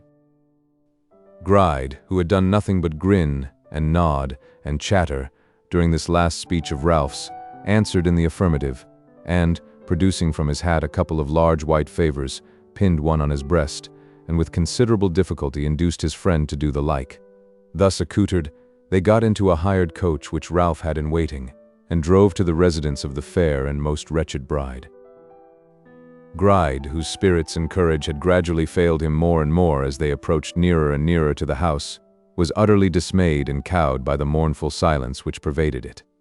The face of the poor servant girl, the only person they saw, was disfigured with tears and want of sleep. There was nobody to receive or welcome them, and they stole upstairs into the usual sitting room, more like two burglars than the bridegroom and his friend. "One would think," said Ralph, speaking in spite of himself in a low and subdued voice, "that there was a funeral going on here, and not a wedding." He, tittered his friend. "You are so very funny." "I need be," remarked Ralph dryly, "for this is rather dull and chilling. Look a little brisker, man, and not so hangdog-like." Yes, I will," said Gride. But you don't think she's coming just yet, do you?" "Why, I suppose she'll not come till she is obliged," returned Ralph, looking at his watch, "and she has a good half-hour to spare yet. Curb your impatience." I am not impatient," stammered Arthur. "I wouldn't be hard with her for the world. Oh dear, not on any account. Let her take her time, her own time. Her time shall be ours by all means." While Ralph bent upon his trembling friend a keen look, which showed that he perfectly understood the reason of this great consideration and regard, a footstep was heard upon the stairs, and Bray himself came into the room on tiptoe, and holding up his hand with a cautious gesture, as if there were some sick person near, who must not be disturbed. Hush, he said in a low voice. "She was very ill last night. I thought she would have broken her heart. She is dressed and crying bitterly in her own room, but she's better and quite quiet. That's everything." "She is ready, is she?" said Ralph. "Quite ready," returned the father. "And not likely to delay us by any young lady weaknesses, fainting or so forth," said Ralph. "She may be safely trusted now," returned Bray. "I have been talking to her this morning. Here, come a little this way." He drew Ralph Nickleby to the further end of the room and pointed towards Gride, who sat huddled together in a corner, fumbling nervously with the buttons of his coat, and exhibiting a face of which every skulking and base expression was sharpened and aggravated to the utmost by his anxiety and trepidation. "Look at that man," whispered Bray emphatically. "This seems a cruel thing after all." "What seems a cruel thing?" inquired Ralph, with as much stolidity of face as if he really were in utter ignorance of the other's meaning. "This marriage," answered Bray. "Don't ask me what. You know as well as I do." Ralph shrugged his shoulders in silent deprecation of Bray's impatience, and elevated his eyebrows and pursed his lips, as men do when they are prepared with a sufficient answer to some remark, but wait for a more favorable opportunity of advancing it, or think it scarcely worth while to answer their adversary at all. "Look at him. Does it not seem cruel?" said Bray. "No," replied Ralph boldly. "I say it does," retorted Bray, with a show of much irritation. "It is a cruel thing by all that's bad and treacherous. When men are about to commit, or to sanction the commission of some injustice, it is not uncommon for them to express pity for the object either of that or some parallel proceeding, and to feel themselves at the time quite virtuous and moral, and immensely superior to those who express no pity at all. This is a kind of upholding of faith above works, and is very comfortable. To do Ralph Nickleby justice, he seldom practiced this sort of dissimulation, but he understood those who did, and therefore suffered Bray to say, again and again, with great vehemence, that they were jointly doing a very cruel thing, before he again offered to interpose a word. "You see what a dry, shriveled, withered old chip it is," returned Ralph, when the other was at length silent. "If he were younger it might be cruel, but as it is, harkee, Mr. Bray, he'll die soon, and leave her a rich young widow. Miss Madeline consults your tastes this time, let her consult her own next." "True, true," said Bray, biting his nails and plainly very ill at ease. "I couldn't do anything better for her than advise her to accept these proposals, could I? Now, I ask you, Nickleby, as a man of the world, could I?" "Surely not," answered Ralph. "I tell you what, sir, there are 100 fathers, within a circuit of 5 miles from this place, well off, good, rich, substantial men, who would gladly give their daughters, and their own ears with them, to that very man yonder, ape and mummy as he looks." "So there are!" exclaimed Bray, eagerly catching at anything which seemed a justification of himself. "And so I told her, both last night and today." "You told her truth," said Ralph, "and did well to do so, though I must say at the same time that if I had a daughter and my freedom, pleasure, nay, my very health and life, depended on her taking a husband whom I pointed out, I should hope it would not be necessary to advance any other arguments to induce her to consent to my wishes." Bray looked at Ralph as if to see whether he spoke in earnest, and having nodded twice or thrice in unqualified assent to what had fallen from him, said, "I must go upstairs for a few minutes to finish dressing. When I come down, I'll bring Madeline with me. Do you know, I had a very strange dream last night, which I have not remembered till this instant. I dreamt that it was this morning, and you and I had been talking as we have been this minute, that I went upstairs for the very purpose for which I am going now, and that as I stretched out my hand to take Madeline's and lead her down, the floor sunk with me, and after falling from such an indescribable and tremendous height as the imagination scarcely conceives, except in dreams, I alighted in a grave. And you awoke, and found you were lying on your back, or with your head hanging over the bedside, or suffering some pain from indigestion," said Ralph. Pshaw, Mr. Bray. Do as I do, you will have the opportunity, now that a constant round of pleasure and enjoyment opens upon you, and occupying yourself a little more by day, have no time to think of what you dream by night. Ralph followed him with a steady look to the door, and turning to the bridegroom when they were again alone, said, "Mark my words, Gride, you won't have to pay his annuity very long. You have the devil's luck in bargains, always. If he is not booked to make the long voyage before many months are past and gone, I wear an orange for a head." To this prophecy, so agreeable to his ears, Arthur returned no answer than a cackle of great delight. Ralph, throwing himself into a chair, they both sat waiting in profound silence. Ralph was thinking, with a sneer upon his lips, on the altered manner of Bray that day, and how soon their fellowship in a bad design had lowered his pride and established a familiarity between them, when his attentive ear caught the rustling of a female dress upon the stairs and the footstep of a man. "Wake up," he said, stamping his foot impatiently upon the ground, "and be something like life, man, will you? They are here, urge those dry old bones of yours this way. Quick, man, quick." Gride shambled forward and stood, leering and bowing, close by Ralph's side, when the door opened and there entered in haste, not Bray and his daughter, but Nicholas and his sister Kate. If some tremendous apparition from the world of shadows had suddenly presented itself before him, Ralph Nickleby could not have been more thunderstricken than he was by this surprise. His hands fell powerless by his side, he reeled back, and with open mouth and a face of ashy paleness, stood gazing at them in speechless rage, his eyes so prominent, and his face so convulsed and changed by the passions which raged within him, that it would have been difficult to recognize in him the same stern, composed, hard-featured man he had been not a minute ago. "The man that came to me last night," whispered Gride, plucking at his elbow. "The man that came to me last night." "I see," muttered Ralph. "I know.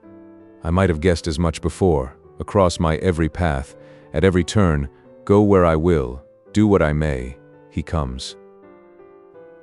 The absence of all color from the face, the dilated nostril, the quivering of the lips which, though set firmly against each other, would not be still, showed what emotions were struggling for the mastery with Nicholas. But he kept them down, and gently pressing Kate's arm to reassure her, stood erect and undaunted, front to front with his unworthy relative. As the brother and sister stood side by side, with a gallant bearing which became them well, a close likeness between them was apparent, which many, had they only seen them apart, might have failed to remark. The air, carriage, and very look and expression of the brother were all reflected in the sister, but softened and refined to the nicest limit of feminine delicacy and attraction. More striking still was some indefinable resemblance in the face of Ralph to both, while they had never looked more handsome, nor he more ugly, while they had never held themselves more proudly, nor he shrunk half so low. There never had been a time when this resemblance was so perceptible, or when all the worst characteristics of a face rendered coarse and harsh by evil thoughts were half so manifest as now. "Away," was the first word he could utter as he literally gnashed his teeth. "Away. What brings you here? Liar, scoundrel, dastard, thief." "I come here," said Nicholas in a low, deep voice, "to save your victim if I can. Liar and scoundrel you are in every action of your life. Theft is your trade, and double dastard you must be, or you were not here today. Hard words will not move me, nor would hard blows. Here I stand, and will, till I have done my errand." "Girl," said Ralph, "retire. We can use force to him, but I would not hurt you if I could help it. Retire, you weak and silly wench, and leave this dog to be dealt with as he deserves." "I will not retire," cried Kate, with flashing eyes and the red blood mantling in her cheeks. "You will do him no hurt that he will not repay. You may use force with me, I think you will, for I am a girl and that would well become you. But if I have a girl's weakness, I have a woman's heart, and it is not you who in a cause like this can turn that from its purpose." "And what may your purpose be, most lofty lady?" said Ralph. "To offer to the unhappy subject of your treachery at this last moment," replied Nicholas, "a refuge and a home. If the near prospect of such a husband as you have provided will not prevail upon her, I hope she may be moved by the prayers and entreaties of one of her own sex. At all events they shall be tried. I myself, avowing to her father from whom I come and by whom I am commissioned, will render it an act of greater baseness, meanness, and cruelty in him if he still dares to force this marriage on. Here I wait to see him and his daughter. For this I came and brought my sister even into your presence. Our purpose is not to see or speak with you, therefore to you we stoop to say no more." "Indeed," said Ralph. "You persist in remaining here, ma'am, do you?" His niece's bosom heaved with the indignant excitement into which he had lashed her, but she gave him no reply. "Now, Gride, see here," said Ralph. "This fellow, I grieve to say, my brother's son, a reprobate and profligate, stained with every mean and selfish crime, this fellow, coming here today to disturb a solemn ceremony, and knowing that the consequence of his presenting himself in another man's house at such a time, and persisting in remaining there, must be his being kicked into the streets and dragged through them like the vagabond he is. This fellow, mark you, brings with him his sister as a protection, thinking we would not expose a silly girl to the degradation and indignity which is no novelty to him. And, even after I have warned her of what must ensue, he still keeps her by him, as you see, and clings to her apron strings like a cowardly boy to his mother's. Is not this a pretty fellow to talk as big as you have heard him now?" "And as I heard him last night," said Arthur Gride, "as I heard him last night when he sneaked into my house, and he very soon sneaked out again, when I nearly frightened him to death. And he wanting to marry Miss Madeline too. Oh dear. Is there anything else he'd like? Anything else we can do for him, besides giving her up? Would he like his debts paid and his house furnished, and a few banknotes for shaving paper if he shaves at all? He. You will remain, girl, will you?" said Ralph, turning upon Kate again, "to be hauled downstairs like a drunken drab, as I swear you shall if you stop here?" No answer. "Thank your brother for what follows. Gride, call down Bray and not his daughter. Let them keep her above." "If you value your head," said Nicholas, taking up a position before the door, and speaking in the same low voice in which he had spoken before, and with no more outward passion than he had before displayed, "stay where you are." "Mind me and not him, and call down Bray," said Ralph. "Mind yourself rather than either of us, and stay where you are," said Nicholas. "Will you call down Bray?" cried Ralph. "Remember that you come near me at your peril," said Nicholas. Gride hesitated. Ralph, being by this time as furious as a baffled tiger, made for the door, and attempting to pass Kate, clasped her arm roughly with his hand. Nicholas, with his eyes darting fire, seized him by the collar. At that moment a heavy body fell with great violence on the floor above, and in an instant afterwards was heard a most appalling and terrific scream. They all stood still and gazed upon each other. Scream succeeded scream, a heavy pattering of feet succeeded, and many shrill voices clamoring together were heard to cry, "He is dead." "Stand off," cried Nicholas, letting loose all the passion he had restrained till now. "If this is what I scarcely dare to hope it is, you are caught, villains, in your own toils." He burst from the room and, darting upstairs to the quarter from whence the noise proceeded, forced his way through a crowd of persons who quite filled a small bedchamber, and found Bray lying on the floor quite dead, his daughter clinging to the body. "How did this happen?" he cried, looking wildly about him. Several voices answered together that he had been observed, through the half-opened door, reclining in a strange and uneasy position upon a chair, that he had been spoken to several times, and not answering, was supposed to be asleep, until some person going in and shaking him by the arm, he fell heavily to the ground and was discovered to be dead. "Who is the owner of this house?" said Nicholas hastily. An elderly woman was pointed out to him, and to her he said, as he knelt down and gently unwound Madeline's arms from the lifeless mass round which they were entwined, "I represent this lady's nearest friends, as her servant here knows, and must remove her from this dreadful scene. This is my sister, to whose charge you confide her. My name and address are upon that card, and you shall receive from me all necessary directions for the arrangements that must be made. Stand aside, every one of you, and give me room and air for God's sake." The people fell back, scarce wondering more at what had just occurred than at the excitement and impetuosity of him who spoke. Nicholas, taking the insensible girl in his arms, bore her from the chamber and downstairs into the room he had just quitted, followed by his sister and the faithful servant, whom he charged to procure a coach directly, while he and Kate bent over their beautiful charge and endeavored, but in vain, to restore her to animation. The girl performed her office with such expedition that in a very few minutes the coach was ready. Ralph Nickleby and Gride, stunned and paralyzed by the awful event which had so suddenly overthrown their schemes, it would not otherwise, perhaps, have made much impression on them, and carried away by the extraordinary energy and precipitation of Nicholas, which bore down all before him, looked on at these proceedings like men in a dream or trance. It was not until every preparation was made for Madeline's immediate removal that Ralph broke silence by declaring she should not be taken away. "Who says so?" cried Nicholas, rising from his knee and confronting them, but still retaining Madeline's lifeless hand in his. "I," answered Ralph hoarsely.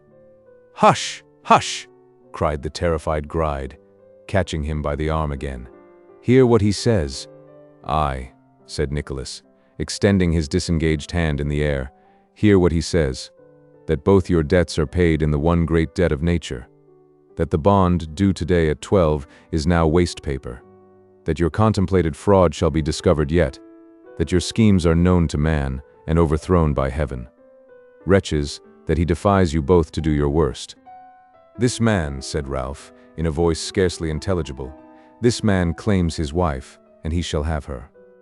"That man claims what is not his, and he should not have her if he were 50 men, with 50 more to back him," said Nicholas. "Who shall prevent him?" "I will."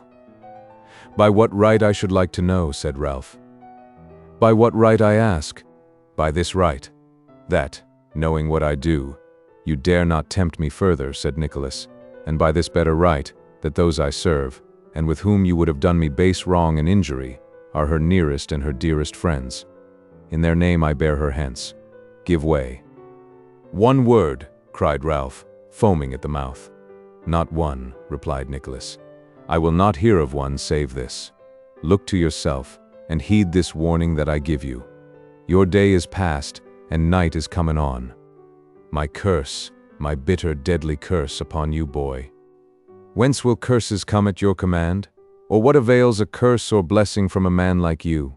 I tell you that misfortune and discovery are thickening about your head, that the structures you have raised through all your ill-spent life are crumbling into dust, that your path is beset with spies, that this very day 10,000 pounds of your hoarded wealth have gone in one great crash."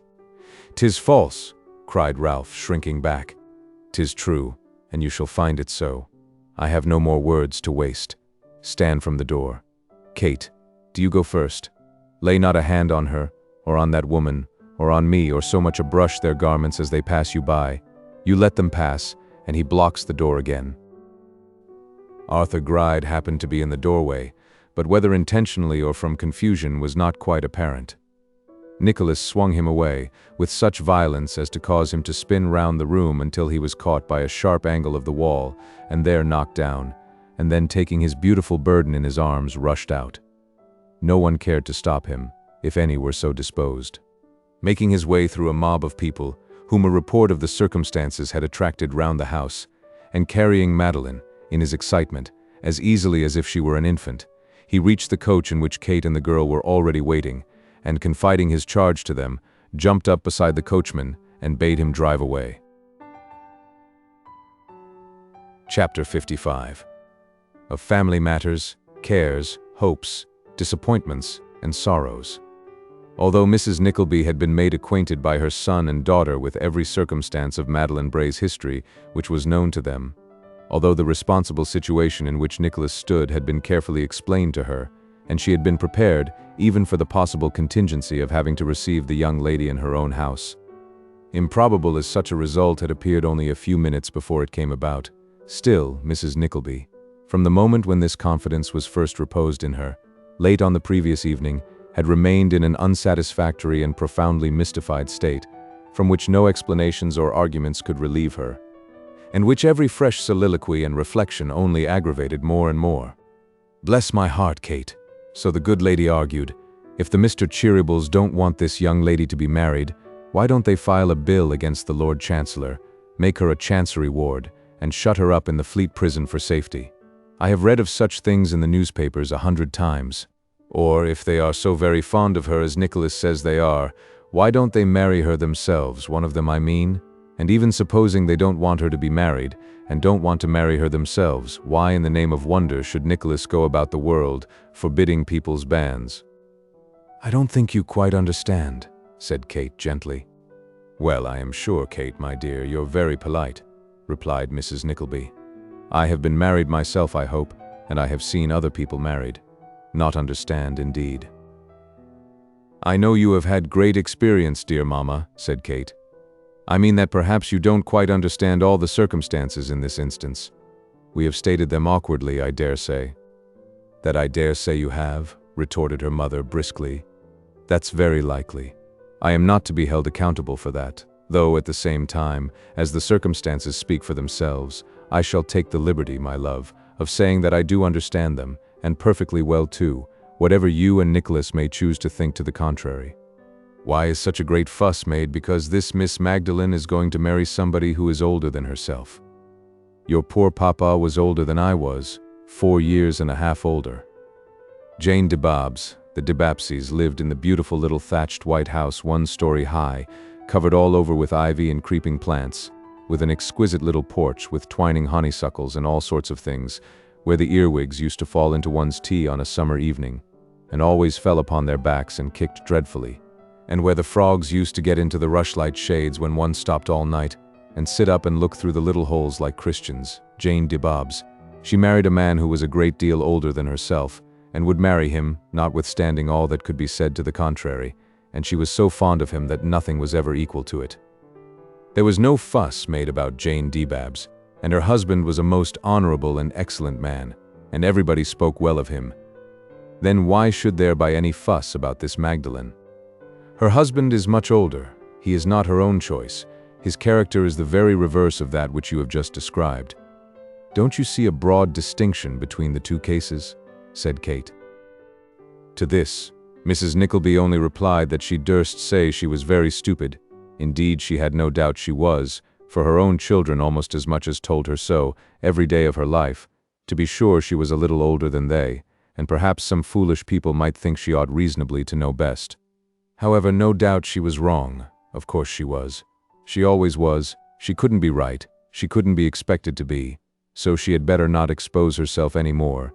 And to all Kate's conciliations and concessions for an hour ensuing, the good lady gave no other replies than, oh, certainly. Why did they ask her? Her opinion was of no consequence. It didn't matter what she said, with many other rejoinders of the same class. In this frame of mind, expressed when she had become too resigned for speech, by nods of the head, upliftings of the eyes, and little beginnings of groans converted, as they attracted attention, into short coughs, Mrs. Nickleby remained until Nicholas and Kate returned with the object of their solicitude, when, having by this time asserted her own importance, and becoming besides interested in the trials of one so young and beautiful, she not only displayed the utmost zeal and solicitude, but took great credit to herself for recommending the course of procedure which her son had adopted, frequently declaring, with an expressive look, that it was very fortunate things were, as they were, and hinting, that, but for great encouragement and wisdom on her own part, they never could have been brought to that pass.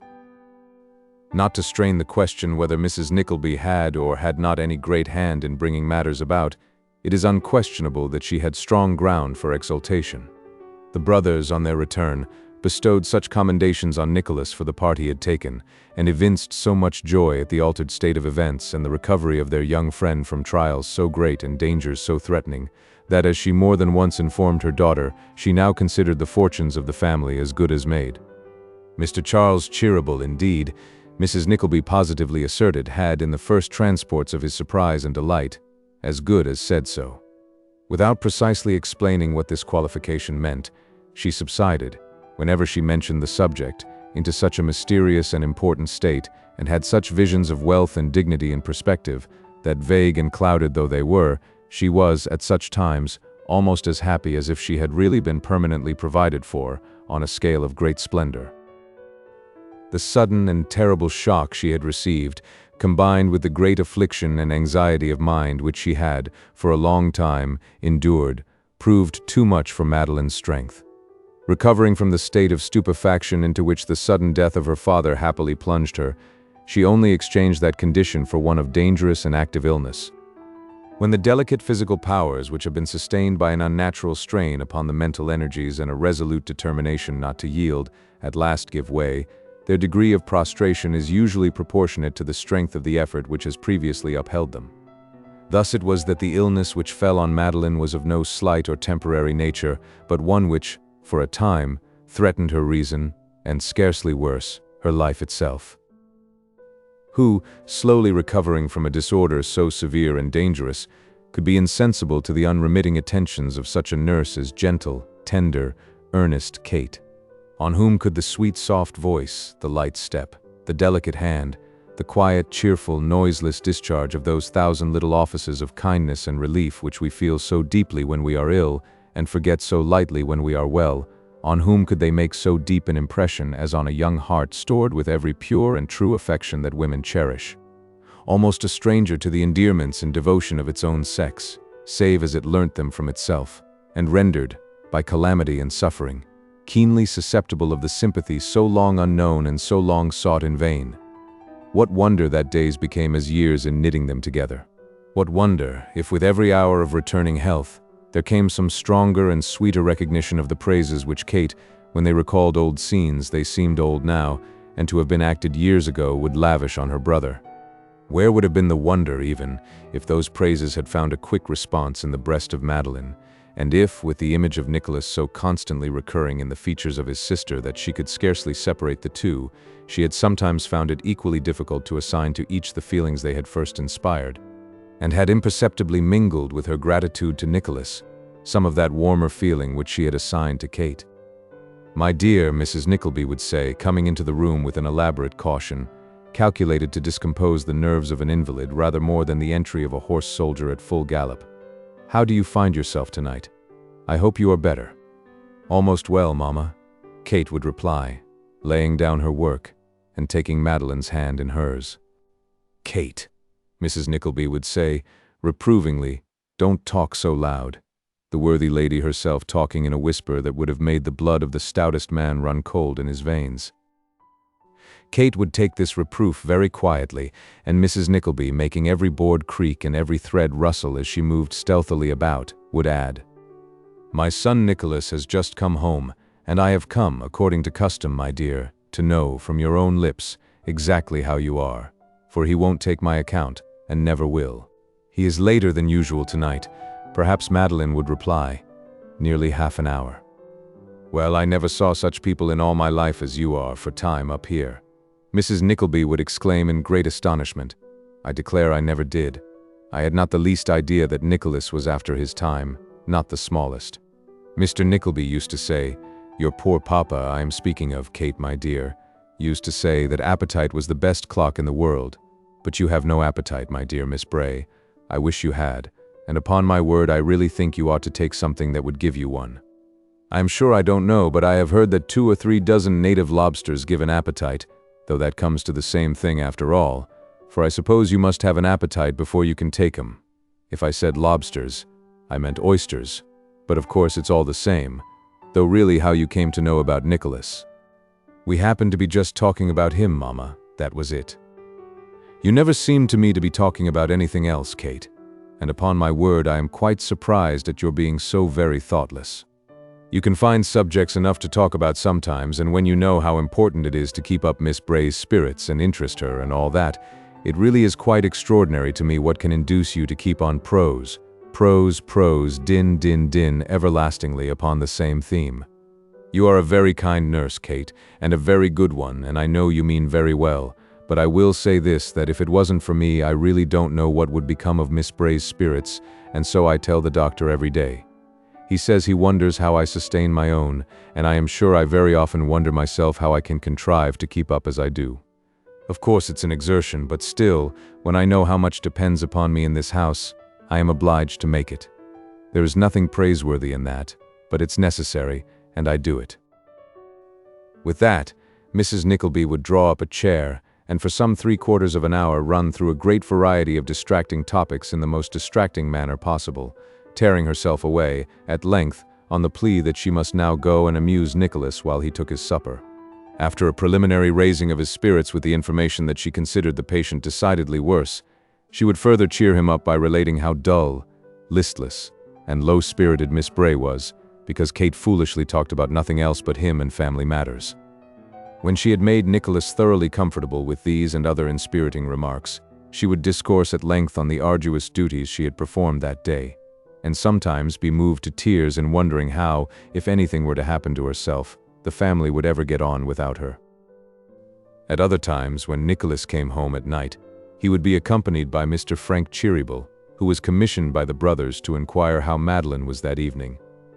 On such occasions, and they were a very frequent occurrence, Mrs. Nickleby deemed it of particular importance that she should have her wits about her, for, from certain signs and tokens which had attracted her attention, she shrewdly suspected that Mr. Frank, interested as his uncles were in Madeline, came quite as much to see Kate as to inquire after her, the more especially as the brothers were in constant communication with the medical man, came backwards and forwards very frequently themselves, and received a full report from Nicholas every morning. These were proud times for Mrs. Nickleby. Never was anybody half so discreet and sage as she, or half so mysterious withal, and never were there such cunning generalship and such unfathomable designs as she brought to bear upon Mr. Frank, with the view of ascertaining whether her suspicions were well founded, and if so, of tantalizing him into taking her into his confidence and throwing himself upon her merciful consideration. Extensive was the artillery, heavy and light, which Mrs. Nickleby brought into play for the furtherance of these great schemes, various and opposite the means which she employed to bring about the end she had in view. At one time, she was all cordiality and ease, at another, all stiffness and frigidity. Now she would seem to open her whole heart to her unhappy victim. The next time they met, she would receive him with the most distant and studious reserve, as if a new light had broken in upon her, and, guessing his intentions, she had resolved to check them in the bud, as if she felt it her bounden duty to act with Spartan firmness, and at once and forever to discourage hopes which never could be realized. At other times, when Nicholas was not there to overhear, and Kate was upstairs busily tending her sick friend, the worthy lady would throw out dark hints of an intention to send her daughter to France for 3 or 4 years, or to Scotland for the improvement of her health impaired by her late fatigues, or to America on a visit, or anywhere that threatened a long and tedious separation. Nay, she even went so far as to hint obscurely at an attachment entertained for her daughter by the son of an old neighbor of theirs, one Horatio Pelterogus, a young gentleman who might have been at that time 4 years old or thereabouts, and to represent it indeed as almost a settled thing between the families, only waiting for her daughter's final decision, to come off with the sanction of the church and to the unspeakable happiness and content of all parties. It was in the full pride and glory of having sprung this last mine one night with extraordinary success that Mrs. Nickleby took the opportunity of being left alone with her son before retiring to rest, to sound him on the subject which so occupied her thoughts, not doubting that they could have but one opinion respecting it. To this end, she approached the question with divers laudatory and appropriate remarks touching the general amiability of Mr. Frank Cheeryble. "You are quite right, mother," said Nicholas. "Quite right. He is a fine fellow." "Good-looking, too," said Mrs. Nickleby. "Decidedly good-looking," answered Nicholas. "What may you call his nose, now, my dear?" pursued Mrs. Nickleby, wishing to interest Nicholas in the subject to the utmost. "Call it?" repeated Nicholas. "Ah," returned his mother. "What style of nose? What order of architecture, if one may say so? I am not very learned in noses. Do you call it a Roman or a Grecian?" "Upon my word, mother," said Nicholas, laughing, "as well as I remember, I should call it a kind of composite, or mixed nose. But I have no very strong recollection on the subject. If it will afford you any gratification, I'll observe it more closely, and let you know." "I wish you would, my dear," said Mrs. Nickleby, with an earnest look. "Very well," returned Nicholas. "I will." Nicholas returned to the perusal of the book he had been reading, when the dialogue had gone thus far. Mrs. Nickleby, after stopping a little for consideration, resumed. "He is very much attached to you, Nicholas, my dear." Nicholas laughingly said as he closed his book that he was glad to hear it, and observed that his mother seemed deep in their new friend's confidence already. "Hem," said Mrs. Nickleby. I don't know about that, my dear, but I think it is very necessary that somebody should be in his confidence, highly necessary. Elated by a look of curiosity from her son, and the consciousness of possessing a great secret, all to herself, Mrs. Nickleby went on with great animation. I am sure, my dear Nicholas, how you can have failed to notice it is, to me, quite extraordinary, though I don't know why I should say that either, because, of course, as far as it goes, and to a certain extent, there is a great deal in this sort of thing, especially in this early stage, which, however clear it may be to females, can scarcely be expected to be so evident to men. I don't say that I have any particular penetration in such matters. I may have. Those about me should know best about that, and perhaps do know.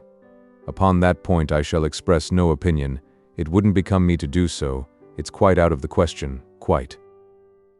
Nicholas snuffed the candles, put his hands in his pockets, and leaning back in his chair, assumed a look of patient suffering and melancholy resignation.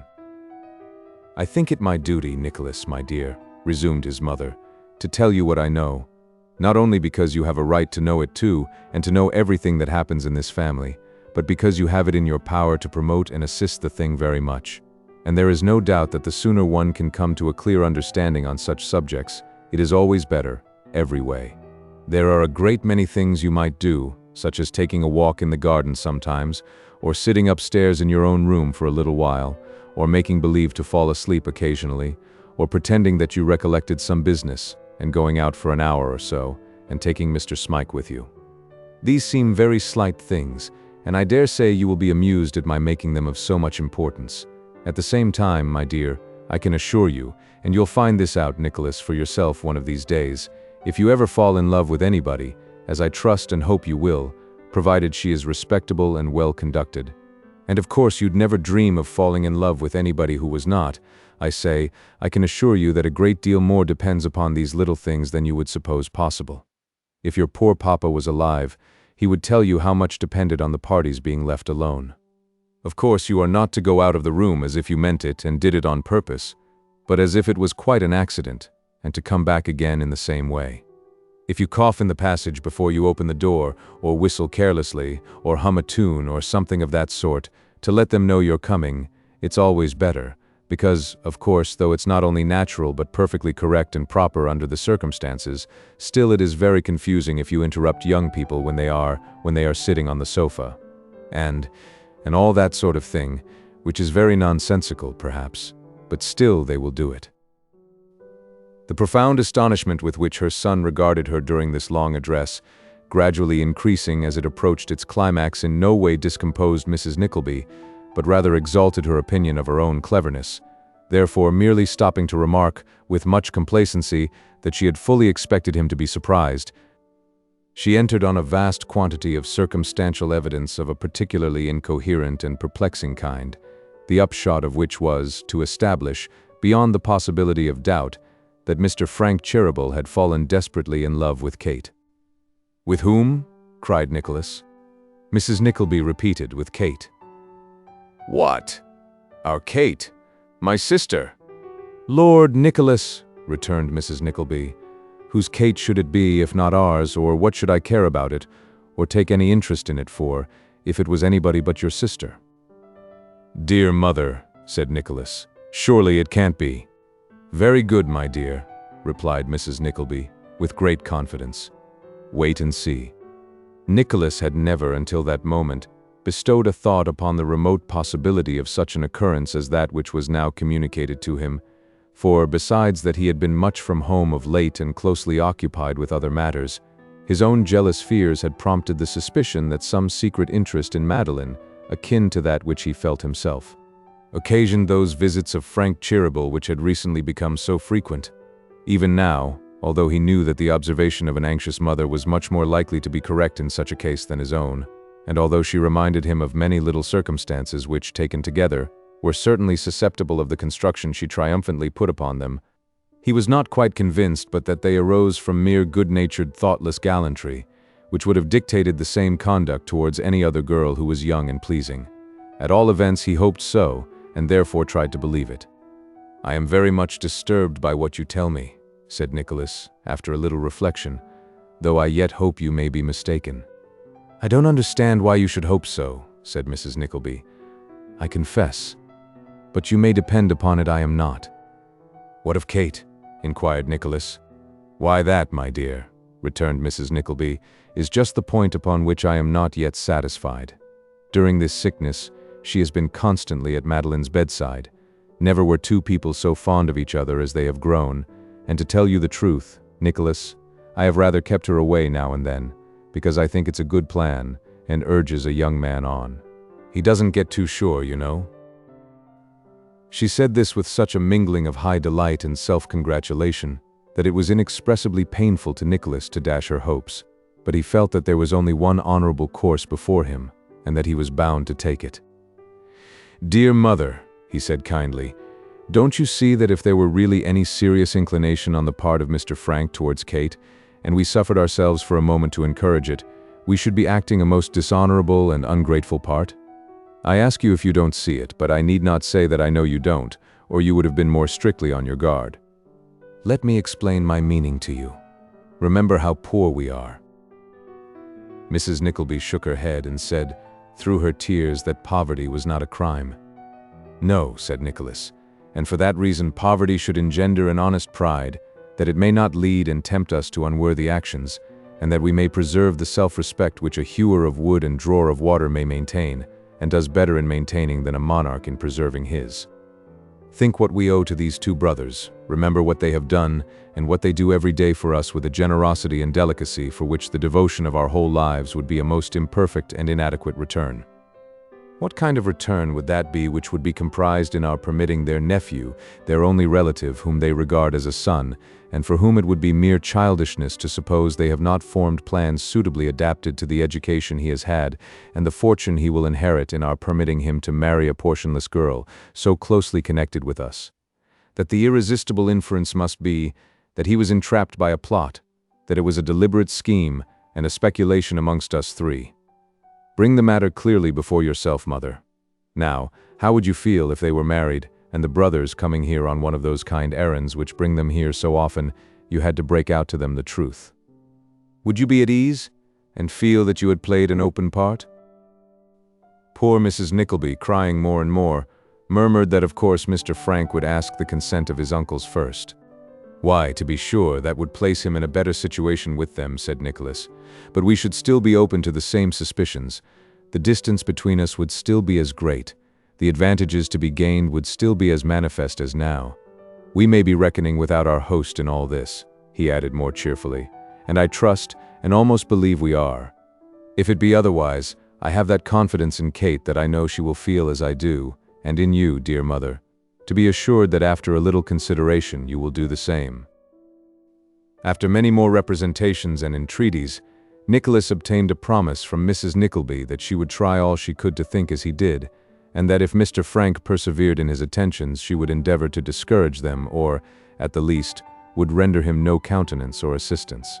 He determined to forbear mentioning the subject to Kate until he was quite convinced that there existed a real necessity for his doing so, and resolved to assure himself, as well as he could by close personal observation, of the exact position of affairs. This was a very wise resolution, but he was prevented from putting it in practice by a new source of anxiety and uneasiness. Smike became alarmingly ill, so reduced and exhausted that he could scarcely move from room to room without assistance, and so worn and emaciated that it was painful to look upon him. Nicholas was warned by the same medical authority to whom he had at first appealed that the last chance and hope of his life depended on his being instantly removed from London.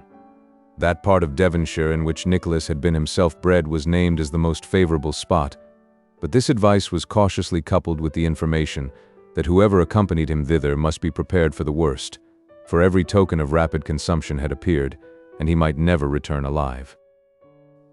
The kind brothers, who were acquainted with the poor creature's sad history, dispatched old Tim to be present at this consultation. That same morning, Nicholas was summoned by Brother Charles into his private room, and thus addressed: "My dear sir, no time must be lost. This lad shall not die if such human means as we can use can save his life. Neither shall he die alone and in a strange place. Remove him tomorrow morning. See that he has every comfort that his situation requires, and don't leave him, my dear sir, until you know that there is no longer any immediate danger. It would be hard indeed to part you now. No, no, no. Tim shall wait upon you tonight, sir.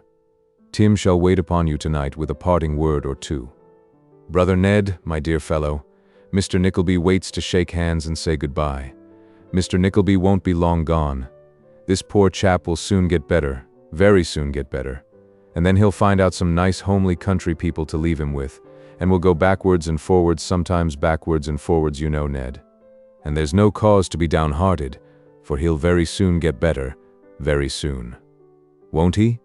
Won't he, Ned? What Tim Linkinwater said, or what he brought with him that night, needs not to be told. Next morning Nicholas and his feeble companion began their journey. And who but one, and that one he who, but for those who crowded round him then, had never met a look of kindness, or known a word of pity, could tell what agony of mind, what blighted thoughts, what unavailing sorrow were involved in that sad parting. "See," cried Nicholas eagerly, as he looked from the coach window, "they are at the corner of the lane still. And now there's Kate, poor Kate, whom you said you couldn't bear to say goodbye to, waving her handkerchief. Don't go without one gesture of farewell to Kate."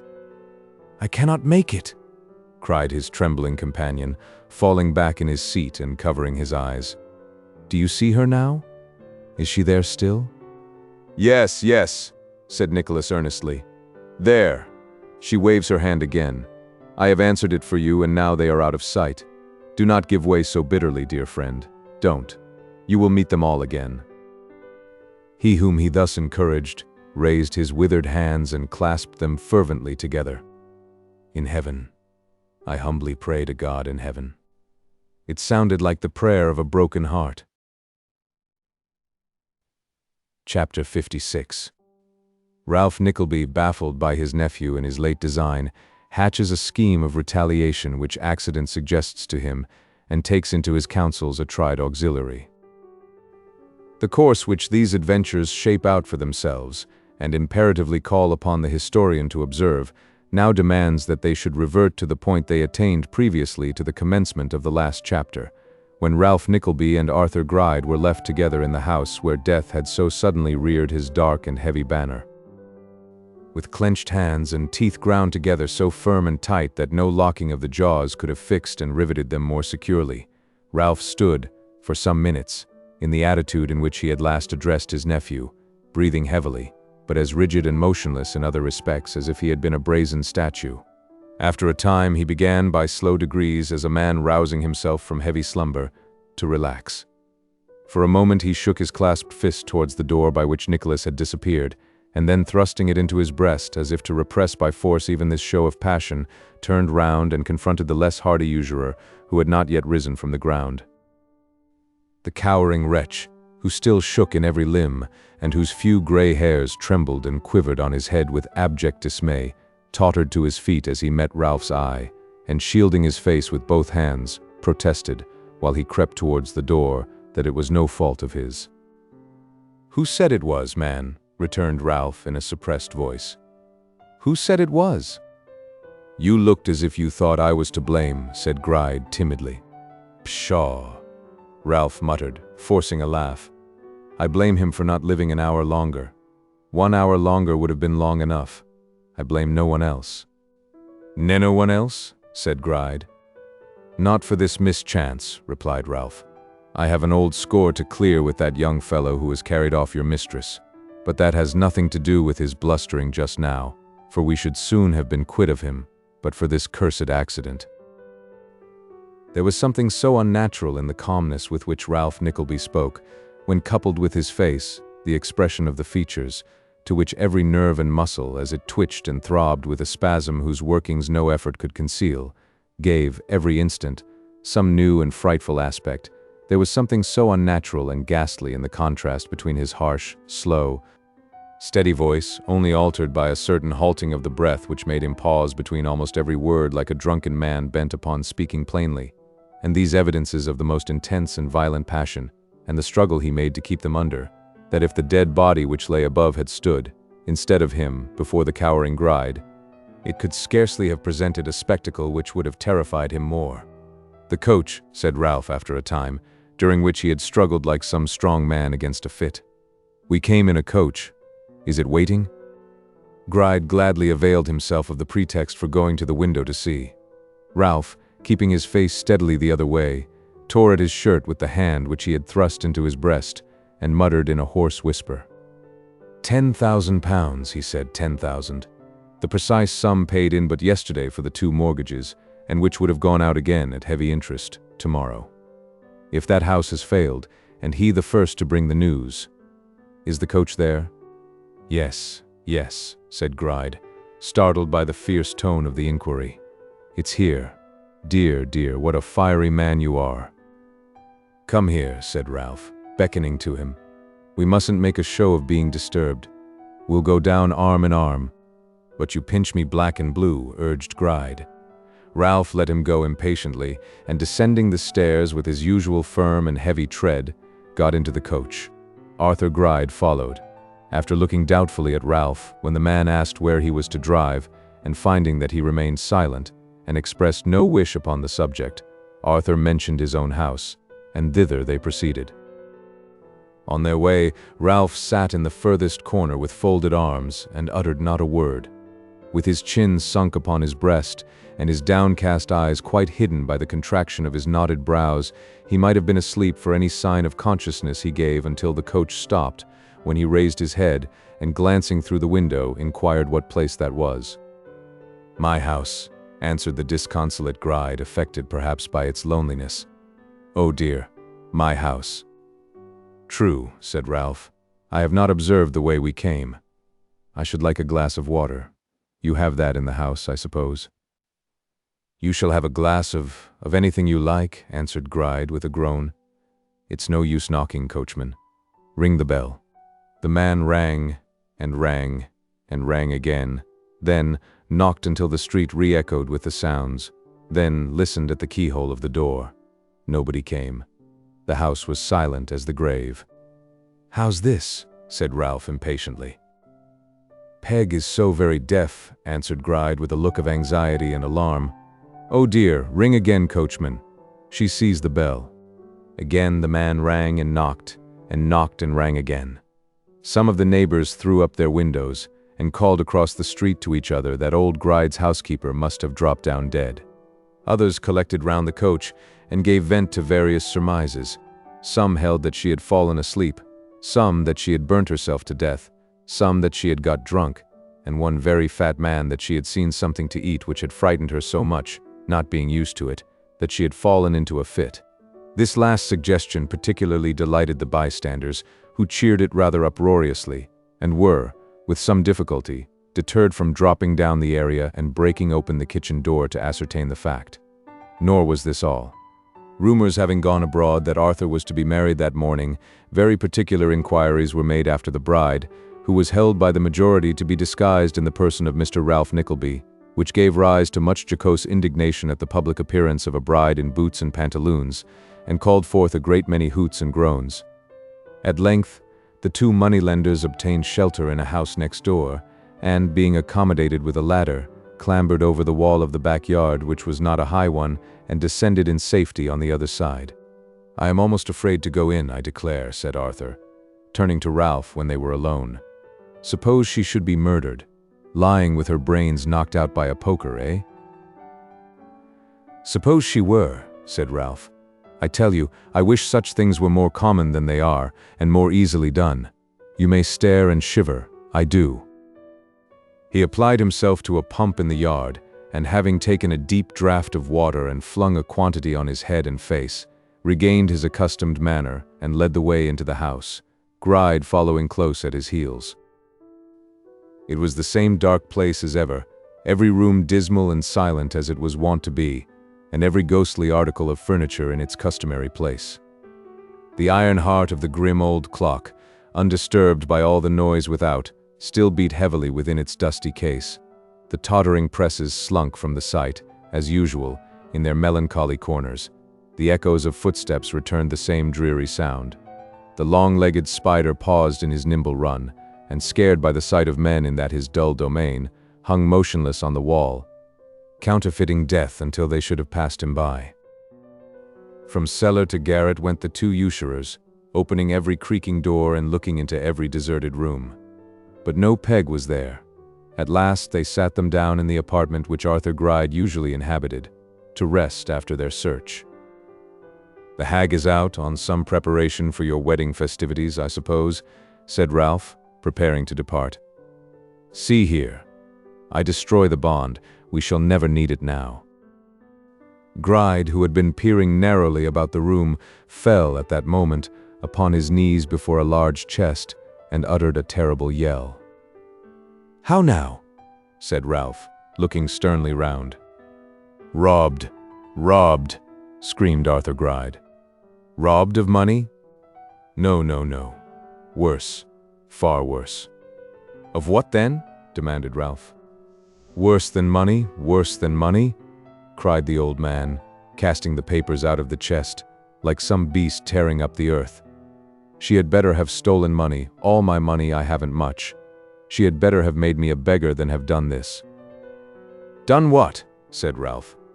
"Done what, you devil's dotard?" Still Gride made no answer, but tore and scratched among the papers, and yelled and screeched like a fiend in torment. "There is something missing, you say," said Ralph, shaking him furiously by the collar. "What is it?" "Papers. Deeds. I am a ruined man. Lost. Lost. I am robbed. I am ruined. She saw me reading it of late. I did very often. She watched me, saw me put it in the box that fitted into this. The box is gone. She has stolen it. Damnation seize her. She has robbed me." "Of what?" cried Ralph, on whom a sudden light appeared to break, for his eyes flashed and his frame trembled with agitation as he clutched Gride by his bony arm. "Of what?" "She don't know what it is. She can't read," shrieked Gride, not heeding the inquiry. "There is only one way in which money can be made of it, and that is by taking it to her. Somebody will read it for her, and tell her what to do. She and her accomplice will get money for it and be let off besides. They'll make a merit of it, say they found it, knew it, and be evidence against me. The only person it will fall upon is me. "Patience," said Ralph, clutching him still tighter and eyeing him with a sidelong look, so fixed and eager as sufficiently to denote that he had some hidden purpose in what he was about to say. "Here, reason. She can't have been gone long. I'll call the police. Do you but give information of what she has stolen, and they'll lay hands upon her. Trust me. Here, help." "No, no, no," screamed the old man, putting his hand on Ralph's mouth. "I can't. I daren't."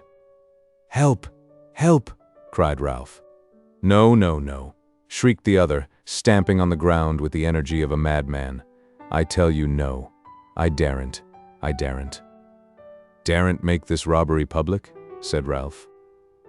"No," rejoined Gride, wringing his hands. "Hush, hush. Not a word of this. Not a word must be said. I am undone. Whichever way I turn, I am undone. I am betrayed. I shall be given up. I shall die in Newgate." With frantic exclamations such as these, and with many others in which fear, grief, and rage were strangely blended, the panic-stricken wretch gradually subdued his first loud outcry, until it had softened down into a low, despairing moan, checkered now and then by a howl, as, going over such papers as were left in the chest, he discovered some new loss. With very little excuse for departing so abruptly, Ralph left him, and, greatly disappointing the loiterers outside the house by telling them there was nothing the matter, got into the coach and was driven to his own home. A letter lay on his table. He let it lie there for some time, as if he had not the courage to open it, but at length did so and turned deadly pale. "The worst has happened," he said. "The house has failed. I see. The rumor was abroad in the city last night and reached the ears of those merchants. Well, well." He strode violently up and down the room and stopped again. £10,000, and only lying there for a day, for one day. How many anxious years, how many pinching days and sleepless nights, before I scraped together that £10,000. £10,000. How many proud painted dames would have fawned and smiled, and how many spendthrift blockheads done me lip service to my face and cursed me in their hearts, while I turned that £10,000 into 20, while I ground and pinched and used these needy borrowers for my pleasure and profit, what smooth-tongued speeches and courteous looks and civil letters they would have given me. The cant of the lying world is that men like me compass our riches by dissimulation and treachery, by fawning, cringing, and stooping. Why, how many lies, what mean and abject evasions, what humbled behavior from upstarts who, but for my money, would spurn me aside as they do their betters every day, would that £10,000 have brought me in? Grant that I had doubled it, made cent per cent. For every sovereign told another, there would not be one piece of money in all the heap which wouldn't represent 10,000 mean and paltry lies told, not by the moneylender, oh no, but by the money borrowers, your liberal, thoughtless, generous, dashing folks who wouldn't be so mean as save a sixpence for the world.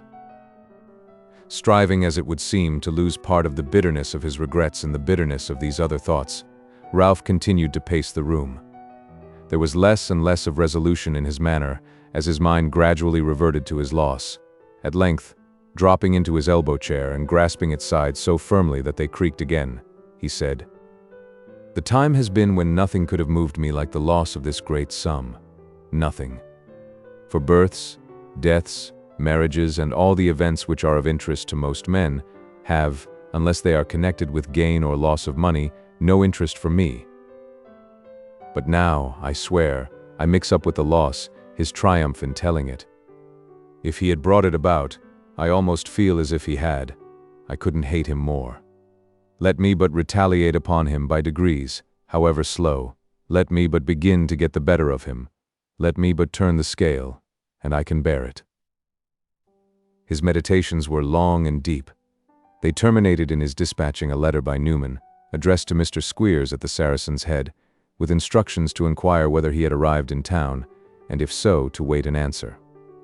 Newman brought back the information that Mr. Squeers had come by mail that morning and had received the letter in bed, but that he sent his duty, and word that he would get up and wait upon Mr. Nickleby directly.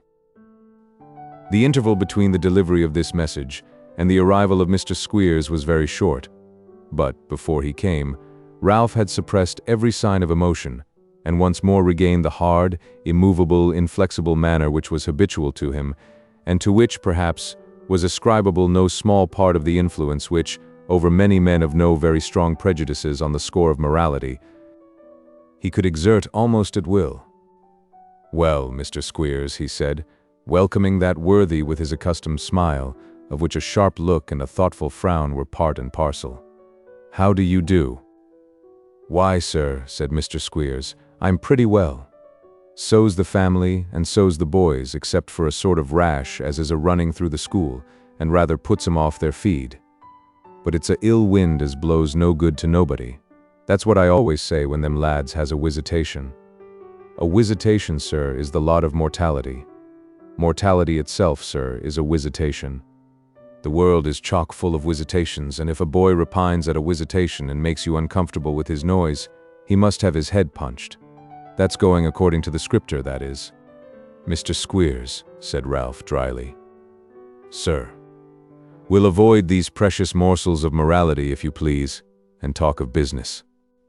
"With all my heart, sir," rejoined Squeers, "and first let me say, if you please, Noggs." Newman presented himself when the summons had been twice or thrice repeated, and asked if his master called. "I did." "Go to your dinner. And go at once. Do you hear?" "It ain't time," said Newman, doggedly. "My time is yours, and I say it is," returned Ralph. "You alter it every day," said Newman. "It isn't fair." "You don't keep many cooks, and can easily apologize to them for the trouble," retorted Ralph. "Begone, sir." Ralph not only issued this order in his most peremptory manner, but, under pretense of fetching some papers from the little office, saw it obeyed, and, when Newman had left the house, chained the door, to prevent the possibility of his returning secretly by means of his latchkey. "I have reason to suspect that fellow," said Ralph, when he returned to his own office. "Therefore, until I have thought of the shortest and least troublesome way of ruining him, I hold it best to keep him at a distance." "It wouldn't take much to ruin him, I should think," said Squeers with a grin. "Perhaps not," answered Ralph, "nor to ruin a great many people whom I know. You were going to say?" Ralph's summary and matter-of-course way of holding up this example, and throwing out the hint that followed it, had evidently an effect, as doubtless it was designed to have, upon Mr. Squeers, who said after a little hesitation, and in a much more subdued tone, "Why, what I was a-going to say, sir, is, that this here business regarding of that ungrateful and hard-hearted chap, Snawley Senior, puts me out of my way, and occasions a inconveniency quite unparalleled, besides, as I may say, making, for whole weeks together, Mrs. Squeers a perfect widder. It's a pleasure to me to act with you, of course." "Of course," said Ralph dryly. "Yes, I say of course," resumed Mr. Squeers, rubbing his knees, "but at the same time, when one comes, as I do now, better than 250 mile to take a affidavit, it does put a man out a good deal, letting alone the risk." "And where may the risk be, Mr. Squeers?" said Ralph. "I said, letting alone the risk," replied Squeers, evasively. "And I said, where was the risk?" "I wasn't complaining, you know, Mr. Nickleby," pleaded Squeers. "Upon my word, I never see such a—" "I ask you, where is the risk?" repeated Ralph, emphatically. "Where the risk?" returned Squeers, rubbing his knees still harder. "Why, it ain't necessary to mention. Certain subjects is best avoided. Oh, you know what risk I mean." "How often have I told you," said Ralph, "and how often am I to tell you, that you run no risk? What have you sworn, or what are you asked to swear, but that at such and such a time a boy was left with you in the name of Smike, that he was at your school for a given number of years, was lost under such and such circumstances, is now found, and has been identified by you in such and such keeping? This is all true, is it not?" "Yes," replied Squeers, "that's all true." "Well then," said Ralph, "what risk do you run? Who swears to a lie but Snawley, a man whom I have paid much less than I have you?" "He certainly did it cheap, did Snawley," observed Squeers. "He did it cheap," retorted Ralph testily. "Yes, and he did it well and carries it off with a hypocritical face and a sanctified air, but you, risk. What do you mean by risk? The certificates are all genuine. Snawley had another son. He has been married twice. His first wife is dead. None but her ghost could tell that she didn't write that letter. None but Snawley himself can tell that this is not his son, and that his son is food for worms. The only perjury is Snawley's, and I fancy he is pretty well used to it.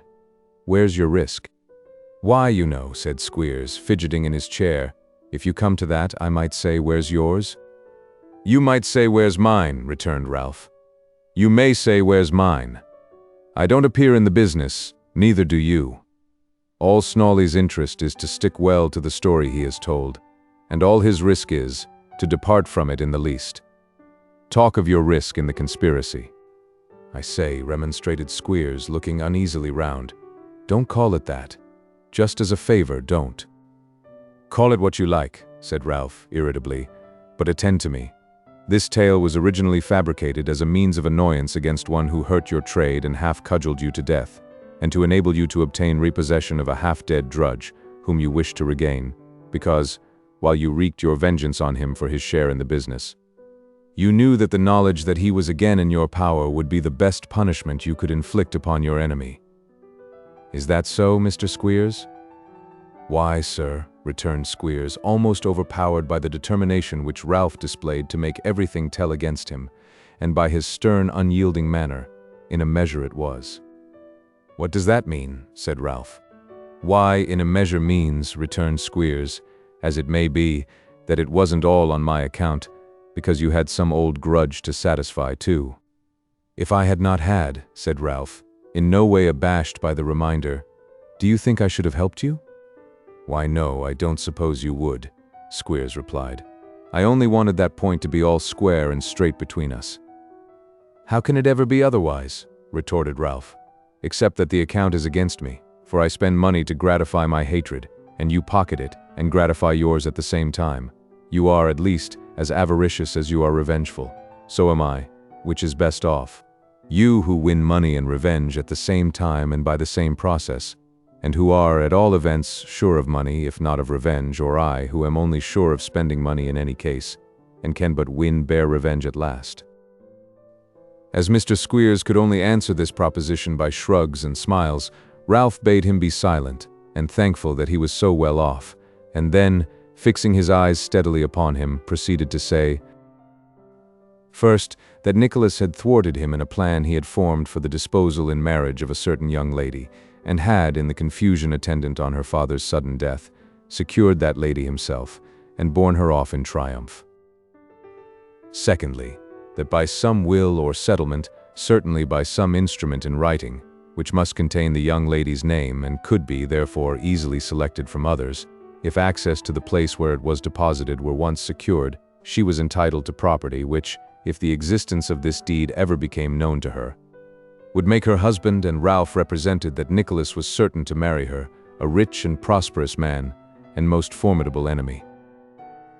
Thirdly, that this deed had been, with others, stolen from one who had himself obtained or concealed it fraudulently, and who feared to take any steps for its recovery, and that he, Ralph, knew the thief. To all this Mr. Squeers listened with greedy ears that devoured every syllable, and with his one eye and his mouth wide open, marveling for what special reason he was honored with so much of Ralph's confidence, and to what it all tended. "Now," said Ralph, leaning forward and placing his hand on Squeers's arm, "hear the design which I have conceived, and which I say, if I can ripen it, have carried into execution. No advantage can be reaped from this deed, whatever it is, save by the girl herself or her husband, and the possession of this deed by one or other of them is indispensable to any advantage being gained. That I have discovered beyond the possibility of doubt.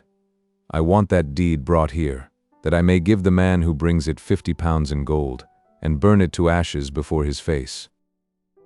Mr. Squeers, after following with his eye the action of Ralph's hand towards the fireplace as if he were at that moment consuming the paper, drew a long breath and said, "Yes, but who's to bring it?" "Nobody, perhaps, for much is to be done before it can be got at," said Ralph. "But if anybody, you." Mr. Squeers's first tokens of consternation, and his flat relinquishment of the task, would have staggered most men, if they had not immediately occasioned an utter abandonment of the proposition. On Ralph they produced not the slightest effect. Resuming when the schoolmaster had quite talked himself out of breath, as coolly as if he had never been interrupted, Ralph proceeded to expatiate on such features of the case as he deemed it most advisable to lay the greatest stress on. These were the age, decrepitude, and weakness of Mrs. Sliderskew, the great improbability of her having any accomplice or even acquaintance, taking into account her secluded habits, and her long residence in such a house as Gride's. The strong reason there was to suppose that the robbery was not the result of a concerted plan, otherwise she would have watched an opportunity of carrying off a sum of money, the difficulty she would be placed in when she began to think on what she had done, and found herself encumbered with documents of whose nature she was utterly ignorant, and the comparative ease with which somebody, with a full knowledge of her position, obtaining access to her, and working on her fears if necessary, might worm himself into her confidence and obtain, under one pretense or another, free possession of the deed. To these were added such considerations as the constant residence of Mr. Squeers at a long distance from London, which rendered his association with Mrs. Sliderskew a mere masquerading frolic, in which nobody was likely to recognize him, either at the time or afterwards, the impossibility of Ralph's undertaking the task himself, he being already known to her by sight, and various comments on the uncommon tact and experience of Mr. Squeers, which would make his overreaching one old woman a mere matter of child's play and amusement. In addition to these influences and persuasions, Ralph drew, with his utmost skill and power, a vivid picture of the defeat which Nicholas would sustain, should they succeed, in linking himself to a beggar, where he expected to wed an heiress, glanced at the immeasurable importance it must be to a man situated as Squeers, to preserve such a friend as himself, dwelt on a long train of benefits, conferred since their first acquaintance, when he had reported favorably of his treatment of a sickly boy who had died under his hands, and whose death was very convenient to Ralph and his clients, but this he did not say, and finally hinted that the 50 pounds might be increased to 75, or, in the event of very great success, even to 100. These arguments at length concluded, Mr. Squeers crossed his legs, uncrossed them, scratched his head, rubbed his eye, examined the palms of his hands, and bit his nails, and after exhibiting many other signs of restlessness and indecision, asked whether £100 was the highest that Mr. Nickleby could go. Being answered in the affirmative, he became restless again, and, after some thought and an unsuccessful inquiry whether he couldn't go another 50, said he supposed he must try and do the most he could for a friend, which was always his maxim, and therefore he undertook the job. "But how are you to get at the woman?" he said. "That's what it is as puzzles me." "I may not get at her at all," replied Ralph, "but I'll try. I have hunted people in this city before now who have been better hid than she, and I know quarters in which a guinea or two, carefully spent, will often solve darker riddles than this. Aye, and keep them close too, if need be. I hear my man ringing at the door. We may as well part. You had better not come to and fro, but wait till you hear from me." "Good," returned Squeers. "I say, if you shouldn't find her out, you'll pay expenses at the Saracen and something for loss of time?" "Well," said Ralph testily, "yes. You have nothing more to say?" Squeers shaking his head, Ralph accompanied him to the street door and audibly wondering, for the edification of Newman, why it was fastened as if it were night, let him in and Squeers out, and returned to his own room. "Now," he muttered, "come what come may. For the present I am firm and unshaken. Let me but retrieve this one small portion of my loss and disgrace. Let me but defeat him in this one hope, dear to his heart as I know it must be. Let me but do this, and it shall be the first link in such a chain which I will wind about him, as never man forged yet." Chapter 57. How Ralph Nickleby's auxiliary went about his work, and how he prospered with it. It was a dark, wet, gloomy night in autumn, when in an upper room of a mean house situated in an obscure street, or rather court, near Lambeth, there sat, all alone, a one-eyed man grotesquely habited, either for lack of better garments or for purposes of disguise, in a loose greatcoat, with arms half as long again as his own, and a capacity of breadth and length which would have admitted of his winding himself in it, head and all, with the utmost ease, and without any risk of straining the old and greasy material of which it was composed. So attired, and in a place so far removed from his usual haunts and occupations, and so very poor and wretched in its character, perhaps Mrs. Squeers herself would have had some difficulty in recognizing her lord, quickened though her natural sagacity doubtless would have been by the affectionate yearnings and impulses of a tender wife. But Mrs. Squeers's lord it was, and in a tolerably disconsolate mood Mrs. Squeers's lord appeared to be, as helping himself from a black bottle which stood on the table beside him, he cast round the chamber a look, in which very slight regard for the objects within view was plainly mingled with some regretful and impatient recollection of distant scenes and persons. There were certainly no particular attractions either in the room over which the glance of Mr. Squeers so discontentedly wandered, or in the narrow street into which it might have penetrated, if he had thought fit to approach the window. The attic chamber in which he sat was bare and mean. The bedstead, and such few other articles of necessary furniture as it contained, were of the commonest description, in a most crazy state, and of a most uninviting appearance. The street was muddy, dirty, and deserted. Having but one outlet, it was traversed by few but the inhabitants at any time, and the night being one of those on which most people are glad to be within doors, it now presented no other signs of life than the dull glimmering of poor candles from the dirty windows, and few sounds but the pattering of the rain, and occasionally the heavy closing of some creaking door. Mr. Squeers continued to look disconsolately about him, and to listen to these noises in profound silence, broken only by the rustling of his large coat, as he now and then moved his arm to raise his glass to his lips. Mr. Squeers continued to do this for some time, until the increasing gloom warned him to snuff the candle. Seeming to be slightly roused by this exertion, he raised his eye to the ceiling, and fixing it upon some uncouth and fantastic figures, traced upon it by the wet and damp which had penetrated through the roof, broke into the following soliloquy. "Well, this is a pretty go, is this here? An uncommon pretty go. Here have I been, a matter of how many weeks, hard upon 6, a-follering up this here blessed old dowager petty larcenerer." Mr. Squeers delivered himself of this epithet with great difficulty and effort, and Dotheboys Hall a-running itself regularly to seed the while. "That's the worst of ever being in with a audacious chap like that old Nickleby. You never know when he's done with you, and if you're in for a penny, you're in for a pound."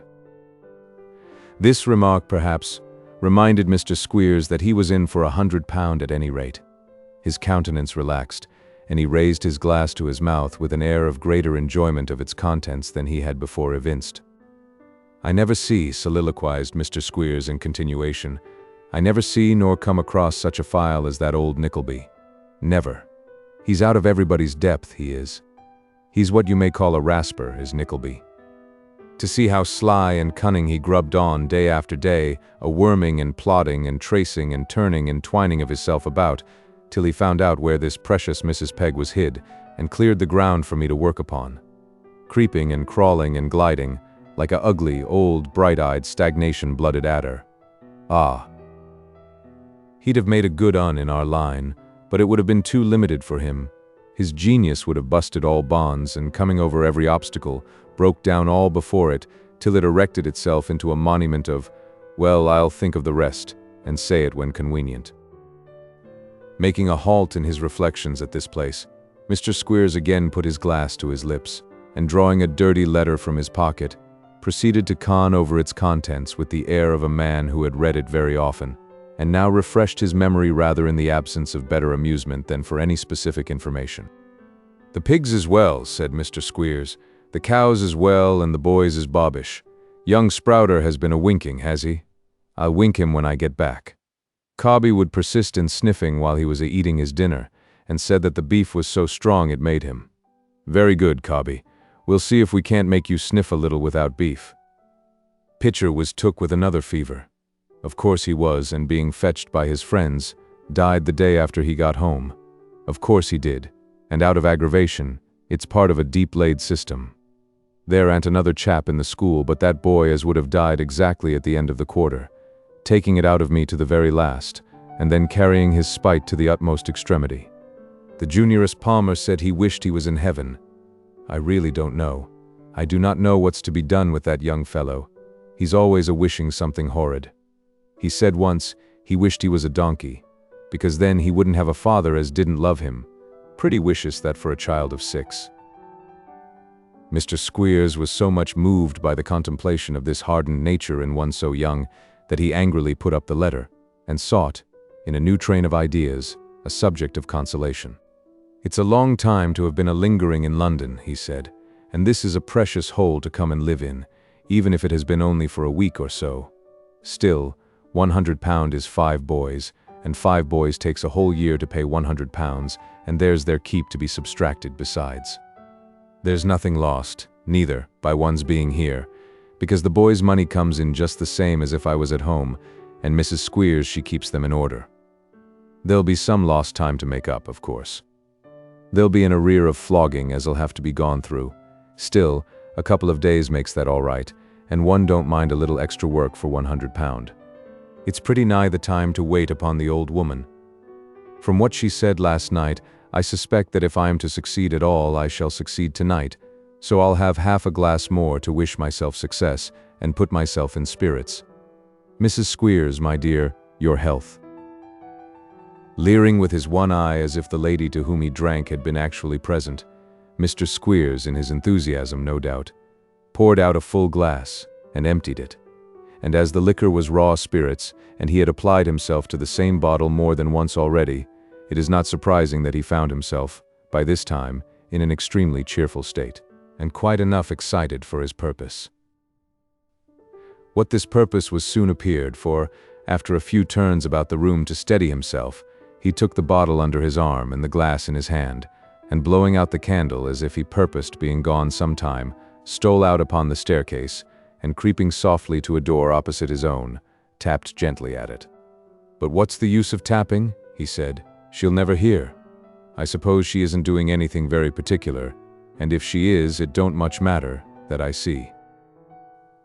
With this brief preface, Mr. Squeers applied his hand to the latch of the door, and thrusting his head into a garret far more deplorable than that he had just left, and seeing that there was nobody there but an old woman, who was bending over a wretched fire, for although the weather was still warm, the evening was chilly, walked in, and tapped her on the shoulder. "Well, my slider," said Mr. Squeers jocularly. "Is that you?" inquired Peg. "Ah, it's me, and me's the first person singular, nominative case, agreeing with the verb, it's, and governed by Squeers understood as a acorn, a hour. But when the H is sounded, the a only is to be used as a and, a art, a ideway," replied Mr. Squeers, quoting at random from the grammar. "At least, if it isn't, you don't know any better, and if it is, I've done it accidentally." Delivering this reply in his accustomed tone of voice, in which of course it was inaudible to Peg, Mr. Squeers drew a stool to the fire, and placing himself over against her, and the bottle and glass on the floor between them, roared out again, very loud, "Well, my Slider." "I hear you," said Peg, receiving him very graciously. "I've come according to promise," roared Squeers. "So they used to say in that part of the country I come from," observed Peg, complacently, "but I think oil's better." "Better than what?" roared Squeers, adding some rather strong language in an undertone. "No," said Peg, "of course not." "I never saw such a monster as you are," muttered Squeers, looking as amiable as he possibly could the while, for Peg's eye was upon him, and she was chuckling fearfully, as though in delight at having made a choice repartee. "Do you see this? This is a bottle." "I see it," answered Peg. "Well, and do you see this?" bawled Squeers. "This is a glass." Peg saw that too.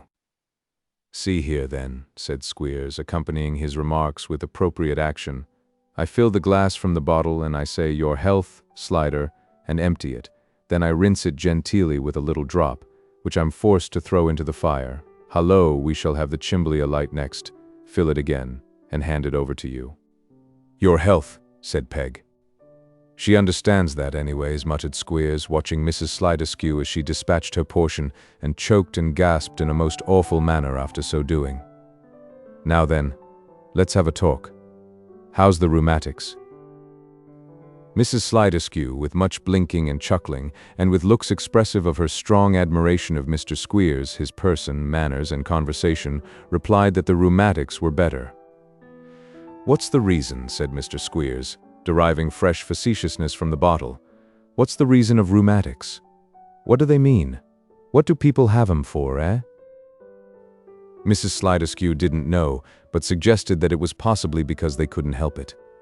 "Measles, rheumatics, whooping cough, fevers, agers, and lumbagers," said Mr. Squeers, "is all philosophy together. That's what it is. The heavenly bodies is philosophy, and the earthly bodies is philosophy. If there's a screw loose in a heavenly body, that's philosophy. And if there's screw loose in a earthly body, that's philosophy too. Or it may be that sometimes there's a little metaphysics in it, but that's not often. Philosophy's the chap for me. If a parent asks a question in the classical, commercial, or mathematical line, says I, gravely, 'Why, sir, in the first place, are you a philosopher?'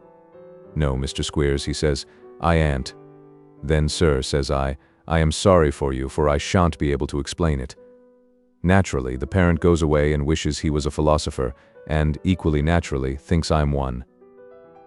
Saying this and a great deal more, with tipsy profundity and a serio-comic air, and keeping his eye all the time on Mrs. Sliderskew, who was unable to hear one word, Mr. Squeers concluded by helping himself and passing the bottle, to which Peg did becoming reverence. "That's the time of day," said Mr. Squeers. "You look 20 pound 10 better than you did."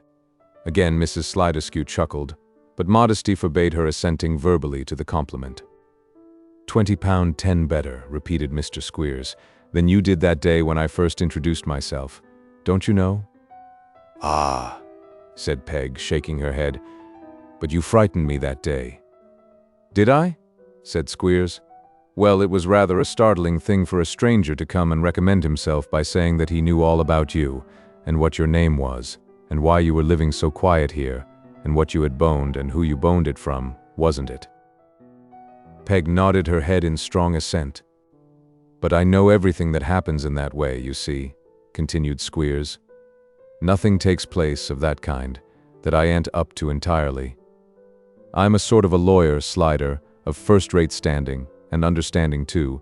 I'm the intimate friend and confidential adviser of pretty nigh every man, woman, and child that gets themselves into difficulties by being too nimble with their fingers. I am—" Mr. Squeers's catalogue of his own merits and accomplishments, which was partly the result of a concerted plan between himself and Ralph Nickleby, and flowed in part from the black bottle, was here interrupted by Mrs. Sliderskew. "Ha, ha, ha," she cried, folding her arms and wagging her head. "And so he wasn't married after all, wasn't he?" "Not married after all?" "No," replied Squeers, "that he wasn't." "And a young lover come and carried off the bride, eh?" said Peg. "From under his very nose," replied Squeers, "and I'm told the young chap cut up rough besides and broke the winders, and forced him to swaller his wedding favor which nearly choked him." "Tell me all about it again," cried Peg, with a malicious relish of her old master's defeat, which made her natural hideousness something quite fearful. "Let's hear it all again, beginning at the beginning now, as if you'd never told me. Let's have it every word now.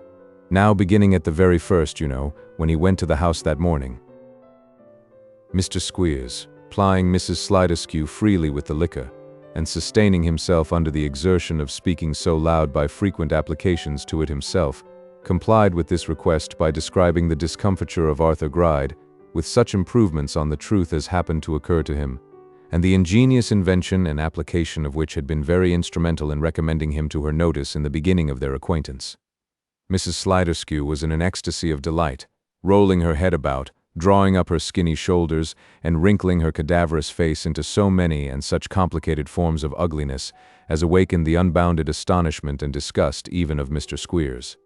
"He's a treacherous old goat," said Peg, "and cozened me with cunning tricks and lying promises, but never mind.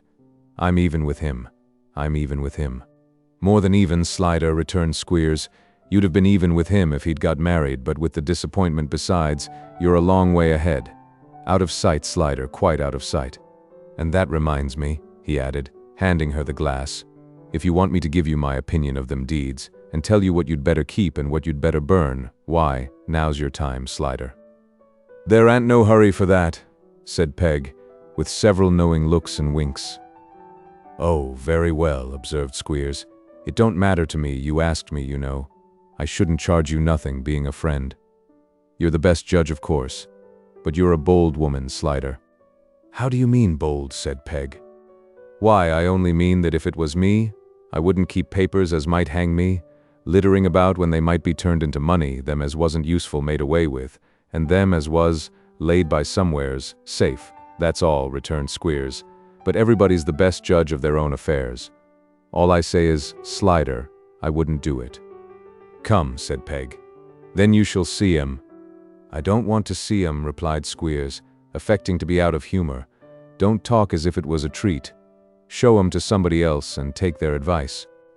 Mr. Squeers would, very likely, have carried on the farce of being offended a little longer, if Mrs. Sliderskew, in her anxiety to restore herself to her former high position in his good graces, had not become so extremely affectionate that he stood at some risk of being smothered by her caresses, repressing, with as good a grace as possible, these little familiarities for which there is reason to believe the black bottle was at least as much to blame as any constitutional infirmity on the part of Mrs. Sliderskew. He protested that he had only been joking, and, in proof of his unimpaired good humor, that he was ready to examine the deeds at once, if, by so doing, he could afford any satisfaction or relief of mind to his fair friend. "And now you're up, my Slider," bawled Squeers as she rose to fetch them. "Bolt the door." Peg trotted to the door, and after fumbling at the bolt, crept to the other end of the room, and from beneath the coals which filled the bottom of the cupboard, drew forth a small deal box. Having placed this on the floor at Squeers's feet, she brought from under the pillow of her bed a small key, with which she signed to that gentleman to open it. Mr. Squeers, who had eagerly followed her every motion, lost no time in obeying this hint, and throwing back the lid, gazed with rapture on the documents which lay within. "Now you see," said Peg, kneeling down on the floor beside him, and staying his impatient hand, "what's of no use will burn. What we can get any money by, we'll keep, and if there's any we could get him into trouble by, and fret and waste away his heart to shreds, those we'll take particular care of, for that's what I want to do, and what I hoped to do when I left him." "I thought," said Squeers, "that you didn't bear him any particular goodwill. But, I say, why didn't you take some money besides?" "Some what?" asked Peg. "Some money," roared Squeers. "I do believe the woman hears me, and wants to make me break a wessel so that she may have the pleasure of nursing me. Some money, Slider, money." "Why, what a man you are to ask," cried Peg, with some contempt. "If I had taken money from Arthur Gride, he'd have scoured the whole earth to find me, and he'd have smelt it out and raked it up, somehow, if I had buried it at the bottom of the deepest well in England. No, I knew better than that. I took what I thought his secrets were hid in, and them he couldn't afford to make public, let 'em be worth ever so much money. He's an old dog, a sly, old, cunning, thankless dog. He first starved and then tricked me, and if I could, I'd kill him." "All right, and very laudable," said Squeers. "But, first and foremost, Slider, burn the box. You should never keep things as may lead to discovery. Always mind that. So while you pull it to pieces, which you can easily do, for it's very old and rickety, and burn it in little bits, I'll look over the papers and tell you what they are." Peg, expressing her acquiescence in this arrangement, Mr. Squeers turned the box bottom upwards, and tumbling the contents upon the floor, handed it to her, the destruction of the box being an extemporary device for engaging her attention in case it should prove desirable to distract it from his own proceedings. "There," said Squeers, "you poke the pieces between the bars and make up a good fire, and I'll read the while. Let me see. And taking the candle down beside him, Mr. Squeers, with great eagerness and a cunning grin overspreading his face, entered upon his task of examination. If the old woman had not been very deaf, she must have heard, when she last went to the door, the breathing of two persons close behind it, and if those two persons had been unacquainted with her infirmity, they must probably have chosen that moment either for presenting themselves or taking to flight. But, knowing with whom they had to deal, they remained quite still, and now, not only appeared unobserved at the door which was not bolted, for the bolt had no hasp, but warily, and with noiseless footsteps advanced into the room. As they stole farther and farther in by slight and scarcely perceptible degrees, and with such caution that they scarcely seemed to breathe, the old hag and Squeers, little dreaming of any such invasion, and utterly unconscious of there being any soul near but themselves, were busily occupied with their tasks. The old woman, with her wrinkled face close to the bars of the stove, puffing at the dull embers which had not yet caught the wood, Squeers stooping down to the candle, which brought out the full ugliness of his face, as the light of the fire did that of his companion, both intently engaged, and wearing faces of exultation which contrasted strongly with the anxious looks of those behind, who took advantage of the slightest sound to cover their advance, and, almost before they had moved an inch, and all was silent, stopped again. This, with the large bare room, damp walls, and flickering doubtful light, combined to form a scene which the most careless and indifferent spectator, could any have been present, could scarcely have failed to derive some interest from, and would not readily have forgotten. Of the stealthy comers, Frank Cheeryble was one, and Newman Noggs the other. Newman had caught up by the rusty nozzle an old pair of bellows, which were just undergoing a flourish in the air preparatory to a descent upon the head of Mr. Squeers, when Frank, with an earnest gesture, stayed his arm, and, taking another step in advance, came so close behind the schoolmaster that, by leaning slightly forward, he could plainly distinguish the writing which he held up to his eye. Mr. Squeers, not being remarkably erudite, appeared to be considerably puzzled by this first prize, which was in an engrossing hand, and not very legible except to a practiced eye. Having tried it by reading from left to right, and from right to left, and finding it equally clear both ways, he turned it upside down with no better success. "Ha! Ha! Ha!" chuckled Peg, who, on her knees before the fire, was feeding it with fragments of the box, and grinning in most devilish exultation. "What's that writing about, eh?" "Nothing particular," replied Squeers, tossing it towards her. "It's only an old lease, as well as I can make out. Throw it in the fire." Mrs. Sliderskew complied, and inquired what the next one was. "This," said Squeers, "is a bundle of overdue acceptances and renewed bills of 6 or 8 young gentlemen, but they're all MPs, so it's of no use to anybody. Throw it in the fire." Peg did as she was bidden, and waited for the next. "This," said Squeers, "seems to be some deed of sale of the right of presentation to the rectory of Purechurch, in the valley of Cashup. Take care of that, Slider, literally, for God's sake. It'll fetch its price at the auction mart." "What's the next?" inquired Peg. "Why, this," said Squeers, "seems, from the 2 letters that's with it, to be a bond from a curate down in the country, to pay half a year's wages of £40 for borrowing 20. Take care of that, for if he don't pay it, his bishop will very soon be down upon him. We know what the camel and the needle's eye means, No man as can't live upon his income, whatever it is, must expect to go to heaven at any price. It's very odd. I don't see anything like it yet." "What's the matter?" said Peg. "Nothing," replied Squeers. "Only I'm looking for—" Newman raised the bellows again. Once more Frank, by a rapid motion of his arm, unaccompanied by any noise, checked him in his purpose. "Here you are," said Squeers. "Bonds, take care of them. Warrant of attorney, take care of that. 2 cognovits, take care of them. Lease and release, burn that. Ah, Madeline Bray, come of age or marry the said Madeline, here, burn that."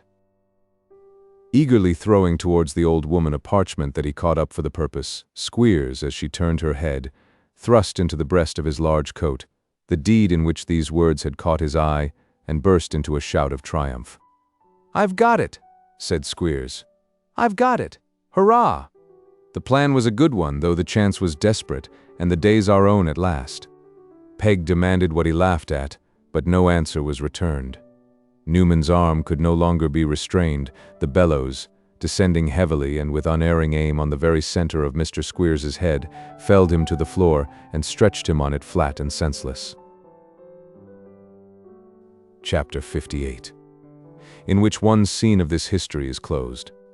Dividing the distance into 2 days' journey, in order that his charge might sustain the less exhaustion and fatigue from traveling so far, Nicholas, at the end of the 2nd day from their leaving home, found himself within a very few miles of the spot where the happiest years of his life had been passed, and which, while it filled his mind with pleasant and peaceful thoughts, brought back many painful and vivid recollections of the circumstances in which he and his had wandered forth from their old home, cast upon the rough world and the mercy of strangers.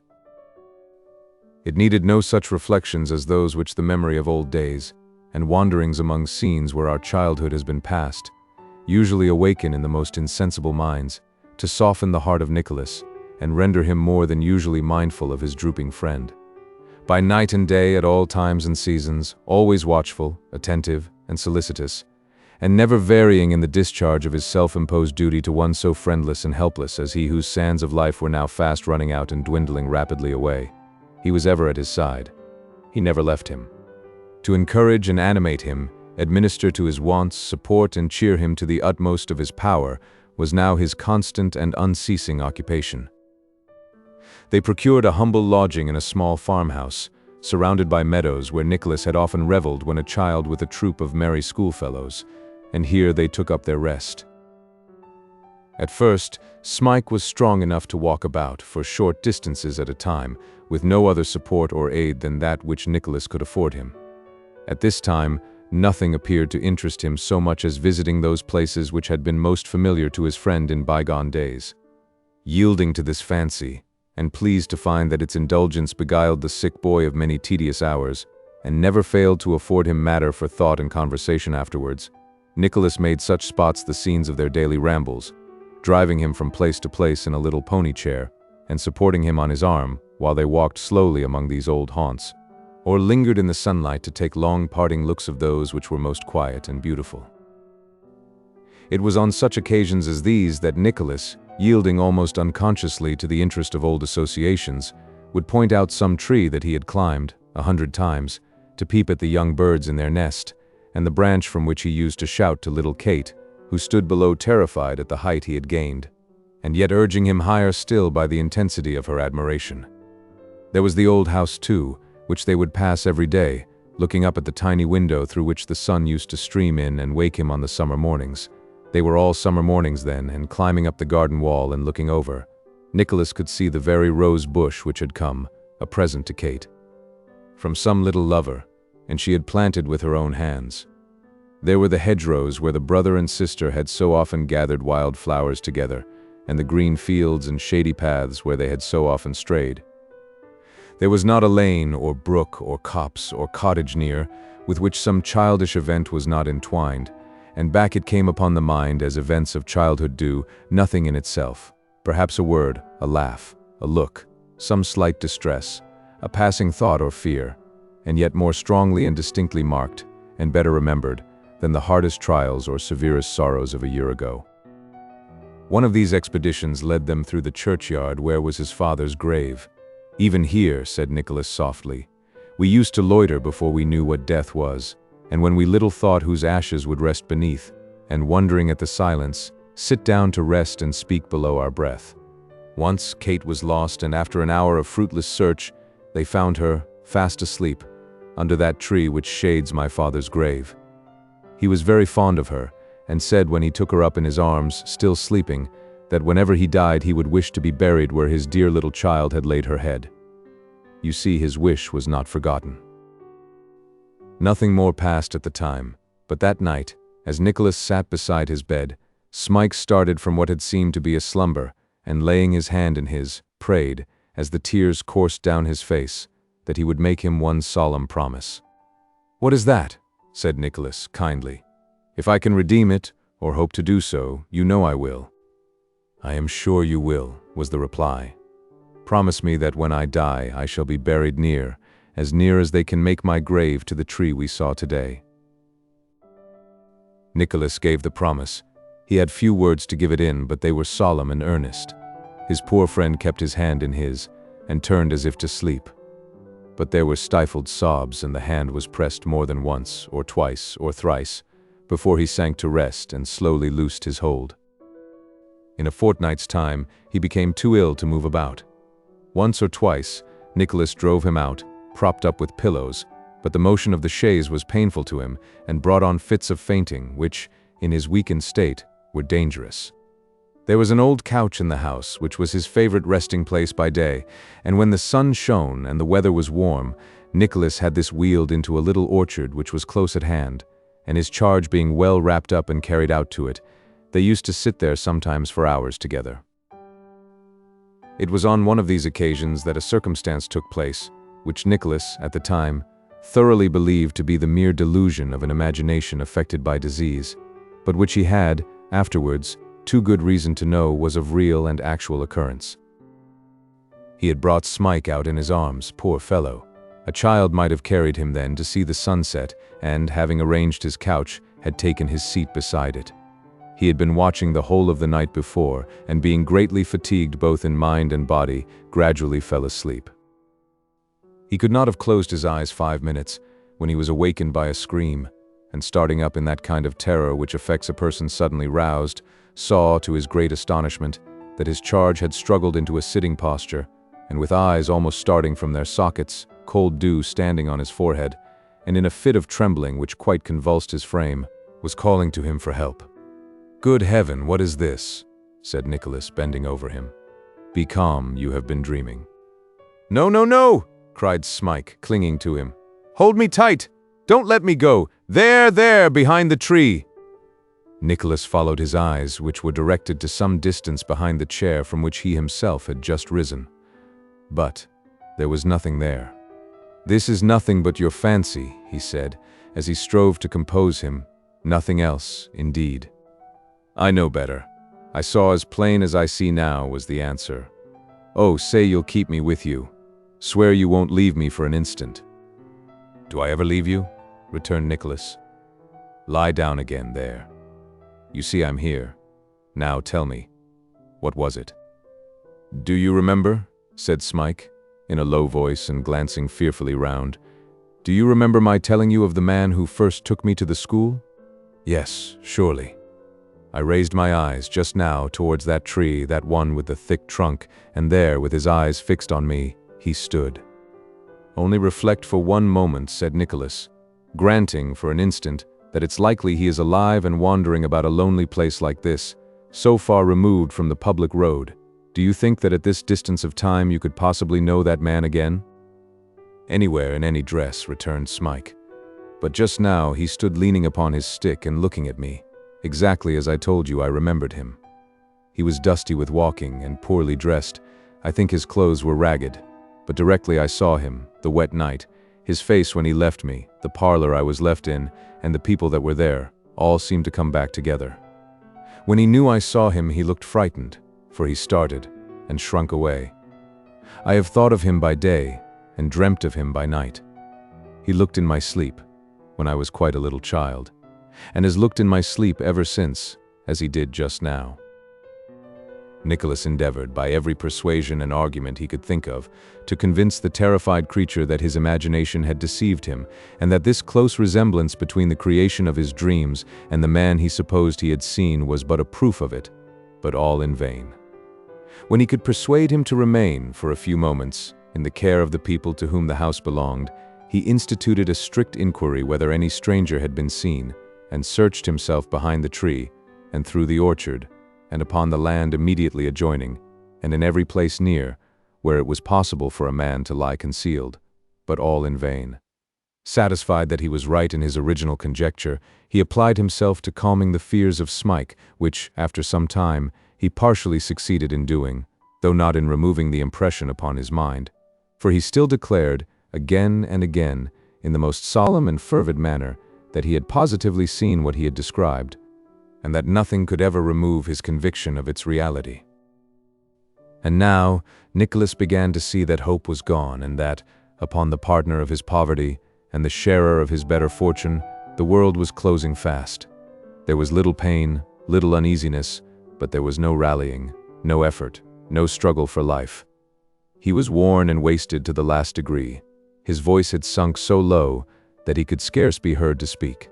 Nature was thoroughly exhausted, and he had lain him down to die. On a fine, mild autumn day, when all was tranquil and at peace, when the soft, sweet air crept in at the open window of the quiet room, and not a sound was heard but the gentle rustling of the leaves, Nicholas sat in his old place by the bedside, and knew that the time was nearly come. So very still it was that, every now and then, he bent down his ear to listen for the breathing of him who lay asleep, as if to assure himself that life was still there, and that he had not fallen into that deep slumber from which on earth there is no waking.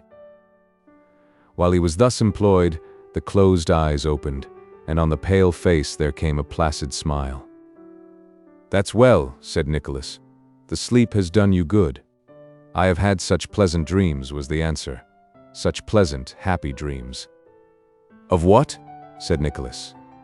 The dying boy turned towards him and, putting his arm about his neck, made answer, "I shall soon be there." After a short silence, he spoke again. "I am not afraid to die," he said. "I am quite contented. I almost think that if I could rise from this bed quite well, I would not wish to do so now. You have so often told me we shall meet again so very often lately, and now I feel the truth of that so strongly that I can even bear to part from you." The trembling voice and tearful eye, and the closer grasp of the arm which accompanied these latter words, showed how they filled the speaker's heart, nor were there wanting indications of how deeply they had touched the heart of him to whom they were addressed. "You say well," returned Nicholas at length, "and comfort me very much, dear fellow. Let me hear you say you are happy, if you can. I must tell you something first. I should not have a secret from you. You would not blame me at a time like this, I know." "I blame you," exclaimed Nicholas. "I am sure you would not. You asked me why I was so changed and sat so much alone. Shall I tell you why?" "Not if it pains you," said Nicholas. "I only ask that I might make you happier if I could. I know. I felt that, at the time." He drew his friend closer to him. "You will forgive me. I could not help it. But though I would have died to make her happy, it broke my heart to see I know he loves her dearly. Oh, who could find that out so soon as I?" The words which followed were feebly and faintly uttered, and broken by long pauses, but, from them, Nicholas learnt, for the first time, that the dying boy, with all the ardor of a nature concentrated on one absorbing, hopeless, secret passion, loved his sister Kate. He had procured a lock of her hair, which hung at his breast, folded in one or two slight ribbons she had worn. He prayed that, when he was dead, Nicholas would take it off, so that no eyes but his might see it, and that when he was laid in his coffin and about to be placed in the earth, he would hang it round his neck again, that it might rest with him in the grave. Upon his knees Nicholas gave him this pledge, and promised again that he should rest in the spot he had pointed out. They embraced, and kissed each other on the cheek. "Now," he murmured, "I am happy." He fell into a light slumber, and waking smiled as before. Then spoke of beautiful gardens, which he said stretched out before him, and were filled with figures of men, women, and many children, all with light upon their faces. Then, whispered that it was Eden, and so died. Chapter 59. The plots begin to fail, and doubts and dangers to disturb the plotter. Ralph sat alone in the solitary room where he was accustomed to take his meals, and to sit of nights when no profitable occupation called him abroad. Before him was an untasted breakfast, and near to where his fingers beat restlessly upon the table lay his watch. It was long past the time at which, for many years, he had put it in his pocket and gone with measured steps downstairs to the business of the day, but he took as little heed of its monotonous warning as of the meat and drink before him, and remained with his head resting on one hand and his eyes fixed moodily on the ground. This departure from his regular and constant habit, in one so regular and unvarying in all that appertained to the daily pursuit of riches, would almost of itself have told that the usurer was not well. That he labored under some mental or bodily indisposition, and that it was one of no slight kind so to affect a man like him, was sufficiently shown by his haggard face, jaded air, and hollow, languid eyes, which he raised at last with a start and a hasty glance around him, as one who suddenly awakes from sleep, and cannot immediately recognize the place in which he finds himself. "What is this," he said, "that hangs over me and I cannot shake off? I have never pampered myself and should not be ill. I have never moped and pined and yielded to fancies. But what can a man do without rest?" He pressed his hand upon his forehead. "Night after night comes and goes, and I have no rest. If I sleep, what rest is that which is disturbed by constant dreams of the same detested faces crowding round me, of the same detested people, in every variety of action, mingling with all I say and do, and always to my defeat? Waking, what rest have I, constantly haunted by this heavy shadow of, I know not what, which is its worst character? I must have rest. One night's unbroken rest, and I should be a man again." Pushing the table from him while he spoke, as though he loathed the sight of food, he encountered the watch, the hands of which were almost upon noon. "This is strange," he said. "Noon, and Noggs not here. What drunken brawl keeps him away? I would give something now, something in money even after that dreadful loss, if he had stabbed a man in a tavern scuffle, or broken into a house, or picked a pocket, or done anything that would send him abroad with an iron ring upon his leg, and rid me of him. Better still if I could throw temptation in his way, and lure him on to rob me. He should be welcome to what he took, so I brought the law upon him, for he is a traitor, I swear. How, or when, or where, I don't know, though I suspect." After waiting for another half-hour, he dispatched the woman who kept his house to Newman's lodging to inquire if he were ill, and why he had not come or sent. She brought back answer that he had not been home all night, and that no one could tell her anything about him. "But there is a gentleman, sir," she said, "below, who was standing at the door when I came in, and he says—" "What says he?" demanded Ralph, turning angrily upon her. "I told you I would see nobody."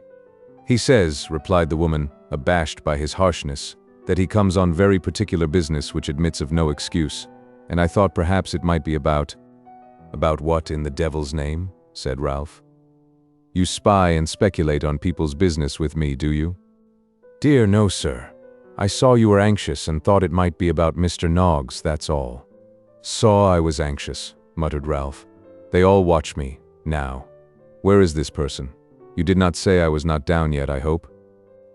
The woman replied that he was in the little office, and that she had said her master was engaged, but she would take the message. "Well," said Ralph, "I'll see him. Go you to your kitchen, and keep there. Do you mind me?" Glad to be released, the woman quickly disappeared.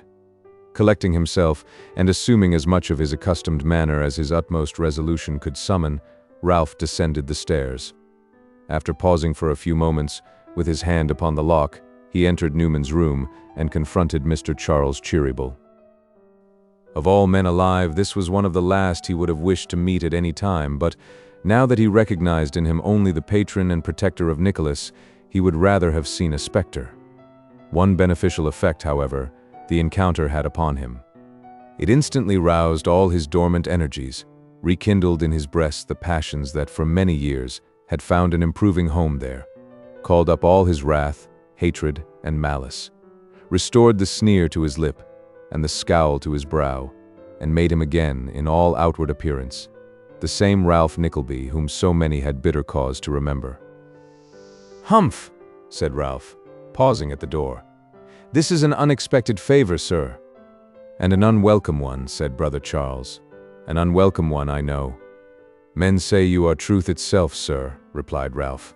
"You speak truth now, at all events, and I'll not contradict you. The favor is, at least, as unwelcome as it is unexpected. I can scarcely say more." "Plainly, sir," began Brother Charles. "Plainly, sir," interrupted Ralph, "I wish this conference to be a short one, and to end where it begins. I guess the subject upon which you are about to speak, and I'll not hear you. You like plainness, I believe.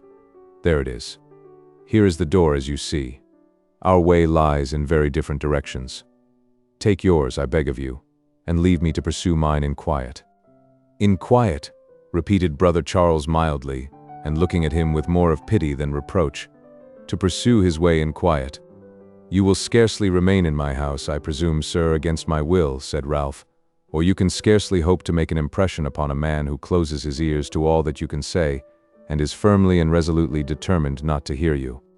"Mr. Nickleby, sir," returned Brother Charles, no less mildly than before, but firmly too, "I come here against my will, sorely and grievously against my will. I have never been in this house before, and, to speak my mind, sir, I don't feel at home or easy in it, and have no wish ever to be here again. You do not guess the subject on which I come to speak to you. You do not indeed. I am sure of that, or your manner would be a very different one."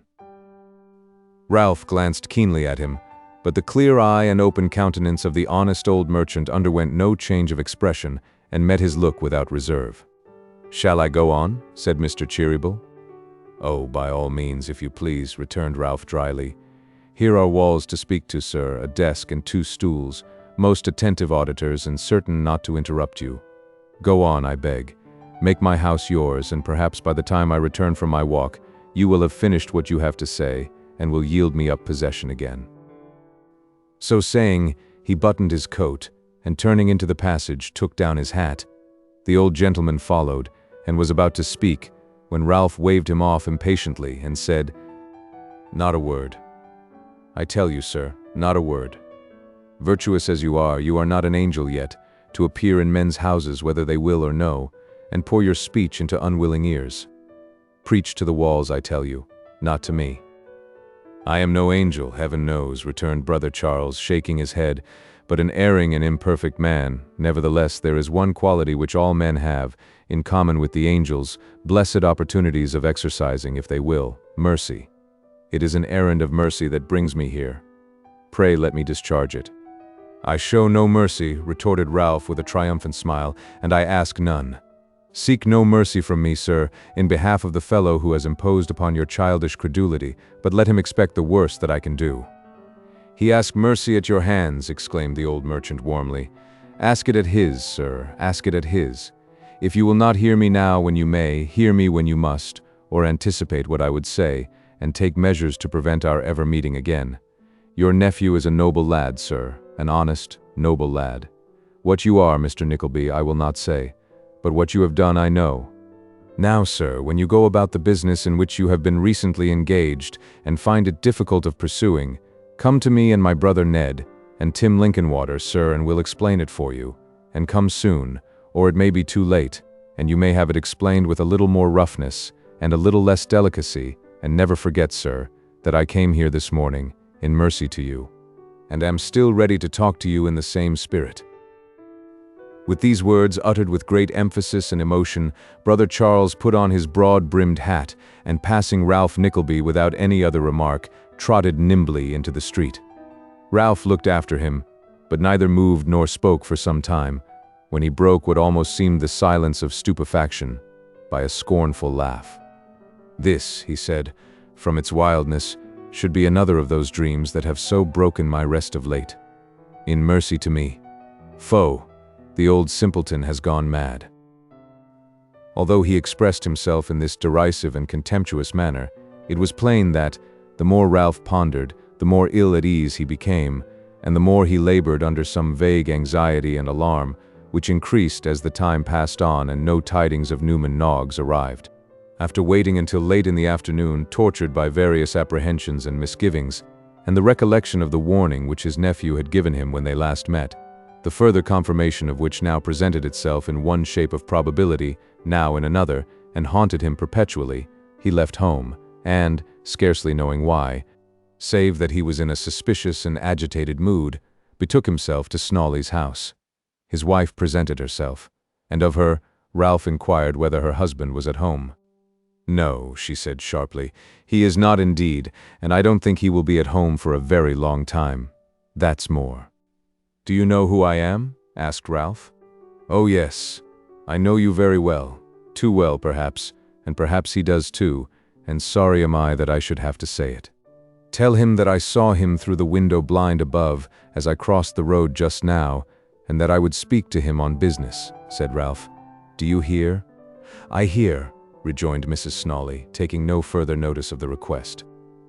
"I knew this woman was a hypocrite, in the way of psalms and scripture phrases," said Ralph, passing quietly by, "but I never knew she drank before." "Stop. You don't come in here," said Mr. Snawley's better half, interposing her person, which was a robust one, in the doorway. "You have said more than enough to him on business, before now. I always told him what dealing with you and working out your schemes would come to. It was either you or the schoolmaster, one of you, or the two between you, that got the forged letter done. Remember that. That wasn't his doing, so don't lay it at his door." "Hold your tongue, you Jezebel," said Ralph, looking fearfully round. "Ah, I know when to hold my tongue, and when to speak, Mr. Nickleby," retorted the dame. "Take care that other people know when to hold theirs." "You jade," said Ralph. "If your husband has been idiot enough to trust you with his secrets, keep them, she-devil that you are." "Not so much his secrets as other people's secrets, perhaps," retorted the woman. "Not so much his secrets as yours. None of your black looks at me. You'll want 'em all, perhaps, for another time. You had better keep 'em." "Will you?" said Ralph, suppressing his passion as well as he could, and clutching her tightly by the wrist. "Will you go to your husband and tell him that I know he is at home, and that I must see him? And will you tell me what it is that you and he mean by this new style of behavior?" "No," replied the woman, violently disengaging herself. "I'll do neither." "You set me at defiance, do you?" said Ralph. "Yes," was the answer. "I do." For an instant Ralph had his hand raised, as though he were about to strike her, but, checking himself, and nodding his head and muttering as though to assure her he would not forget this, walked away. Thence he went straight to the inn which Mr. Squeers frequented, and inquired when he had been there last, in the vague hope that, successful or unsuccessful, he might by this time have returned from his mission and be able to assure him that all was safe. But Mr. Squeers had not been there for 10 days, and all that the people could tell about him was that he had left his luggage and his bill. Disturbed by 1,000 fears and surmises, and bent upon ascertaining whether Squeers had any suspicion of Snawley, or was in any way a party to this altered behavior, Ralph determined to hazard the extreme step of inquiring for him at the Lambeth lodging and having an interview with him even there. Bent upon this purpose, and in that mood in which delay is insupportable, he repaired at once to the place, and being, by description, perfectly acquainted with the situation of his room, crept upstairs and knocked gently at the door. Not one, nor two, nor three, nor yet a dozen knocks served to convince Ralph, against his wish, that there was nobody inside. He reasoned that he might be asleep, and listening, almost persuaded himself that he could hear him breathe. Even when he was satisfied that he could not be there, he sat patiently on a broken stair and waited, arguing that he had gone out upon some slight errand and must soon return. Many feet came up the creaking stairs, and the step of some seemed to his listening ear so like that of the man for whom he waited, that Ralph often stood up to be ready to address him when he reached the top. But one by one, each person turned off into some room short of the place where he was stationed, and at every such disappointment he felt quite chilled and lonely. At length he felt it was hopeless to remain, and going downstairs again, inquired of one of the lodgers if he knew anything of Mr. Squeers's movements, mentioning that worthy by an assumed name which had been agreed upon between them. By this lodger he was referred to another, and by him to someone else, from whom he learnt that, late on the previous night, he had gone out hastily with 2 men, who had shortly afterwards returned for the old woman who lived on the same floor, and that, although the circumstance had attracted the attention of the informant, he had not spoken to them at the time, nor made any inquiry afterwards. This possessed him with the idea that, perhaps, Peg Sliderskew had been apprehended for the robbery, and that Mr. Squeers, being with her at the time, had been apprehended also, on suspicion of being a confederate. If this were so, the fact must be known to Gride, and to Gride's house he directed his steps, now thoroughly alarmed, and fearful that there were indeed plots afoot, tending to his discomfiture and ruin. Arrived at the usurer's house, he found the windows close shut, the dingy blinds drawn down. All was silent, melancholy, and deserted. But this was its usual aspect. He knocked gently at first, then loud and vigorously. Nobody came. He wrote a few words in pencil on a card, and having thrust it under the door was going away, when a noise above, as though a window sash were stealthily raised, caught his ear, and looking up he could just discern the face of Gride himself, cautiously peering over the house parapet from the window of the garret. Seeing who was below, he drew it in again, not so quickly, however, but that Ralph let him know he was observed, and called to him to come down. The call being repeated, Gride looked out again, so cautiously that no part of the old man's body was visible. The sharp features and white hair appearing alone, above the parapet, looked like a severed head garnishing the wall. "Hush!" he cried. "Go away! Go away!" "Come down!" said Ralph, beckoning him. "Go away!" squeaked Gride, shaking his head in a sort of ecstasy of impatience. "Don't speak to me, don't knock, don't call attention to the house, but go away." "I'll knock, I swear, till I have your neighbors up in arms," said Ralph. "If you don't tell me what you mean by lurking there, you whining cur." "I can't hear what you say. Don't talk to me, it isn't safe." Go away," returned Gride. "Come down, I say." "Will you come down?" said Ralph fiercely. "No," snarled Gride. He drew in his head, and Ralph, left standing in the street, could hear the sash closed, as gently and carefully as it had been opened. "How is this," said he, "that they all fall from me and shun me like the plague, these men who have licked the dust from my feet? Is my day past? And is this indeed the coming on of night? I'll know what it means. I will at any cost. I am firmer and more myself, just now than I have been these many days." Turning from the door which, in the first transport of his rage, he had meditated battering upon until Gride's very fears should impel him to open it, he turned his face towards the city, and working his way steadily through the crowd which was pouring from it, it was by this time between 5 and 6 o'clock in the afternoon, went straight to the house of business of the brothers Cheeryble, and putting his head into the glass case, found Tim Linkinwater alone. "My name's Nickleby," said Ralph. "I know it," replied Tim, surveying him through his spectacles. "Which of your firm was it who called on me this morning?" demanded Ralph. "Mr. Charles." "Then tell Mr. Charles I want to see him." "You shall see," said Tim, getting off his stool with great agility. "You shall see, not only Mr. Charles, but Mr. Ned likewise." Tim stopped, looked steadily and severely at Ralph, nodded his head once, in a curt manner which seemed to say there was a little more behind, and vanished. After a short interval, he returned, and, ushering Ralph into the presence of the two brothers, remained in the room himself. "I want to speak to you. Who spoke to me this morning?" said Ralph, pointing out with his finger the man whom he addressed. "I have no secrets from my brother Ned, or from Tim Linkinwater," observed brother Charles quietly. "I have," said Ralph. "Mr. Nickleby, sir," said brother Ned, "the matter upon which my brother Charles called upon you this morning is one which is already perfectly well known to us three, and to others besides, and must unhappily soon become known to a great many more. He waited upon you, sir, this morning alone, as a matter of delicacy and consideration. We feel now that further delicacy and consideration would be misplaced, and if we confer together, it must be as we are or not at all."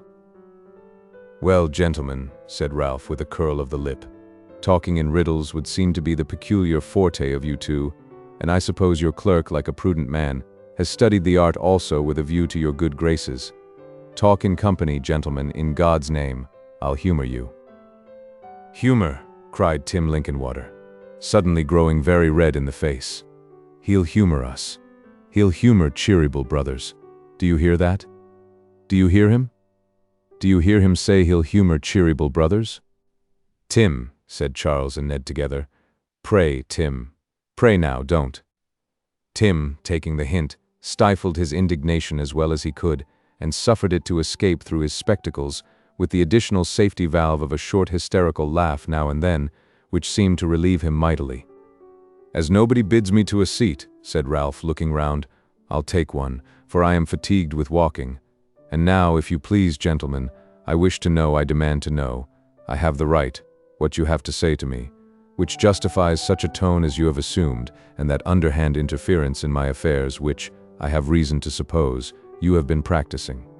I tell you plainly, gentlemen, that little as I care for the opinion of the world, as the slang goes, I don't choose to submit quietly to slander and malice. Whether you suffer yourselves to be imposed upon too easily, or willfully make yourselves parties to it, the result to me is the same. In either case, you can't expect from a plain man like myself much consideration or forbearance. So coolly and deliberately was this said, that 9 men out of 10, ignorant of the circumstances, would have supposed Ralph to be really an injured man. There he sat, with folded arms, paler than usual, certainly, and sufficiently ill-favored, but quite collected, far more so than the brothers or the exasperated Tim, and ready to face out the worst. Very well, sir, said Brother Charles. Very well. Brother Ned, will you ring the bell? Charles, my dear fellow, stop one instant, returned the other. It will be better for Mr. Nickleby and for our object that he should remain silent, if he can, till we have said what we have to say. I wish him to understand that. Quite right, said Brother Charles. Ralph smiled but made no reply. The bell was rung, the room door opened, a man came in with a halting walk, and looking round, Ralph's eyes met those of Newman Noggs.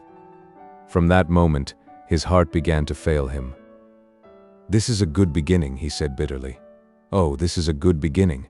You are candid, honest, open-hearted, fair-dealing men. I always knew the real worth of such characters as yours. To tamper with a fellow like this, who would sell his soul, if he had one, for drink, and whose every word is a lie. What men are safe if this is done? Oh, it's a good beginning. I will speak, cried Newman, standing on tiptoe to look over Tim's head, who had interposed to prevent him. Hallo, you sir, old Nickleby. What do you mean when you talk of a fellow like this? Who made me a fellow like this? If I would sell my soul for drink, why wasn't I a thief, swindler, housebreaker, area sneak, robber of pence out of the trays of blind men's dogs, rather than your drudge and pack-horse? If my every word was a lie, why wasn't I a pet and favorite of yours? Lie. When did I ever cringe and fawn to you? Tell me that. I served you faithfully. I did more work, because I was poor, and took more hard words from you because I despised you and them, than any man you could have got from the parish workhouse. I did. I served you because I was proud, because I was a lonely man with you, and there were no other drudges to see my degradation, and because nobody knew better than you that I was a ruined man, that I hadn't always been what I am, and that I might have been better off, if I hadn't been a fool and fallen into the hands of you and others who were knaves. Do you deny that? Gently, reasoned Tim. You said you wouldn't. I said I wouldn't, cried Newman, thrusting him aside, and moving his hand as Tim moved, so as to keep him at arm's length. Don't tell me. Here, you Nickleby. Don't pretend not to mind me. It won't do. I know better. You were talking of tampering just now. Who tampered with Yorkshire schoolmasters and, while they sent the drudge out, that he shouldn't overhear, forgot that such great caution might render him suspicious, and that he might watch his master out at nights, and might set other eyes to watch the schoolmaster. Who tampered with a selfish father, urging him to sell his daughter to old Arthur Gride, and tampered with Gride too, and did so in the little office, with a closet in the room.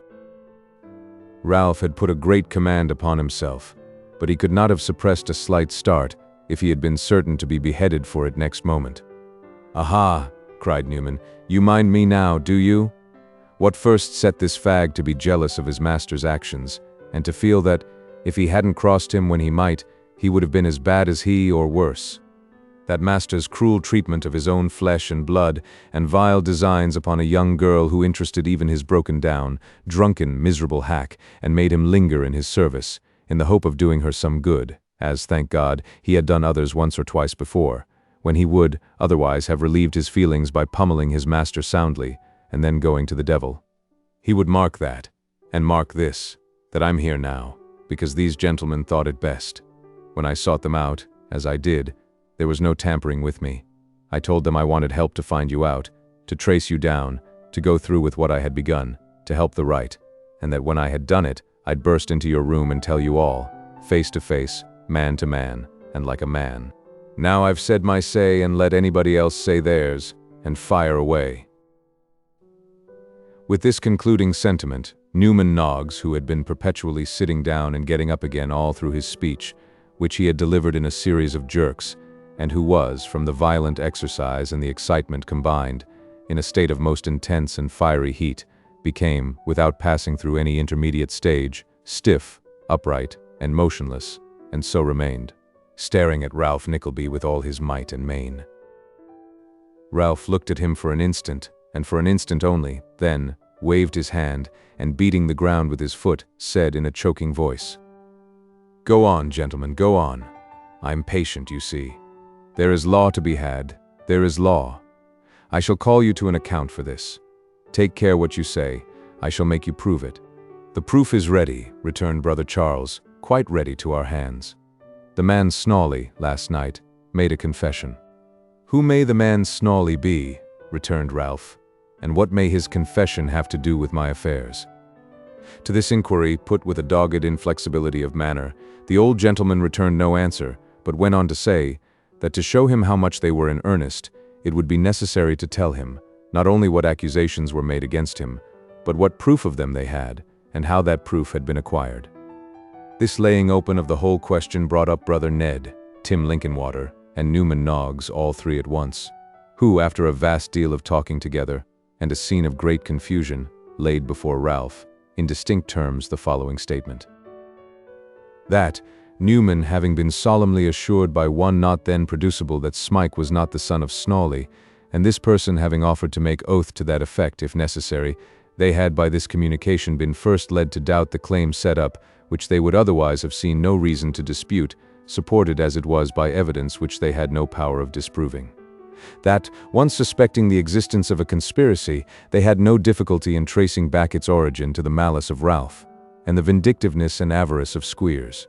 That, suspicion and proof being two very different things, they had been advised by a lawyer, eminent for his sagacity and acuteness in such practice, to resist the proceedings taken on the other side for the recovery of the youth as slowly and artfully as possible, and meanwhile to beset Snawley, with whom it was clear the main falsehood must rest, to lead him, if possible, into contradictory and conflicting statements, to harass him by all available means, and so to practice on his fears and regard for his own safety, as to induce him to divulge the whole scheme, and to give up his employer and whomsoever else he could implicate. That all this had been skillfully done, but that Snawley, who was well practiced in the arts of low cunning and intrigue, had successfully baffled all their attempts, until an unexpected circumstance had brought him, last night, upon his knees. It thus arose. When Newman Noggs reported that Squeers was again in town, and that an interview of such secrecy had taken place between him and Ralph that he had been sent out of the house, plainly lest he should overhear a word, a watch was set upon the schoolmaster, in the hope that something might be discovered which would throw some light upon the suspected plot.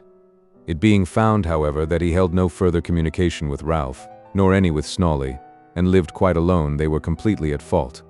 The watch was withdrawn, and they would have observed his motions no longer, if it had not happened that, one night, Newman stumbled unobserved on him and Ralph in the street together.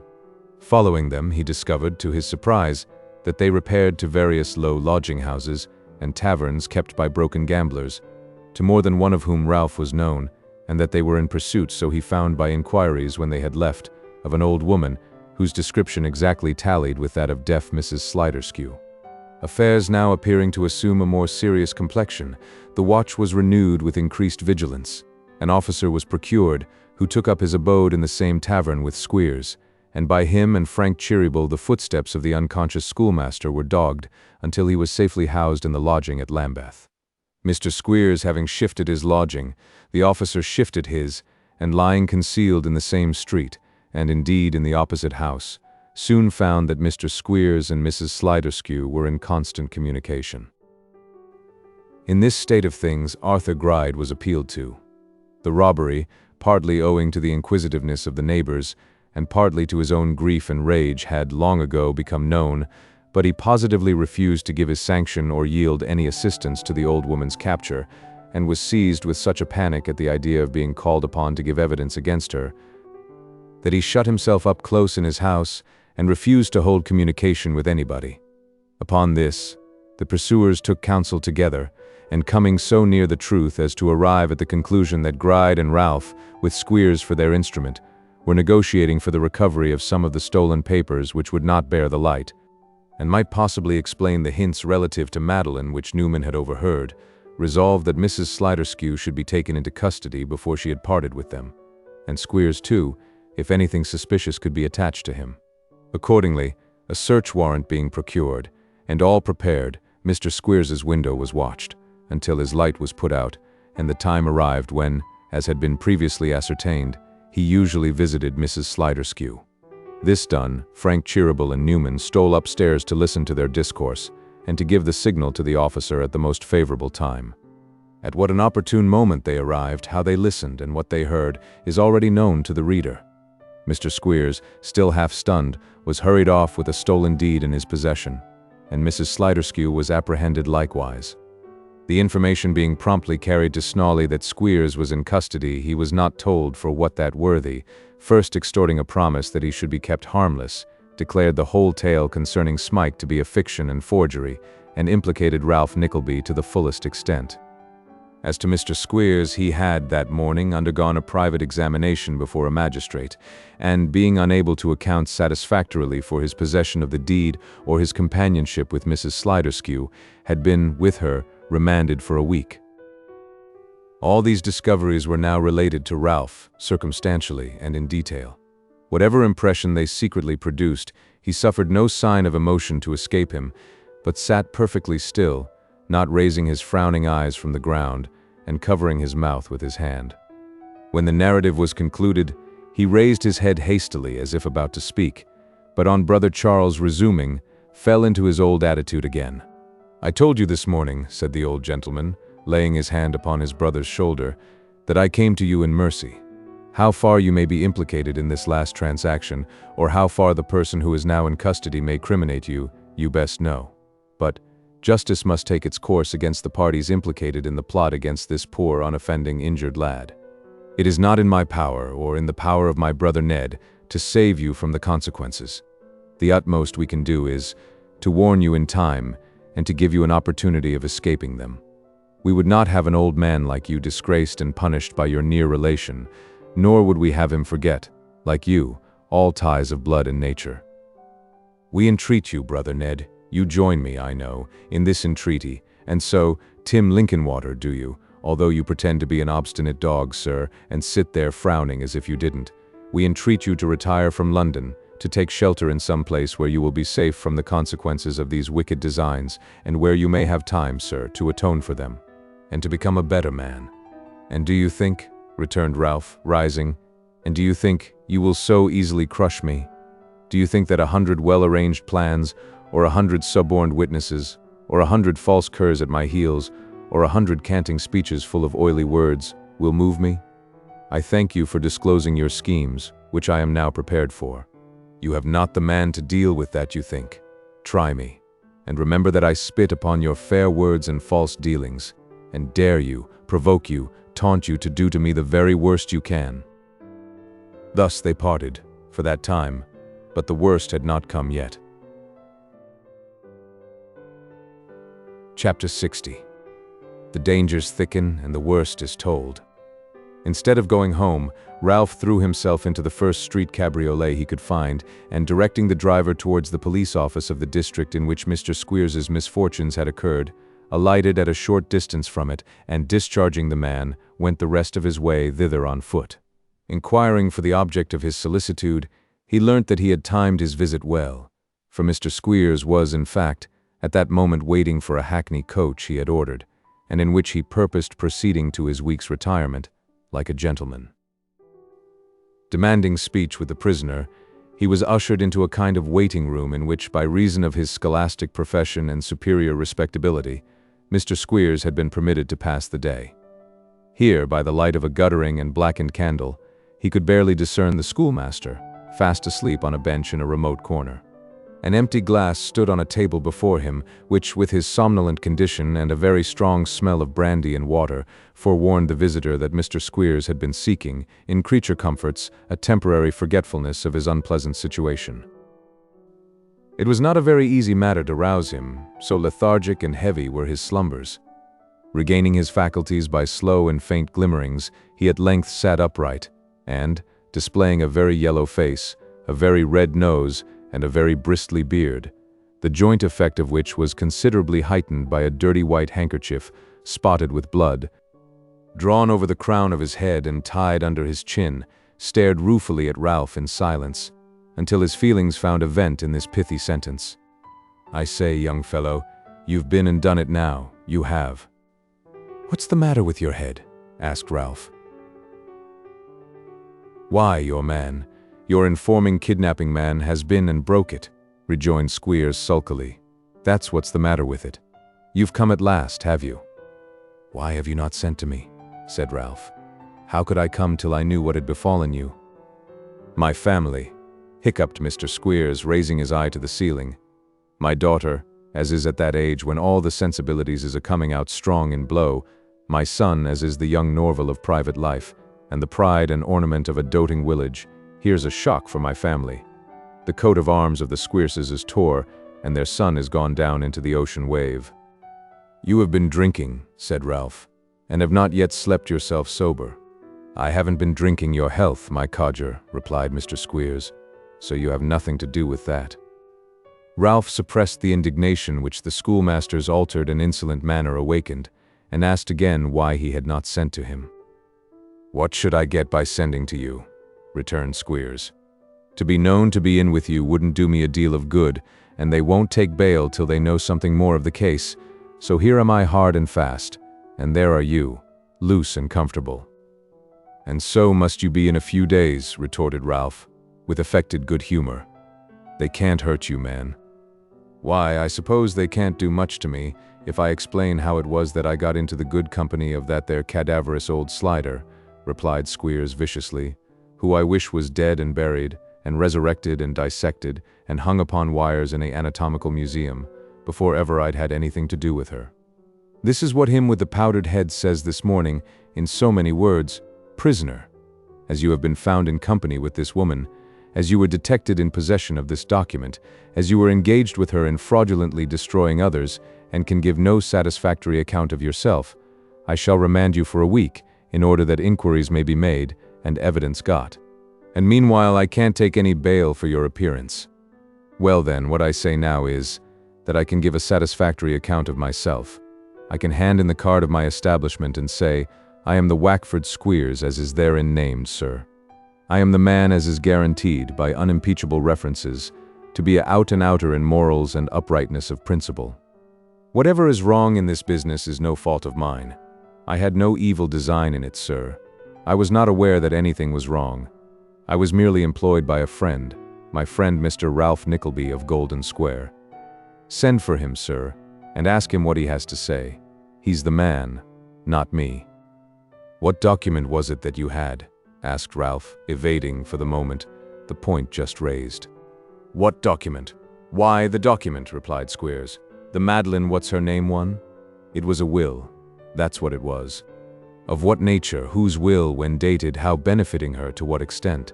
asked Ralph hurriedly. "A will in her favor, that's all I know," rejoined Squeers, "and that's more than you'd have known if you'd had them bellows on your head. It's all owing to your precious caution that they got hold of it. If you had let me burn it, and taken my word that it was gone, it would have been a heap of ashes behind the fire, instead of being whole and sound inside of my great coat." "Beaten at every point," muttered Ralph. "Ah," sighed Squeers, who, between the brandy and water and his broken head, wandered strangely, At the delightful village of Dotheboys near Greta Bridge in Yorkshire, youth are boarded, clothed, booked, washed, furnished with pocket money, provided with all necessaries, instructed in all languages living and dead, mathematics, orthography, geometry, astronomy. Trigonometry, this is a altered state of trigonomics, this is a double one, all, everything, a cobbler's weapon. Up, adjective, not down. Squit doublers squeers, noun substantive, a educator of youth. Total all up with squeers.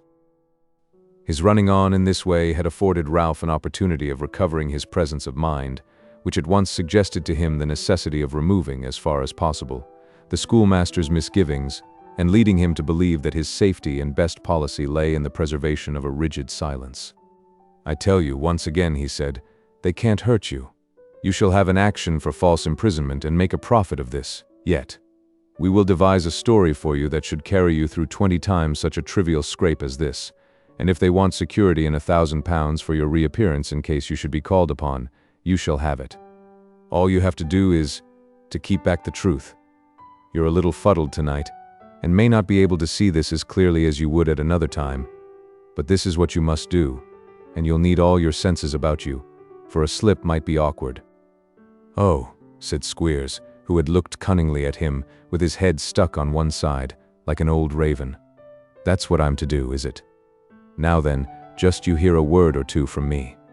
I ain't a-going to have any stories made for me, and I ain't a-going to stick to any. If I find matters going again me, I shall expect you to take your share, and I'll take care you do. You never said anything about danger. I never bargained for being brought into such a plight as this, and I don't mean to take it as quiet as you think. I let you lead me on from one thing to another, because we had been mixed up together in a certain sort of a way, and if you had liked to be ill-natured, you might perhaps have hurt the business, and if you liked to be good-natured, you might throw a good deal in my way. Well, if all goes right now, that's quite correct, and I don't mind it, but if anything goes wrong, then times are altered, and I shall just say and do whatever I think may serve me most, and take advice from nobody. My moral influence with them lads," added Mr. Squeers, with deeper gravity, "is a tottering to its basis. The images of Mrs. Squeers, my daughter, and my son Wackford, all short of victuals, is perpetually before me. Every other consideration melts away and vanishes. In front of these, the only number in all arithmetic that I know of, as a husband and a father, is number 1, under this here most fatal go." How long Mr. Squeers might have declaimed, or how stormy a discussion his declamation might have led to, nobody knows. Being interrupted at this point by the arrival of the coach and an attendant who was to bear him company, he perched his hat with great dignity on the top of the handkerchief that bound his head, and thrusting one hand in his pocket, and taking the attendant's arm with the other, suffered himself to be led forth. "As I supposed from his not sending," thought Ralph. "This fellow, I plainly see through all his tipsy fooling, has made up his mind to turn upon me. I am so beset and hemmed in, that they are not only all struck with fear, but, like the beasts in the fable, have their fling at me now, though time was, and no longer ago than yesterday too, when they were all civility and compliance. But they shall not move me. I'll not give way. I will not budge 1 inch." He went home, and was glad to find his housekeeper complaining of illness, that he might have an excuse for being alone and sending her away to where she lived, which was hard by. Then, he sat down by the light of a single candle, and began to think, for the first time, on all that had taken place that day. He had neither eaten nor drunk since last night, and, in addition to the anxiety of mind he had undergone, had been traveling about, from place to place almost incessantly, for many hours. He felt sick and exhausted, but could taste nothing save a glass of water, and continued to sit with his head upon his hand, not resting nor thinking, but laboriously trying to do both, and feeling that every sense but one of weariness and desolation was for the time benumbed. It was nearly 10 o'clock when he heard a knocking at the door, and still sat quiet as before, as if he could not even bring his thoughts to bear upon that.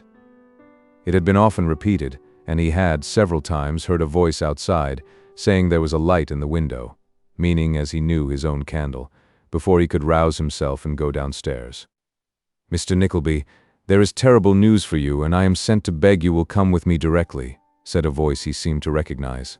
He held his hand above his eyes and, looking out, saw Tim Linkinwater on the steps. "Come where?" demanded Ralph. "To our house where you came this morning. I have a coach here." "Why should I go there?" said Ralph. "Don't ask me why, but pray come with me." "Another edition of today," returned Ralph, making as though he would shut the door. "No, no," cried Tim, catching him by the arm and speaking most earnestly. "It is only that you may hear something that has occurred, something very dreadful, Mr. Nickleby, which concerns you nearly. Do you think I would tell you so or come to you like this, if it were not the case?" Ralph looked at him more closely. Seeing that he was indeed greatly excited, he faltered, and could not tell what to say or think. "You had better hear this now than at any other time," said Tim. "It may have some influence with you. For heaven's sake come." Perhaps, at another time, Ralph's obstinacy and dislike would have been proof against any appeal from such a quarter, however emphatically urged, but now, after a moment's hesitation, he went into the hall for his hat, and returning, got into the coach without speaking a word. Tim well remembered afterwards, and often said, that as Ralph Nickleby went into the house for this purpose, he saw him, by the light of the candle which he had set down upon a chair, reel and stagger like a drunken man. He well remembered, too, that when he had placed his foot upon the coach steps, he turned round and looked upon him with a face so ashy pale and so very wild and vacant that it made him shudder, and for the moment almost afraid to follow. People were fond of saying that he had some dark presentiment upon him then, but his emotion might, perhaps, with greater show of reason, be referred to what he had undergone that day. A profound silence was observed during the ride. Arrived at their place of destination, Ralph followed his conductor into the house, and into a room where the two brothers were.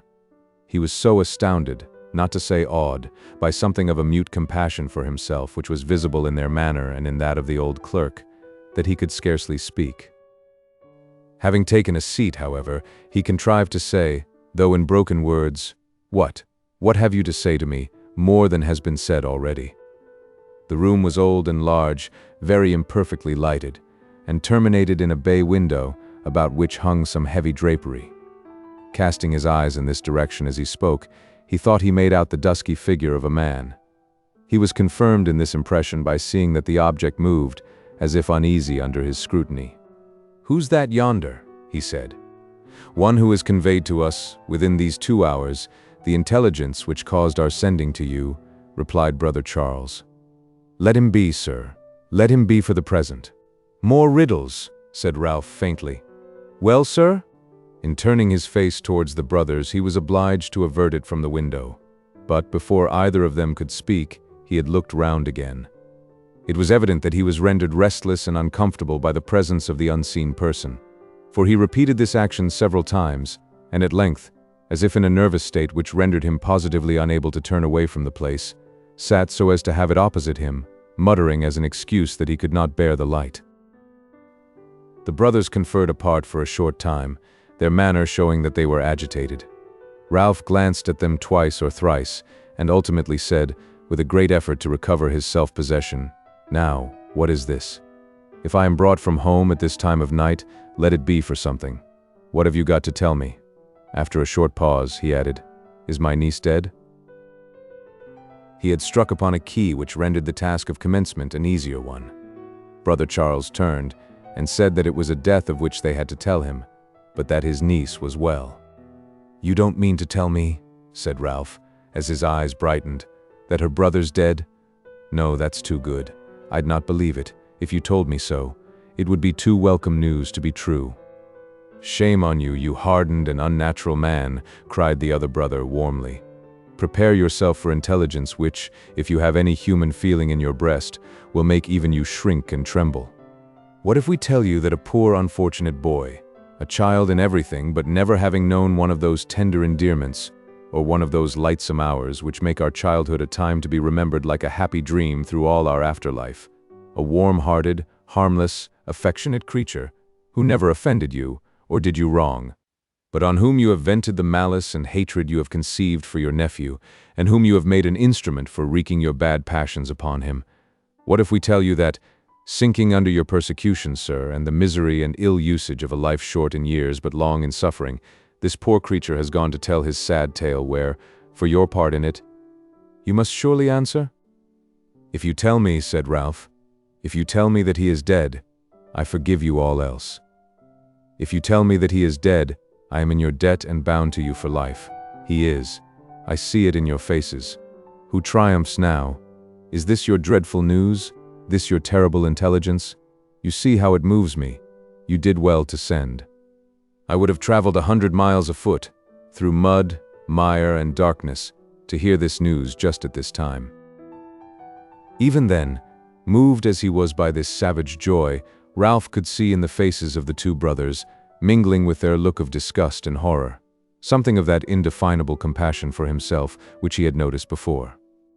"And he brought you the intelligence, did he?" said Ralph, pointing with his finger towards the recess already mentioned, "and sat there, no doubt, to see me prostrated and overwhelmed by it. Ha, ha, ha. But I tell him that I'll be a sharp thorn in his side for many a long day to come, and I tell you too again that you don't know him yet, and that you'll rue the day you took compassion on the vagabond." "You take me for your nephew," said a hollow voice. "It would be better for you, and for me too, if I were he indeed." The figure that he had seen so dimly rose and came slowly down. He started back, for he found that he confronted not Nicholas, as he had supposed, but Brooker. Ralph had no reason that he knew to fear this man. He had never feared him before, but the pallor which had been observed in his face when he issued forth that night came upon him again. He was seen to tremble, and his voice changed as he said, keeping his eyes upon him, "What does this fellow here? Do you know he is a convict, a felon, a common thief? Hear what he has to tell you. Oh, Mr. Nickleby, hear what he has to tell you, be he what he may," cried the brothers, with such emphatic earnestness that Ralph turned to them in wonder. They pointed to Brooker. Ralph again gazed at him, as it seemed mechanically. "That boy," said the man, "that these gentlemen have been talking of." "That boy," repeated Ralph, looking vacantly at him. "Whom I saw, stretched dead and cold upon his bed, and who is now in his grave." "Who is now in his grave," echoed Ralph, like one who talks in his sleep. The man raised his eyes and clasped his hands solemnly together. "Was your only son, so help me God in heaven." In the midst of a dead silence, Ralph sat down, pressing his two hands upon his temples. He removed them after a minute, and never was there seen, part of a living man undisfigured by any wound, such a ghastly face as he then disclosed. He looked at Brooker, who was by this time standing at a short distance from him, but did not say one word, or make the slightest sound or gesture. "Gentlemen," said the man, "I offer no excuses for myself. I am long past that. If in telling you how this has happened, I tell you that I was harshly used and perhaps driven out of my real nature, I do it only as a necessary part of my story and not to shield myself. I am a guilty man." He stopped, as if to recollect, and looking away from Ralph and addressing himself to the brothers, proceeded in a subdued and humble tone. "Among those who once had dealings with this man, gentlemen, that's from 20 to 25 years ago, there was one, a rough fox-hunting, hard-drinking gentleman who had run through his own fortune and wanted to squander away that of his sister. They were both orphans, and she lived with him and managed his house. I don't know whether it was originally to back his influence and try to overpersuade the young woman or not, but he, pointing to Ralph, used to go down to the house in Leicestershire pretty often, and stop there many days at a time. They had had a great many dealings together, and he may have gone on some of those, or to patch up his client's affairs, which were in a ruinous state. Of course he went for profit. The gentlewoman was not a girl, but she was, I have heard say, handsome and entitled to a pretty large property. In course of time he married her. The same love of gain which led him to contract this marriage led to its being kept strictly private, for a clause in her father's will declared that if she married without her brother's consent, the property, in which she had only some life interest while she remained single, should pass away altogether to another branch of the family. The brother would give no consent that the sister didn't buy and pay for handsomely. Mr. Nickleby would consent to no such sacrifice, and so they went on, keeping their marriage secret, and waiting for him to break his neck or die of a fever. He did neither, and meanwhile the result of this private marriage was a son. The child was put out to nurse, a long way off. His mother never saw him but once or twice, and then by stealth, and his father so eagerly did he thirst after the money which seemed to come almost within his grasp now, for his brother-in-law was very ill, and breaking more and more every day, never went near him, to avoid raising any suspicion. The brother lingered on. Mr. Nickleby's wife constantly urged him to avow their marriage. He peremptorily refused. She remained alone in a dull country house, seeing little or no company but riotous, drunken sportsmen. He lived in London and clung to his business. Angry quarrels and recriminations took place, and when they had been married nearly 7 years and were within a few weeks of the time when the brother's death would have adjusted all, she eloped with a younger man and left him. Here he paused, but Ralph did not stir, and the brothers signed to him to proceed. It was then that I became acquainted with these circumstances from his own lips. They were no secrets then, for the brother and others knew them, but they were communicated to me, not on this account, but because I was wanted. He followed the fugitives. Some said to make money of his wife's shame, but I believe to take some violent revenge, for that was as much his character as the other, perhaps more. He didn't find them, and she died not long after. I don't know whether he began to think he might like the child, or whether he wished to make sure that it should never fall into its mother's hands, but before he went, he entrusted me with the charge of bringing it home, and I did so. He went on, from this point, in a still more humble tone, and spoke in a very low voice, pointing to Ralph as he resumed. He had used me ill cruelly. I reminded him in what, not long ago when I met him in the street, and I hated him. I brought the child home to his own house, and lodged him in the front garret. Neglect had made him very sickly, and I was obliged to call in a doctor, who said he must be removed for change of air, or he would die. I think that first put it in my head. I did it then. He was gone 6 weeks, and when he came back I told him with every circumstance well planned and proved. Nobody could have suspected me that the child was dead and buried. He might have been disappointed in some intention he had formed, or he might have had some natural affection, but he was grieved at that, and I was confirmed in my design of opening up the secret one day and making it a means of getting money from him. I had heard, like most other men, of Yorkshire schools. I took the child to one kept by a man named Squeers and left it there. I gave him the name of Smike. Year by year, I paid £20 a year for him for 6 years, never breathing the secret all the time, for I had left his father's service after more hard usage and quarreled with him again. I was sent away from this country. I have been away nearly 8 years. Directly I came home again, I traveled down into Yorkshire and, skulking in the village of an evening time, made inquiries about the boys at the school and found that this one, whom I had placed there, had run away with a young man bearing the name of his own father. I sought his father out in London, and hinting at what I could tell him, tried for a little money to support life, but he repulsed me with threats. I then found out his clerk and, going on from little to little and showing him that there were good reasons for communicating with me, learnt what was going on, and it was I who told him that the boy was no son of the man who claimed to be his father. All this time I had never seen the boy. At length I heard from this same source that he was very ill, and where he was. I traveled down there that I might recall myself, if possible, to his recollection and confirm my story. I came upon him unexpectedly, but before I could speak he knew me. He had good cause to remember me, poor lad, and I would have sworn to him if I had met him in the Indies.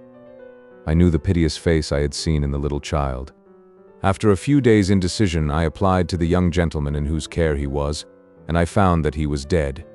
He knows how quickly he recognized me again, how often he had described me and my leaving him at the school, and how he told him of a garret he recollected, which is the one I have spoken of, and in his father's house to this day.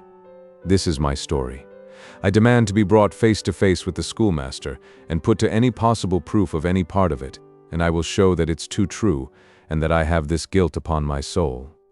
"Unhappy man," said the brothers, "what reparation can you make for this?" "None, gentlemen, none. I have none to make, and nothing to hope now. I am old in years, and older still in misery and care. This confession can bring nothing upon me but new suffering and punishment, but I make it, and will abide by it whatever comes.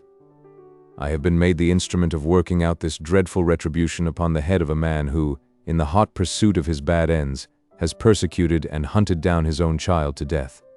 It must descend upon me too. I know it must fall. My reparation comes too late. and neither in this world nor in the next can I have hope again." He had hardly spoken, when the lamp, which stood upon the table close to where Ralph was seated, and which was the only one in the room, was thrown to the ground and left them in darkness. There was some trifling confusion in obtaining another light. The interval was a mere nothing, but when the light appeared, Ralph Nickleby was gone. The good brothers and Tim Linkinwater occupied some time in discussing the probability of his return, and when it became apparent that he would not come back, they hesitated whether or no to send after him. At length, remembering how strangely and silently he had sat in one immovable position during the interview, and thinking he might possibly be ill, they determined, although it was now very late, to send to his house on some pretense. Finding an excuse in the presence of Brooker, whom they knew not how to dispose of without consulting his wishes, they concluded to act upon this resolution before going to bed. Chapter 61. Wherein Nicholas and his sister forfeit the good opinion of all worldly and prudent people. On the next morning after Brooker's disclosure had been made, Nicholas returned home. The meeting between him and those whom he had left there was not without strong emotion on both sides, for they had been informed by his letters of what had occurred, and besides that his griefs were theirs. They mourned with him the death of one whose forlorn and helpless state had first established a claim upon their compassion, and whose truth of heart and grateful earnest nature had, every day, endeared him to them more and more. "I am sure," said Mrs. Nickleby, wiping her eyes and sobbing bitterly, "I have lost the best, the most zealous and most attentive creature that has ever been a companion to me in my life, putting you, my dear Nicholas, and Kate, and your poor papa, and that well-behaved nurse who ran away with the linen and the 12 small forks, out of the question, of course. Of all the tractable, equal-tempered, attached and faithful beings that ever lived, I believe he was the most so. To look round upon the garden, now, that he took so much pride in, or to go into his room and see it filled with so many of those little contrivances for our comfort that he was so fond of making, and made so well, and so little thought he would leave unfinished. I can't bear it. I cannot really. Ah, this is a great trial to me, a great trial. It will be comfort to you, my dear Nicholas, to the end of your life, to recollect how kind and good you always were to him. So it will be to me, to think what excellent terms we were always upon, and how fond he always was of me, poor fellow. It was very natural you should have been attached to him, my dear, very, and of course you were, and are very much cut up by this. I am sure it's only necessary to look at you and see how changed you are to see that, but nobody knows what my feelings are, nobody can. It's quite impossible." While Mrs. Nickleby, with the utmost sincerity, gave vent to her sorrows after her own peculiar fashion of considering herself foremost, she was not the only one who indulged such feelings. Kate, although well accustomed to forget herself when others were to be considered, could not repress her grief. Madeline was scarcely less moved than she, and poor, hearty, honest little Miss La Creevy, who had come upon one of her visits while Nicholas was away, and had done nothing, since the sad news arrived, but console and cheer them all, no sooner beheld him coming in at the door. Then she sat herself down upon the stairs, and bursting into a flood of tears, refused for a long time to be comforted. "It hurts me so," cried the poor body, "to see him come back alone. I can't help thinking what he must have suffered himself. I wouldn't mind so much if he gave way a little more, but he bears it so manfully." "Why, so I should," said Nicholas. "Should I not?" "Yes, yes," replied the little woman, "and bless you for a good creature. But this does seem at first to a simple soul like me, I know it's wrong to say so, and I shall be sorry for it presently, this does seem such a poor reward for all you have done." "Nay," said Nicholas gently, "what better reward could I have than the knowledge that his last days were peaceful and happy, and the recollection that I was his constant companion, and was not prevented, as I might have been by 100 circumstances, from being beside him." "To be sure," sobbed Miss La Creevy, "it's very true, and I am an ungrateful, impious, wicked little fool, I know." With that, the good soul fell to crying afresh, and, endeavoring to recover herself, tried to laugh. The laugh and the cry, meeting each other thus abruptly, had a struggle for the mastery. The result was that it was a drawn battle, and Miss La Creevy went into hysterics. Waiting until they were all tolerably quiet and composed again, Nicholas, who stood in need of some rest after his long journey, retired to his own room, and throwing himself, dressed as he was, upon the bed, fell into a sound sleep. When he awoke, he found Kate sitting by his bedside, who, seeing that he had opened his eyes, stooped down to kiss him. "I came to tell you how glad I am to see you home again. But I can't tell you how glad I am to see you, Kate. We have been wearying so for your return," said Kate, "Mama and I, and Madeline."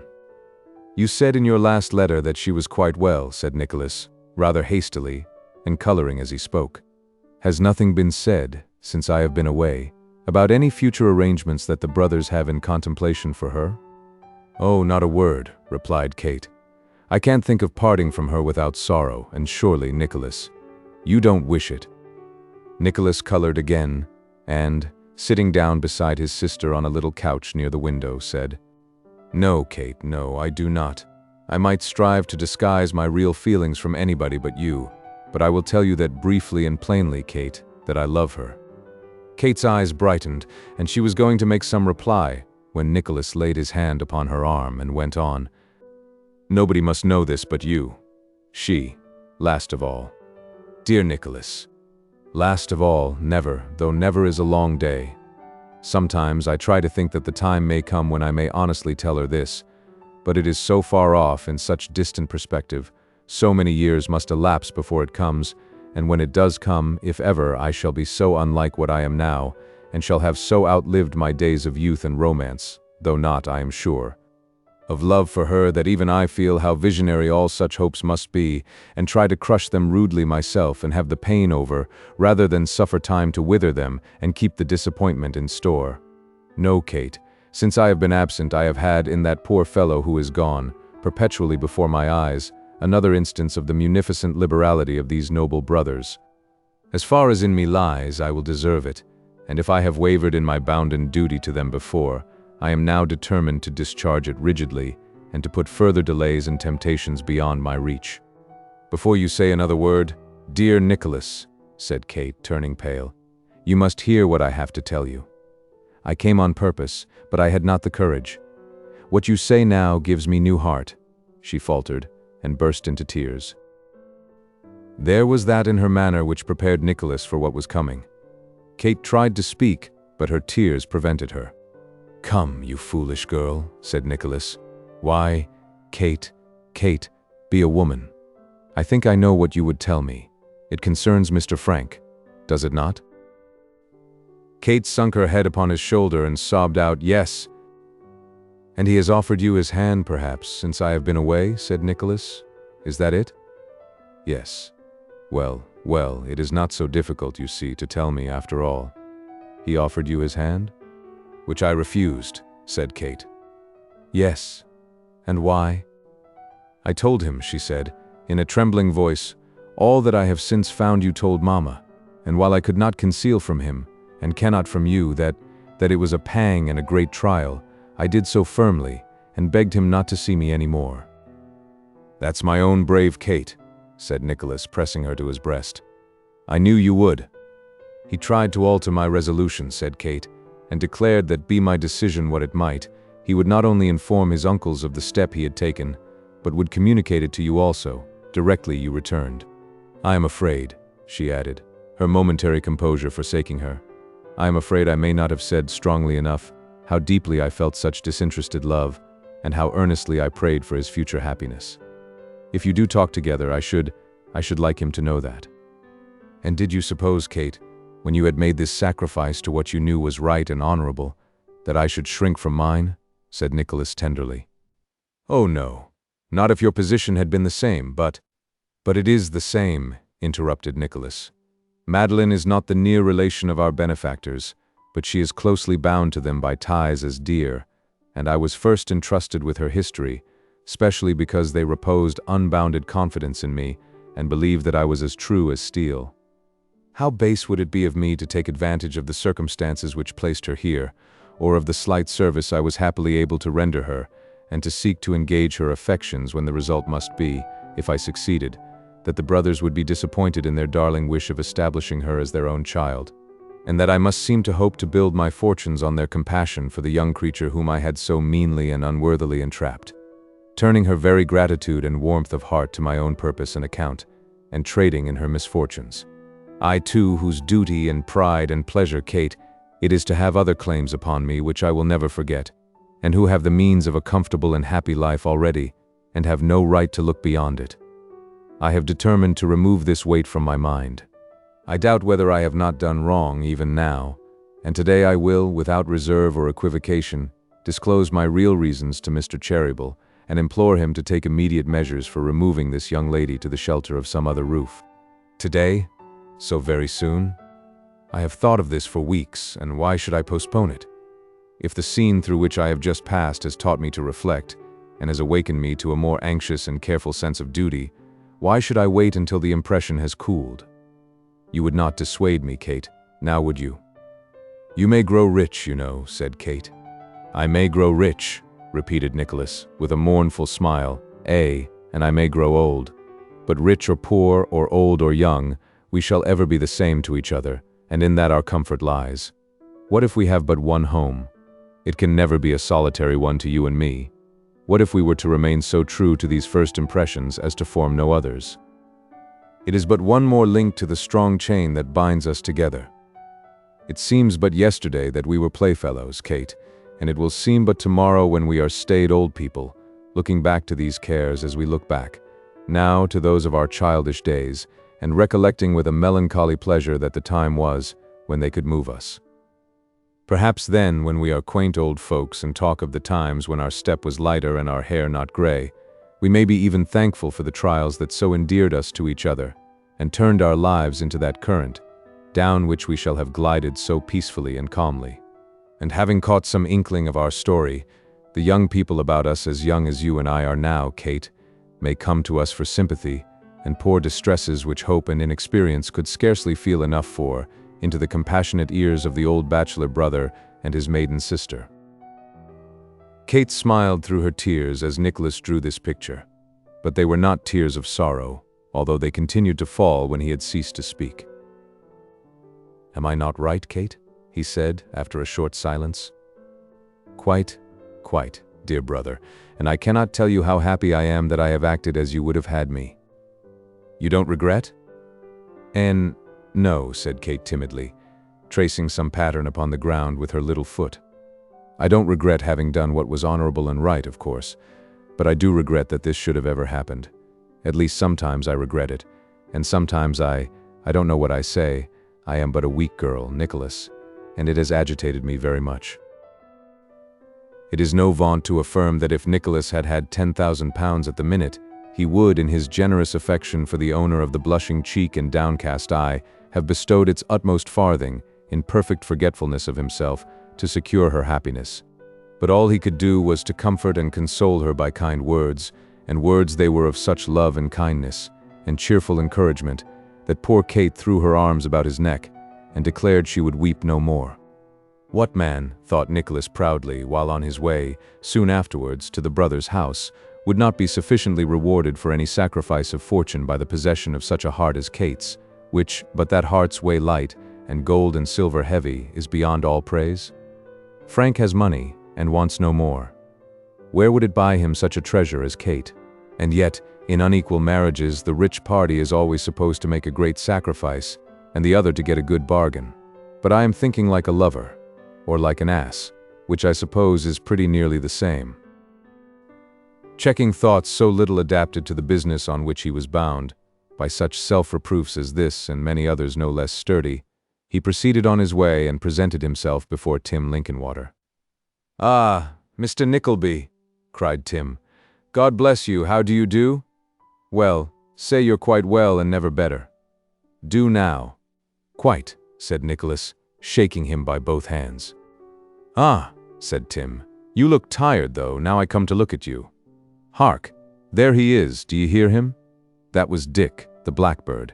He hasn't been himself since you've been gone. He'd never get on without you, now. He takes as naturally to you as he does to me. Dick is a far less sagacious fellow than I supposed him, if he thinks I am half so well worthy of his notice as you," replied Nicholas. "Why, I'll tell you what, sir," said Tim, standing in his favorite attitude and pointing to the cage with the feather of his pen.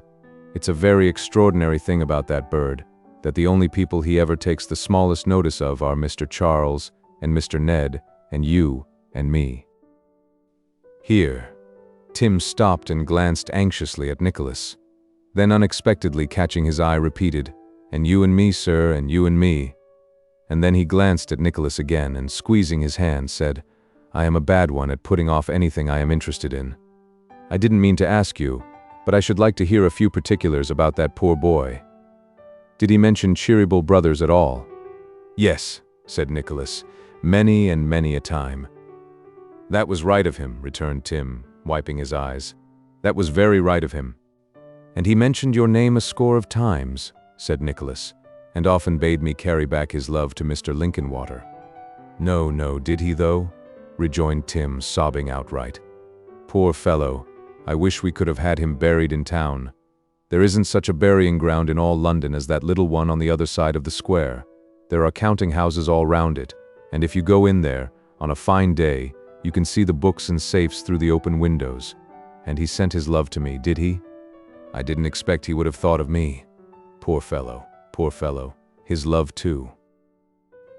Tim was so completely overcome by this little mark of recollection that he was quite unequal to any more conversation at the moment. Nicholas therefore slipped quietly out and went to Brother Charles's room. If he had previously sustained his firmness and fortitude, it had been by an effort which had cost him no little pain, but the warm welcome, the hearty manner, the homely unaffected commiseration of the good old man went to his heart, and no inward struggle could prevent his showing it. "Come, come, my dear sir," said the benevolent merchant. "We must not be cast down, no. We must learn to bear misfortune, and we must remember that there are many sources of consolation even in death. Every day that this poor lad had lived, he must have been less and less qualified for the world, and more unhappy in his own deficiencies. It is better as it is, my dear sir." Yes, it's better as it is." "I have thought of all that, sir," replied Nicholas, clearing his throat. "I feel it, I assure you." "Yes, that's well," replied Mr. Cheeryble, who in the midst of all his comforting was quite as much taken aback as honest old Tim. "That's well. Where is my brother Ned?" "Tim Linkinwater, sir." "Where is my brother Ned?" "Gone out with Mr. Trimmers about getting that unfortunate man into the hospital and sending a nurse to his children," said Tim. "My brother Ned is a fine fellow, a great fellow," exclaimed Brother Charles as he shut the door and returned to Nicholas. "He will be overjoyed to see you, my dear sir. We have been speaking of you every day." "To tell you the truth, sir, I am glad to find you alone," said Nicholas with some natural hesitation, "for I am anxious to say something to you. Can you spare me a very few minutes?" Surely, returned Brother Charles, looking at him with an anxious countenance. "Say on, my dear sir, say on." "I scarcely know how or where to begin," said Nicholas. "If ever one mortal had reason to be penetrated with love and reverence for another, with such attachment as would make the hardest service in his behalf a pleasure and delight, with such grateful recollections as must rouse the utmost zeal and fidelity of his nature, those are the feelings which I should entertain for you, and do, from my heart and soul, believe me." "I do believe you," replied the old gentleman, "and I am happy in the belief. I have never doubted it. I never shall. I am sure I never shall."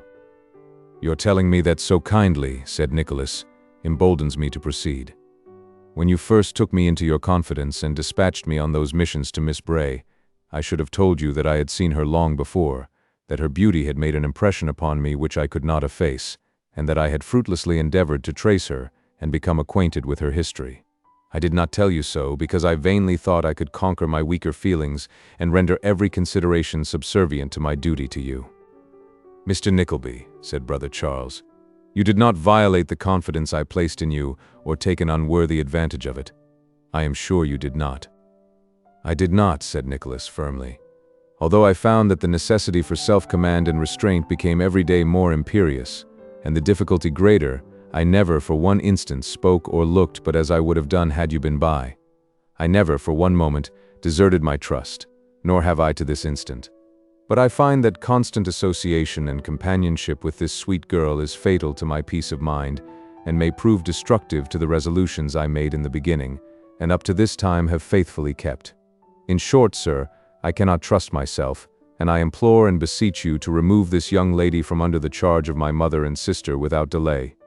I know that to anyone but myself, to you, who consider the immeasurable distance between me and this young lady, who is now your ward, and the object of your peculiar care, my loving her, even in thought, must appear the height of rashness and presumption.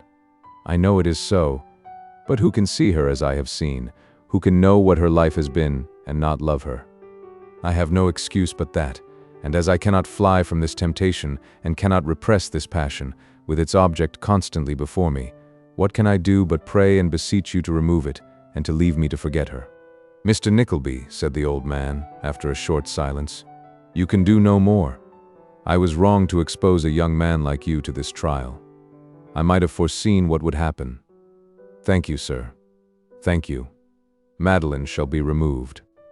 If you would grant me one favor, dear sir, and suffer her to remember me with esteem, by never revealing to her this confession. I will take care, said Mr. Cheeryble. And now, is this all you have to tell me? No, returned Nicholas, meeting his eye. It is not. I know the rest, said Mr. Cheeryble, apparently very much relieved by this prompt reply. When did it come to your knowledge? When I reached home this morning. You felt it your duty immediately to come to me, and tell me what your sister no doubt acquainted you with. I did, said Nicholas, though I could have wished to have spoken to Mr. Frank first. Frank was with me last night, replied the old gentleman. You have done well, Mr. Nickleby. Very well, sir, and I thank you again. Upon this head, Nicholas requested permission to add a few words. He ventured to hope that nothing he had said would lead to the estrangement of Kate and Madeline, who had formed an attachment for each other, any interruption of which would, he knew, be attended with great pain to them, and, most of all, with remorse and pain to him, as its unhappy cause.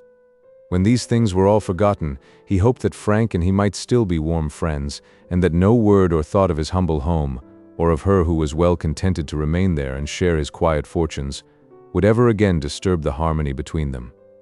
He recounted, as nearly as he could, what had passed between himself and Kate that morning, speaking of her with such warmth of pride and affection, and dwelling so cheerfully upon the confidence they had of overcoming any selfish regrets and living contented and happy in each other's love, that few could have heard him unmoved. More moved himself than he had been yet, he expressed in a few hurried words, as expressive, perhaps, as the most eloquent phrases, his devotion to the brothers, and his hope that he might live and die in their service. To all this, Brother Charles listened in profound silence, and with his chair so turned from Nicholas that his face could not be seen. He had not spoken either, in his accustomed manner, but with a certain stiffness and embarrassment very foreign to it. Nicholas feared he had offended him. He said, no, he had done quite right, but that was all.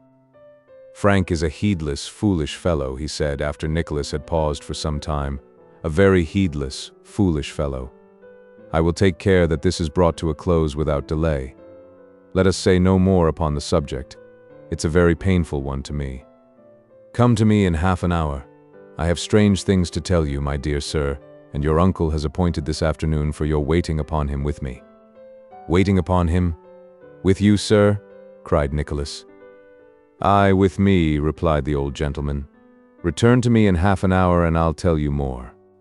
Nicholas waited upon him at the time mentioned, and then learnt all that had taken place on the previous day, and all that was known of the appointment Ralph had made with the brothers, which was for that night, and for the better understanding of which it will be requisite to return and follow his own footsteps from the house of the twin brothers.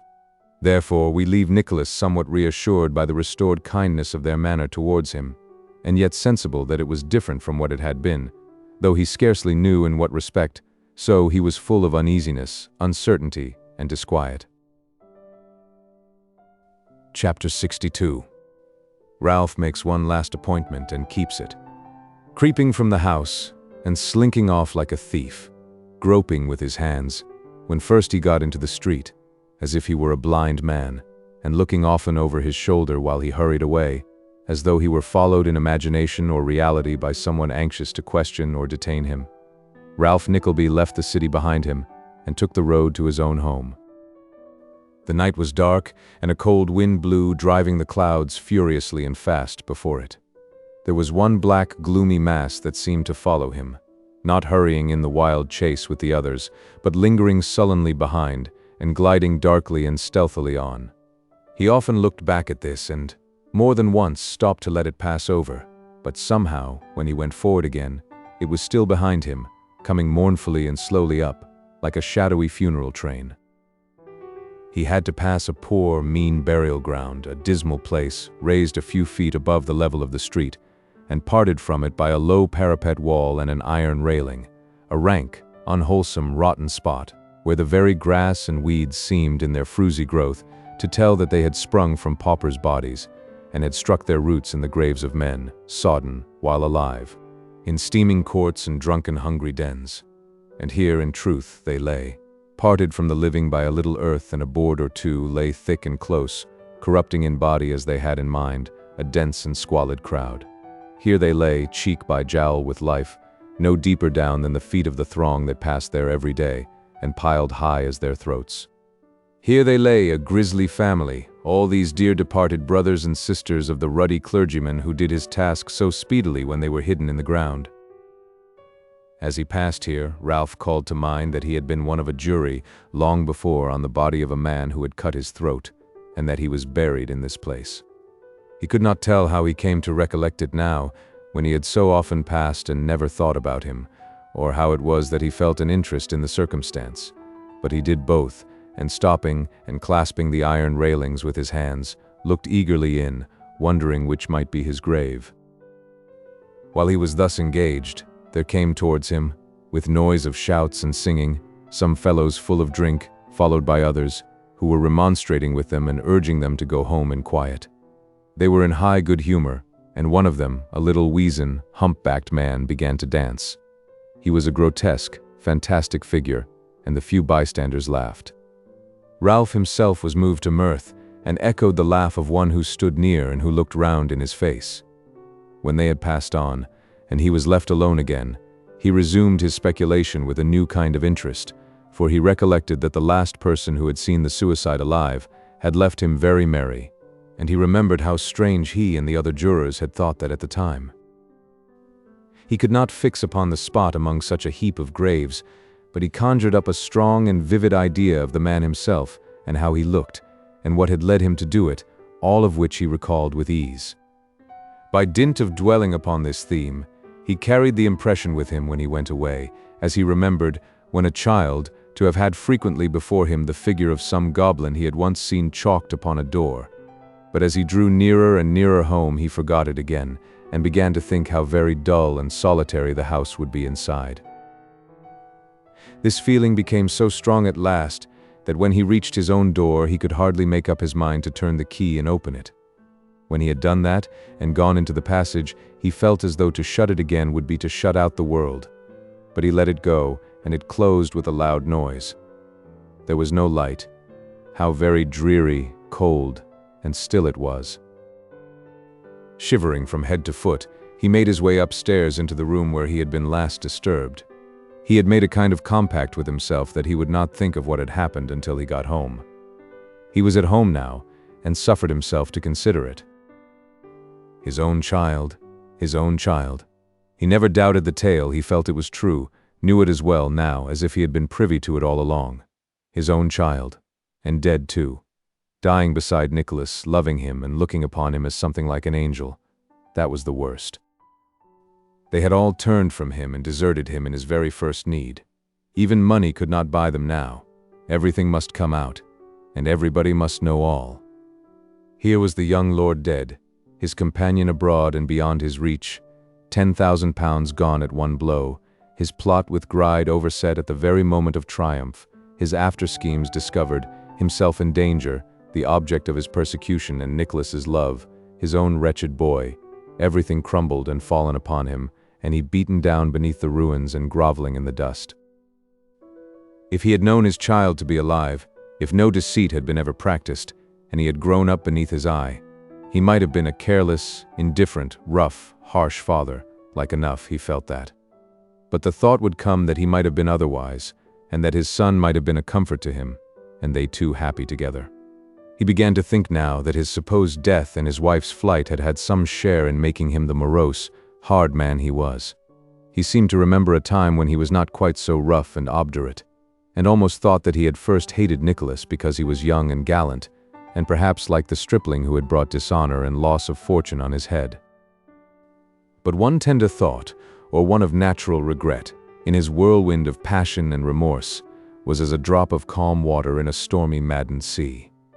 His hatred of Nicholas had been fed upon his own defeat, nourished on his interference with his schemes, fattened upon his old defiance and success. There were reasons for its increase. It had grown and strengthened gradually. Now it attained a height which was sheer wild lunacy, that his, of all others, should have been the hands to rescue his miserable child, that he should have been his protector and faithful friend, that he should have shown him that love and tenderness which, from the wretched moment of his birth, he had never known, that he should have taught him to hate his own parent and execrate his very name, that he should now know and feel all this, and triumph in the recollection, was gall and madness to the usurer's heart. The dead boy's love for Nicholas and the attachment of Nicholas to him was insupportable agony. The picture of his deathbed, with Nicholas at his side, tending and supporting him, and he breathing out his thanks and expiring in his arms, when he would have had them mortal enemies and hating each other to the last, drove him frantic. He gnashed his teeth and smote the air, and looking wildly round, with eyes which gleamed through the darkness, cried aloud, "I am trampled down and ruined. The wretch told me true. The night has come. Is there no way to rob them of further triumph, and spurn their mercy and compassion? Is there no devil to help me?" Swiftly, there glided again into his brain the figure he had raised that night. It seemed to lie before him. The head was covered now. So it was when he first saw it. The rigid, upturned, marble feet too, he remembered well. Then came before him the pale and trembling relatives who had told their tale upon the inquest, the shrieks of women, the silent dread of men, the consternation and disquiet, the victory achieved by that heap of clay, which, with one motion of its hand, had let out the life and made this stir among them. He spoke no more, but after a pause, softly groped his way out of the room and up the echoing stairs up to the top to the front garret, where he closed the door behind him and remained.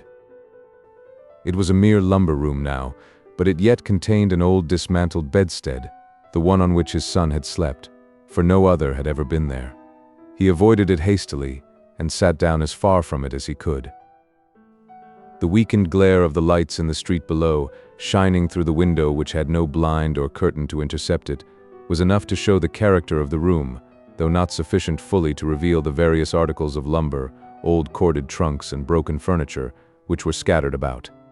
It had a shelving roof, high in one part, and at another descending almost to the floor.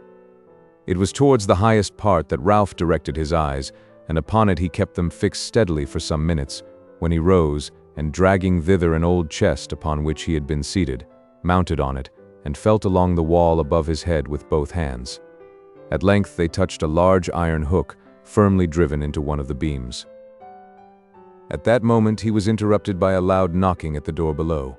After a little hesitation he opened the window and demanded who it was. "I want Mr. Nickleby," replied a voice. "What with him?" "That's not Mr. Nickleby's voice, surely," was the rejoinder. It was not like it, but it was Ralph who spoke, and so he said. The voice made answer that the twin brothers wished to know whether the man whom he had seen that night was to be detained, and that although it was now midnight they had sent, in their anxiety to do right. "Yes," cried Ralph, "detain him till tomorrow. Then let them bring him here, him and my nephew, and come themselves, and be sure that I will be ready to receive them." "At what hour?" asked the voice. "At any hour," replied Ralph fiercely. "In the afternoon tell them, at any hour, at any minute. All times will be alike to me." He listened to the man's retreating footsteps until the sound had passed, and then, gazing up into the sky, saw, or thought he saw, the same black cloud that had seemed to follow him home, and which now appeared to hover directly above the house. "I know its meaning now," he muttered, "and the restless nights, the dreams, and why I have quailed of late. All pointed to this. Oh, if men by selling their own souls could ride rampant for a term, for how short a term would I barter mine tonight?" The sound of a deep bell came along the wind. "One."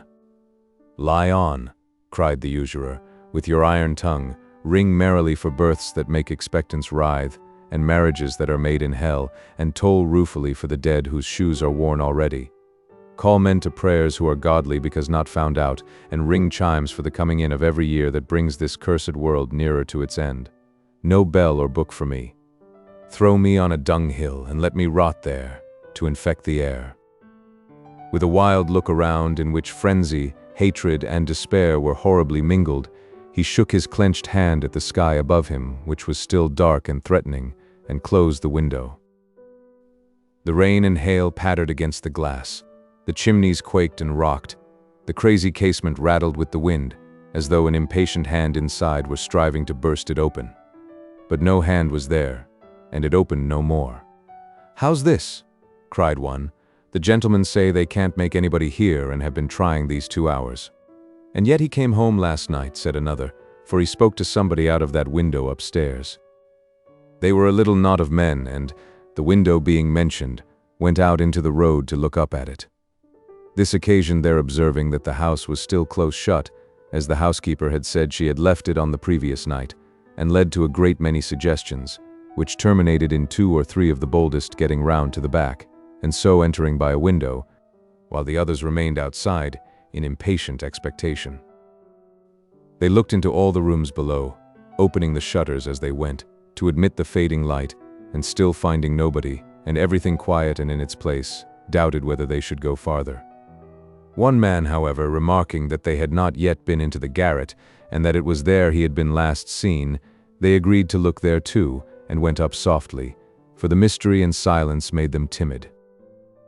After they had stood for an instant, on the landing, eyeing each other, he who had proposed their carrying the search so far, turned the handle of the door and, pushing it open, looked through the chink, and fell back directly. "It's very odd," he whispered. "He's hiding behind the door. Look." They pressed forward to see, but one among them, thrusting the others aside with a loud exclamation, drew a clasp knife from his pocket, and dashing into the room, cut down the body. He had torn a rope from one of the old trunks, and hung himself on an iron hook immediately below the trapdoor in the ceiling, in the very place to which the eyes of his son, a lonely, desolate little creature, had so often been directed in childish terror 14 years before. Chapter 63. The brothers Cheeryble make various declarations for themselves and others. Tim Linkinwater makes a declaration for himself. Some weeks had passed, and the first shock of these events had subsided. Madeline had been removed, Frank had been absent, and Nicholas and Kate had begun to try in good earnest to stifle their own regrets, and to live for each other and for their mother, who, poor lady, could in no wise be reconciled to this dull and altered state of affairs, when there came one evening, per favor of Mr. Linkinwater, an invitation from the brothers to dinner on the next day but one, comprehending not only Mrs. Nickleby, Kate, and Nicholas, but little Miss Nickleby, who was most particularly mentioned. "Now, my dears," said Mrs. Nickleby, when they had rendered becoming honor to the bidding, and Tim had taken his departure, "what does this mean?" "What do you mean, mother?" asked Nicholas, smiling. "I say, my dear," rejoined that lady, with a face of unfathomable mystery, "what does this invitation to dinner mean? What is its intention and object?" "I conclude it means that on such a day we are to eat and drink in their house, and that its intent and object is to confer pleasure upon us," said Nicholas. "And that's all you conclude it is, my dear?" "I have not yet arrived at anything deeper, mother." "Then I'll just tell you one thing," said Mrs. Nickleby. "You'll find yourself a little surprised, that's all. You may depend upon it that this means something besides dinner." "Tea and supper, perhaps," suggested Nicholas. "I wouldn't be absurd, my dear, if I were you," replied Mrs. Nickleby, in a lofty manner, "because it's not by any means becoming, and doesn't suit you at all. What I mean to say is, that the Mr. Cheerybles don't ask us to dinner with all this ceremony for nothing. Never mind, wait and see. You won't believe anything I say, of course. It's much better to wait, a great deal better. It's satisfactory to all parties, and there can be no disputing. All I say is, remember what I say now, and when I say I said so, don't say I didn't." With this stipulation, Mrs. Nickleby, who was troubled night and day, with a vision of a hot messenger tearing up to the door to announce that Nicholas had been taken into partnership, quitted that branch of the subject, and entered upon a new one. "It's a very extraordinary thing," she said, "a most extraordinary thing, that they should have invited Miss Nickleby. It quite astonishes me, upon my word it does. Of course, it's very pleasant that she should be invited, very pleasant, and I have no doubt that she'll conduct herself extremely well. She always does. It's very gratifying to think that we should have been the means of introducing her into such society, and I'm quite glad of it, quite rejoiced, for she certainly is an exceedingly well-behaved and good-natured little person. I could wish that some friend would mention to her how very badly she has her cap trimmed, and what very preposterous bows those are, but of course that's impossible, and if she likes to make a fright of herself, no doubt she has a perfect right to do so. We never see ourselves, never do, and never did, and I suppose we never shall." This moral reflection reminding her of the necessity of being peculiarly smart on the occasion, so as to counterbalance Miss Nickleby and be herself an effectual set-off and atonement, led Mrs. Nickleby into a consultation with her daughter relative to certain ribbons, gloves, and trimmings, which, being a complicated question, and one of paramount importance, soon routed the previous one, and put it to flight. The great day arriving, the good lady put herself under Kate's hands an hour or so after breakfast, and, dressing by easy stages, completed her toilette in sufficient time to allow of her daughter's making hers, which was very simple, and not very long, though so satisfactory that she had never appeared more charming or looked more lovely. Miss Nickleby, too, arrived with 2 bandboxes, whereof the bottoms fell out as they were handed from the coach, and something in a newspaper, which a gentleman had sat upon, coming down, and which was obliged to be ironed again before it was fit for service. At last everybody was dressed, including Nicholas, who had come home to fetch them, and they went away in a coach sent by the brothers for the purpose, Mrs. Nickleby wondering very much what they would have for dinner, and cross-examining Nicholas as to the extent of his discoveries in the morning, whether he had smelt anything cooking at all like turtle, and if not, what he had smelt, and diversifying the conversation with reminiscences of dinners to which she had gone some 20 years ago, concerning which she particularized not only the dishes but the guests, in whom her hearers did not feel a very absorbing interest, as not one of them had ever chanced to hear their names before. The old butler received them with profound respect and many smiles, and ushered them into the drawing-room, where they were received by the brothers with so much cordiality and kindness that Mrs. Nickleby was quite in a flutter, and had scarcely presence of mind enough even to patronize Miss Nickleby. Kate was still more affected by the reception, for, knowing that the brothers were acquainted with all that had passed between her and Frank, she felt her position a most delicate and trying one, and was trembling on the arm of Nicholas, when Mr. Charles took her in his, and led her to another part of the room. "Have you seen Madeline, my dear," he said, "since she left your house?" "No, sir," replied Kate. "Not once." "And not heard from her, eh? Not heard from her?" "I have only had one letter," rejoined Kate, gently. "I thought she would not have forgotten me quite so soon." "Ah," said the old man, patting her on the head and speaking as affectionately as if she had been his favorite child. "Poor dear. What do you think of this, brother Ned? Madeline has only written to her once, Ned, and she didn't think she would have forgotten her quite so soon, Ned." "Oh, sad, sad, very sad," said Ned.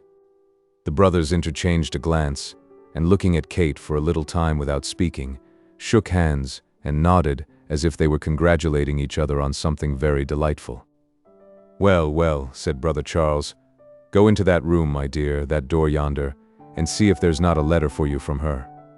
I think there's one upon the table. You needn't hurry back, my love, if there is, for we don't dine just yet, and there's plenty of time. Plenty of time." Kate retired as she was directed.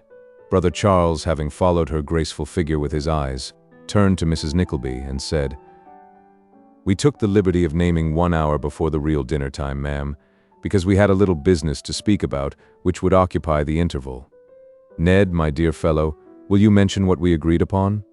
Mr. Nickleby, sir, have the goodness to follow me."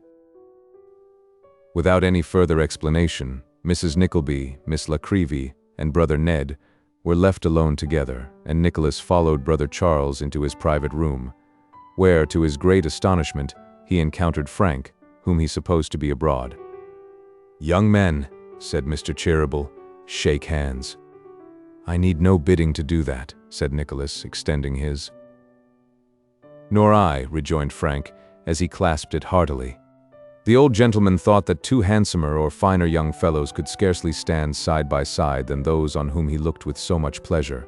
Suffering his eyes to rest upon them, for a short time in silence, he said, while he seated himself at his desk, "I wish to see you friends, close and firm friends, and if I thought you otherwise, I should hesitate in what I am about to say. Frank, look here. Mr. Nickleby, will you come on the other side?" The young men stepped up on either hand of Brother Charles, who produced a paper from his desk and unfolded it. "This," he said, "is a copy of the will of Madeline's maternal grandfather, bequeathing her the sum of £12,000, payable either upon her coming of age or marrying. It would appear that this gentleman, angry with her, his only relation, because she would not put herself under his protection and detach herself from the society of her father, in compliance with his repeated overtures, made a will leaving this property, which was all he possessed, to a charitable institution. He would seem to have repented this determination, however, for 3 weeks afterwards, and in the same month he executed this. By some fraud it was abstracted immediately after his decease, and the other, the only will found, was proved and administered. Friendly negotiations, which have only just now terminated, have been proceeding since this instrument came into our hands, and, as there is no doubt of its authenticity, and the witnesses have been discovered, after some trouble, the money has been refunded. Madeline has therefore obtained her right, and is, or will be, when either of the contingencies which I have mentioned has arisen, mistress of this fortune. You understand me?" Frank replied in the affirmative. Nicholas, who could not trust himself to speak lest his voice should be heard to falter, bowed his head. "Now, Frank," said the old gentleman, "you were the immediate means of recovering this deed. The fortune is but a small one, but we love Madeline, and such as it is, we would rather see you allied to her with that, than to any other girl we know who has 3 times the money. Will you become a suitor to her for her hand?" "No, sir. I interested myself in the recovery of that instrument, believing that her hand was already pledged to one who has 1,000 times the claims upon her gratitude, and, if I mistake not, upon her heart, that I or any other man can ever urge. In this it seems I judged hastily." "As you always do, sir," cried Brother Charles, utterly forgetting his assumed dignity, "as you always do. How dare you think, Frank, that we would have you marry for money, when youth, beauty, and every amiable virtue and excellence were to be had for love? How dared you, Frank, go and make love to Mr. Nickleby's sister without telling us first what you meant to do, and letting us speak for you? I hardly dared to hope. You hardly dared to hope. Then, so much the greater reason for having our assistance. Mr. Nickleby, sir, Frank, although he judged hastily, judged for once correctly. Madeline's heart is occupied. Give me your hand, sir. It is occupied by you, and worthily and naturally. This fortune is destined to be yours, but you have a greater fortune in her, sir, than you would have in money were it 40 times told. She chooses you, Mr. Nickleby. She chooses as we, her dearest friends, would have her choose. Frank chooses as we would have him choose. He should have your sister's little hand, sir, if she had refused it a score of times. Aye, he should, and he shall. You acted nobly, not knowing our sentiments, but now you know them, sir, you must do as you are bid. What? You are the children of a worthy gentleman. The time was, sir, when my dear brother Ned and I were 2 poor simple-hearted boys wandering, almost barefoot, to seek our fortunes. Are we changed in anything but years and worldly circumstances since that time? No, God forbid. Oh, Ned, Ned, Ned, what a happy day this is for you and me. If our poor mother had only lived to see us now, Ned, how proud it would have made her dear heart at last." Thus apostrophized Brother Ned, who had entered with Mrs. Nickleby, and who had been before unobserved by the young men, darted forward, and fairly hugged Brother Charles in his arms. "Bring in my little Kate," said the latter, after a short silence. "Bring her in, Ned. Let me see Kate. Let me kiss her. I have a right to do so now. I was very near it when she first came. I have often been very near it." "Ah, did you find the letter, my bird? Did you find Madeline herself, waiting for you and expecting you? Did you find that she had not quite forgotten her friend and nurse and sweet companion? Why, this is almost the best of all." "Come, come," said Ned.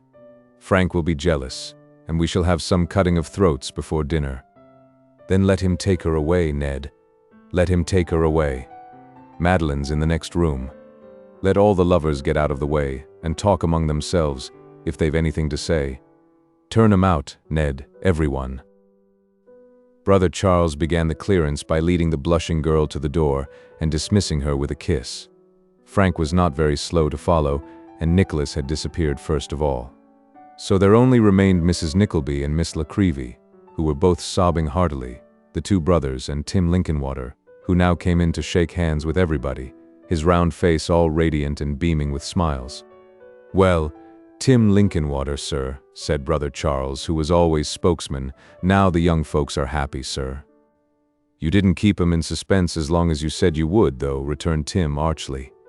"Why, Mr. Nickleby and Mr. Frank were to have been in your room for I don't know how long, and I don't know what you weren't to have told them before you came out with the truth.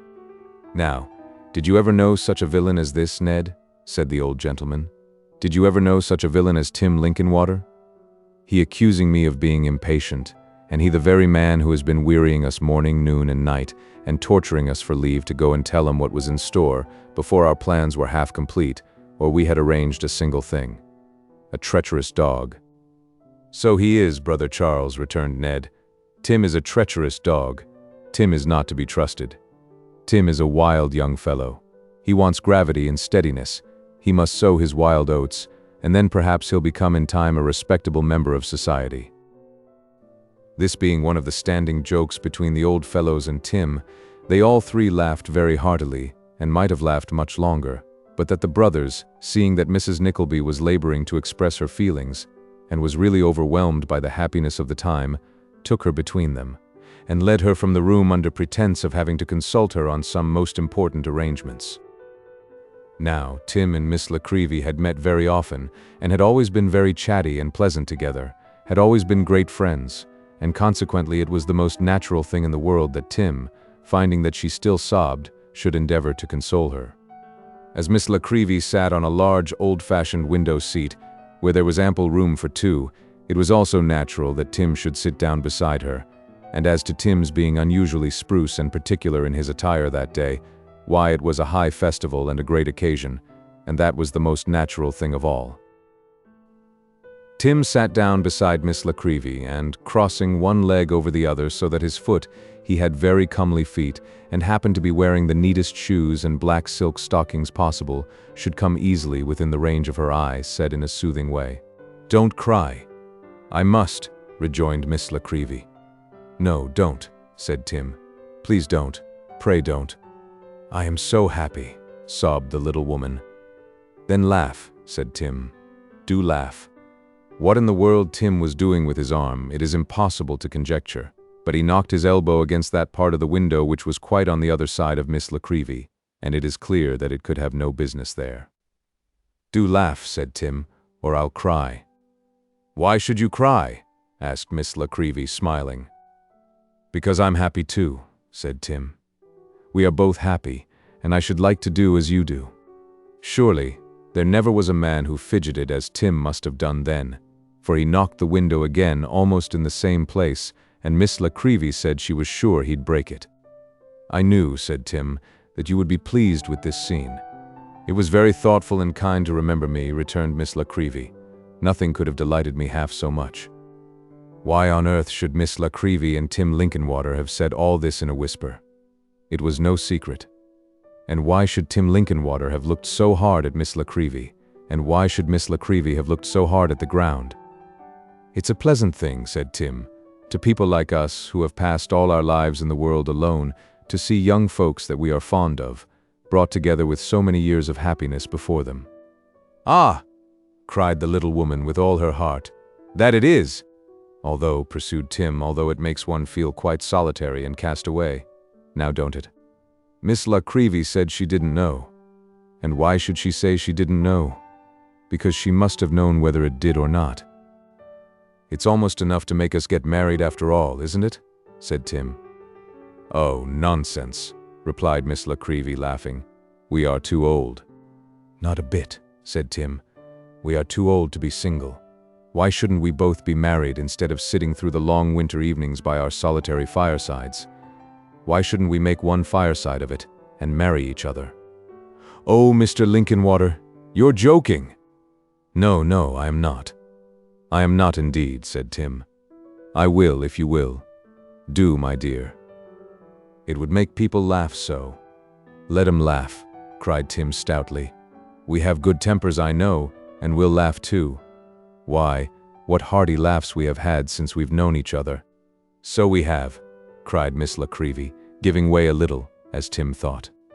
"It has been the happiest time in all my life, at least away from the counting-house and Cheeryble Brothers," said Tim. "Do, my dear. Now say you will."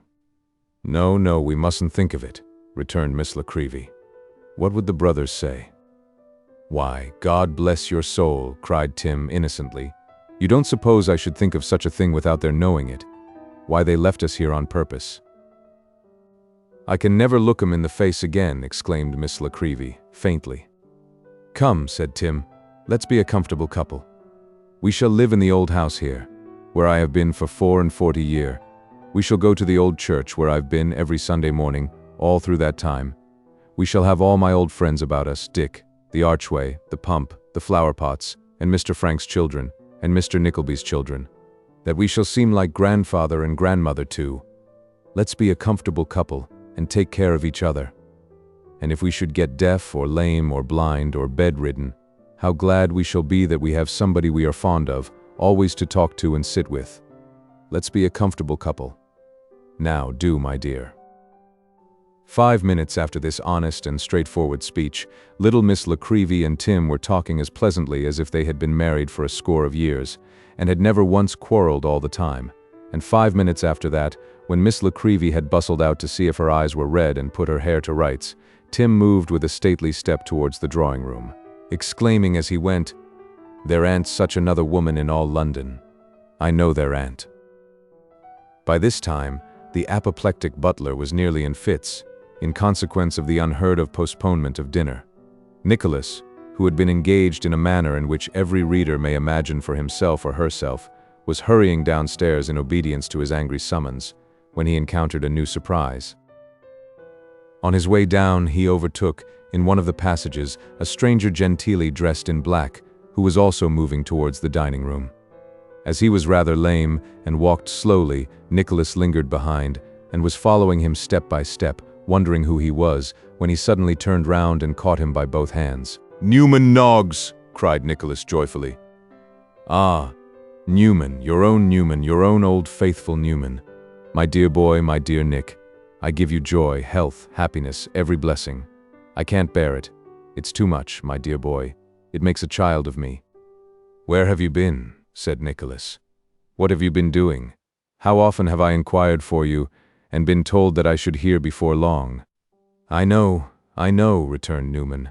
"They wanted all the happiness to come together. I've been helping 'em. I look at me, Nick, look at me." "You would never let me do that," said Nicholas in a tone of gentle reproach. "I didn't mind what I was then. I shouldn't have had the heart to put on gentlemen's clothes. They would have reminded me of old times and made me miserable. I am another man now, Nick. My dear boy, I can't speak. Don't say anything to me. Don't think the worse of me for these tears. You don't know what I feel today. You can't, and never will." They walked into dinner arm in arm and sat down side by side. Never was such a dinner as that, since the world began. There was the superannuated bank clerk, Tim Linkinwater's friend, and there was the chubby old lady, Tim Linkinwater's sister. And there was so much attention from Tim Linkinwater's sister to Miss La Creevy, and there were so many jokes from the superannuated bank clerk, and Tim Linkinwater himself was in such tip-top spirits, and little Miss La Creevy was in such a comical state, that of themselves they would have composed the pleasantest party conceivable. Then there was Mrs. Nickleby, so grand and complacent, Madeline and Kate, so blushing and beautiful, Nicholas and Frank, so devoted and proud, and all four so silently and tremblingly happy.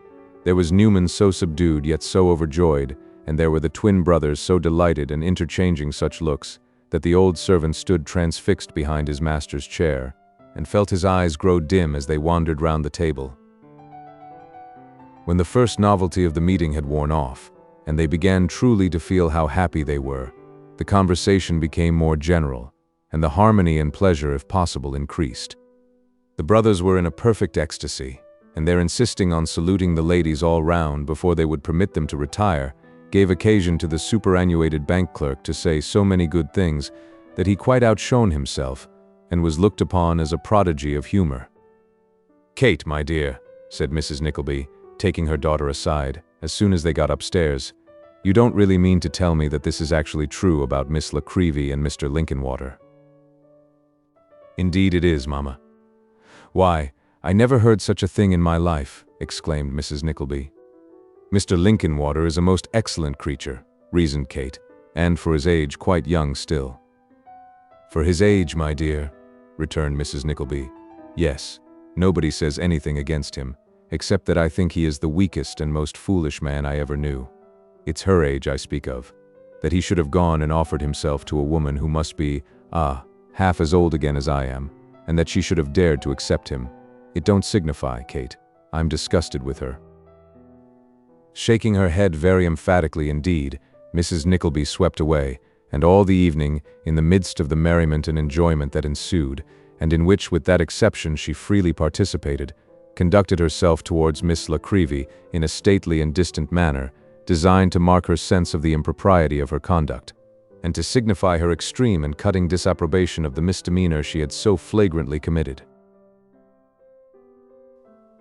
Chapter 64. An old acquaintance is recognized under melancholy circumstances, and Dotheboys Hall breaks up forever. Nicholas was one of those whose joy is incomplete unless it is shared by the friends of adverse and less fortunate days. Surrounded by every fascination of love and hope, his warm heart yearned towards plain John Browdie. He remembered their first meeting with a smile, and their second with a tear. Saw poor Smike once again with the bundle on his shoulder trudging patiently by his side, and heard the honest Yorkshireman's rough words of encouragement as he left them on their road to London. Madeline and he sat down very many times jointly to produce a letter which should acquaint John at full length with his altered fortunes and assure him of his friendship and gratitude. It so happened, however, that the letter could never be written. Although they applied themselves to it with the best intentions in the world, it chanced that they always fell to talking about something else, and when Nicholas tried it by himself, he found it impossible to write one half of what he wished to say, or to pen anything, indeed, which on reperusal did not appear cold and unsatisfactory compared with what he had in his mind. At last, after going on thus from day to day, and reproaching himself more and more, he resolved, the more readily as Madeline strongly urged him, to make a hasty trip into Yorkshire, and present himself before Mr. and Mrs. Browdie without a word of notice.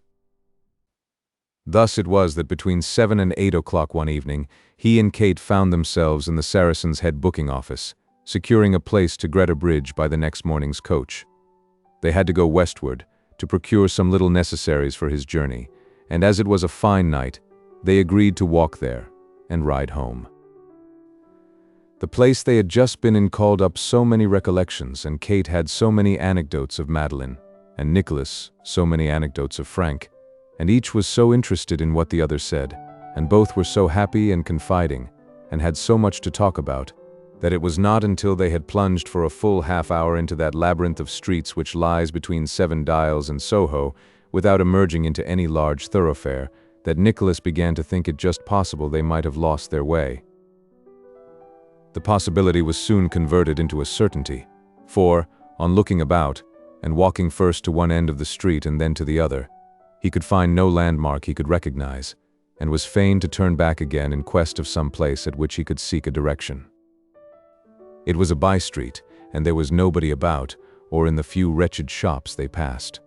Making towards a faint gleam of light which streamed across the pavement from a cellar, Nicholas was about to descend 2 or 3 steps, so as to render himself visible to those below and make his inquiry, when he was arrested by a loud noise of scolding in a woman's voice. "Oh, come away," said Kate. "They are quarreling. You'll be hurt." "Wait one instant, Kate. Let us hear if there's anything the matter," returned her brother. "Hush. You nasty, idle, vicious, good-for-nothing brute," cried the woman, stamping on the ground. "Why don't you turn the mangle?" "So I am, my life and soul," replied the man's voice. "I am always turning. I am perpetually turning, like a darned old horse in a demonic mill. My life is one darned horrid grind." "Then why don't you go enlist for a soldier?" retorted the woman. "You're welcome to." "For a soldier," cried the man. "For a soldier. Would his joy and gladness see him in a coarse red coat with a little tail? Would she hear of his being slapped and beat by drummers damnable? Would she have him fire off real guns and have his hair cut and his whiskers shaved, and his eyes turned right and left, and his trousers pipe-clayed?" "Dear Nicholas," whispered Kate, "you don't know who that is. It's Mr. Mantalini, I am confident." "Do make sure. Peep at him while I ask the way," said Nicholas. "Come down a step or two. Come." Drawing her after him, Nicholas crept down the steps and looked into a small boarded cellar. There, amidst clothes baskets and clothes, stripped up to his shirt sleeves, but wearing still an old patched pair of pantaloons of superlative make, a once brilliant waistcoat, and moustache and whiskers as of yore, but lacking their lustrous dye there, endeavoring to mollify the wrath of a buxom female. Not the lawful Madame Mantalini, but the proprietress of the concern, and grinding meanwhile as if for very life at the mangle, whose creaking noise, mingled with her shrill tones, appeared almost to deafen him. There was the graceful, elegant, fascinating, and once dashing Mantalini. "Oh, you false traitor!" cried the lady, threatening personal violence on Mr. Mantalini's face. "False! Oh, dem! Now my soul, my gentle, captivating, bewitching, and most damnably enslaving chickabiddy, be calm," said Mr. Mantalini humbly. "I won't," screamed the woman.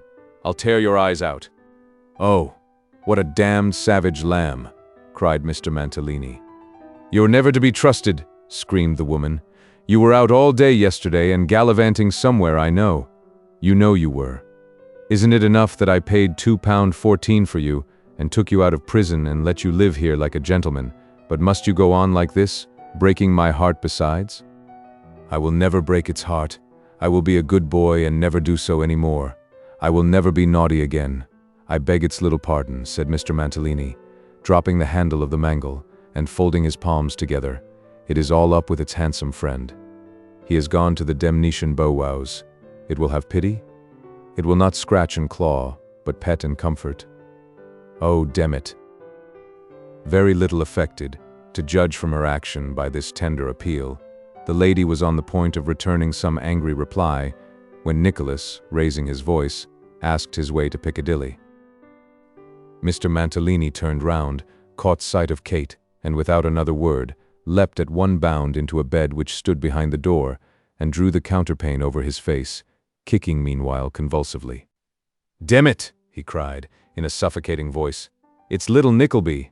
Shut the door, put out the candle, turn me up in the bedstead. Oh, dem! The woman looked first at Nicholas, and then at Mr. Mantalini, as if uncertain on whom to visit this extraordinary behavior, but Mr. Mantalini happening by ill luck to thrust his nose from under the bedclothes, in his anxiety to ascertain whether the visitors were gone, she suddenly, and with a dexterity which could only have been acquired by long practice, flung a pretty heavy clothes basket at him, with so good an aim that he kicked more violently than before, though without venturing to make any effort to disengage his head, which was quite extinguished. Thinking this a favorable opportunity for departing before any of the torrent of her wrath discharged itself upon him, Nicholas hurried Kate off, and left the unfortunate subject of this unexpected recognition to explain his conduct as he best could. The next morning he began his journey. It was now cold winter weather, forcibly recalling to his mind under what circumstances he had first traveled that road, and how many vicissitudes and changes he had since undergone.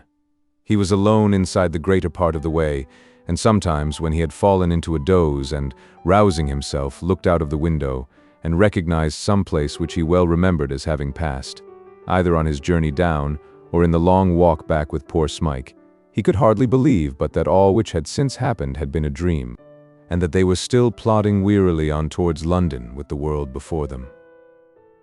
To render these recollections the more vivid, it came on to snow as night set in, and passing through Stamford and Grantham, and by the little alehouse where he had heard the story of the bold Baron of Grogzwig, everything looked as if he had seen it but yesterday, and not even a flake of the white crust on the roofs had melted away.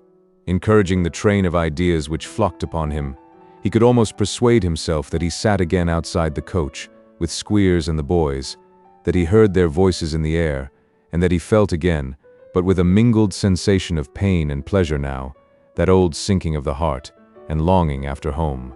While he was yet yielding himself up to these fancies, he fell asleep, and, dreaming of Madeline, forgot them. He slept at the inn at Greta Bridge on the night of his arrival, and, rising at a very early hour next morning, walked to the market town and inquired for John Browdie's house. John lived in the outskirts. Now he was a family man, and as everybody knew him, Nicholas had no difficulty in finding a boy who undertook to guide him to his residence. Dismissing his guide at the gate, and in his impatience not even stopping to admire the thriving look of cottage or garden either, Nicholas made his way to the kitchen door, and knocked lustily with his stick. "Halloa!" cried a voice inside. "Why, it be the matter noo? Be the tune afire? Ding, but thou mak'st noise enough." With these words John Browdie opened the door himself, and opening his eyes too to their utmost width, cried, as he clapped his hands together, and burst into a hearty roar. "Ecod, it be the godfeyther! It be the godfeyther! Tilly, here be Mr. Nickleby. Gie us thee hond, mun. Coom awa, coom awa. In we, doon beside the fire, tak a soup o' thought. Dinnot say a word till thou'st drunk it oop wi' it, mun. Ding, but I am reek glad to see thee." Adapting his action to his text, John dragged Nicholas into the kitchen, forced him down upon a huge settle beside a blazing fire, poured out from an enormous bottle about a quarter of a pint of spirits, thrust it into his hand, opened his mouth and threw back his head as a sign to him to drink it instantly, and stood with a broad grin of welcome overspreading his great red face like a jolly giant. "I might ha' knowed," said John, "that nobody but thou would ha' coom wi' such a knock as you. Thought was the wa thou knocked at schoolmeaster's door, eh? Ha, ha, ha. But I say, what be a this aboot schoolmeaster?" "You know it then?" said Nicholas. "They were talking aboot it, doon tune, last neet," replied John, but neen on 'em seemed quite to unearst in it, loik. "After various shiftings and delays," said Nicholas, "he has been sentenced to be transported for 7 years, for being in the unlawful possession of a stolen will, and after that, he has to suffer the consequence of a conspiracy." "Who?" cried John. "A conspiracy? Sumat in the Pooter plot wa, eh? Sumat in the Guy Faux line?" "No, no, no. A conspiracy connected with his school. I'll explain it presently." "Thoughts rig?" said John. "Explain it arter breakfast, not new, for thou beest hungry, and so am I, and Tilly she mun be at the bottom o' explanations, for she says thought's the mutual confidence. Ha, ha, ha, ecod, it's a room start, is the mutual confidence." The entrance of Mrs. Browdie, with a smart cap on, and very many apologies for their having been detected in the act of breakfasting in the kitchen, stopped John in his discussion of this grave subject, and hastened the breakfast, which, being composed of vast mounds of toast, new-laid eggs, boiled ham, Yorkshire pie, and other cold substantials, of which heavy relays were constantly appearing from another kitchen under the direction of a very plump servant, was admirably adapted to the cold, bleak morning, and received the utmost justice from all parties. At last it came to a close, and the fire which had been lighted in the best parlor having by this time burnt up, they adjourned thither to hear what Nicholas had to tell. Nicholas told them all, and never was there a story which awakened so many emotions in the breasts of 2 eager listeners. At one time, honest John groaned in sympathy, and at another roared with joy. At one time he vowed to go up to London on purpose to get a sight of the brothers Cheeryble, and at another swore that Tim Linkinwater should receive such a ham by coach and carriage free as mortal knife had never carved. When Nicholas began to describe Madeline, he sat with his mouth wide open, nudging Mrs. Browdie from time to time, and exclaiming under his breath that she must be rather a tidy sart. And when he heard at last that his young friend had come down purposely to communicate his good fortune, and to convey to him all those assurances of friendship which he could not state with sufficient warmth in writing, that the only object of his journey was to share his happiness with them, and to tell them that when he was married they must come up to see him, and that Madeline insisted on it as well as he, John could hold out no longer, but after looking indignantly at his wife, and demanding to know what she was whimpering for, drew his coat sleeve over his eyes and blubbered outright. "Tell 'ee what, though," said John seriously, when a great deal had been said on both sides, to return to schoolmeester. "If this news aboot Un has reached school today, the old 'ooman wean't have a whole bone in her body, nor Fanny neither." "Oh, John!" cried Mrs. Browdie. "Ah, and oh, John Agian," replied the Yorkshireman. "I dinnot know what they lads mightn't do. When it first got aboot that schoolmeester was in trouble, some fathers and moothers sent and took their young chaps awa. If them as is left should know what's coom tiven, there'll be syke a revolution and rebel, ding.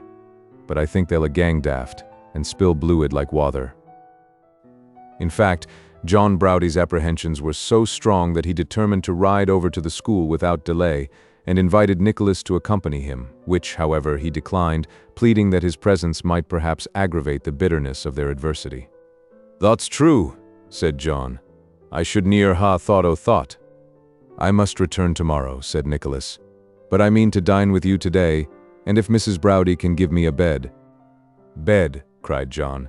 "I wish thou couldst sleep in fower beds at once. Ecod, thou shouldst have 'em Bide till I coom back, onye bide till I coom back, and ecod will make a day of it." Giving his wife a hearty kiss, and Nicholas a no less hearty shake of the hand, John mounted his horse and rode off, leaving Mrs. Browdie to apply herself to hospitable preparations, and his young friend to stroll about the neighborhood, and revisit spots which were rendered familiar to him by many a miserable association. John cantered away, and arriving at Dotheboys Hall, tied his horse to a gate and made his way to the schoolroom door, which he found locked on the inside. A tremendous noise and riot arose from within, and, applying his eye to a convenient crevice in the wall, he did not remain long in ignorance of its meaning. The news of Mr. Squeers's downfall had reached Dotheboys, that was quite clear. To all appearance it had very recently become known to the young gentleman, for the rebellion had just broken out. It was one of the brimstone and treacle mornings, and Mrs. Squeers had entered school according to custom with the large bowl and spoon, followed by Miss Squeers and the amiable Wackford, who, during his father's absence, had taken upon him such minor branches of the executive as kicking the pupils with his nailed boots, pulling the hair of some of the smaller boys, pinching the others in aggravating places, and rendering himself in various similar ways a great comfort and happiness to his mother. Their entrance, whether by premeditation or a simultaneous impulse, was the signal of revolt. While one detachment rushed to the door and locked it, and another mounted on the desks and forms, the stoutest, and consequently the newest, boy seized the cane, and confronting Mrs. Squeers with a stern countenance, snatched off her cap and beaver bonnet, put them on his own head, armed himself with the wooden spoon, and bade her, on pain of death, go down upon her knees and take a dose directly. Before that estimable lady could recover herself, or offer the slightest retaliation, she was forced into a kneeling posture by a crowd of shouting tormentors, and compelled to swallow a spoonful of the odious mixture, rendered more than usually savory by the immersion in the bowl of Master Wackford's head, whose ducking was entrusted to another rebel. The success of this first achievement prompted the malicious crowd, whose faces were clustered together in every variety of lank and half-starved ugliness, to further acts of outrage. The leader was insisting upon Mrs. Squeers repeating her dose, Master Squeers was undergoing another dip in the treacle, and a violent assault had been commenced on Miss Squeers, when John Browdie, bursting open the door with a vigorous kick, rushed to the rescue. The shouts, screams, groans, hoots, and clapping of hands suddenly ceased, and a dead silence ensued. "Ye be nice chaps," said John, looking steadily round. "What's to do here, thou young dogs? Squeers is in prison, and we are going to run away," cried a score of shrill voices. "We won't stop, we won't stop." "We'll then dinnot stop," replied John. "Who wants thee to stop? Roon awa loike men, but dinnot hurt the women." "Hurrah!" cried the shrill voices more shrilly still. "Hurrah?" repeated John. "We'll hurrah loike men too. Noo then, look out. Hip, hip, hip, hurrah!" "Hurrah!" cried the voices. "Hurrah! Aegean," said John. "Luder still." The boys obeyed. "Another," said John. "Dinnot be afeard on it. Let's have a good un." Hurrah! "Nu then," said John, "let's have yan more to end we, and then coot off as quick as you loik. Tak a good breath nu. Squeers be in jail, the school's brocken oop, it's a o'er past and gain. Think o' thought, and let it be a hearty un. Hurrah!" Such a cheer arose as the walls of Dotheboys Hall had never echoed before, and were destined never to respond to again. When the sound had died away, the school was empty, and of the busy, noisy crowd which had peopled it but 5 minutes before, not one remained. "Very well, Mr. Browdy," said Miss Squeers, hot and flushed from the recent encounter, "but vixenish to the last, you've been and excited our boys to run away. Now see if we don't pay you out for that, sir. If my pa is unfortunate and trod down by henemies, we're not going to be basely crowed and conquered over by you and Tilda." "Noah," replied John bluntly, "thou bean't. Tak thy oath, O thought. Think betther o' us, Fanny. I tell 'ee both that I'm glad the old man has been caught out at last, damned glad, but ye'll so offer enough wi'out any crowin' fra me, and I be not the mun to crow, nor be Tilly the lass, so I tell 'ee flat. More than thought, I tell 'ee nu, that if thou needst friends to help thee awa from this place, do not turn up thy nose, Fanny. Thou mayst thou'lt foind Tilly and I wi' 1,000 old times aboot us, ready to lend thee a hand. And when I say thought, do not think I be ashamed of what I've deen, for I say again, hurrah, and damn the schoolmeaster. There." His parting words concluded, John Browdy strode heavily out, remounted his nag, put him once more into a smart canter, and, carolling lustily forth some fragments of an old song, to which the horse's hoofs rang a merry accompaniment, sped back to his pretty wife and to Nicholas. For some days afterwards, the neighboring country was overrun with boys who, the report went, had been secretly furnished by Mr. and Mrs. Browdy, not only with a hearty meal of bread and meat, but with sundry shillings and sixpences to help them on their way. To this rumor John always returned a stout denial, which he accompanied, however, with a lurking grin that rendered the suspicious doubtful and fully confirmed all previous believers. There were a few timid young children who, miserable as they had been, and many as were the tears they had shed in the wretched school, still knew no other home, and had formed for it a sort of attachment which made them weep when the bolder spirits fled, and cling to it as a refuge. Of these, some were found crying under hedges and in such places, frightened at the solitude. One had a dead bird in a little cage. He had wandered nearly 20 miles, and when his poor favorite died, lost courage and lay down beside him. Another was discovered in a yard hard by the school, sleeping with a dog, who bit at those who came to remove him and licked the sleeping child's pale face. They were taken back, and some other stragglers were recovered, but by degrees they were claimed or lost again, and in course of time, Dotheboys Hall and its last breaking up began to be forgotten by the neighbors, or to be only spoken of as among the things that had been. Chapter 65. Conclusion. When her term of mourning had expired, Madeline gave her hand and fortune to Nicholas, and on the same day and at the same time, Kate became Mrs. Frank Cheeryble.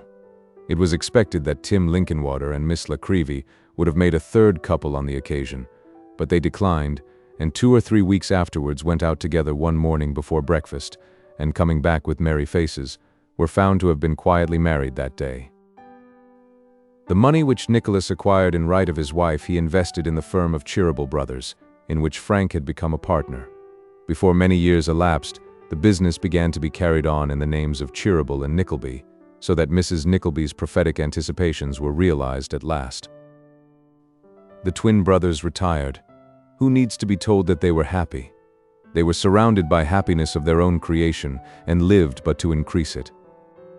Tim Linkinwater condescended, after much entreaty and browbeating, to accept a share in the house, but he could never be prevailed upon to suffer the publication of his name as a partner, and always persisted in the punctual and regular discharge of his clerkly duties.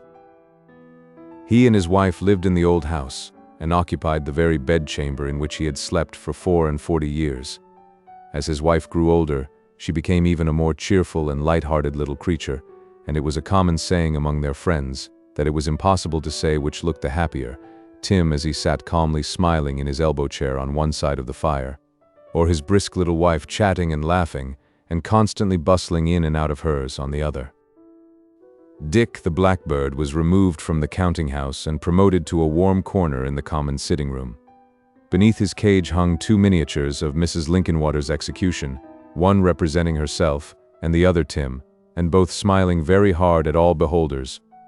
Tim's head being powdered like a 12th cake, and his spectacles copied with great nicety. Strangers detected a close resemblance to him at the first glance, and this leading them to suspect that the other must be his wife, and emboldening them to say so without scruple. Mrs. Linkinwater grew very proud of these achievements in time, and considered them among the most successful likenesses she had ever painted. Tim had the profoundest faith in them likewise, for on this, as on all other subjects, they held but one opinion, and if ever there were a comfortable couple in the world, it was Mr. and Mrs. Linkinwater. Ralph, having died intestate, and having no relations but those with whom he had lived in such enmity, they would have become in legal course his heirs, but they could not bear the thought of growing rich on money so acquired, and felt as though they could never hope to prosper with it. They made no claim to his wealth, and the riches for which he had toiled all his days and burdened his soul with so many evil deeds were swept at last into the coffers of the state, and no man was the better or the happier for them. Arthur Gride was tried for the unlawful possession of the will, which he had either procured to be stolen or had dishonestly acquired and retained by other means as bad. By dint of an ingenious counsel and a legal flaw, he escaped, but only to undergo a worse punishment, for some years afterwards his house was broken open in the night by robbers, tempted by the rumors of his great wealth, and he was found murdered in his bed. Mrs. Sliderskew went beyond the seas at nearly the same time as Mr. Squeers, and in the course of nature never returned. Brooker died penitent. Sir Mulberry Hawk lived abroad for some years, courted and caressed, and in high repute as a fine, dashing fellow. Ultimately, returning to this country, he was thrown into jail for debt, and there perished miserably, as such high spirits generally do. The first act of Nicholas, when he became a rich and prosperous merchant, was to buy his father's old house.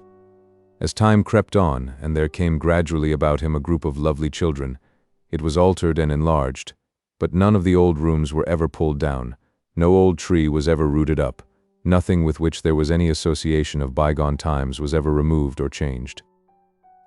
Within a stone's throw was another retreat, enlivened by children's pleasant voices too, and here was Kate, with many new cares and occupations, and many new faces courting her sweet smile, and one so like her own, that to her mother she seemed a child again, the same true gentle creature, the same fond sister, the same in the love of all about her, as in her girlish days.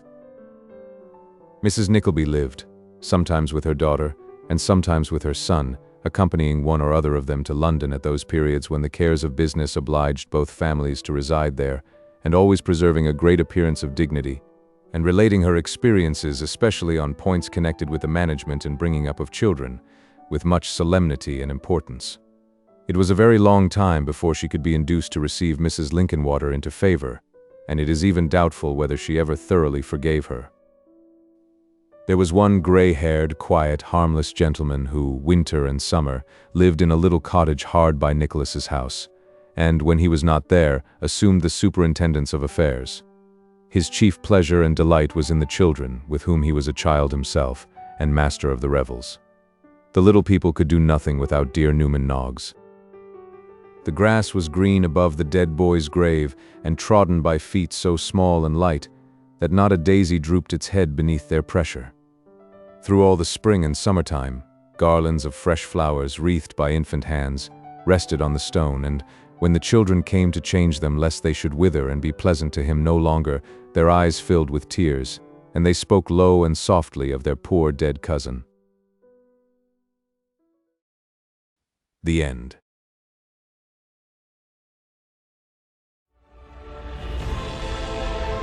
A whole galaxy to go.